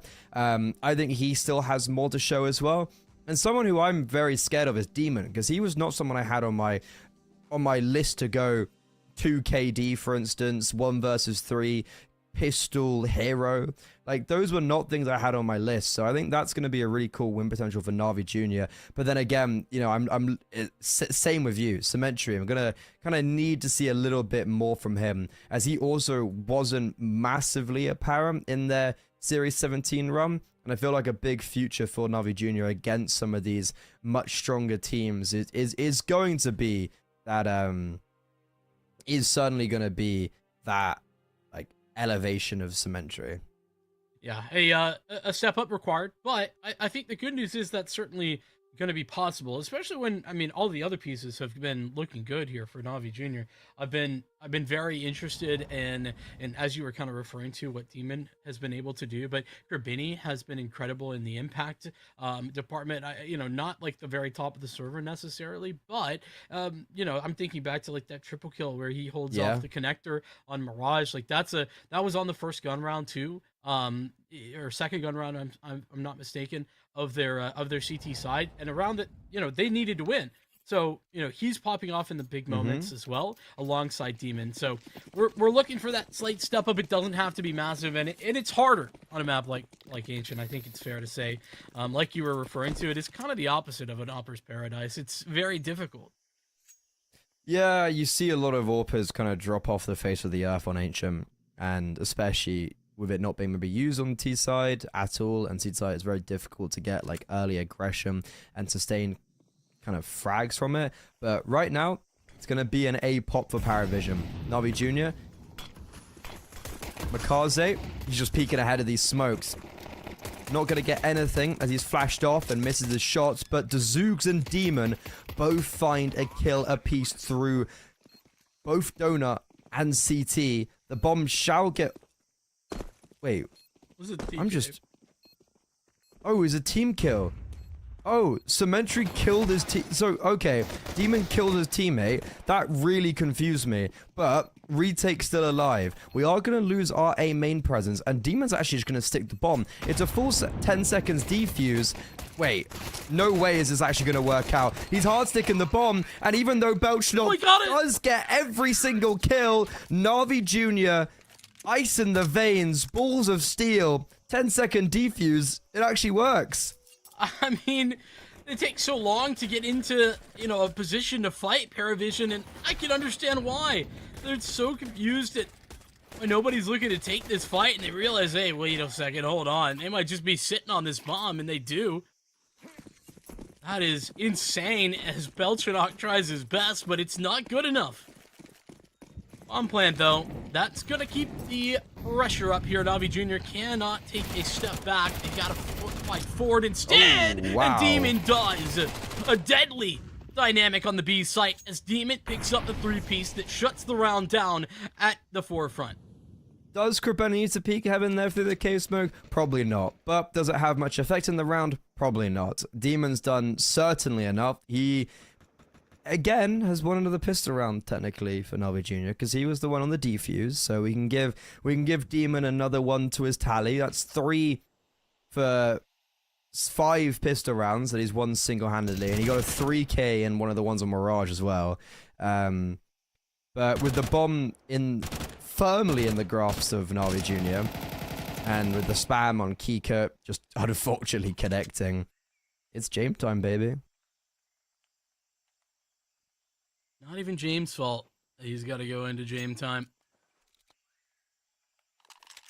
Yeah, I mean, I guess, to be fair, if Demon's going to play like this, talking of individuals, doesn't matter. I don't know that it does. Paravision trying to pick up the pace. I'm not even I don't even dislike how Paravision wanted to play that round. I think it can be a big surprise factor. Same reason that Fast A works so effectively. But Demon just steps forward into it rather than letting Paravision take space, and often that's the right call to make. Just got to hit the shots, and well, hell, look at that, Demon does. Is it the era of the FAMAS? I'm a bit of a FAMAS hater, but I see it working. I think it is definitely better, and it's definitely more viable. But the MP9 is, the thing is, the MP9 still is just, like, really strong. I heard it got nerfed. Wouldn't think so. No, it didn't get really nerfed. It got the crouching spray is what got nerfed. So more of a comedic factor of, like, I love seeing clips and being like, oh, I heard this weapon got nerfed. Yeah. No, I don't think it got nerfed in any real way. Any meaningful way. It's like, don't think the crouching spray was really the issue with it. Yeah, that wasn't what was giving them the rounds. Yeah. Also, Paravision are re-buying into this round? Dude, what? Was that? What? Dude, you really brought the NA to Europe right now. Once again, I just feel like you can't blame me here. You guys are paid to play CS, and I'm doing something? Yeah, it feels like I'm being scapegoated right now. A little bit. Also, Demon, he's in a different universe right now. He's on fire. feel like Navi are going to yes. be loving the fact that they just ran into like some purchases. Now, to be fair to They were Paravision, probably very confused. yeah, well, now they're like, well, is this the eco? But Paravision have Yeah. actually done this basically all series. They've invested a little bit more than I typically would see for any team, and they've just dealt with it on the first gun round. The first gun round's just been worse because of it. This time, they don't go in. We got another hero rifle? AK? Guys, just save. Pretty please. We saw this on Dust 2 where it was kind of like a consistent maybe like, oh, we'll get a scout out. And I think that's fine because you can just double scout. Then you can just buy a scout one round, then buy the scout the next as well. But yeah, okay. We actually got a tech pause, unfortunately. Maybe it was, oh, guys, my PC's crashed. I accidentally bought an AK. Or the AK just happened. Yeah, you can sell that now. Oh, yeah, obviously. But the match has been unpaused, thankfully. So shouldn't be any issue whatsoever. And we're straight back into it. And James still, you know, he's had time to reconsider, but nope, he's still committed. What is the plan with this utility? This feels like an A play with this utility. Could be a fast B hit too, but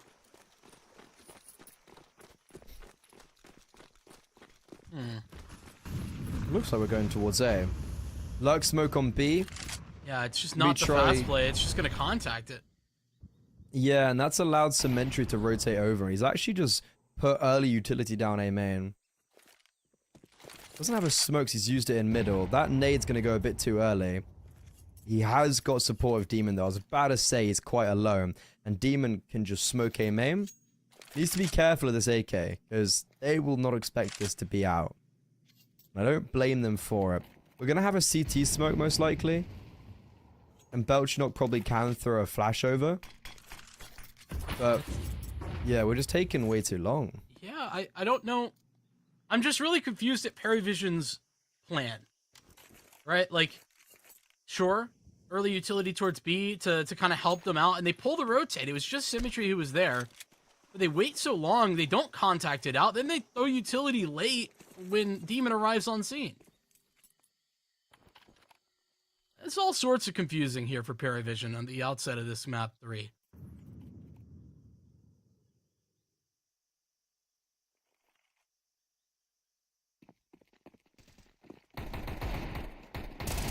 And now we're going B, and the util goes in first and dies. We do trade out, and Grabeni on low HP is going to get pincered, but Kikut can't land a shot. Molotov will do what Kikut couldn't.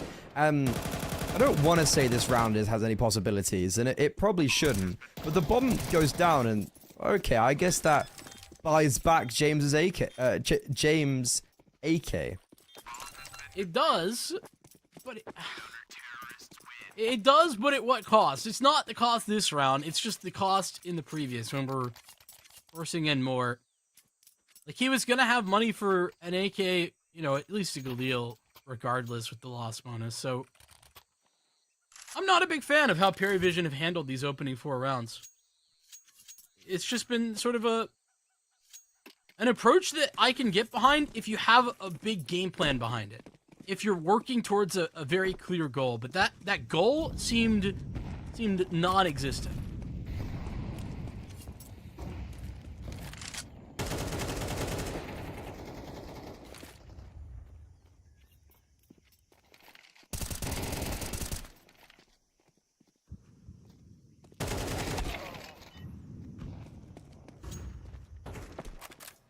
Got out?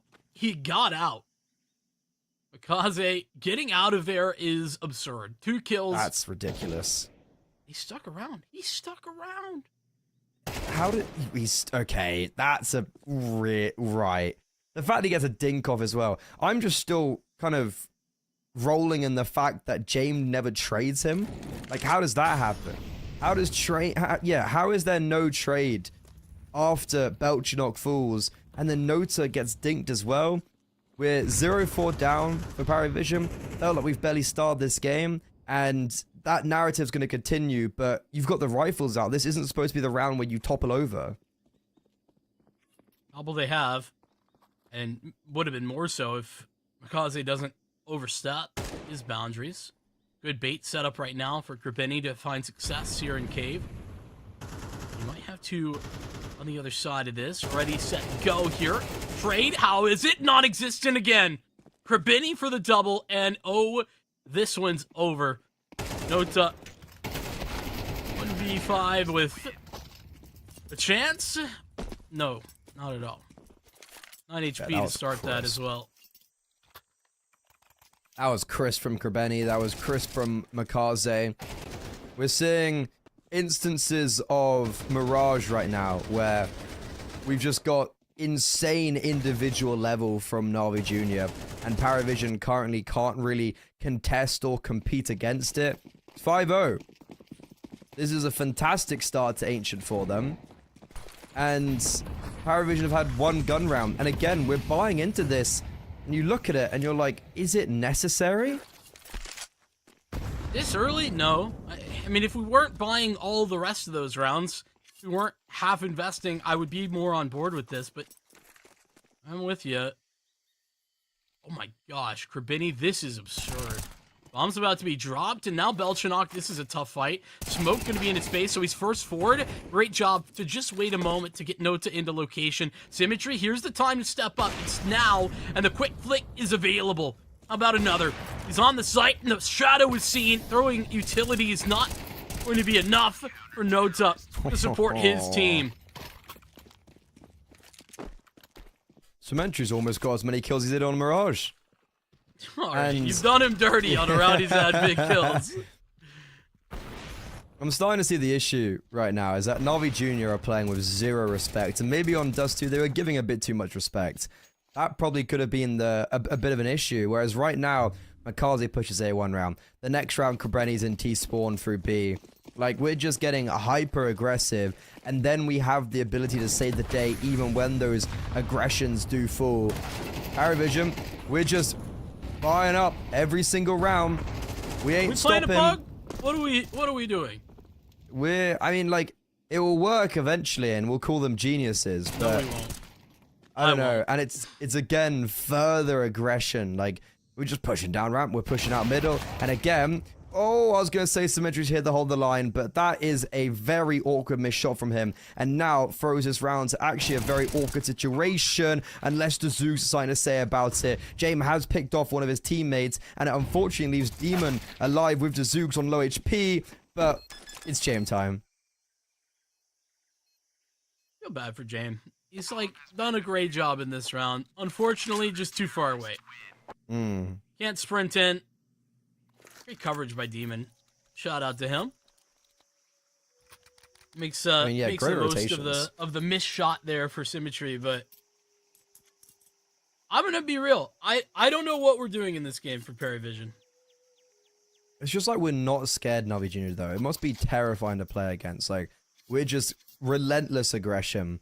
And it's 7-0 up, and we're only now taking our first tactical pause. Feels like that could have potentially come a little bit sooner. These buys feel like I'm in a pug in Face It, and I'm calling the save, and then one of my guys is like, I'm Himothy, I'm gonna buy the AK. I'm Himothy. That's kind of what it feels like right now. Haven't seen much of the T-side game plan either, mostly because of Navi's endless aggression. You talked about Makaze at A and Krabini at B.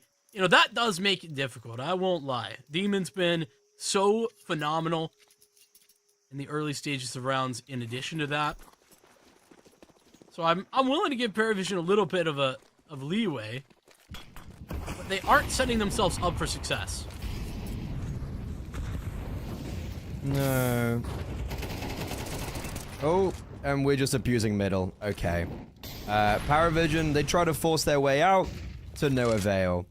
They do get one kill on Makaze towards heaven, but apart from that, they lose their main prong of attack, and now have to try and regroup and figure out what to do in this 3 versus 4.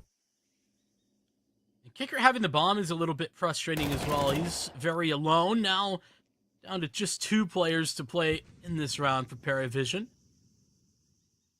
We'll group with James, but E-site well defended at the moment.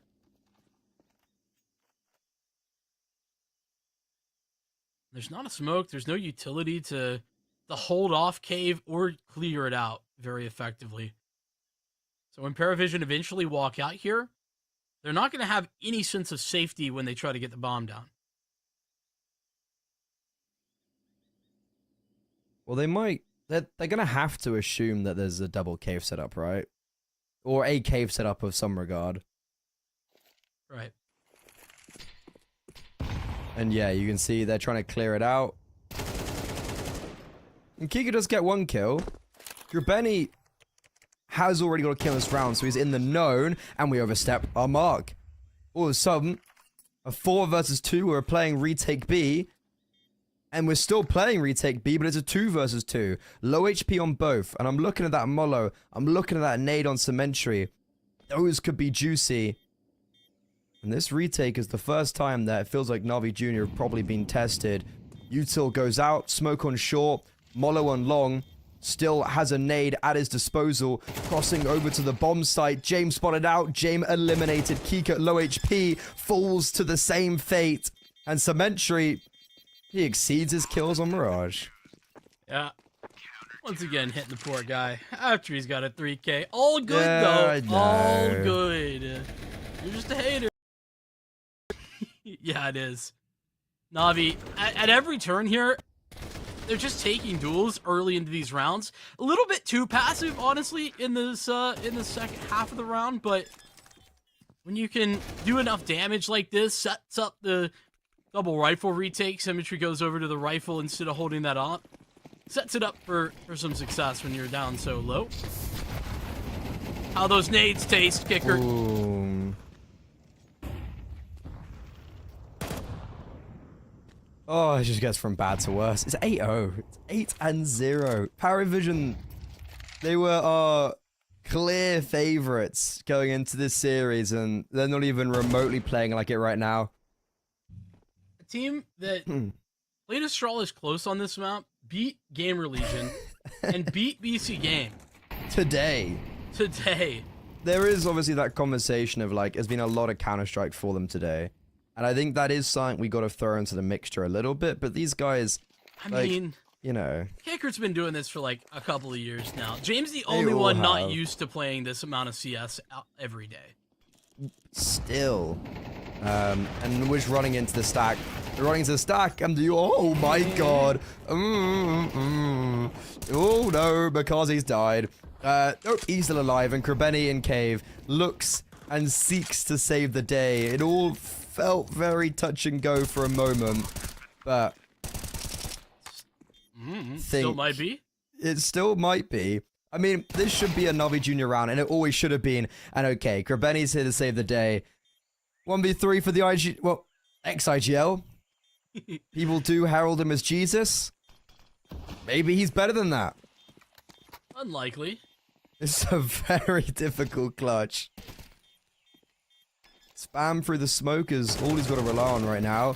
Oh my god, it almost connects because you can spam through that wall, but Mikaze on 17 HP will get the defuse. James gets hunted down, and what a round. What a round. Yeah, we're just gonna file that whiff under didn't happen. We both were a bit like, oh. You know, listen, as an NA player myself, it's I've difficult. been around the block. It's very difficult to hit people not looking at you. I understand. Whiffington's is a terrible disease. We need more research, guys. Donate today. Donate today.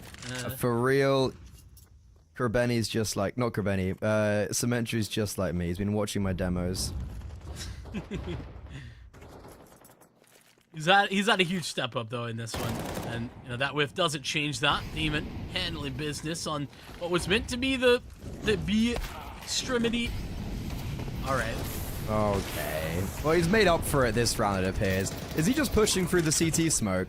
Okay, no, we have respected the smokes, and this is probably why Navi Jr. are doing so well, is that when we get into these positions, they end up playing fantastically. Travis tried to get a little bit cheeky towards Donut, but he makes noise, and Cementry, he's just swinging out with his USP. He's collected another hat trick, he's got another multi-kill, and we said he had to step up, and I feel like not only has he stepped up massively as he topped the whole charts, but everyone is. Yeah, I mean, we've been seeing consistency out of Mikaze all throughout. Krabini's had good performances, and so has Demon. But, I mean, when you have a trio working well together, that's a formula for success. But when it's 4 different individuals who at any moment are having multi-frags, that's where the threat becomes reality, and you become unstoppable. Navi, an unstoppable defense right now, 10-0 on Ancient. I mean, call me silly. I said Paravision would win this 2-0, so apparently I do not know Bull. I don't think I blame you, though. Ancient, I always did say, I was like, look, Navi Jr., the stats aren't great, but they are good at this map. I didn't think this, though. This is a step further than I would have even remotely amused. Paravision just haven't been able to be in any rounds. They haven't gotten to the late round without a disadvantage. Oh, he's got a collateral. Okay, Cementry. Looking for more. Nota. Nothing he can do. And Cementry. He's a walking highlight reel right now. We're even shooting our teammates. We're 11-0 up. We're looking to go flawless on the CT side. And Paravision are just being atomized. We got 4 AKs. It's like we're on the T side as well. Navi, I think they've won this map just because I don't think there's any world Paravision. Even if they get a win here at the end. It's 11-0. Win the pistol, I don't care. Oh, they've got the right read as well. They're pushing a main. Zoogs kills the wrong player. Grabeni, though, in a bit of a pickle. Never mind, he's going to fight his way out. Only good for one more. But look at Mikaze rotates in. Kika does get tickled down, and he's just over-peaking. He's just fighting. They're facing Nota, touted as one of the next generations for not only CIS, but the whole world in Counter-Strike. Well, he's chilling on 5 kills as his team now are being dismissed 12-0. Okay. Freddy, will it happen? I actually had my first ever 13-0, 16-0. I never even had a 16-0 in CSGO. I had my first ever 13-0 recently. Never? You've casted like a bunch of like UK Bro, lands, haven't you? Yeah, I've only really casted like 2 lands, to be fair. So I ended up then playing or playing, then casting, and then journalism, then coaching. Okay. So you haven't had the privilege. I've had like one 13-0. 13-0. Yeah, I haven't had loads of 13-0s. Maybe ESCA, to be fair, but I don't know if that counts. That counts. Just not for a ESCA enters. Season, like, 40. Yeah, maybe that doesn't count that much. Yeah, but here, this would count a lot, because there's also the upset value as well. It is a disadvantage for Navi Jr., but they do get the bomb down, and there's no kit on the board for Paravision, so I would go as far as say that Navi Jr. have the advantage right now. They do, but they're playing so far forward instead of being a donut. They're gonna fight for it. Oh my God. Symmetry gets his. There we go. Another one. It's Belchanok. 1v2. Has to hit the headshots, and he does for the first. How about the clutch? He still fights forward and playing ring around the rosy and Symmetry to put them to bed. It's 13-0. Paravision fall, and in dominant fashion, Navi Jr. are up 1-0 in the Swiss. By the way, last 5 rounds there, Cementry had a 3k in 4 of them. That's actually ridiculous. He just decided to turn the burners on. 13-0. Damn. Symmetry had like 16 kills total in the first 2 maps. Yeah, I think if that. He had 6 on map 2, and he had 16, exactly 16. Yeah, okay. I mean, he's certainly stepped up in a way that cannot even be described. He's ended that game on 3 deaths and 19 kills. That probably is one of his best performances. And I was saying, I was like, you know, I saw him on the open qualifiers. I saw Navi Jr. beat Sangal at the end of last year, 13-1 on this map. Like, their recent results don't look great, to be fair, and they don't on Ancient, which was, I was like, like, you know, I thought they were kind of, like, sick at this map, and that's why I was confused I didn't pick into it, but, hey, 13-0, it's another one to add to the tally. I'm going to be honest, I don't even know if they are sick at this map. I don't think we got to see if they are or not in this game.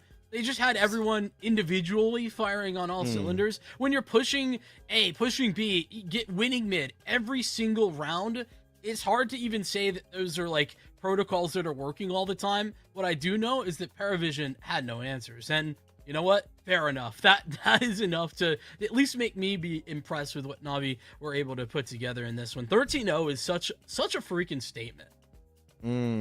I love it. I'm a big fan of it. Well, with that in mind, though, that's our penultimate series of the day done. It's the opening stage here in Series 19. Paravision, massive upset. They've lost 6 times, I think, now with their new project, and there was 3 right at the beginning. So if you're going to discount their opening 3 matches where they lost, this is now their 3rd loss, and it's against Navi Jr. on a 13-0. So quite a big statement being made for the future of intent for Navi Jr.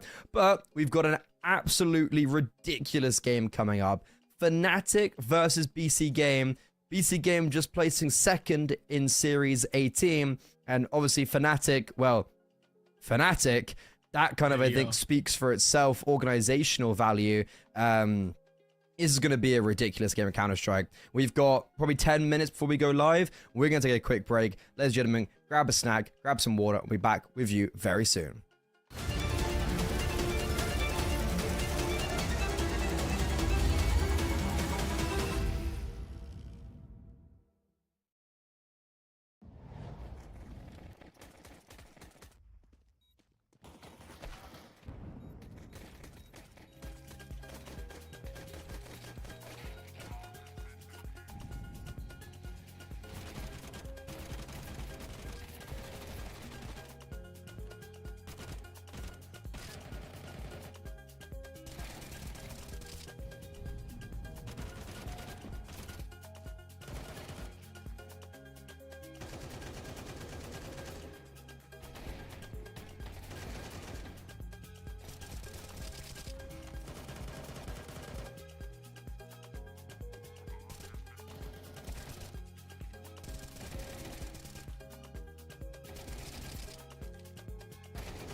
had 3 games straight, all going to all 3 maps, and I think we're just getting into the game of the day. My personal match to watch for is this when we look towards BC Game and Fnatic. This is an exciting matchup for a lot of different reasons, and we're going to look to break those down. Freddie, I'm pumped up for this one, though, man.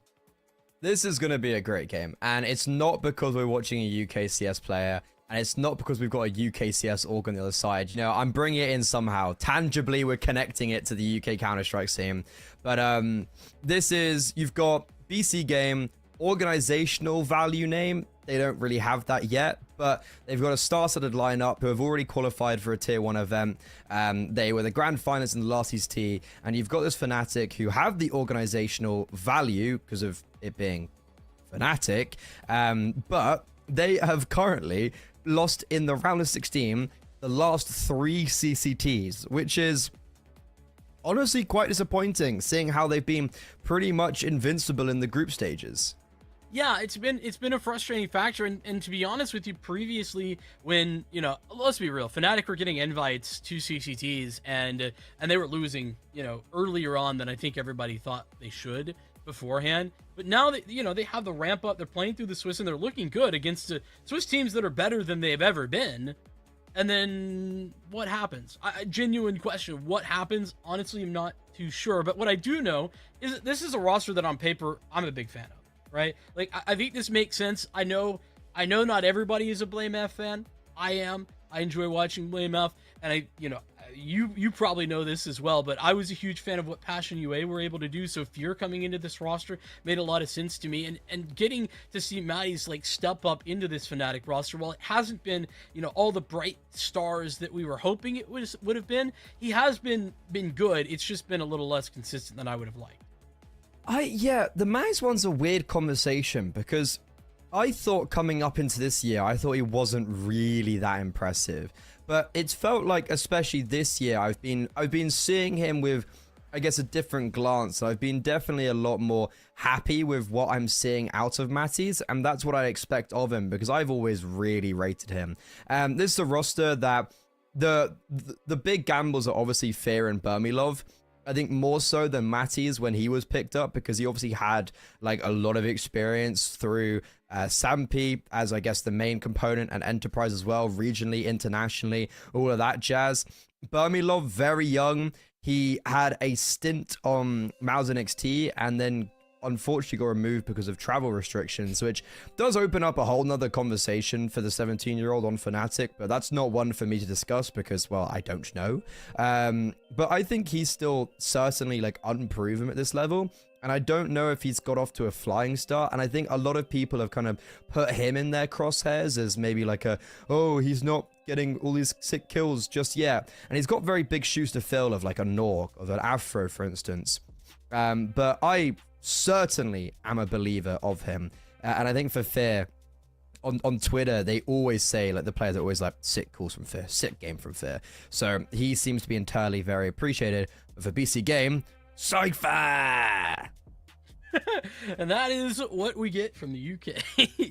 Yeah, listen, I'm giving you a hard time, but I actually am a big fan of Cypher. I felt like we didn't get to see the heights that he should have been on in the last year. That being said, BC Game has not so quietly put together an incredible roster. Like talent-wise, this roster is pretty sick to look at. I'm really happy to see Jacob once again landing on his feet, finding a home for the time being. I think Knock didn't really put the best look on his resume on Fnatic. I was a Knock lover, and I was like, dude, this guy needs to find somewhere. Especially after what happened to him over the beginning of last year, especially. And I thought the Fnatic move was a good one. He just didn't look the same. He looked downright bad sometimes. I hate to say that because I loved calling games with him on Apex. I thought he was phenomenal, and I think he is. I think he can come back to that. But I think that BC Game have done a wonderful job of finding good pieces and putting them together. Even Nexa, who, he was a popular guy to hate on in Tier 1, but I think Nexa's just fine at this level. Just fine. Like, there's nothing that just I have fine? More than just fine.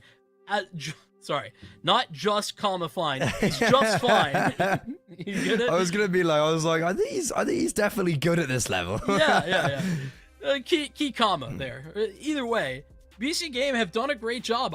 I'm impressed with not only what they've put together, but then the results are there to prove it. Yeah, this roster has been formed entirely because of the VRS from the Bleed core, right? And that's why we saw Cypher being added recently. But look, like, these guys have been playing some fantastic Counter-Strike.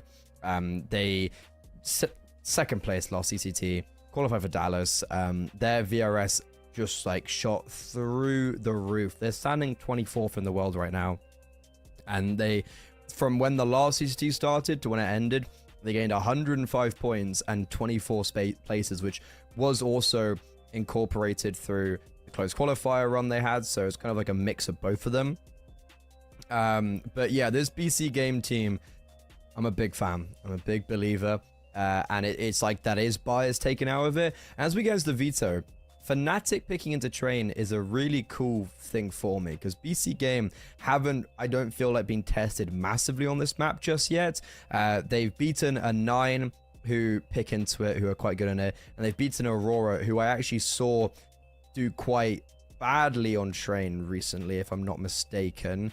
But even though it's Aurora's map pick, I saw them get owned by Iberian Souls. So, you know, I guess take that with a little bit of pinch of salt. But for Fnatic, they've looked really clean on this map. I saw them against Spirit Academy. They had a 10-2 T-half and then just troll on the CT side. So for me, to be honest, this Veto, I'm like intently staring at Train. So I don't really see much chance of Fnatic on Mirage, as it's been a very rough map for them since the addition of Fear. Even though Fear was great on this map with Passion UA. Yeah, I don't really know what the problem is for Fnatic on that on Mirage, because it feels like it should fit like a little bit of a glove. It's also on an individual level, like maps that many of these players have been comfortable on before, have looked good on. So I'm not really sure what the big problem is. I do think Train is the pain point. I also think Ancient's a little bit of a pain point for Fnatic on that side of this one, because you know, they haven't had a great showing there recently. That's one of a couple of strong maps here for BC Game. I feel like Mirage defines for me if like what version of Fnatic that we're seeing, and then if we get to an Ancient, I think BC Game probably take this. That's what I'm looking towards. Yeah, I completely agree. I think it's just one of those series where it's like, if BC Game win Mirage, we may as well just call it quits then. Obviously, I've jumped the gun already too much today, in part, so I don't want to be too like, oh, they'll win 100%, but I think that's 100% the general narrative. So Mirage is going to be a very exciting game. Oh wait, no, sorry. What am I on about? I meant Train. I've just got the maps mixed up. Mirage is the one they should probably be winning, and then Train is going to be the, as we said, as we've been talking about, is the pinpoint. I think for BC Game, it's just a matter of like, Train wasn't one of those maps they used to qualify for Dallas. It wasn't really one of those maps they used to get second place in CCT. Well, not in the deep run, but so I think that's going to be the interesting part of like, they haven't utilized this map for their success they've got. So what's it actually going to be like for them? But as we start on Mirage, it's BC Game's map pick. They've beaten tier 1 opponents. What can Fnatic fare against them? And Blame F, well, he's already fallen. Yeah, big ups to what Blame F has been able to continue to do, I should say, as part of this roster, but not going to do it in this round.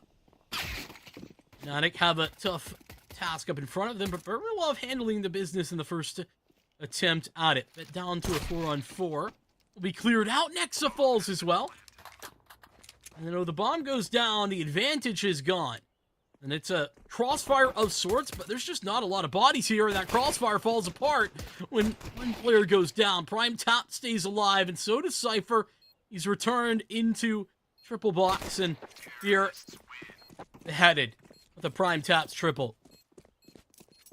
Prime Taps is a really underrated piece of this roster. Like, he was amazing when he got tested against the kind of upper echelons of talent in Series 18, in the Dallas qualifiers. Like, he was really playing at a level I hadn't quite seen from him before.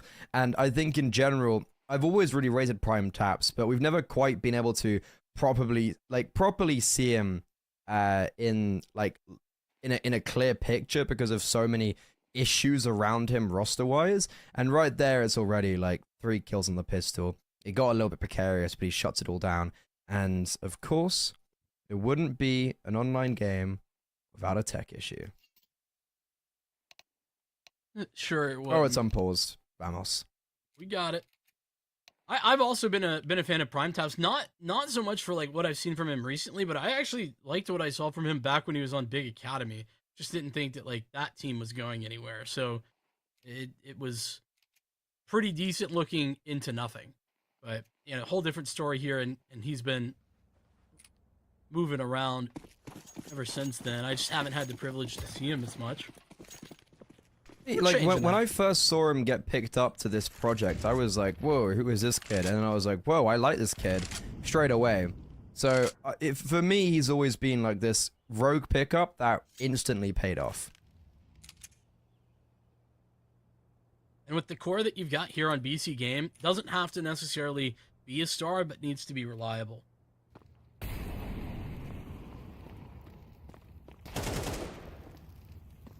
It's a nice shot. Onto just the USP, but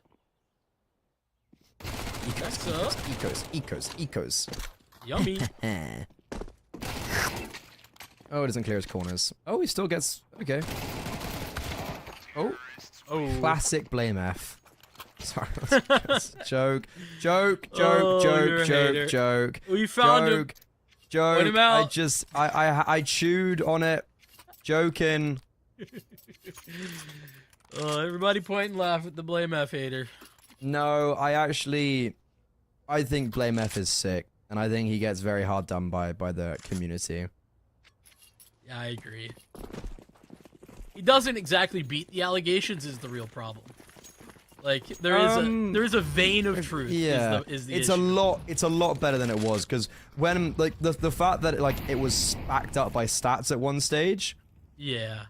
That was when it was like, okay. It was overblown the whole time. That's not the case. Yeah, well, I think there wasn't a bit of authenticity at stages, but I think now it's fine. I don't think now... I think now 100% agree it's overblown. And yeah, I think it was like what he said in the interview of like, I need to step up if this team wants to go further, and I think he is. So I think it's going to be interesting to see the kind of continuation of Fnatic, but... You know, let's not get into the wider picture because they need to get past BC Game on this gun round. Cypher, an open and kill to trade out his teammate, but they don't anticipate the second player to be on short with fear. Jacob will trade out. Here's one towards snipers. They're now hunting Burmilov down. Molo's nades forcing him into this corner. He's yet to be properly cleared out, and his rotations almost falling because of that. Burmilov is still alive on bench. Okay, Nexa finally does get that kill, and Blame F, unfortunately, is just a little bit too far away, so Matty's got to be careful with overplaying his hand, and that smoke's going to make life very easy for him to make that decision to not go through it. And now Blame F, unfortunately, that luck instantly read into, and the two tier 1 giants come crashing head to head. Matty's, though, this is winnable. Nex is dinked. USP out. No kit. He's also on 44 HP. And he's been read into. But no, even though Matty's read into Nexa, he wins out the 1 versus 1. And BC Game trade just about to win out their first gun round. Yeah, it's dicey here all the way through with Burmilov surviving for as long as he does. But I mean, genuinely, Blame F just takes a long time to get into this flank position. When Matty's is stepping backwards, that gives such a clear indication to BC Game that the flank is coming.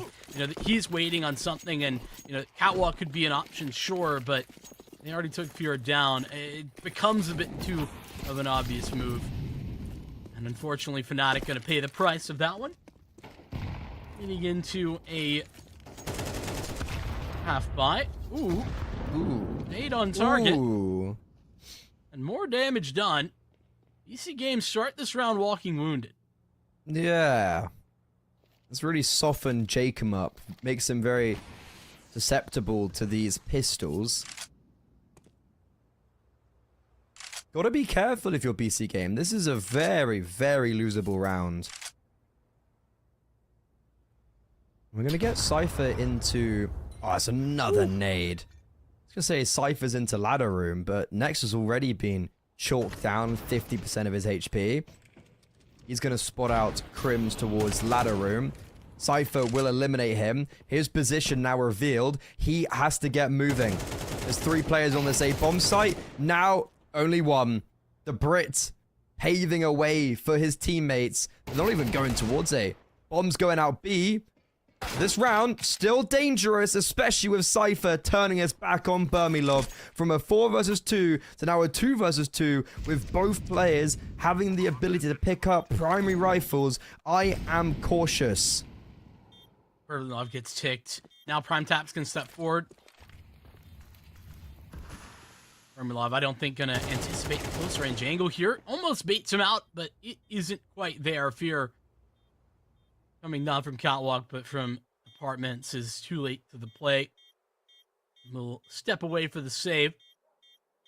But BC Game, they were fighting against a, half buy, I guess, but this is really an eco for Fnatic. They are going to be buying next round, so I'd call this a pretty big win.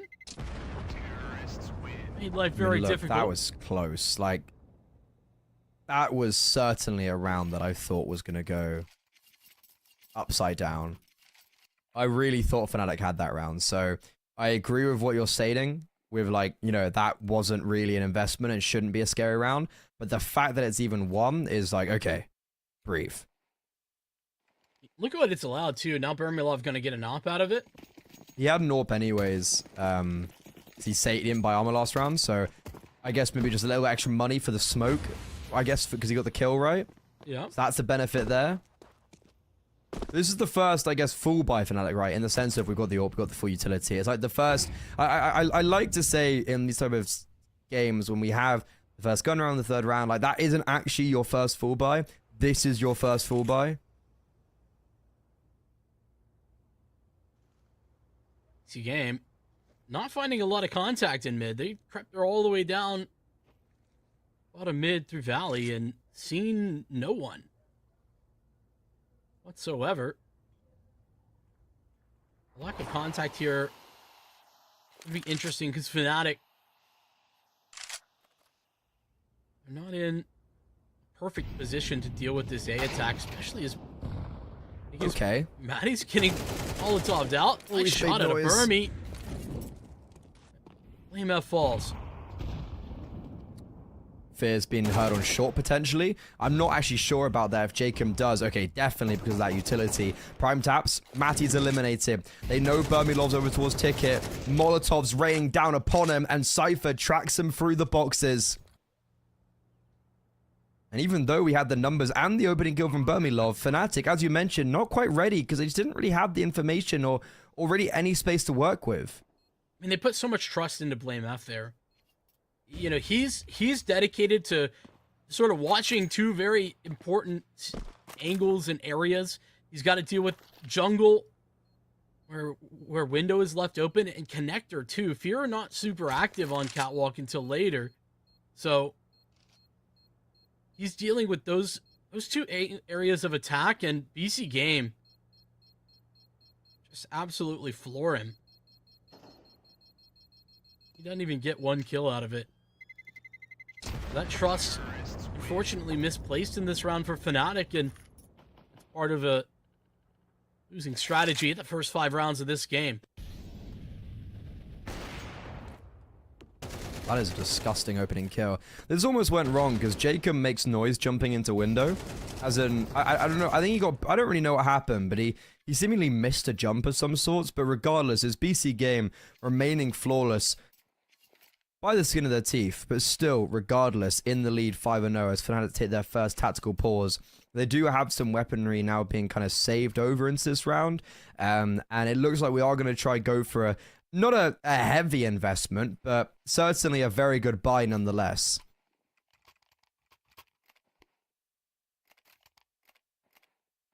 Yeah, at the end of that one, they're all into it. Pretty much everything. BC Game, though, I want to see them be tested here at middle. That's the first order of business if I'm Fnatic. Can't be so passive on mid and then also so passive at A. Like, those two things can't be the case at the same time. Not when you're committed to the site like we saw. Or I think it was Maddie's. It was on default.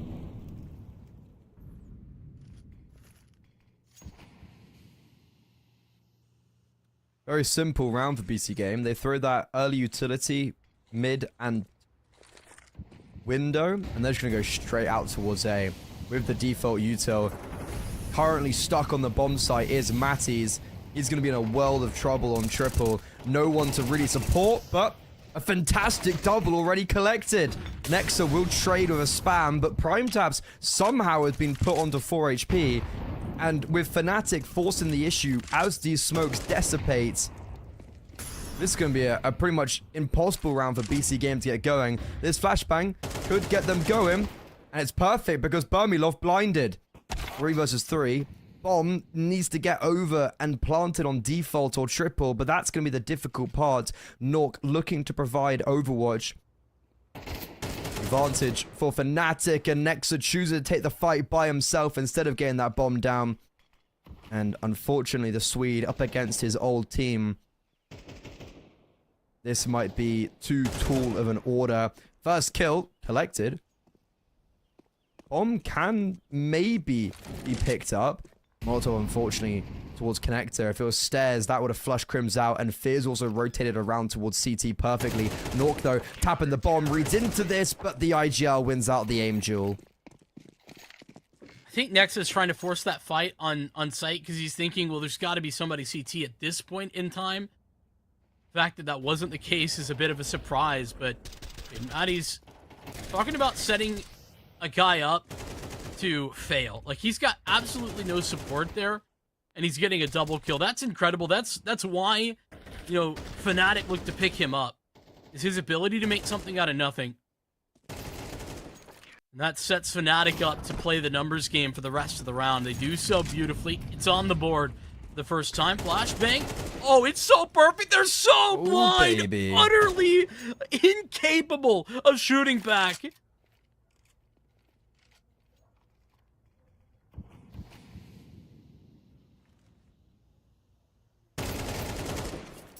And as Fear topples, the round probably should with it. Blame F. Even if he does get one here. Surely traded. Oh, he's got two. Oh, no. He's got a third. I said this round was over. Couldn't be further from it right now. He hasn't taken any damage throughout this whole process. Jacob on 19 HP, seeking the trade. But the Dane stands tall. And now Nexa has to try and pick up the pieces as Blame F is on for an A, swinging out. Finally, revenge has been sought. But will he anticipate Matty's from apartments? Well, I mean, where is Matty's? I think that's like the question that Nexa's asking himself, because if he's not on the site, he is probably on the lurk. Matty's just taking his time. Is Nexa going to step up for this? Oh my goodness, great read out of Nexa, but Matty's hits the shot. Inked in the process. Oh my goodness. A round that's over, except for Blame F, and Blame F is indeed that guy on B.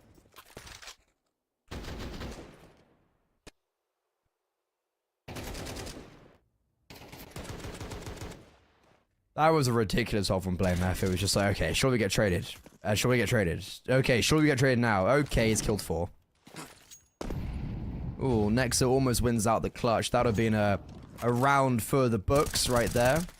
But instead, it's Fnatic forcing BC Game onto an eco. And Blame F has just channeled his energy to energize the rest of his teammates, because that was a 5v2. That was a 5v3 from the beginning of the round. It was everything. Yeah, BC Game win in every aspect except for the B site, where they can't beat Blame F. It's a devastating way to have Fnatic get back into this game. round that you had so much. It was looking like they could have recovered, losing just the one. Now it's on the eco, and it's not much. They get done. And 3 more for Blame F. Hunting Eeks. Doesn't he know he's supposed to share those? You've got Blame F on the team.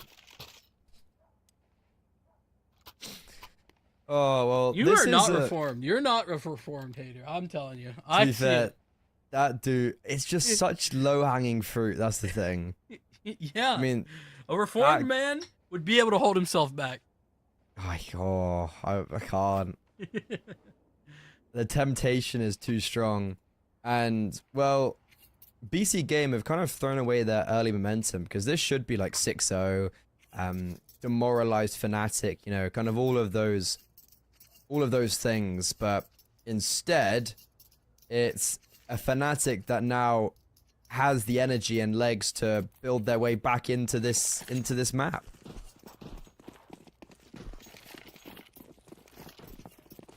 I mean, 1 round at a time, powered by Blame Up in one case. We're gonna log on to an AWP in addition. Easy game. They want this B play, and they want it pretty fast. Mid control is theirs, and they're just gonna creep out on the contact. Jacob gets one in mid. Now they start swinging. Or not. Thought the speed up was there. They beat the timing on the Molotov, but Insindri does stop them. They'll fall back, happy with Jacob's kill into Burmilov. And then they'll look to re-hit late. Yeah, they don't have loads and loads of util. 3 smokes, 2 flashbangs, 2 molos. It will be kind of just enough to get them onto the bomb site, but Fnatic have read this exit away from B. They're making this gamble stack that it isn't going to be a re-exec. Everything's gone silent, and all 4 players are in and around this A bomb site. If we are smoking stairs and jungle, however, it could be a little bit difficult for Fnatic, as, well, that's kind of where they all are. And yeah, that's what's going to be the case. Blame F on the orb.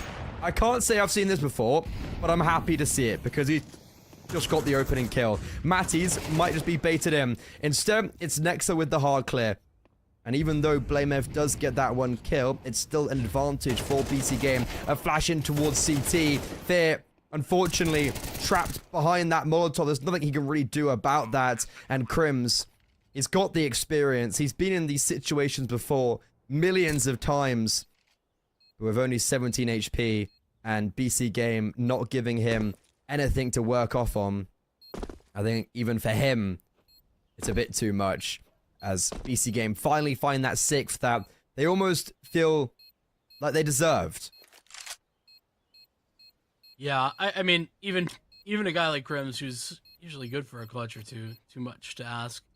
I think the BC Game, the thing that I've been impressed with this map thus far, more than anything, is their ability to transition early advantages into round wins. I know that that's, you know, the big head and hands moment where they don't get the trade onto Blame F, but outside of that, their trading has been actually phenomenal.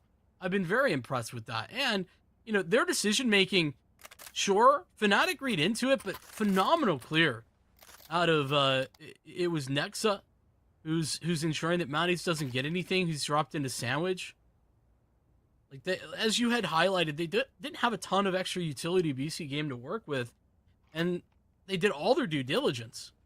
I love to see that. I think that they do a phenomenal job in those rounds where they've gotten an advantage and converting that into a victory. Great trading overall.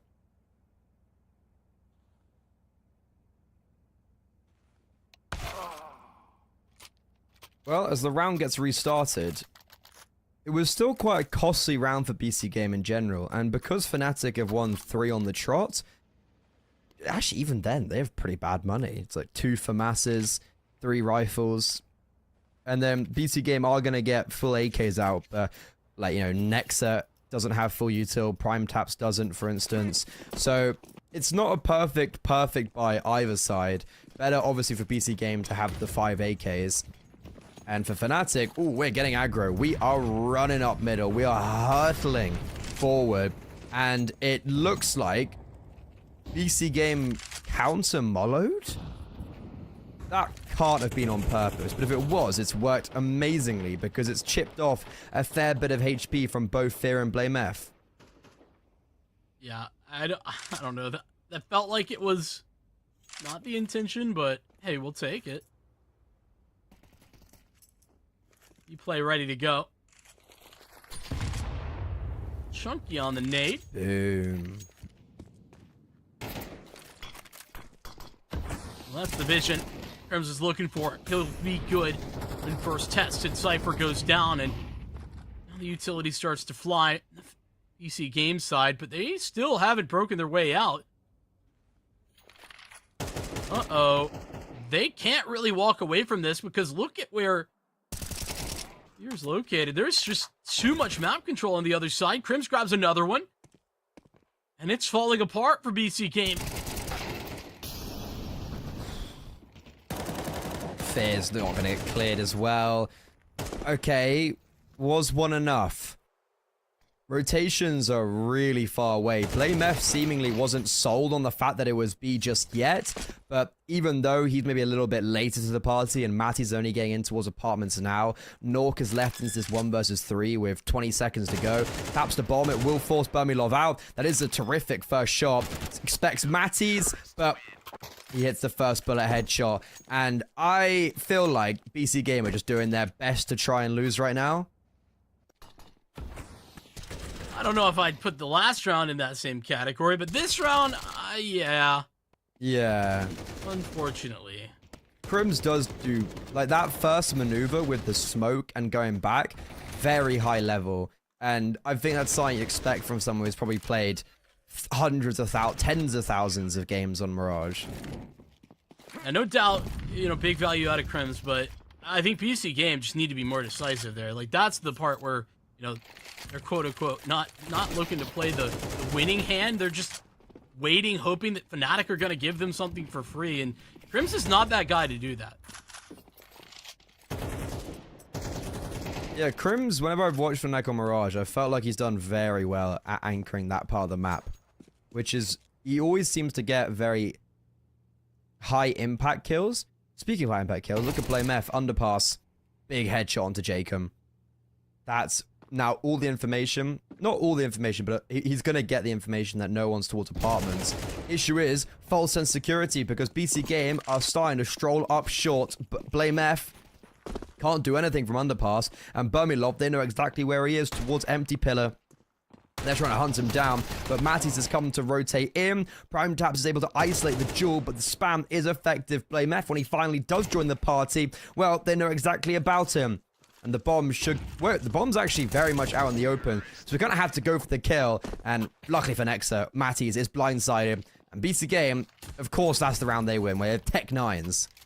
Yeah, I mean, it's more than just Tech 9s, though. A really good target to Catwalk, I think. You know, mid-rounding was strong from BC Game in this last round. They fight back a big deficit. So considering all of that, they find the right weak spot where they catch Fear off guard. And you mentioned the economy of Fnatic. Well, it's never really been good all map long. And here's where you see why. They lose one round, and it's 3 pistols. And barely any utility left here as Fnatic have to play out the final round of the half with a lot less than they would like.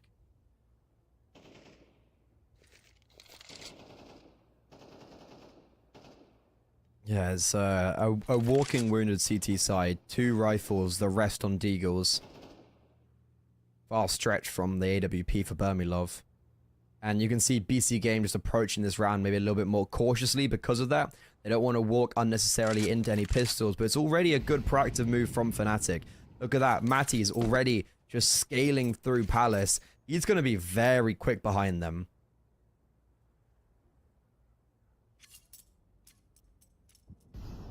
Been a couple of rounds like this where, you know, it's been Matty's, it's been Flame F, but pretty consistently, Fnatic have gotten information on the opposite side of the map as the attack. BC Game very committed to this as before. We talked about how they needed to be more decisive. Well, Jacob making a decision to get up involved in the mix. Fear gets his as this Crims, and now they've just got Fear to contend with on the back of this site, but he's caught in the doorway of Market. 2 rifles left living, but on the retake. Dude, when both Fear and Crims hit their shots, I was like, pause. But yeah, BC Game luckily don't allow this to be an issue. I feel like we have to expect Matty's because he's been coming from apartments so often. And yeah, you can see Nex is holding for that. Blame F starts to make moves. There's no kits on the board, so time's definitely of the essence right now.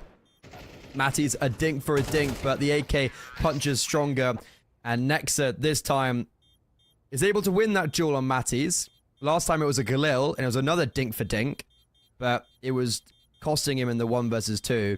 And here, BC Game end of a very respectable 8-4 half. Surprisingly so, because they had a lot of complications to get them to the stage.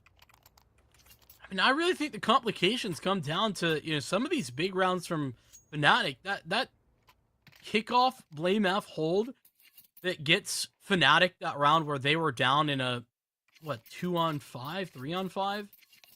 That's what gives Fnatic anything in this map. Like, the first half would have been probably 10-2 otherwise.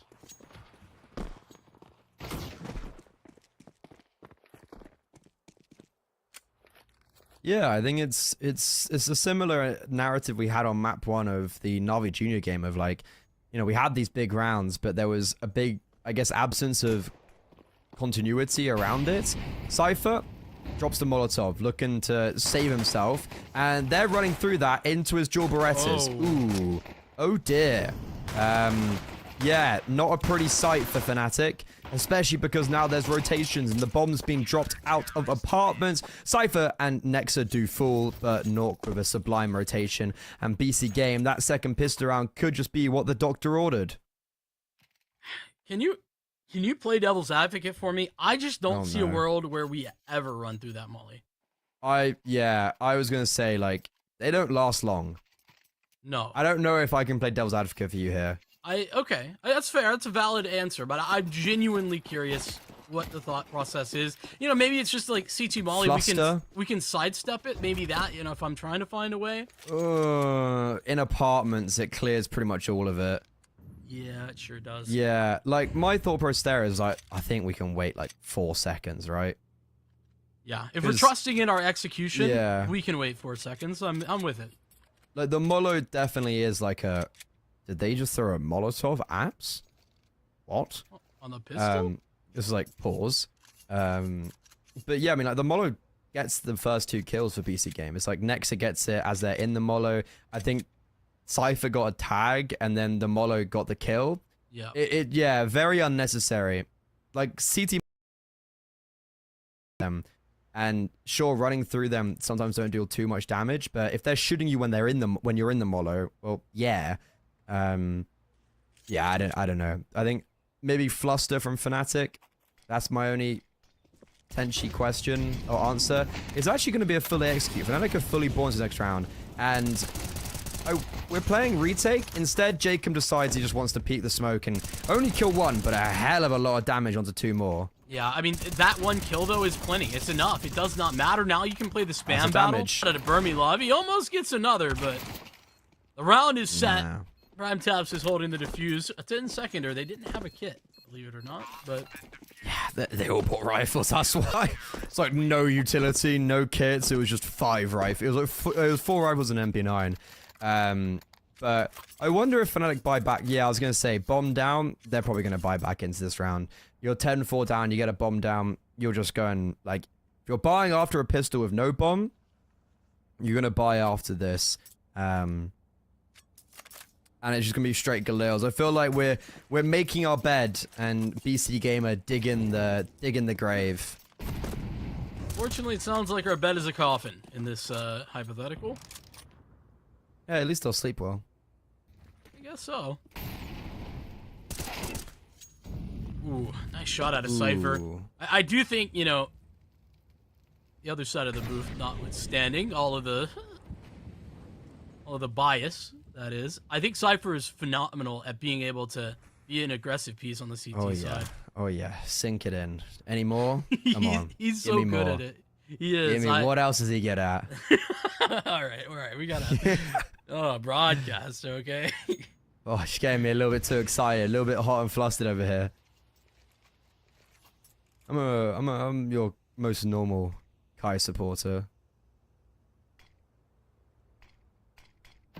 You know he's going to his first Tier 1 event in Dallas since the Major? I didn't know it was his first. That's awesome, though.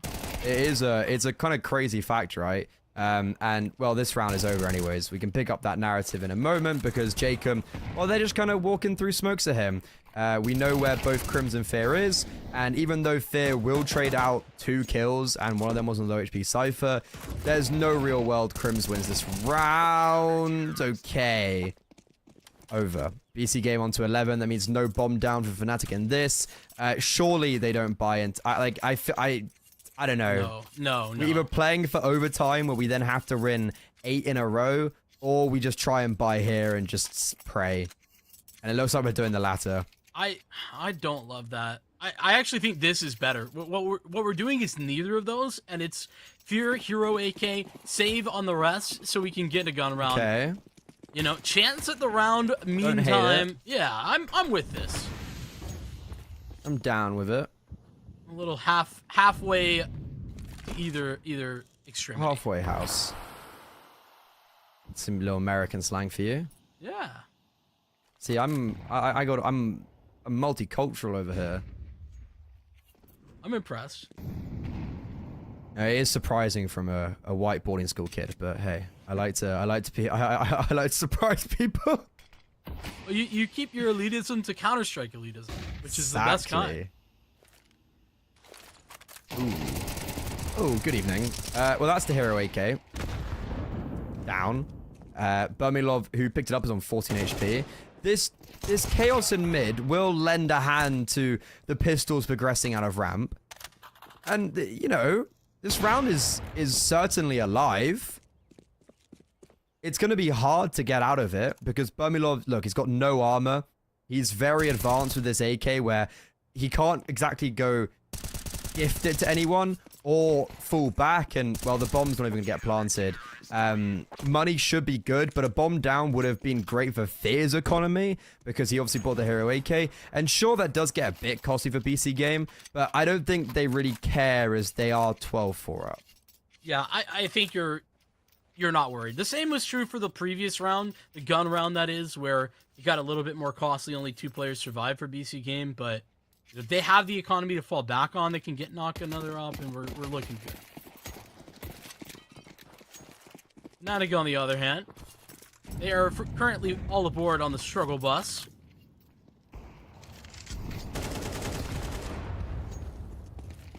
All right. Talk about fighting through the paint.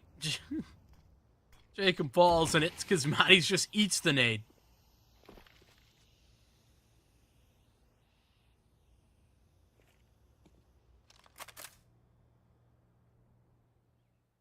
Cypher's very alone towards B, and that scares me because even though we are taking good proactive space in A, Nork maybe isn't going to be able to rotate as freely because, you know, they can come connector, Nexa can't rotate because they can come window. It's a lot of difficulty for BC game to maybe make that snap decision to rotate B, especially as we are going to be throwing extra utility in middle. But if I'm BC game, I'm maybe making the gamble call of being like, when teams throw these smokes in the mid round, it's normally because they're going towards like a bomb site, and Prime Tabs is behind middle right now.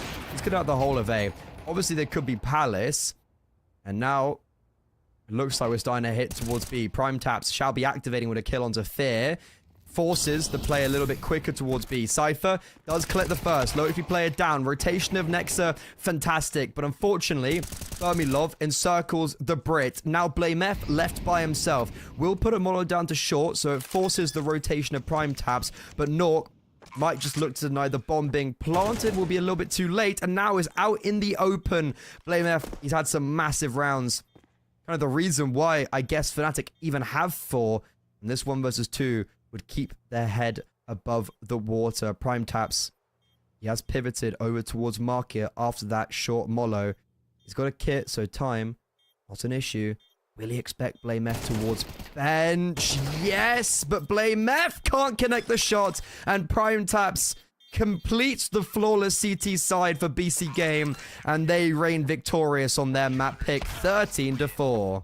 Such a difference in the way BC Game handle the ramp aggression and what they do with it once they get Prime Taps into spawn, instead of what happened to Fnatic so many times is they committed to this long flank through apartments, and it was just good to see Prime Taps getting involved earlier. He gets the kill into Fear, gets a bunch of isolated duels, and catches 3 people off guard despite being known after the first kill, and clutch up at the end. Massive for Prime Taps, and a huge game there for BC Game. They walked through Fnatic. It didn't even feel like Fnatic actually were in the server there in comparison. We saw, as you were saying, man, Blame F made that look even a little bit more competitive. Like, if he hadn't got that 4K hold for their first gun round, their first round, like, it would have been 6-0. It would have probably been an even worse first half, and then obviously they got a flawless CT side regardless. Yeah, that was pretty disappointing from Fnatic. Like, we assumed that to be a map 4 BC Game, but I think the element and the way that it went is worrying going on to Train. And I think for BC Game, there's still a bit of an unknown entity on Train. They've played it in some of the CCT close qualifiers against the likes of Nine and Aurora. It's been very close-knit wins, both in overtime. So I think Fnatic is definitely their best and biggest test right now on this map. And Fnatic, like, they are good on Train. So as we go on to map 2, I still don't want to rule Fnatic out, as I do believe that a comeback is possible here, and we can be pushed to a third, but then, problems arise once again with Ancient for them. We can cross that bridge if we get there, but for now, we're going to be sending to a short little break, and when we're back, we will be here with map 2, Train.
getting into Train, and a Train that is absolutely must win now for Fnatic. They didn't look the greatest over on Mirage. We didn't expect all that much from them on Mirage, to be fair, but BC Game handled them with ease, and there wasn't much, I don't think, to talk about for the Fnatic side outside of a couple of rounds where Blame F really showed why he's so highly touted, why we talk about him as kind of the one to watch for this Fnatic team.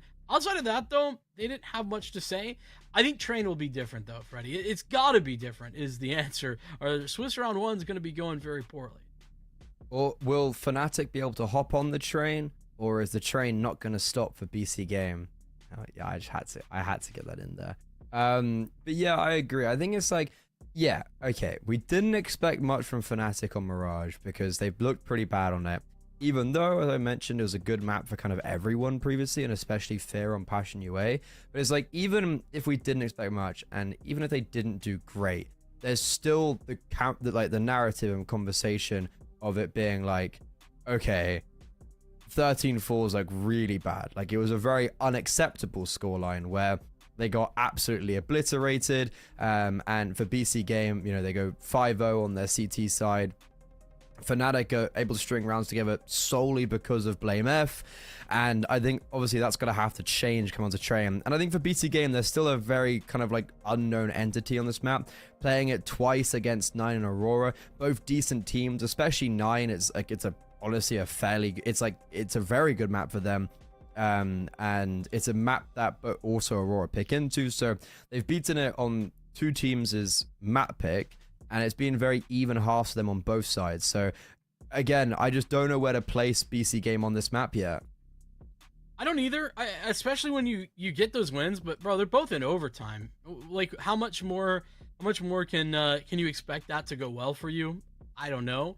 I also think that, you know, for the side of BC Game, like, we saw some important moments there across the board, but this is where I think, you know, Nock can really have some of the higher impact that we expect out of him, like on a map, generally speaking. So as we jump into Train, I'm looking at that to be a factor, particularly when we're talking about the op head-to-head as maybe a little bit of a struggle point for Fnatic going in. So all of that to kind of lead through into this map and into the game as well.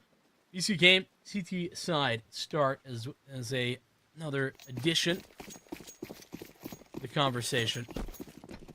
I mean, Mirage was a map where there was 2 AWP kills, or I think maybe only just 1 on Burmilov. Like, the AWP was not used on that map whatsoever. Fnatic were never really getting success with it, and BC Game were just happy to go on the rifles and never got the AWP out on the CT side because they just won it so quickly. So it's going to be, you know, that whole AWP narrative is going to be interesting to see if it's actually utilized a little bit more on this map. And on this pistol round, BC Game, unfortunately, have the wrong read as all 5 players armored up. They have 4 of them towards Ivy, and now Molotov towards Connector. Prime Taps is going to be very much isolated on this B bomb site. Good first shot from him. Bomb shall not be denied, but at least it's the man advantage now for BC Game. But the issue of having no kit, having no utility, definitely comes into play a little bit, forces the hand of BC Game to go for these duels, and that's exactly what they're doing. Everyone's falling one by one. Fear's left alone, 21 HP, he's got no armor, they know exactly where he is, and it's actually just straight up flawless from BC Game, which again is just setting the tone for potentially the rest of this map. Flawless as well when you consider that they were just not at all in the right location to deal with this attack. BC Game, as you were talking about, they were towards Ivy. They were heavy stacked in the A bomb site direction, and the fact that they're just getting 1 kill there is the P2K popping off. Gets 1, falls back, just stays alive. That's so important, and it makes it easier to flood back into the site. I think that's, you know, one of the strengths that BC Game showed off on Mirage was their ability to do that, but on the T side, they do it on the CT side quite nicely in that example. And similarly so to Fnatic on Mirage, they're going back to the Forest Spy after getting the bomb down in the pistol. Didn't even need the bomb down on Mirage, they just forced it in anyways. And, well, it's not a great start. Nexa, fantastic. Without taking a lick of damage, gets 2 kills on the MP9. Prime Taps at range wins out against the P250. Bomb, you know what? It's going to get planted again, but it gets planted in a 1 versus 5. So, sure, we get the extra econ, but that's literally going to be it. And Nork has now got as many scout kills as there were AWP kills on Mirage. Yeah, he didn't get all that many opportunities with it, to be honest with you. Didn't need it, in all fairness, but... For BC Game, or rather for Fnatic, does this mean that they are going to force again? I would prefer to see them eco here. Yeah. But you could definitely understand the decision if they do. No. I wouldn't like a force. I think the kind of like lower investment still have the ability to fall by in the next is where I'd like to put this round, and that's exactly what's going to be the case, is BlameF just has that Mach 10. We try get out A, which he will. Takes very minimal damage, and Jacob doesn't seem to be aware of this possibility. BlameF has got a long way without being spotted. Somehow. This round's now scary. Dude, they have no idea. This is terrifying, because if he is able to, like, say, get the kill on Nexa, it opens up the bridge for them to come out of Ivy, or get the kill on Jacob like that, and it forces Nexa to be very uncomfortable. Prime Taps' rotation will be really good to minimize danger, but this round, honestly, is still very much alive, even though BC Gamer are much more in the know, and now kind of like have the bomb down, they have the players here. This is still a round that can get precarious if the pistols and I guess the A1S now picked up by Crim starts hitting headshots, and well, that's exactly it. Nork tagged, Cypher down. Bomb still not picked up, but Fnatic have a man advantage, and I am 100% terrified, and it's all because of BlameF. Yeah, I mean, it's just a huge timing that he catches to get out in his sandwich, and I mean, just walks through 3 smokes, I think, to get back into Old Bomb, but Bomb just to be recovered now. That might be the only thing that gives BC Game a way back into this round. Now they're being loud. Now it's clear. That Molotov, it's created space. BC Game, walk not through Z. It'll be Prime Taps in the lead. Ooh. With him spotting out 1, you're gonna have to pick up the space a little bit. Gotta move. Missed shot there for Knock.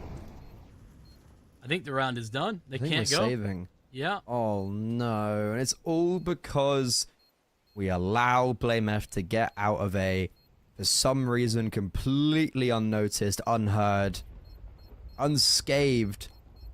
And Cypher as well. Like, both Cypher and Nexa die to Jules with the P250. Jacob, you know, fair enough, gets shot in the back, and he's there just like, huh? Why? Okay. That felt very troll from Prime Taps. Didn't need to take the rifle out. Fnatic have loads of money, and now Prime Taps doesn't have an A1S he can bring over into this round. Oh, man. It's gone so perfectly wrong there for BC Game. Yeah. It's not a good start. Don't even think that the fact that BlameF gets out there, that's a mistake that can happen. I'm not so big into the fact that that's a problem. It's just that it was unnoticed for so long, and then BC Game, Prime Taps in the end making a mistake like that. Bermilov though missed shot. Lucky Jacob. He hits the shot. Oh, you're right. He does. Unlucky Jacob. That is tragic. I don't know if Cypher can AWP. I don't think I've ever seen him AWP before. He's about to try, though. Nork does have the saved AWPs. We currently have 2 A1Ss, 2 AWPs of BC Game in this 4 versus 4, which is certainly... which is certainly... Yeah. Please.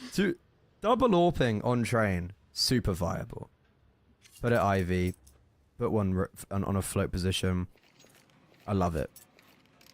AWP B, why not? Triple AWP for all I care. Anywhere, honestly. AWPing on this map is still good, even though like people say it's worse, it's still definitely decent. And Fnatic looks like they want to go towards B.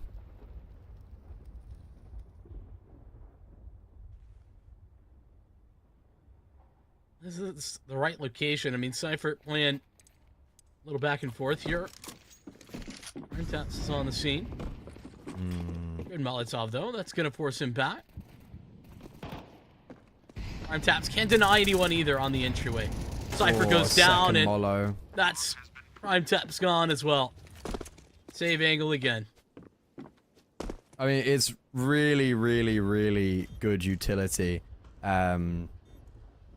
Like, it's perfect utility from Fnatic there, because Cypher tried to go for the repeat, and then unfortunately just isn't able to do so, and then Primetaps gets isolated around that progression smoke as well from Fnatic, so a really nice pop from Fnatic, and around that 100% was losable, and I'd say BCK maybe even had the advantage with Cypher and connected there, but he's unable to ever have any impact, and I still will remain to ever see Cypher get anything with the orb. Yeah, I think Fnatic, though, deserve all the credit for how strong their execute is there on B and making that impossible for BC game. Tied game early. Whole different scenario than we saw back on Mirage, that's for damn sure. Growing for a much more exciting game already. Yeah, I mean, I think that's the expectation. Mirage was always of question for Fnatic.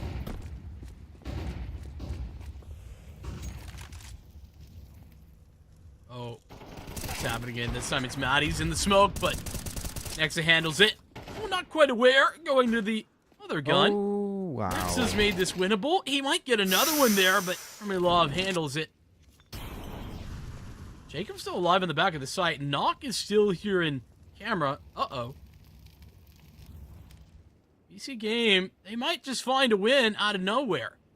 Wait, the timing favors Jacob. I wasn't sure if Burmilov was going to spot him, if BlameF was going to turn around, but now Burmilov, with the bomb on his back, has to contend against 3. Only one player has armor to his benefit, but Primetaps making space for Jacob, and then just taking presence, so then Nork can then get the kill for free, and that was a full eco basically. Yeah, the 2 save guns, and that's it. Nexa does an incredible amount of heavy lifting in this round too. I mean, he catches them inside of the sandwich smoke, and then he's got a triple kill out of that. Absolutely stunning moves from Nexa though. Nicely done, though, for Jacob. That timing is absurd.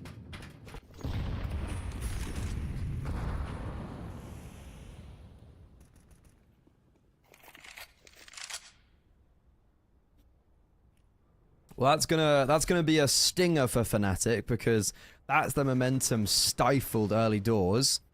Orp, though, looking to get an opening kill, but Primetaps will be able to drop his utility and survive. I wonder if Nort gets aggressive Heaven now because of that. But no, he's staying pretty steady, and BC game, a very simple round where we just have, I guess maybe the scare is them coming out of pop, but no, that deep A main smoke now gives a lot more coverage for BC game.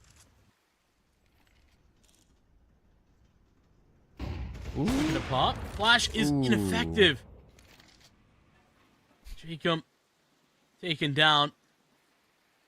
So it is Knock elsewhere, who has some better success.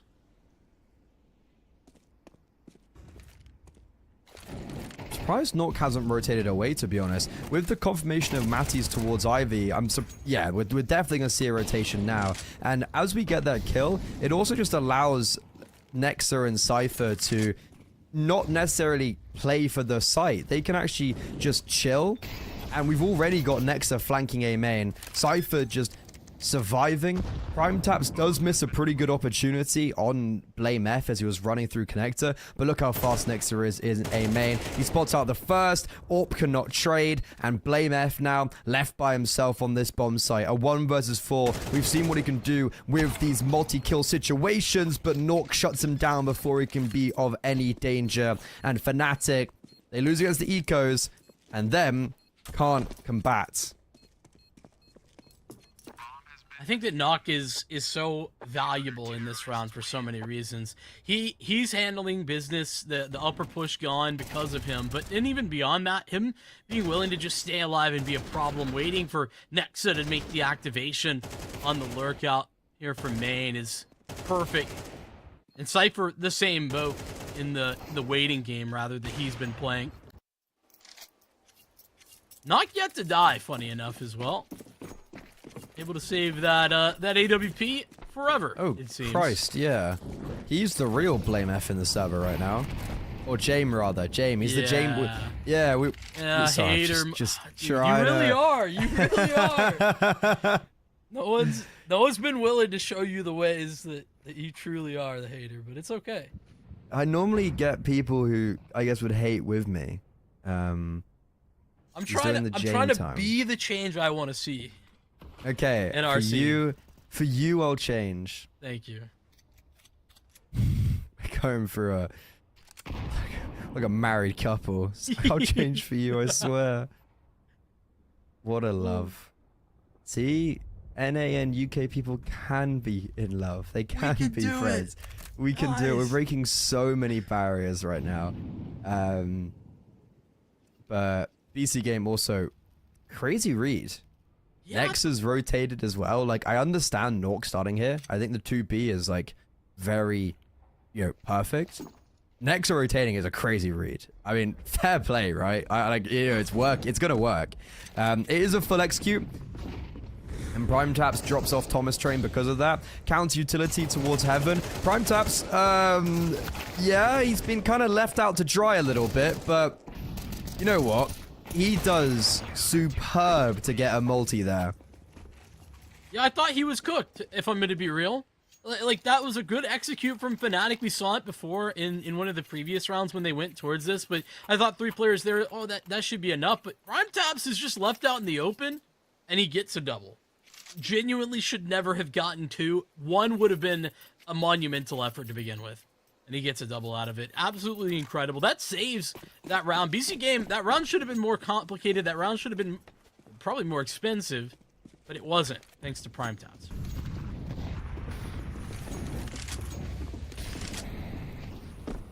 Yeah, big old Prime Taps. He's a really good anchor player in these, like, kind of specifically, I think, these scenarios of just saving the day. And I think that's where I've taken love to him, of the consistency and maybe the ways that and the impact that people don't necessarily directly see on the scorecard.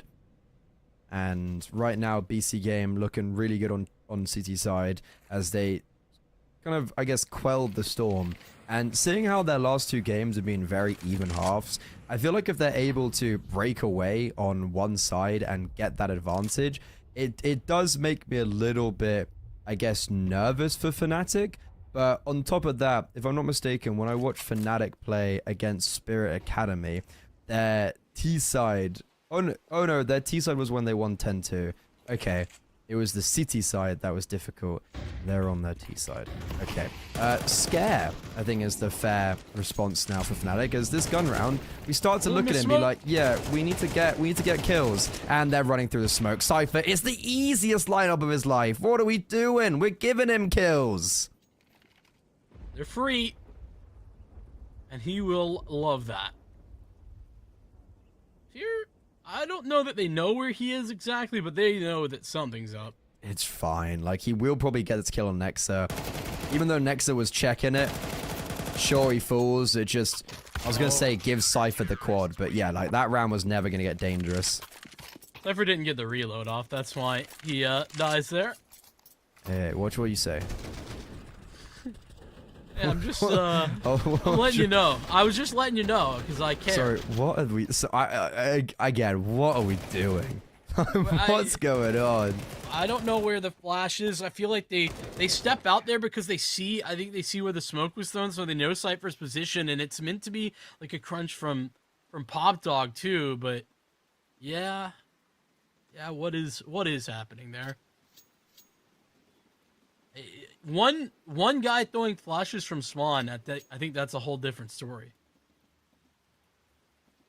Yeah, Cypher was playing with his thumb in his mouth there. He's out in the open. Like, he was so susceptible to being flashed, completely blinded, but easy. And he's only out in the open because of the fact that, you know, Fnatic get the information. They see him and they're spamming him at Olaf.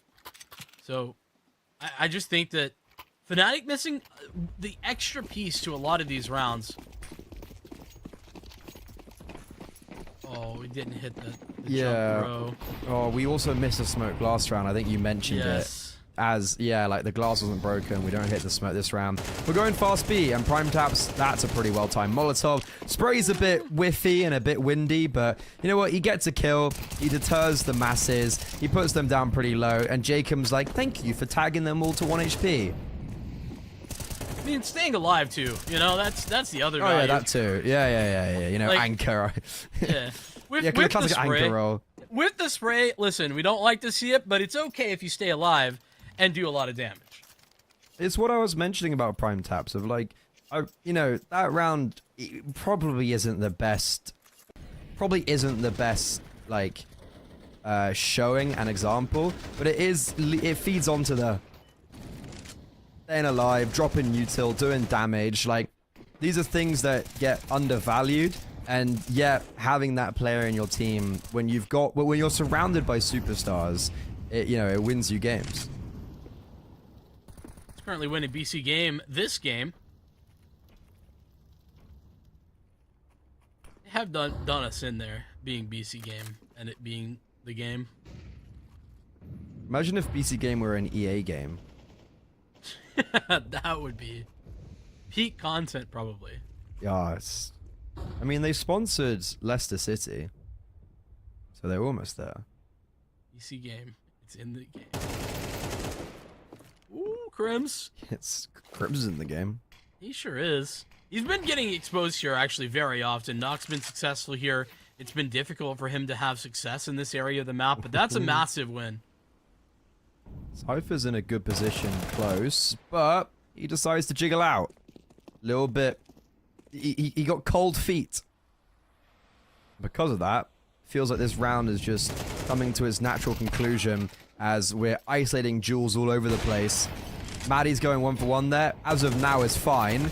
Am I going to come to regret it? Potentially. Jacob, another kill. Almost a second onto Burmilov, but the grenade shall trade. And now Nork, a 1 versus 2. Very viable. He switches over to the rifle. Pushes towards hell. Remember, Burmilov, low HP. Z1S just takes 2 bullets. And Nork is getting a lot of space completely for free. And as Burmilov throws a smoke, reveals his position. Now can he find Crims? On the back of the bomb site. The bomb's not planted for the Swede. And Nork thinks it's planted for Pop. He makes noise and no! Crims. You can see the feet, but he makes noise and Nork clutches up the 1 versus 2. It was a 5 versus 2. Yeah, and that's such a round that you just don't expect for Crims to be the one to mess that up. He's cold in these moments almost all the time. And he gets the information and then makes the mistake anyway. That's a devastating loss and one you just don't anticipate for Crims. Great work for Jacob and Nock. Combining names. How does he hit that? Oh man. It just proper 180. It just doesn't get better for Fnatic for some reason. It's just they can't get anything going. From my history, their T side's the better side, so at a minimum we're gonna get 4. And even when I see an advantage, I'm still cautious for them. Prime Taps takes away that advantage. The B rotation working well with those A defenders. They are gonna relinquish the bomb site. Oh wait, no, we're still in hell. Wait, oh wait, no, Jacob and Nexa are under heaven. Okay. And by the way, we've just pushed into connector, given Nork another kill. Prime Taps is also rotated around the pop. This is an interesting boost in heaven. But okay. They try to go up to the old heaven. And right now, this round is kind of, it's Prime Taps or nothing. And I don't really see, I don't really see a way into this round. And Burmilov, okay, it's a nice double from him. And for Fnatic, that, you know what? That actually was a pretty nice post plant, considering that we still had numbers and an advantage with BC Game. It was 4v3. Yeah, and this round actually starts off on the right foot. Like, good utility being taken out in yard. They make it difficult for BC Game to play some of the more forward positions that they've been interested in playing. I cannot believe what we saw there, but you know, regardless of that fact, I think BC Game get a little bit silly, but Fnatic put themselves in a good position from the very beginning. What? Very fast out A, and Cypher this time not letting Blame F get in behind enemy lines. He looks so blind on my screen. Yeah, I think he was. I think he got some vision, because that adjustment was incredible.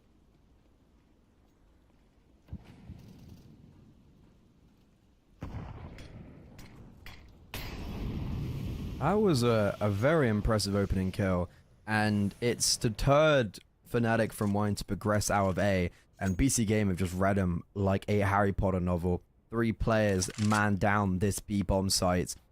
Nork holding at range with the AWP. Jacob's actually rotated off, just as I said that. And Prime Taps just showed his shadow. Ooh. Okay. Nork still maintains an advantage, and Jacob's rotated back perfectly. And they're not going to expect him towards Oil. He sees 2. Can't quite connect onto the headshot for Burmilov, but look, it's a 4v1 now.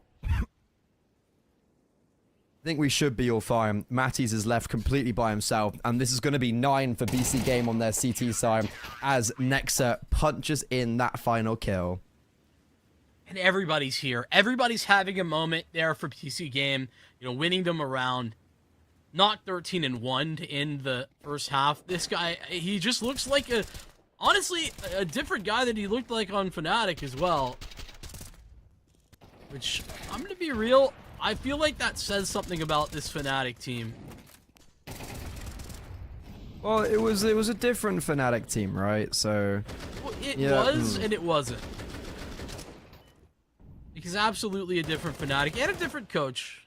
I think important to keep in mind. Yeah, the coach conversations come up a lot with Cater, because I feel like it's hard to judge a coach on what they like provide to a team, because you know we don't know. But I think it's certainly clear that like if you look at his success, it really was up and down at best, but mostly down. Yeah, what success I think is unfortunately the. Well, they made he got like a top 8 major when Mezzi was on the roster. They won Elisa Masters FSPU, but Fnatic want more than kind of those type of accolades. I think with this new Fnatic roster, that's exactly what they're going for. Maybe for the future a little bit with the younger players. This pistol round's going a lot better, by the way. As we were monologuing, Fnatic absolutely clean house. Fear and Blame F. Wow, those are some pristine shots. I mean, BC Game, I felt like they thought they could get away with something on this B site. There's no flashes. Fear is just not in the open, but, you know, he's on the headshot angle. Deep behind Z. I think that they just don't respect that. I think they're going to hit the shots, and, well, Fear shows them that, no, actually, he's got it. Not a lot of stuff to get out under this bomb site, and when BC Game lose so many on the inbound, there's not really any chance for them to set up a post plant. Yeah, I mean the bomb went down and it was a fight. It was a 4 versus 1, right? So, yeah.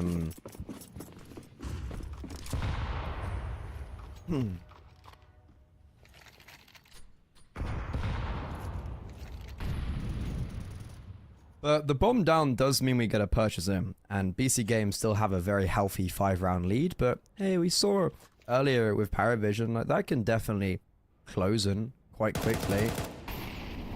And try our hands at B at first, but quickly utiled out. Looking at Fnatic's util. It's not great, Vincent.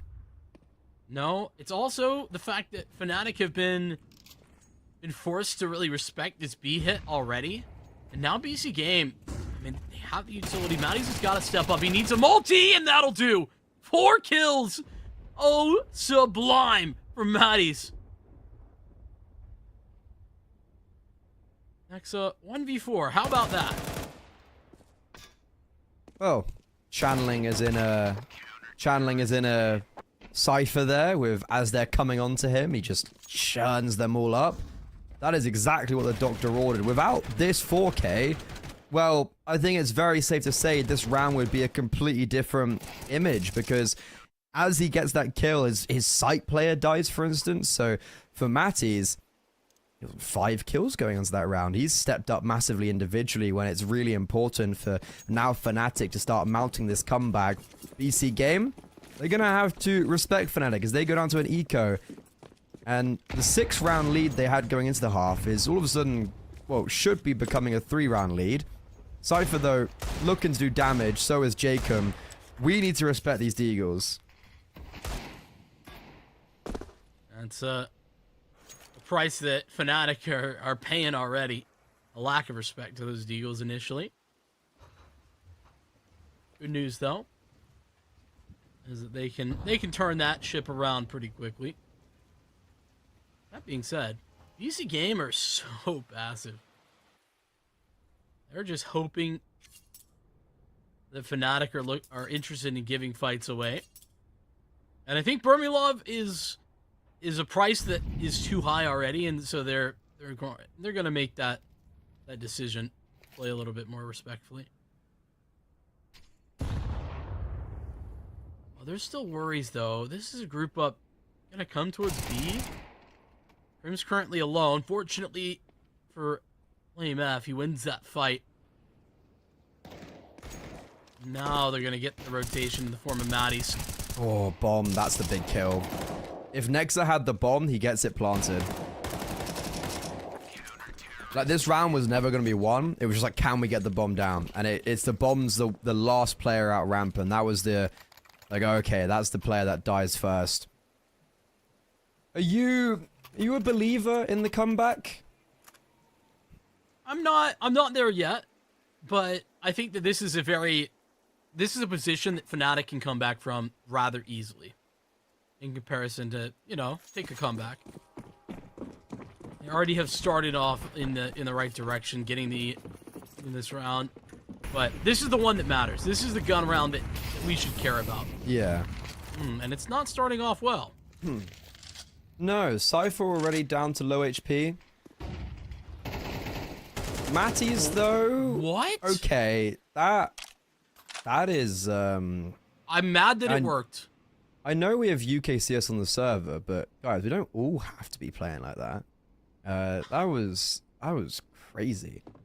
But I guess Fnatic come out with a 4 versus 4 at least. It shouldn't have worked. I'm just gonna say what's Crim's doing? What is Crim's doing? Caught big time. I don't even want to say that was a timing, because he gave them like a 20-second window.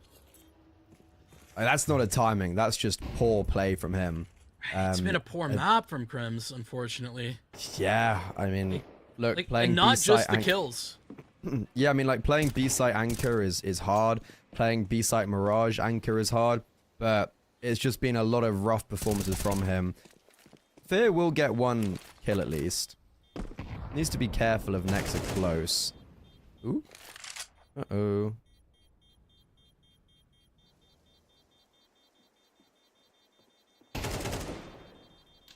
How many exits do they get? This is a lot of damage, isn't it?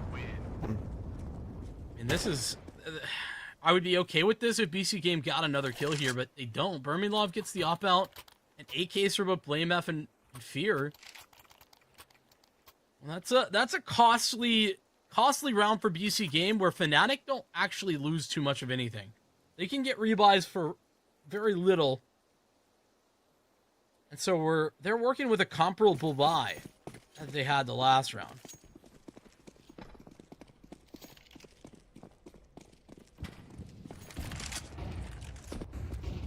This is another piece of aggression from Fnatic. Last round it was towards a main, this round it's towards Ivy. Burmilov on the AWP with Fear as support. And BC Game currently have, well, no one even remotely nearby. And they're going to get a fright, because they come out of pop. Burmilov He's actually spotted and doesn't get a kill. This is a timing that's going to be taken out of Pop now. Fear falls. Are they going to clear Matties? He's got a 4K from a similar position. There's the first, but Cypher clips him. And Blame F will actually get ahead of the connector utility. That catches Jacob completely off guard. Cypher unable to trade out, and it's another multi-kill for Blame F. Finally, Nexa does trade, but it's another heroic round from the Dane. How many of these can we see Fnatic pick up because of Blame F being a one-man army? He's finally gonna be felled, but it's at the cost of the entire round. Great coverage. This kill from Cypher, this should be the end of the conversation about Fnatic and holding the A bomb site, but no, Blame F. Guy is constantly unable to be dealt with there. I don't want them a freebie. BC Games still with a buy. It's not the greatest of purchases, though. And I'm looking at utility that's left here. I feel like they've got to, like, contact out A or like, it's a B hit. One of the two. They don't have other choices. I would assume it's a contact A right now. It's literally no util, because, I mean, Nort can smoke archers. Can you smoke?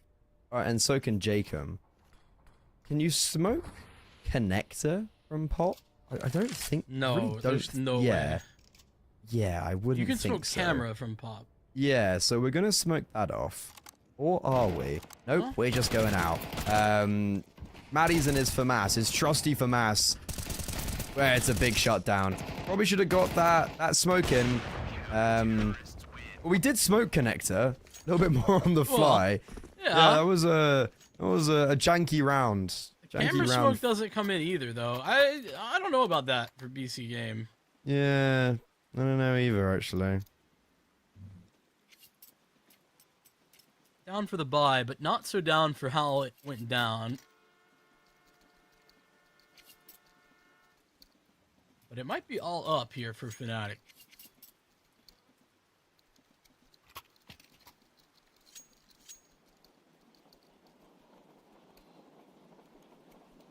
I mean, feels like BC Game, I don't know, like they win their first gun round. Like that gun round, it was like a fantastic round, right?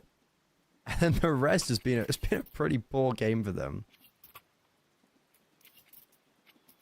Yeah, I don't disagree with you. I think that we have seen some good ideas, right? Blame F. That gun round should have been BC Games. But Blame F exists, and he's just, you know, he's got something, at least once a map, where he's just going to win a defensive round with a hold like we saw. The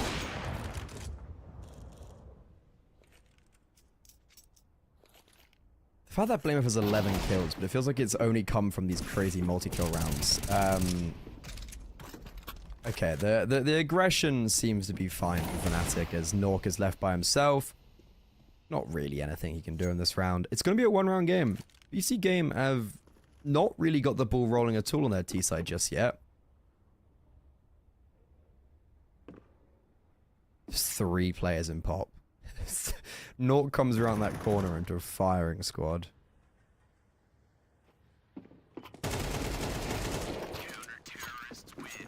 Krems will put the finishing touches on another Fnatic round. The comeback is real. That is for sure. They've closed the distance.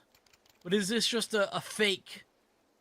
Are Fnatic able to stand tall? And this is also continuing to put forward our storyline of BC Game. Remember 16-14, 16-14. Tight wins in overtime.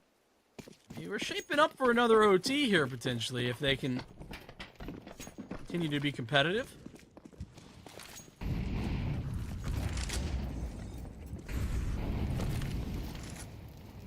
I'm really not convinced on this BC Game T side.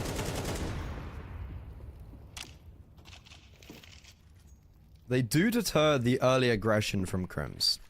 He was trying to get a little bit freaky with it. And surprising enough, Krems actually comes away with only losing 10 HP. That's honestly the more surprising part. I thought he was going to sit in the mollo for a little bit more.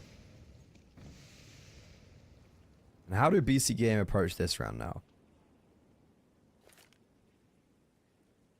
I think this is where things have gotten the most iffy. I think this is where your questions are at, more than anywhere else in these rounds, is BC Game's ability to adjust into the actual take. Well, they've got the control, but this is where we've seen it all kind of go awry for them, where they get into these like 50-second points, and it's like, what are we, like, what's the game plan? And we're going out A, we haven't used, like, they've got all their utility. We're running through smokes. Prime Japs gets a crazy trade on Matty's there. Spots out the Yorper, lucky to still be alive. And there's still Fear close A main. Like, everyone's here for Fnatic. BC Game don't do really any conditioning early on to force out any utility. And maybe, just maybe, we are still in for contention. Blame F though, look how close he is towards Pop. Nork, 15 seconds, can't lose the bomb, and that's exactly what he's going to do. I don't even know. Over. Why is Nock fighting that? He's got the bomb. Get a little silly at the end, give a couple of fights, but Blame F is going to run away with the op. Yep, and it's exactly there. It's exactly what I was saying, where things have looked good for BC Game up until that point in the round, but again and again, the direction is there, but the execution is not. They want the A play, but they don't have, not that they don't have, but that they don't employ the utility that they do have to get there. I don't know, it just feels like like this T-side has been abysmal from BC Game. And just in total, like, Fnatic, they're just sitting here just holding onto their utility until like 40 seconds and then dropping the smokes, and then, oh, we're running through the smokes. You know what? What it is? I think I figured it out. It's a BC Game train that is used to... It's all the mistakes as they come in, and yeah, exactly as you said. It's a lot of, like, train's played in two ways, either fast and furious or like that. And right now, well, just neither's really working. And look, there's 3 players towards B. Fnatic, they read him perfectly. We're not getting a single kill, and this will be Fnatic taking the lead for the first time on train, if I'm not mistaken. Yeah, I think that's right. Yeah, first time. First time is 2-2. 9-3 into a 10-11 scoreline. BC Game. Well, I mean, at least you can say that's the eco. Yes. You can chalk that round away. But now we get into another gun round, and it's not even like they're filling me with much confidence. We have to try change up our play and try be more a little bit, I'd say more proactive in like the minute and 20 mark, because we're holding for pushes. They're not coming in, so we got to start trying to search for some kills potentially. And that's not what's happening. I mean, at least not initially, but this knock-off, that might be the search. They've seen Crims here a couple of times jiggle. Oh, they're going to look for it. Oh, but Punish his prime taps as he gets down. That nade is punishing. How about a double? Crims starting to get active. Looking like more BC Game. Their adjustment made, but it's not one that Fnatic fall into. I think BC Game understand what the right idea there is, but they don't nail it on the execution. They commit very hard and then get completely blinded by the fact there could be more than one player on B. Cypher spotted and dealt with. Jacob, sure, he gets the first kill of the round for his team, but that's it. It's 12 for Fnatic. 9-3 down. They lose a gun round, and we were critiquing Crims. We were kind of calling him out, you could say, because he was also the, I guess, the reason why Fnatic lost their only round this half. But ever since then, it's been just flawless, and he's also stepped up. Yeah, and a big mistake in a 1v1 that, I'll be real, Crims of the last 10 years wins like 90% of the time. You know, that 1v1 where Nock gets the better of him, I think that too, you know, part of the reason there was some criticism there. But regardless, 100% the step up has been massive. Fnatic now sat on 12. BC Game, the ones under pressure. And it's a first for BC Game. All series, they've been really setting the tone. They've been out ahead. Maybe this is enough to jog them, get them into a better spot. Hey, still believe in the overtime. I just don't think it's going to happen, but you could believe. And we're going now, hey, we're going through a smoke. Blame F, we're just coming into his domain, and his crown is not slipping. You got Matties and Blame F. The fragging potential on both of these players is immense, and they both pick up a multi. Nexa, a Beyblade, does get 2, but it's Fnatic to complete the comeback. 3-9 down. They win out Train, their map pick, 13-10, and we force ourselves to a decider. Ancient shall be on the docket. Once again, a decider in our series. And once again, an Ancient decider. Hopefully this one's a little bit spicier than the last one. That one to 13-0. But I think it will be. And I think that overall we saw Fnatic doing a lot of good things in that map. But more than anything else, I think BC Game were the architects of their own defeat. They had a game plan going into the T side that was basically looking to punish Fnatic for proactive moves. Those moves never got made. And so therefore, the T side never got started. I think that you had to realize what was happening and have like a next step or a second plan a little bit faster than what BC Game did. Yeah, and also like there was a big lack of depth as well with what they were holding. Like there was no one ever pestering Ivy. It felt like they were always just together. There was never really any lurks on the T side ever. And yeah, I don't know. That was a very disappointing. It was a very disappointing T side from BC Game, I'll be honest. And I think that's going to be quite a hard pill to swallow because they know this game should already be over. They know this should be a 2-0, but instead we're going to map 3. We're going to Ancient, but this could prove to be very difficult for Fnatic as it's been a slew of very poor results for them this year, winning against OG and 500. Then apart from that, it's just a lot of losses. And for BC Game, sure, it might not be perfect, but they get a lot more reps and a lot more effective efficiency on the map. So with that in mind, BC Game could have closed it on 2, but can they do it in 3? We'll be right back after this break for our final map of the day.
getting spoiled today. We got 3 maps across all 4 of our series to open the Swiss stage, and it's Fnatic pushing us to a 3rd. It's Ancient coming up, and you know, it's been a dicey proposition all throughout this series for Fnatic, and I don't know that it gets any better. Freddie, what's the upside? What's the downside as we jump into this one for Fnatic?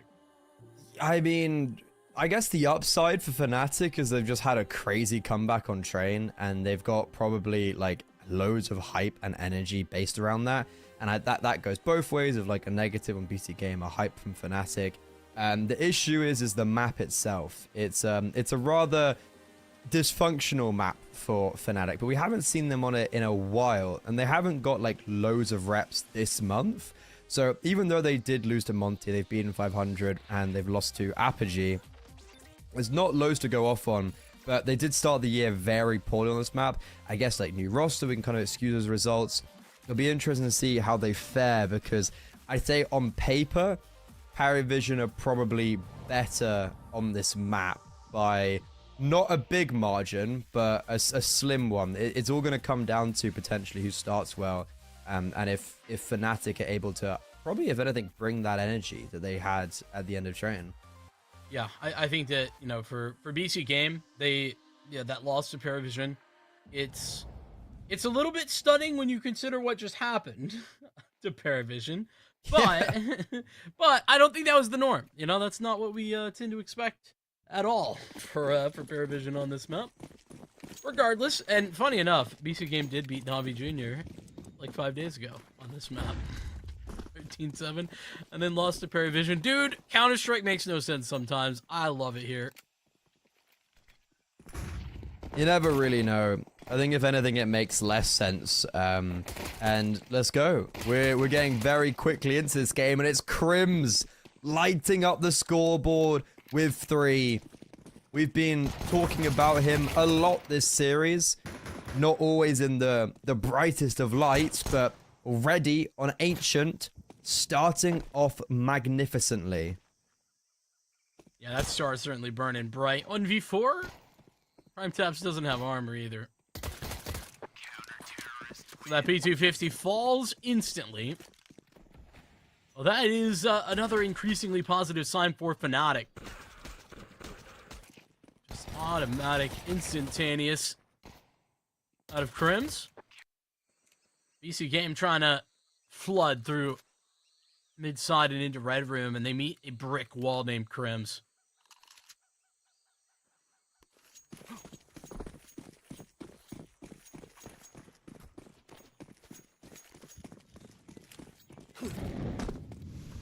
Well, that's a fantastic start. Probably the best you could have ever wanted for Fnatic. Especially when your CT side is like the struggle side on this map. Yeah. And I mean, I guess they had a pretty good CT side on Train as like kind of the concept of CT side. But yeah, I think it's a great start for Crims. I think this is exactly what someone like him needs. And again, a very nice headshot found for Prime Taps. MP9 of Blame F goes brr, and Crims got back-to-back 3Ks to start off the game. Yeah, I love that. You know, listen, you might have walked away from Train thinking me a Crims hater. That is not true. I am such a big fan of Crims. It's awesome to see him still playing, you know, for this Fnatic roster. This was actually the first team like that I was a fan of in Counter-Strike, this Fnatic. Back in 2015. So, got a special place in my heart. And it's huge to see him back in some shots in the first 2 rounds of this game. BC Game quick onto the purchases. Contact play towards A. Next is about to get found. Blame F has got a full read of him.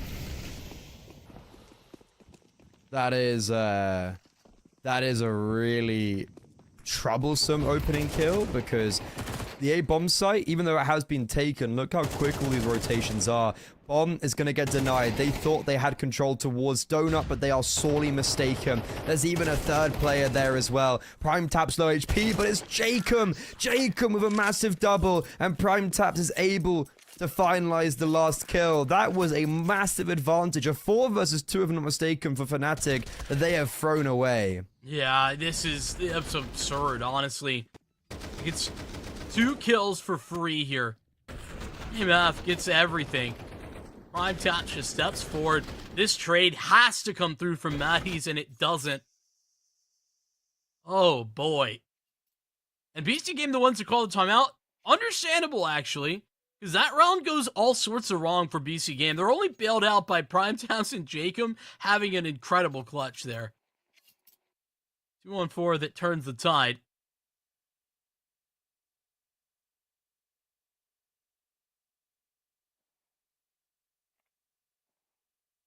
And the good news is for Fnatic, this leaves them with plenty of money. You know, they lose that round, but they're still in a good spot financially. And as we all know, the finances on the CT side often the biggest problem.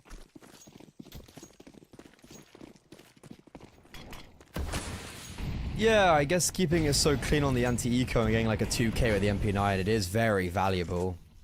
But that's a big first round for BC Game that I feel like has been robbed away from Fnatic. Now, fast pace towards B. Matties, he just baited in for Burmilov sublimely. Great trades, though. And again, even though BC Game keep on losing players, they keep on trading out. Bomb shall be planted.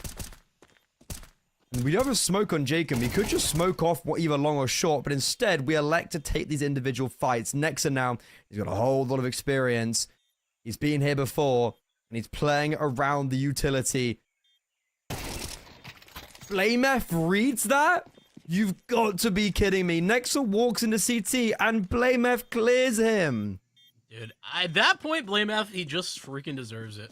Actually incredible. BlameF is so smart sometimes. That is a read that I don't think almost anyone on the server makes.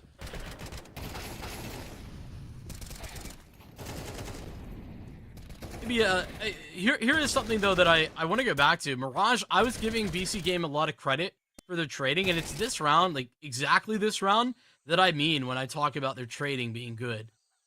You know, they deal with that double setup very nicely. They're ready to play off of one another. It's just the 2-on-2 where, unfortunately, you have to start making an active play. One individual has to make a play. And it's a little less easy to play off of one another that they lose out. Okay, Crimson BlameF are here to win. 7-1, both of them. And this B bomb site, it's not being traded out this time. BC Game unable to try and at least amend the figures in their favor. And Fierce just pushing out Cave. That's the bomb. Oh no, sorry, Prime Drops is the bomb. But he's completely isolated and should be dealt with soon. Fnatic, this is a fantastic start. Incredible. Well, it's not quite dealt with. There we go. Get it done at the end. Gonna carry a few AKs into the next round. Additionally there for Fnatic. Love to see that. Where BC Game start to lose track in this round is, I mean, the mid control.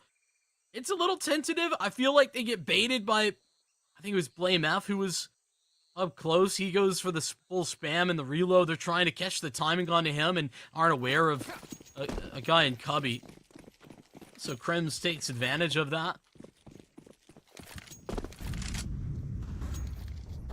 Whatever the next step is for BC Game, it's on the eco.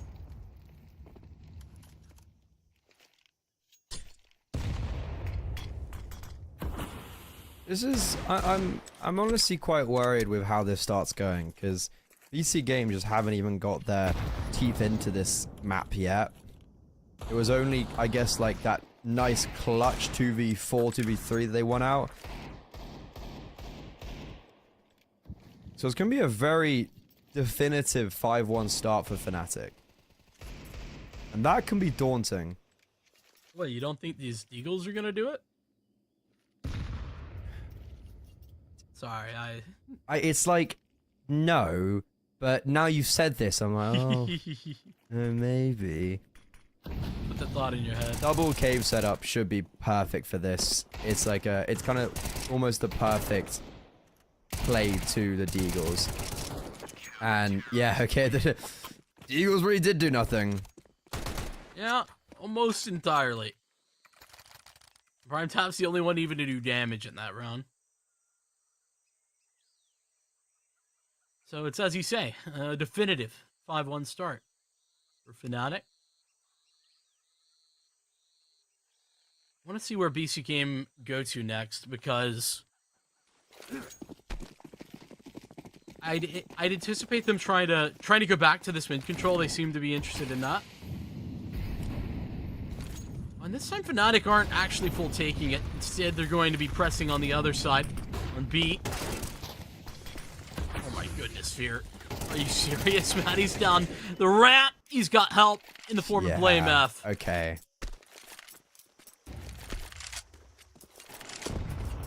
We're just in this constant cycle.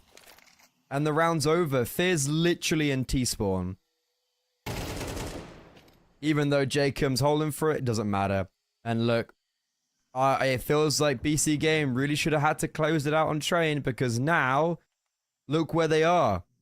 6-1 down, losing another gun round, fairly uncontested, and it's the aggression from Fnatic that is unsustained. It's just good protocol, too. Like, the utility there to set all of that up. Fnatic are all in the right positions. You know, good spacing with regard to Maddie's getting traded by Blame F.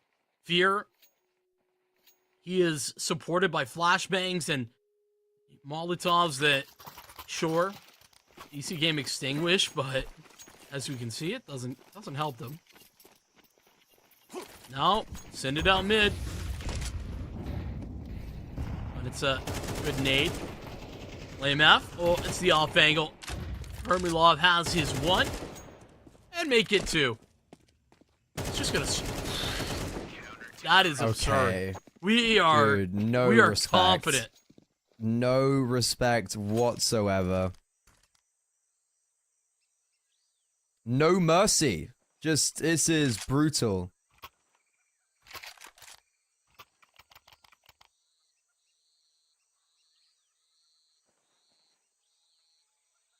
Like, it's just the way these rounds are going. There is no respect whatsoever for BC Game. And Fnatic, everyone's firing on all cylinders. Every single individual is popping off right now.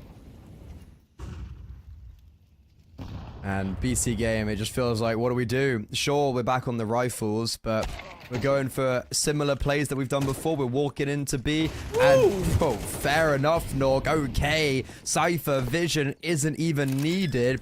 And, well, I guess a one-tap is what they needed. I mean, that's also Cypher on the board. Veer's fast on the flank, though. I mean, this should be... You should have an inkling, right? Veer's been down and aggressive in B every single round. Cypher's on the search, on the look. He catches him, too. The escape not made. Well, big to get Cypher involved. I mean, he's a guy that we've talked up a lot, and not for just bias reasons, because he is a really important part of this BC Game plan. If they have to, you know, have any way to get back into this game, I think Cypher is a massive part of it.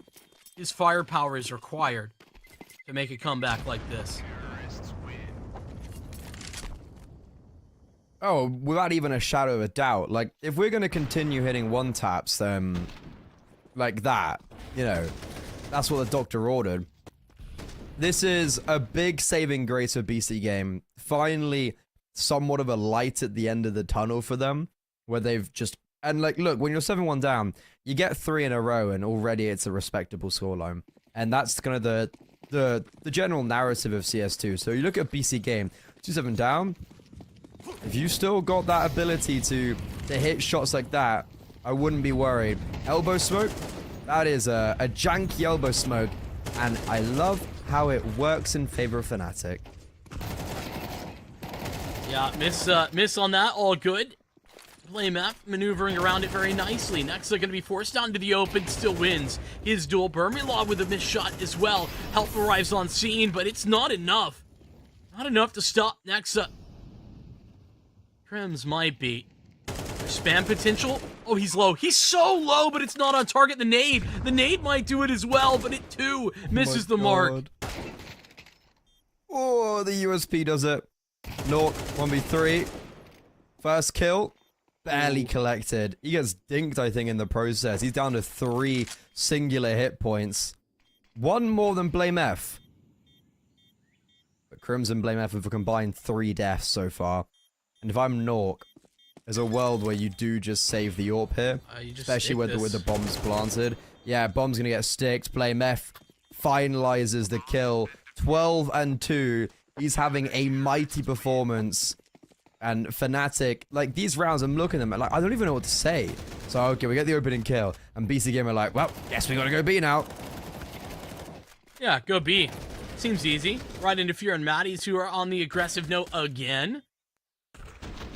Fnatic have no stop. They will not be stalled in their ambition to go for forward aggressive positioning on this map.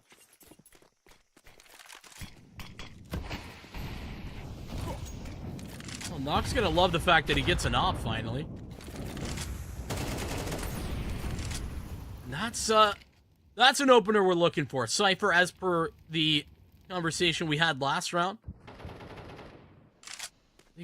big in the aggressive piece of the puzzle.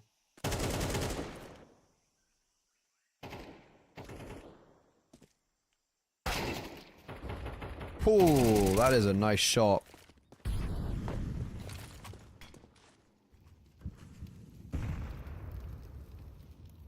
I mean, we might actually see a default, kind of, for once, of BC Game in this round now.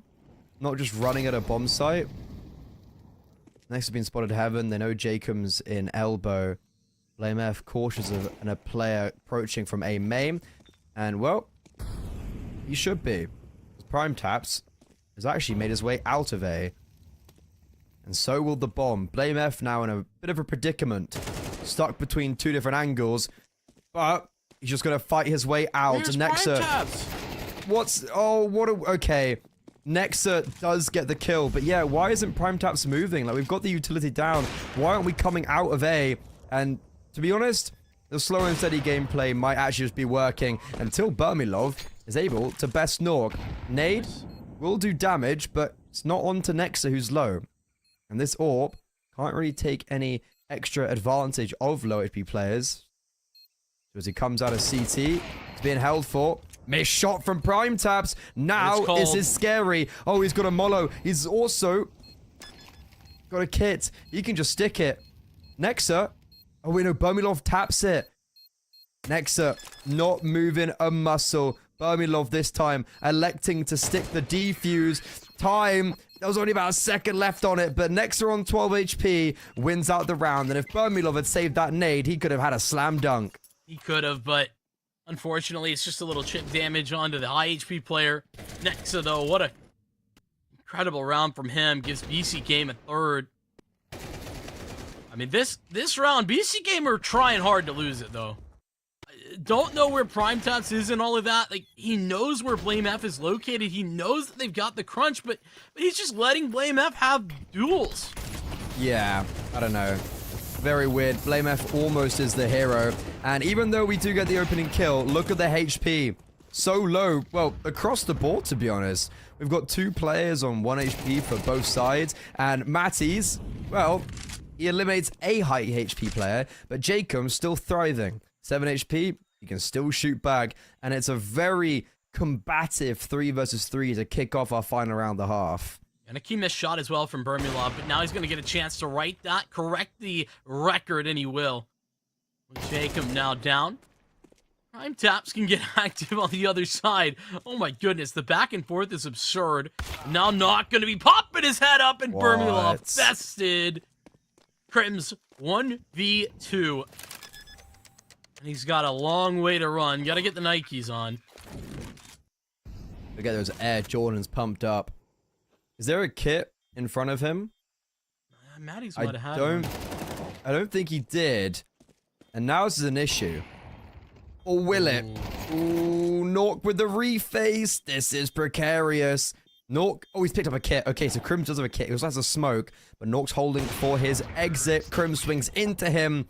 And the two Swedes come head to head as the ex-Fnatic player gets revenge on his previous organization, and BC Games somehow clamor together a very clunky 4th round on the T side of their Ancients. And, I mean, I think they deserved, like, one of those rounds. Honest and truthfully. Of those 3 that they pick up at the end. But you'll take it.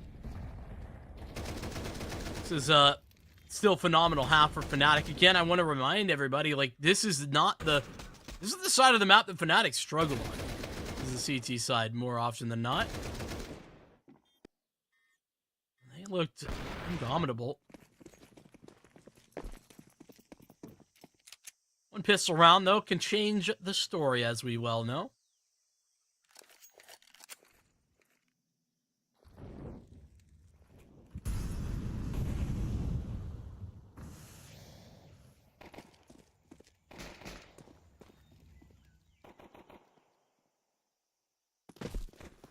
Fnatic, though, it's an interesting pistol round, and they're walking into 2 players on the A bomb site. Nork could get... Oh no, you can see Nork right from Donut. So he's going to have to kind of mobilize and fight he shall do.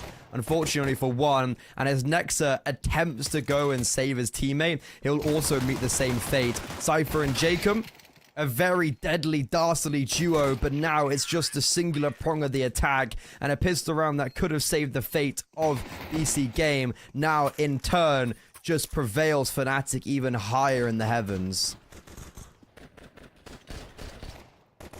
When things look like can't go any worse for BC Game, they all get down to it, and then they do.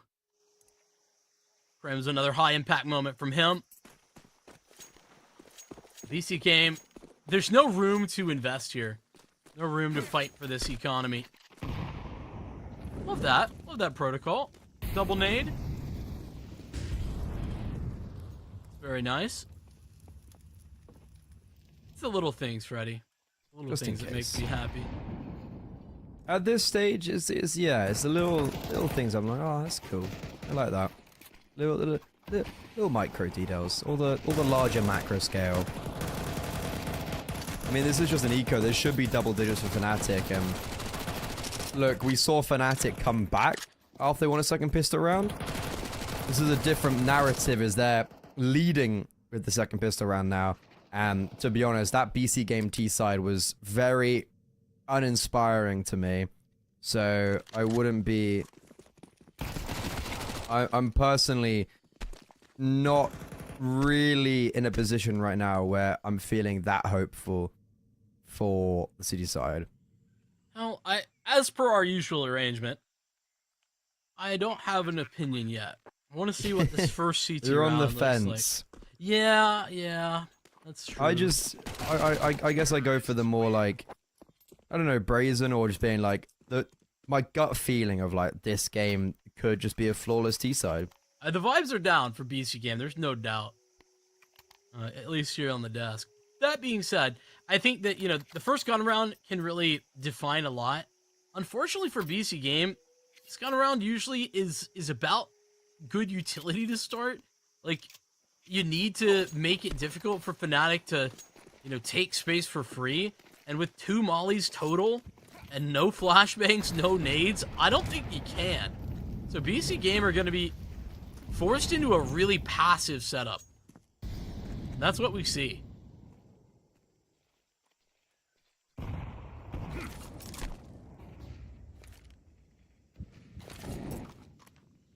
What a fast lineup. It was fast with it. I love that smoke, but Rose is quick with it. Oh, they're targeting the right site too. Prime Tap's in trouble. Okay. This is going to be a difficult 3 versus 3 retake. Good Molo in Temple as well. Next attack, that should be calmed over by Matties, I would assume. And a resmoke towards CT is potentially the nail in the coffin. No kit. They don't get one now. They should save.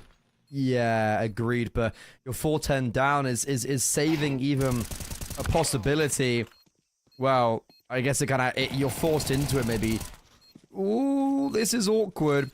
And Nork I just don't think he has the time to go for this. Even though he's got a smoke on the bomb, like, he's tapped it, and I just think that means round over. You end up going for the retake where you lose 2 of your 3 alive. Sure, Fnatic only have 1 alive, but they don't care. Like, their worry isn't economy, and they're on 11. And they also just had an eco round where they killed like 4 people with a Mac 10, so their economy is just fine. Yeah, I'm on the same board. I don't think BC Game were ever winning that round if they didn't get like a kill immediately before the bomb goes down or right afterward. But now they gotta buy. There's really no question marks here.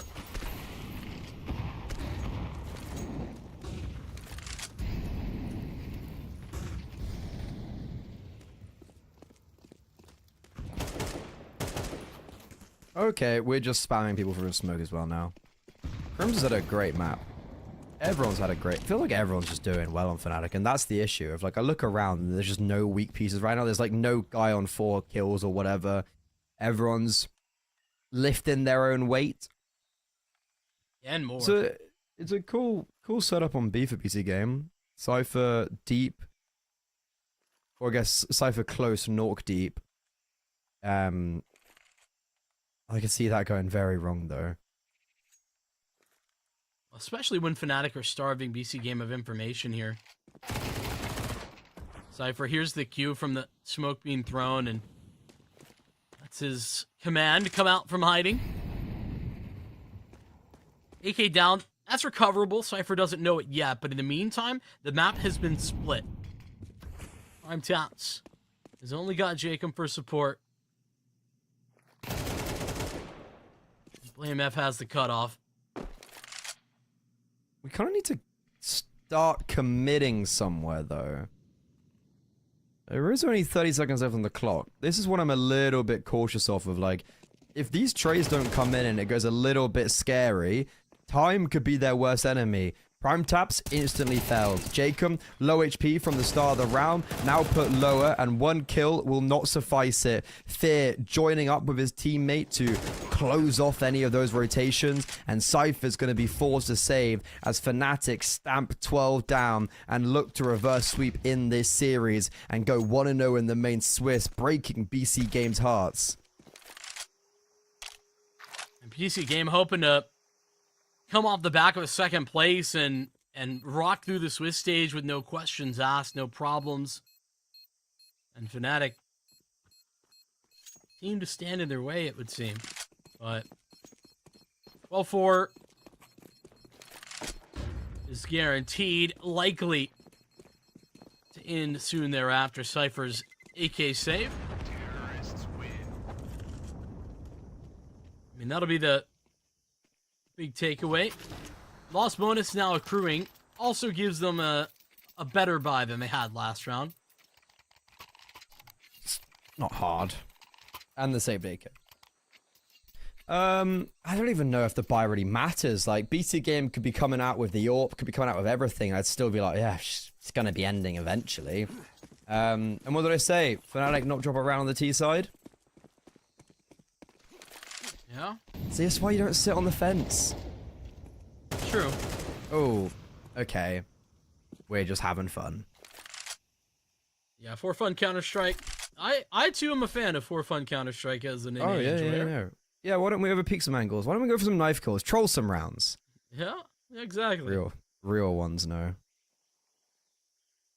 I think to be fair, BC Game pretty well out of this one, but the time for that now. With this advantage, we're just gonna go A and win, aren't we? Yeah, with this advantage, Fnatic, they know the win condition is just group, pick a site, hit it. And A is the right one. Nobody actually alive on the bomb site proper. Jacobs and Donut. Making noise. Okay, probably could have got that utility down a little bit quicker. There's a smoke on Matty's. Issue is he's over on B. Bomb's just being dropped, by the way. Fear just gonna pass it over. This is starting to get a little bit awkward. as Blame F is currently the only player on the A bomb site for Fnatic. Matty's lurk has taken way too long to initiate, and BC Gamer also anticipating this lurk play to come through, as Matty's being held for, well, by everybody. They're literally all holding their flanks. And Blame F, as he's slowing down and waiting for Matty's, is just kind of confirming the narrative of, yeah, there's probably a player flanking. And Fnatic, maybe it's their time to do a little bit of for fun Counter-Strike, as they decide to make noise, not really put util down, and even though they had a man advantage, it all just went a bit wrong that round for them, didn't it?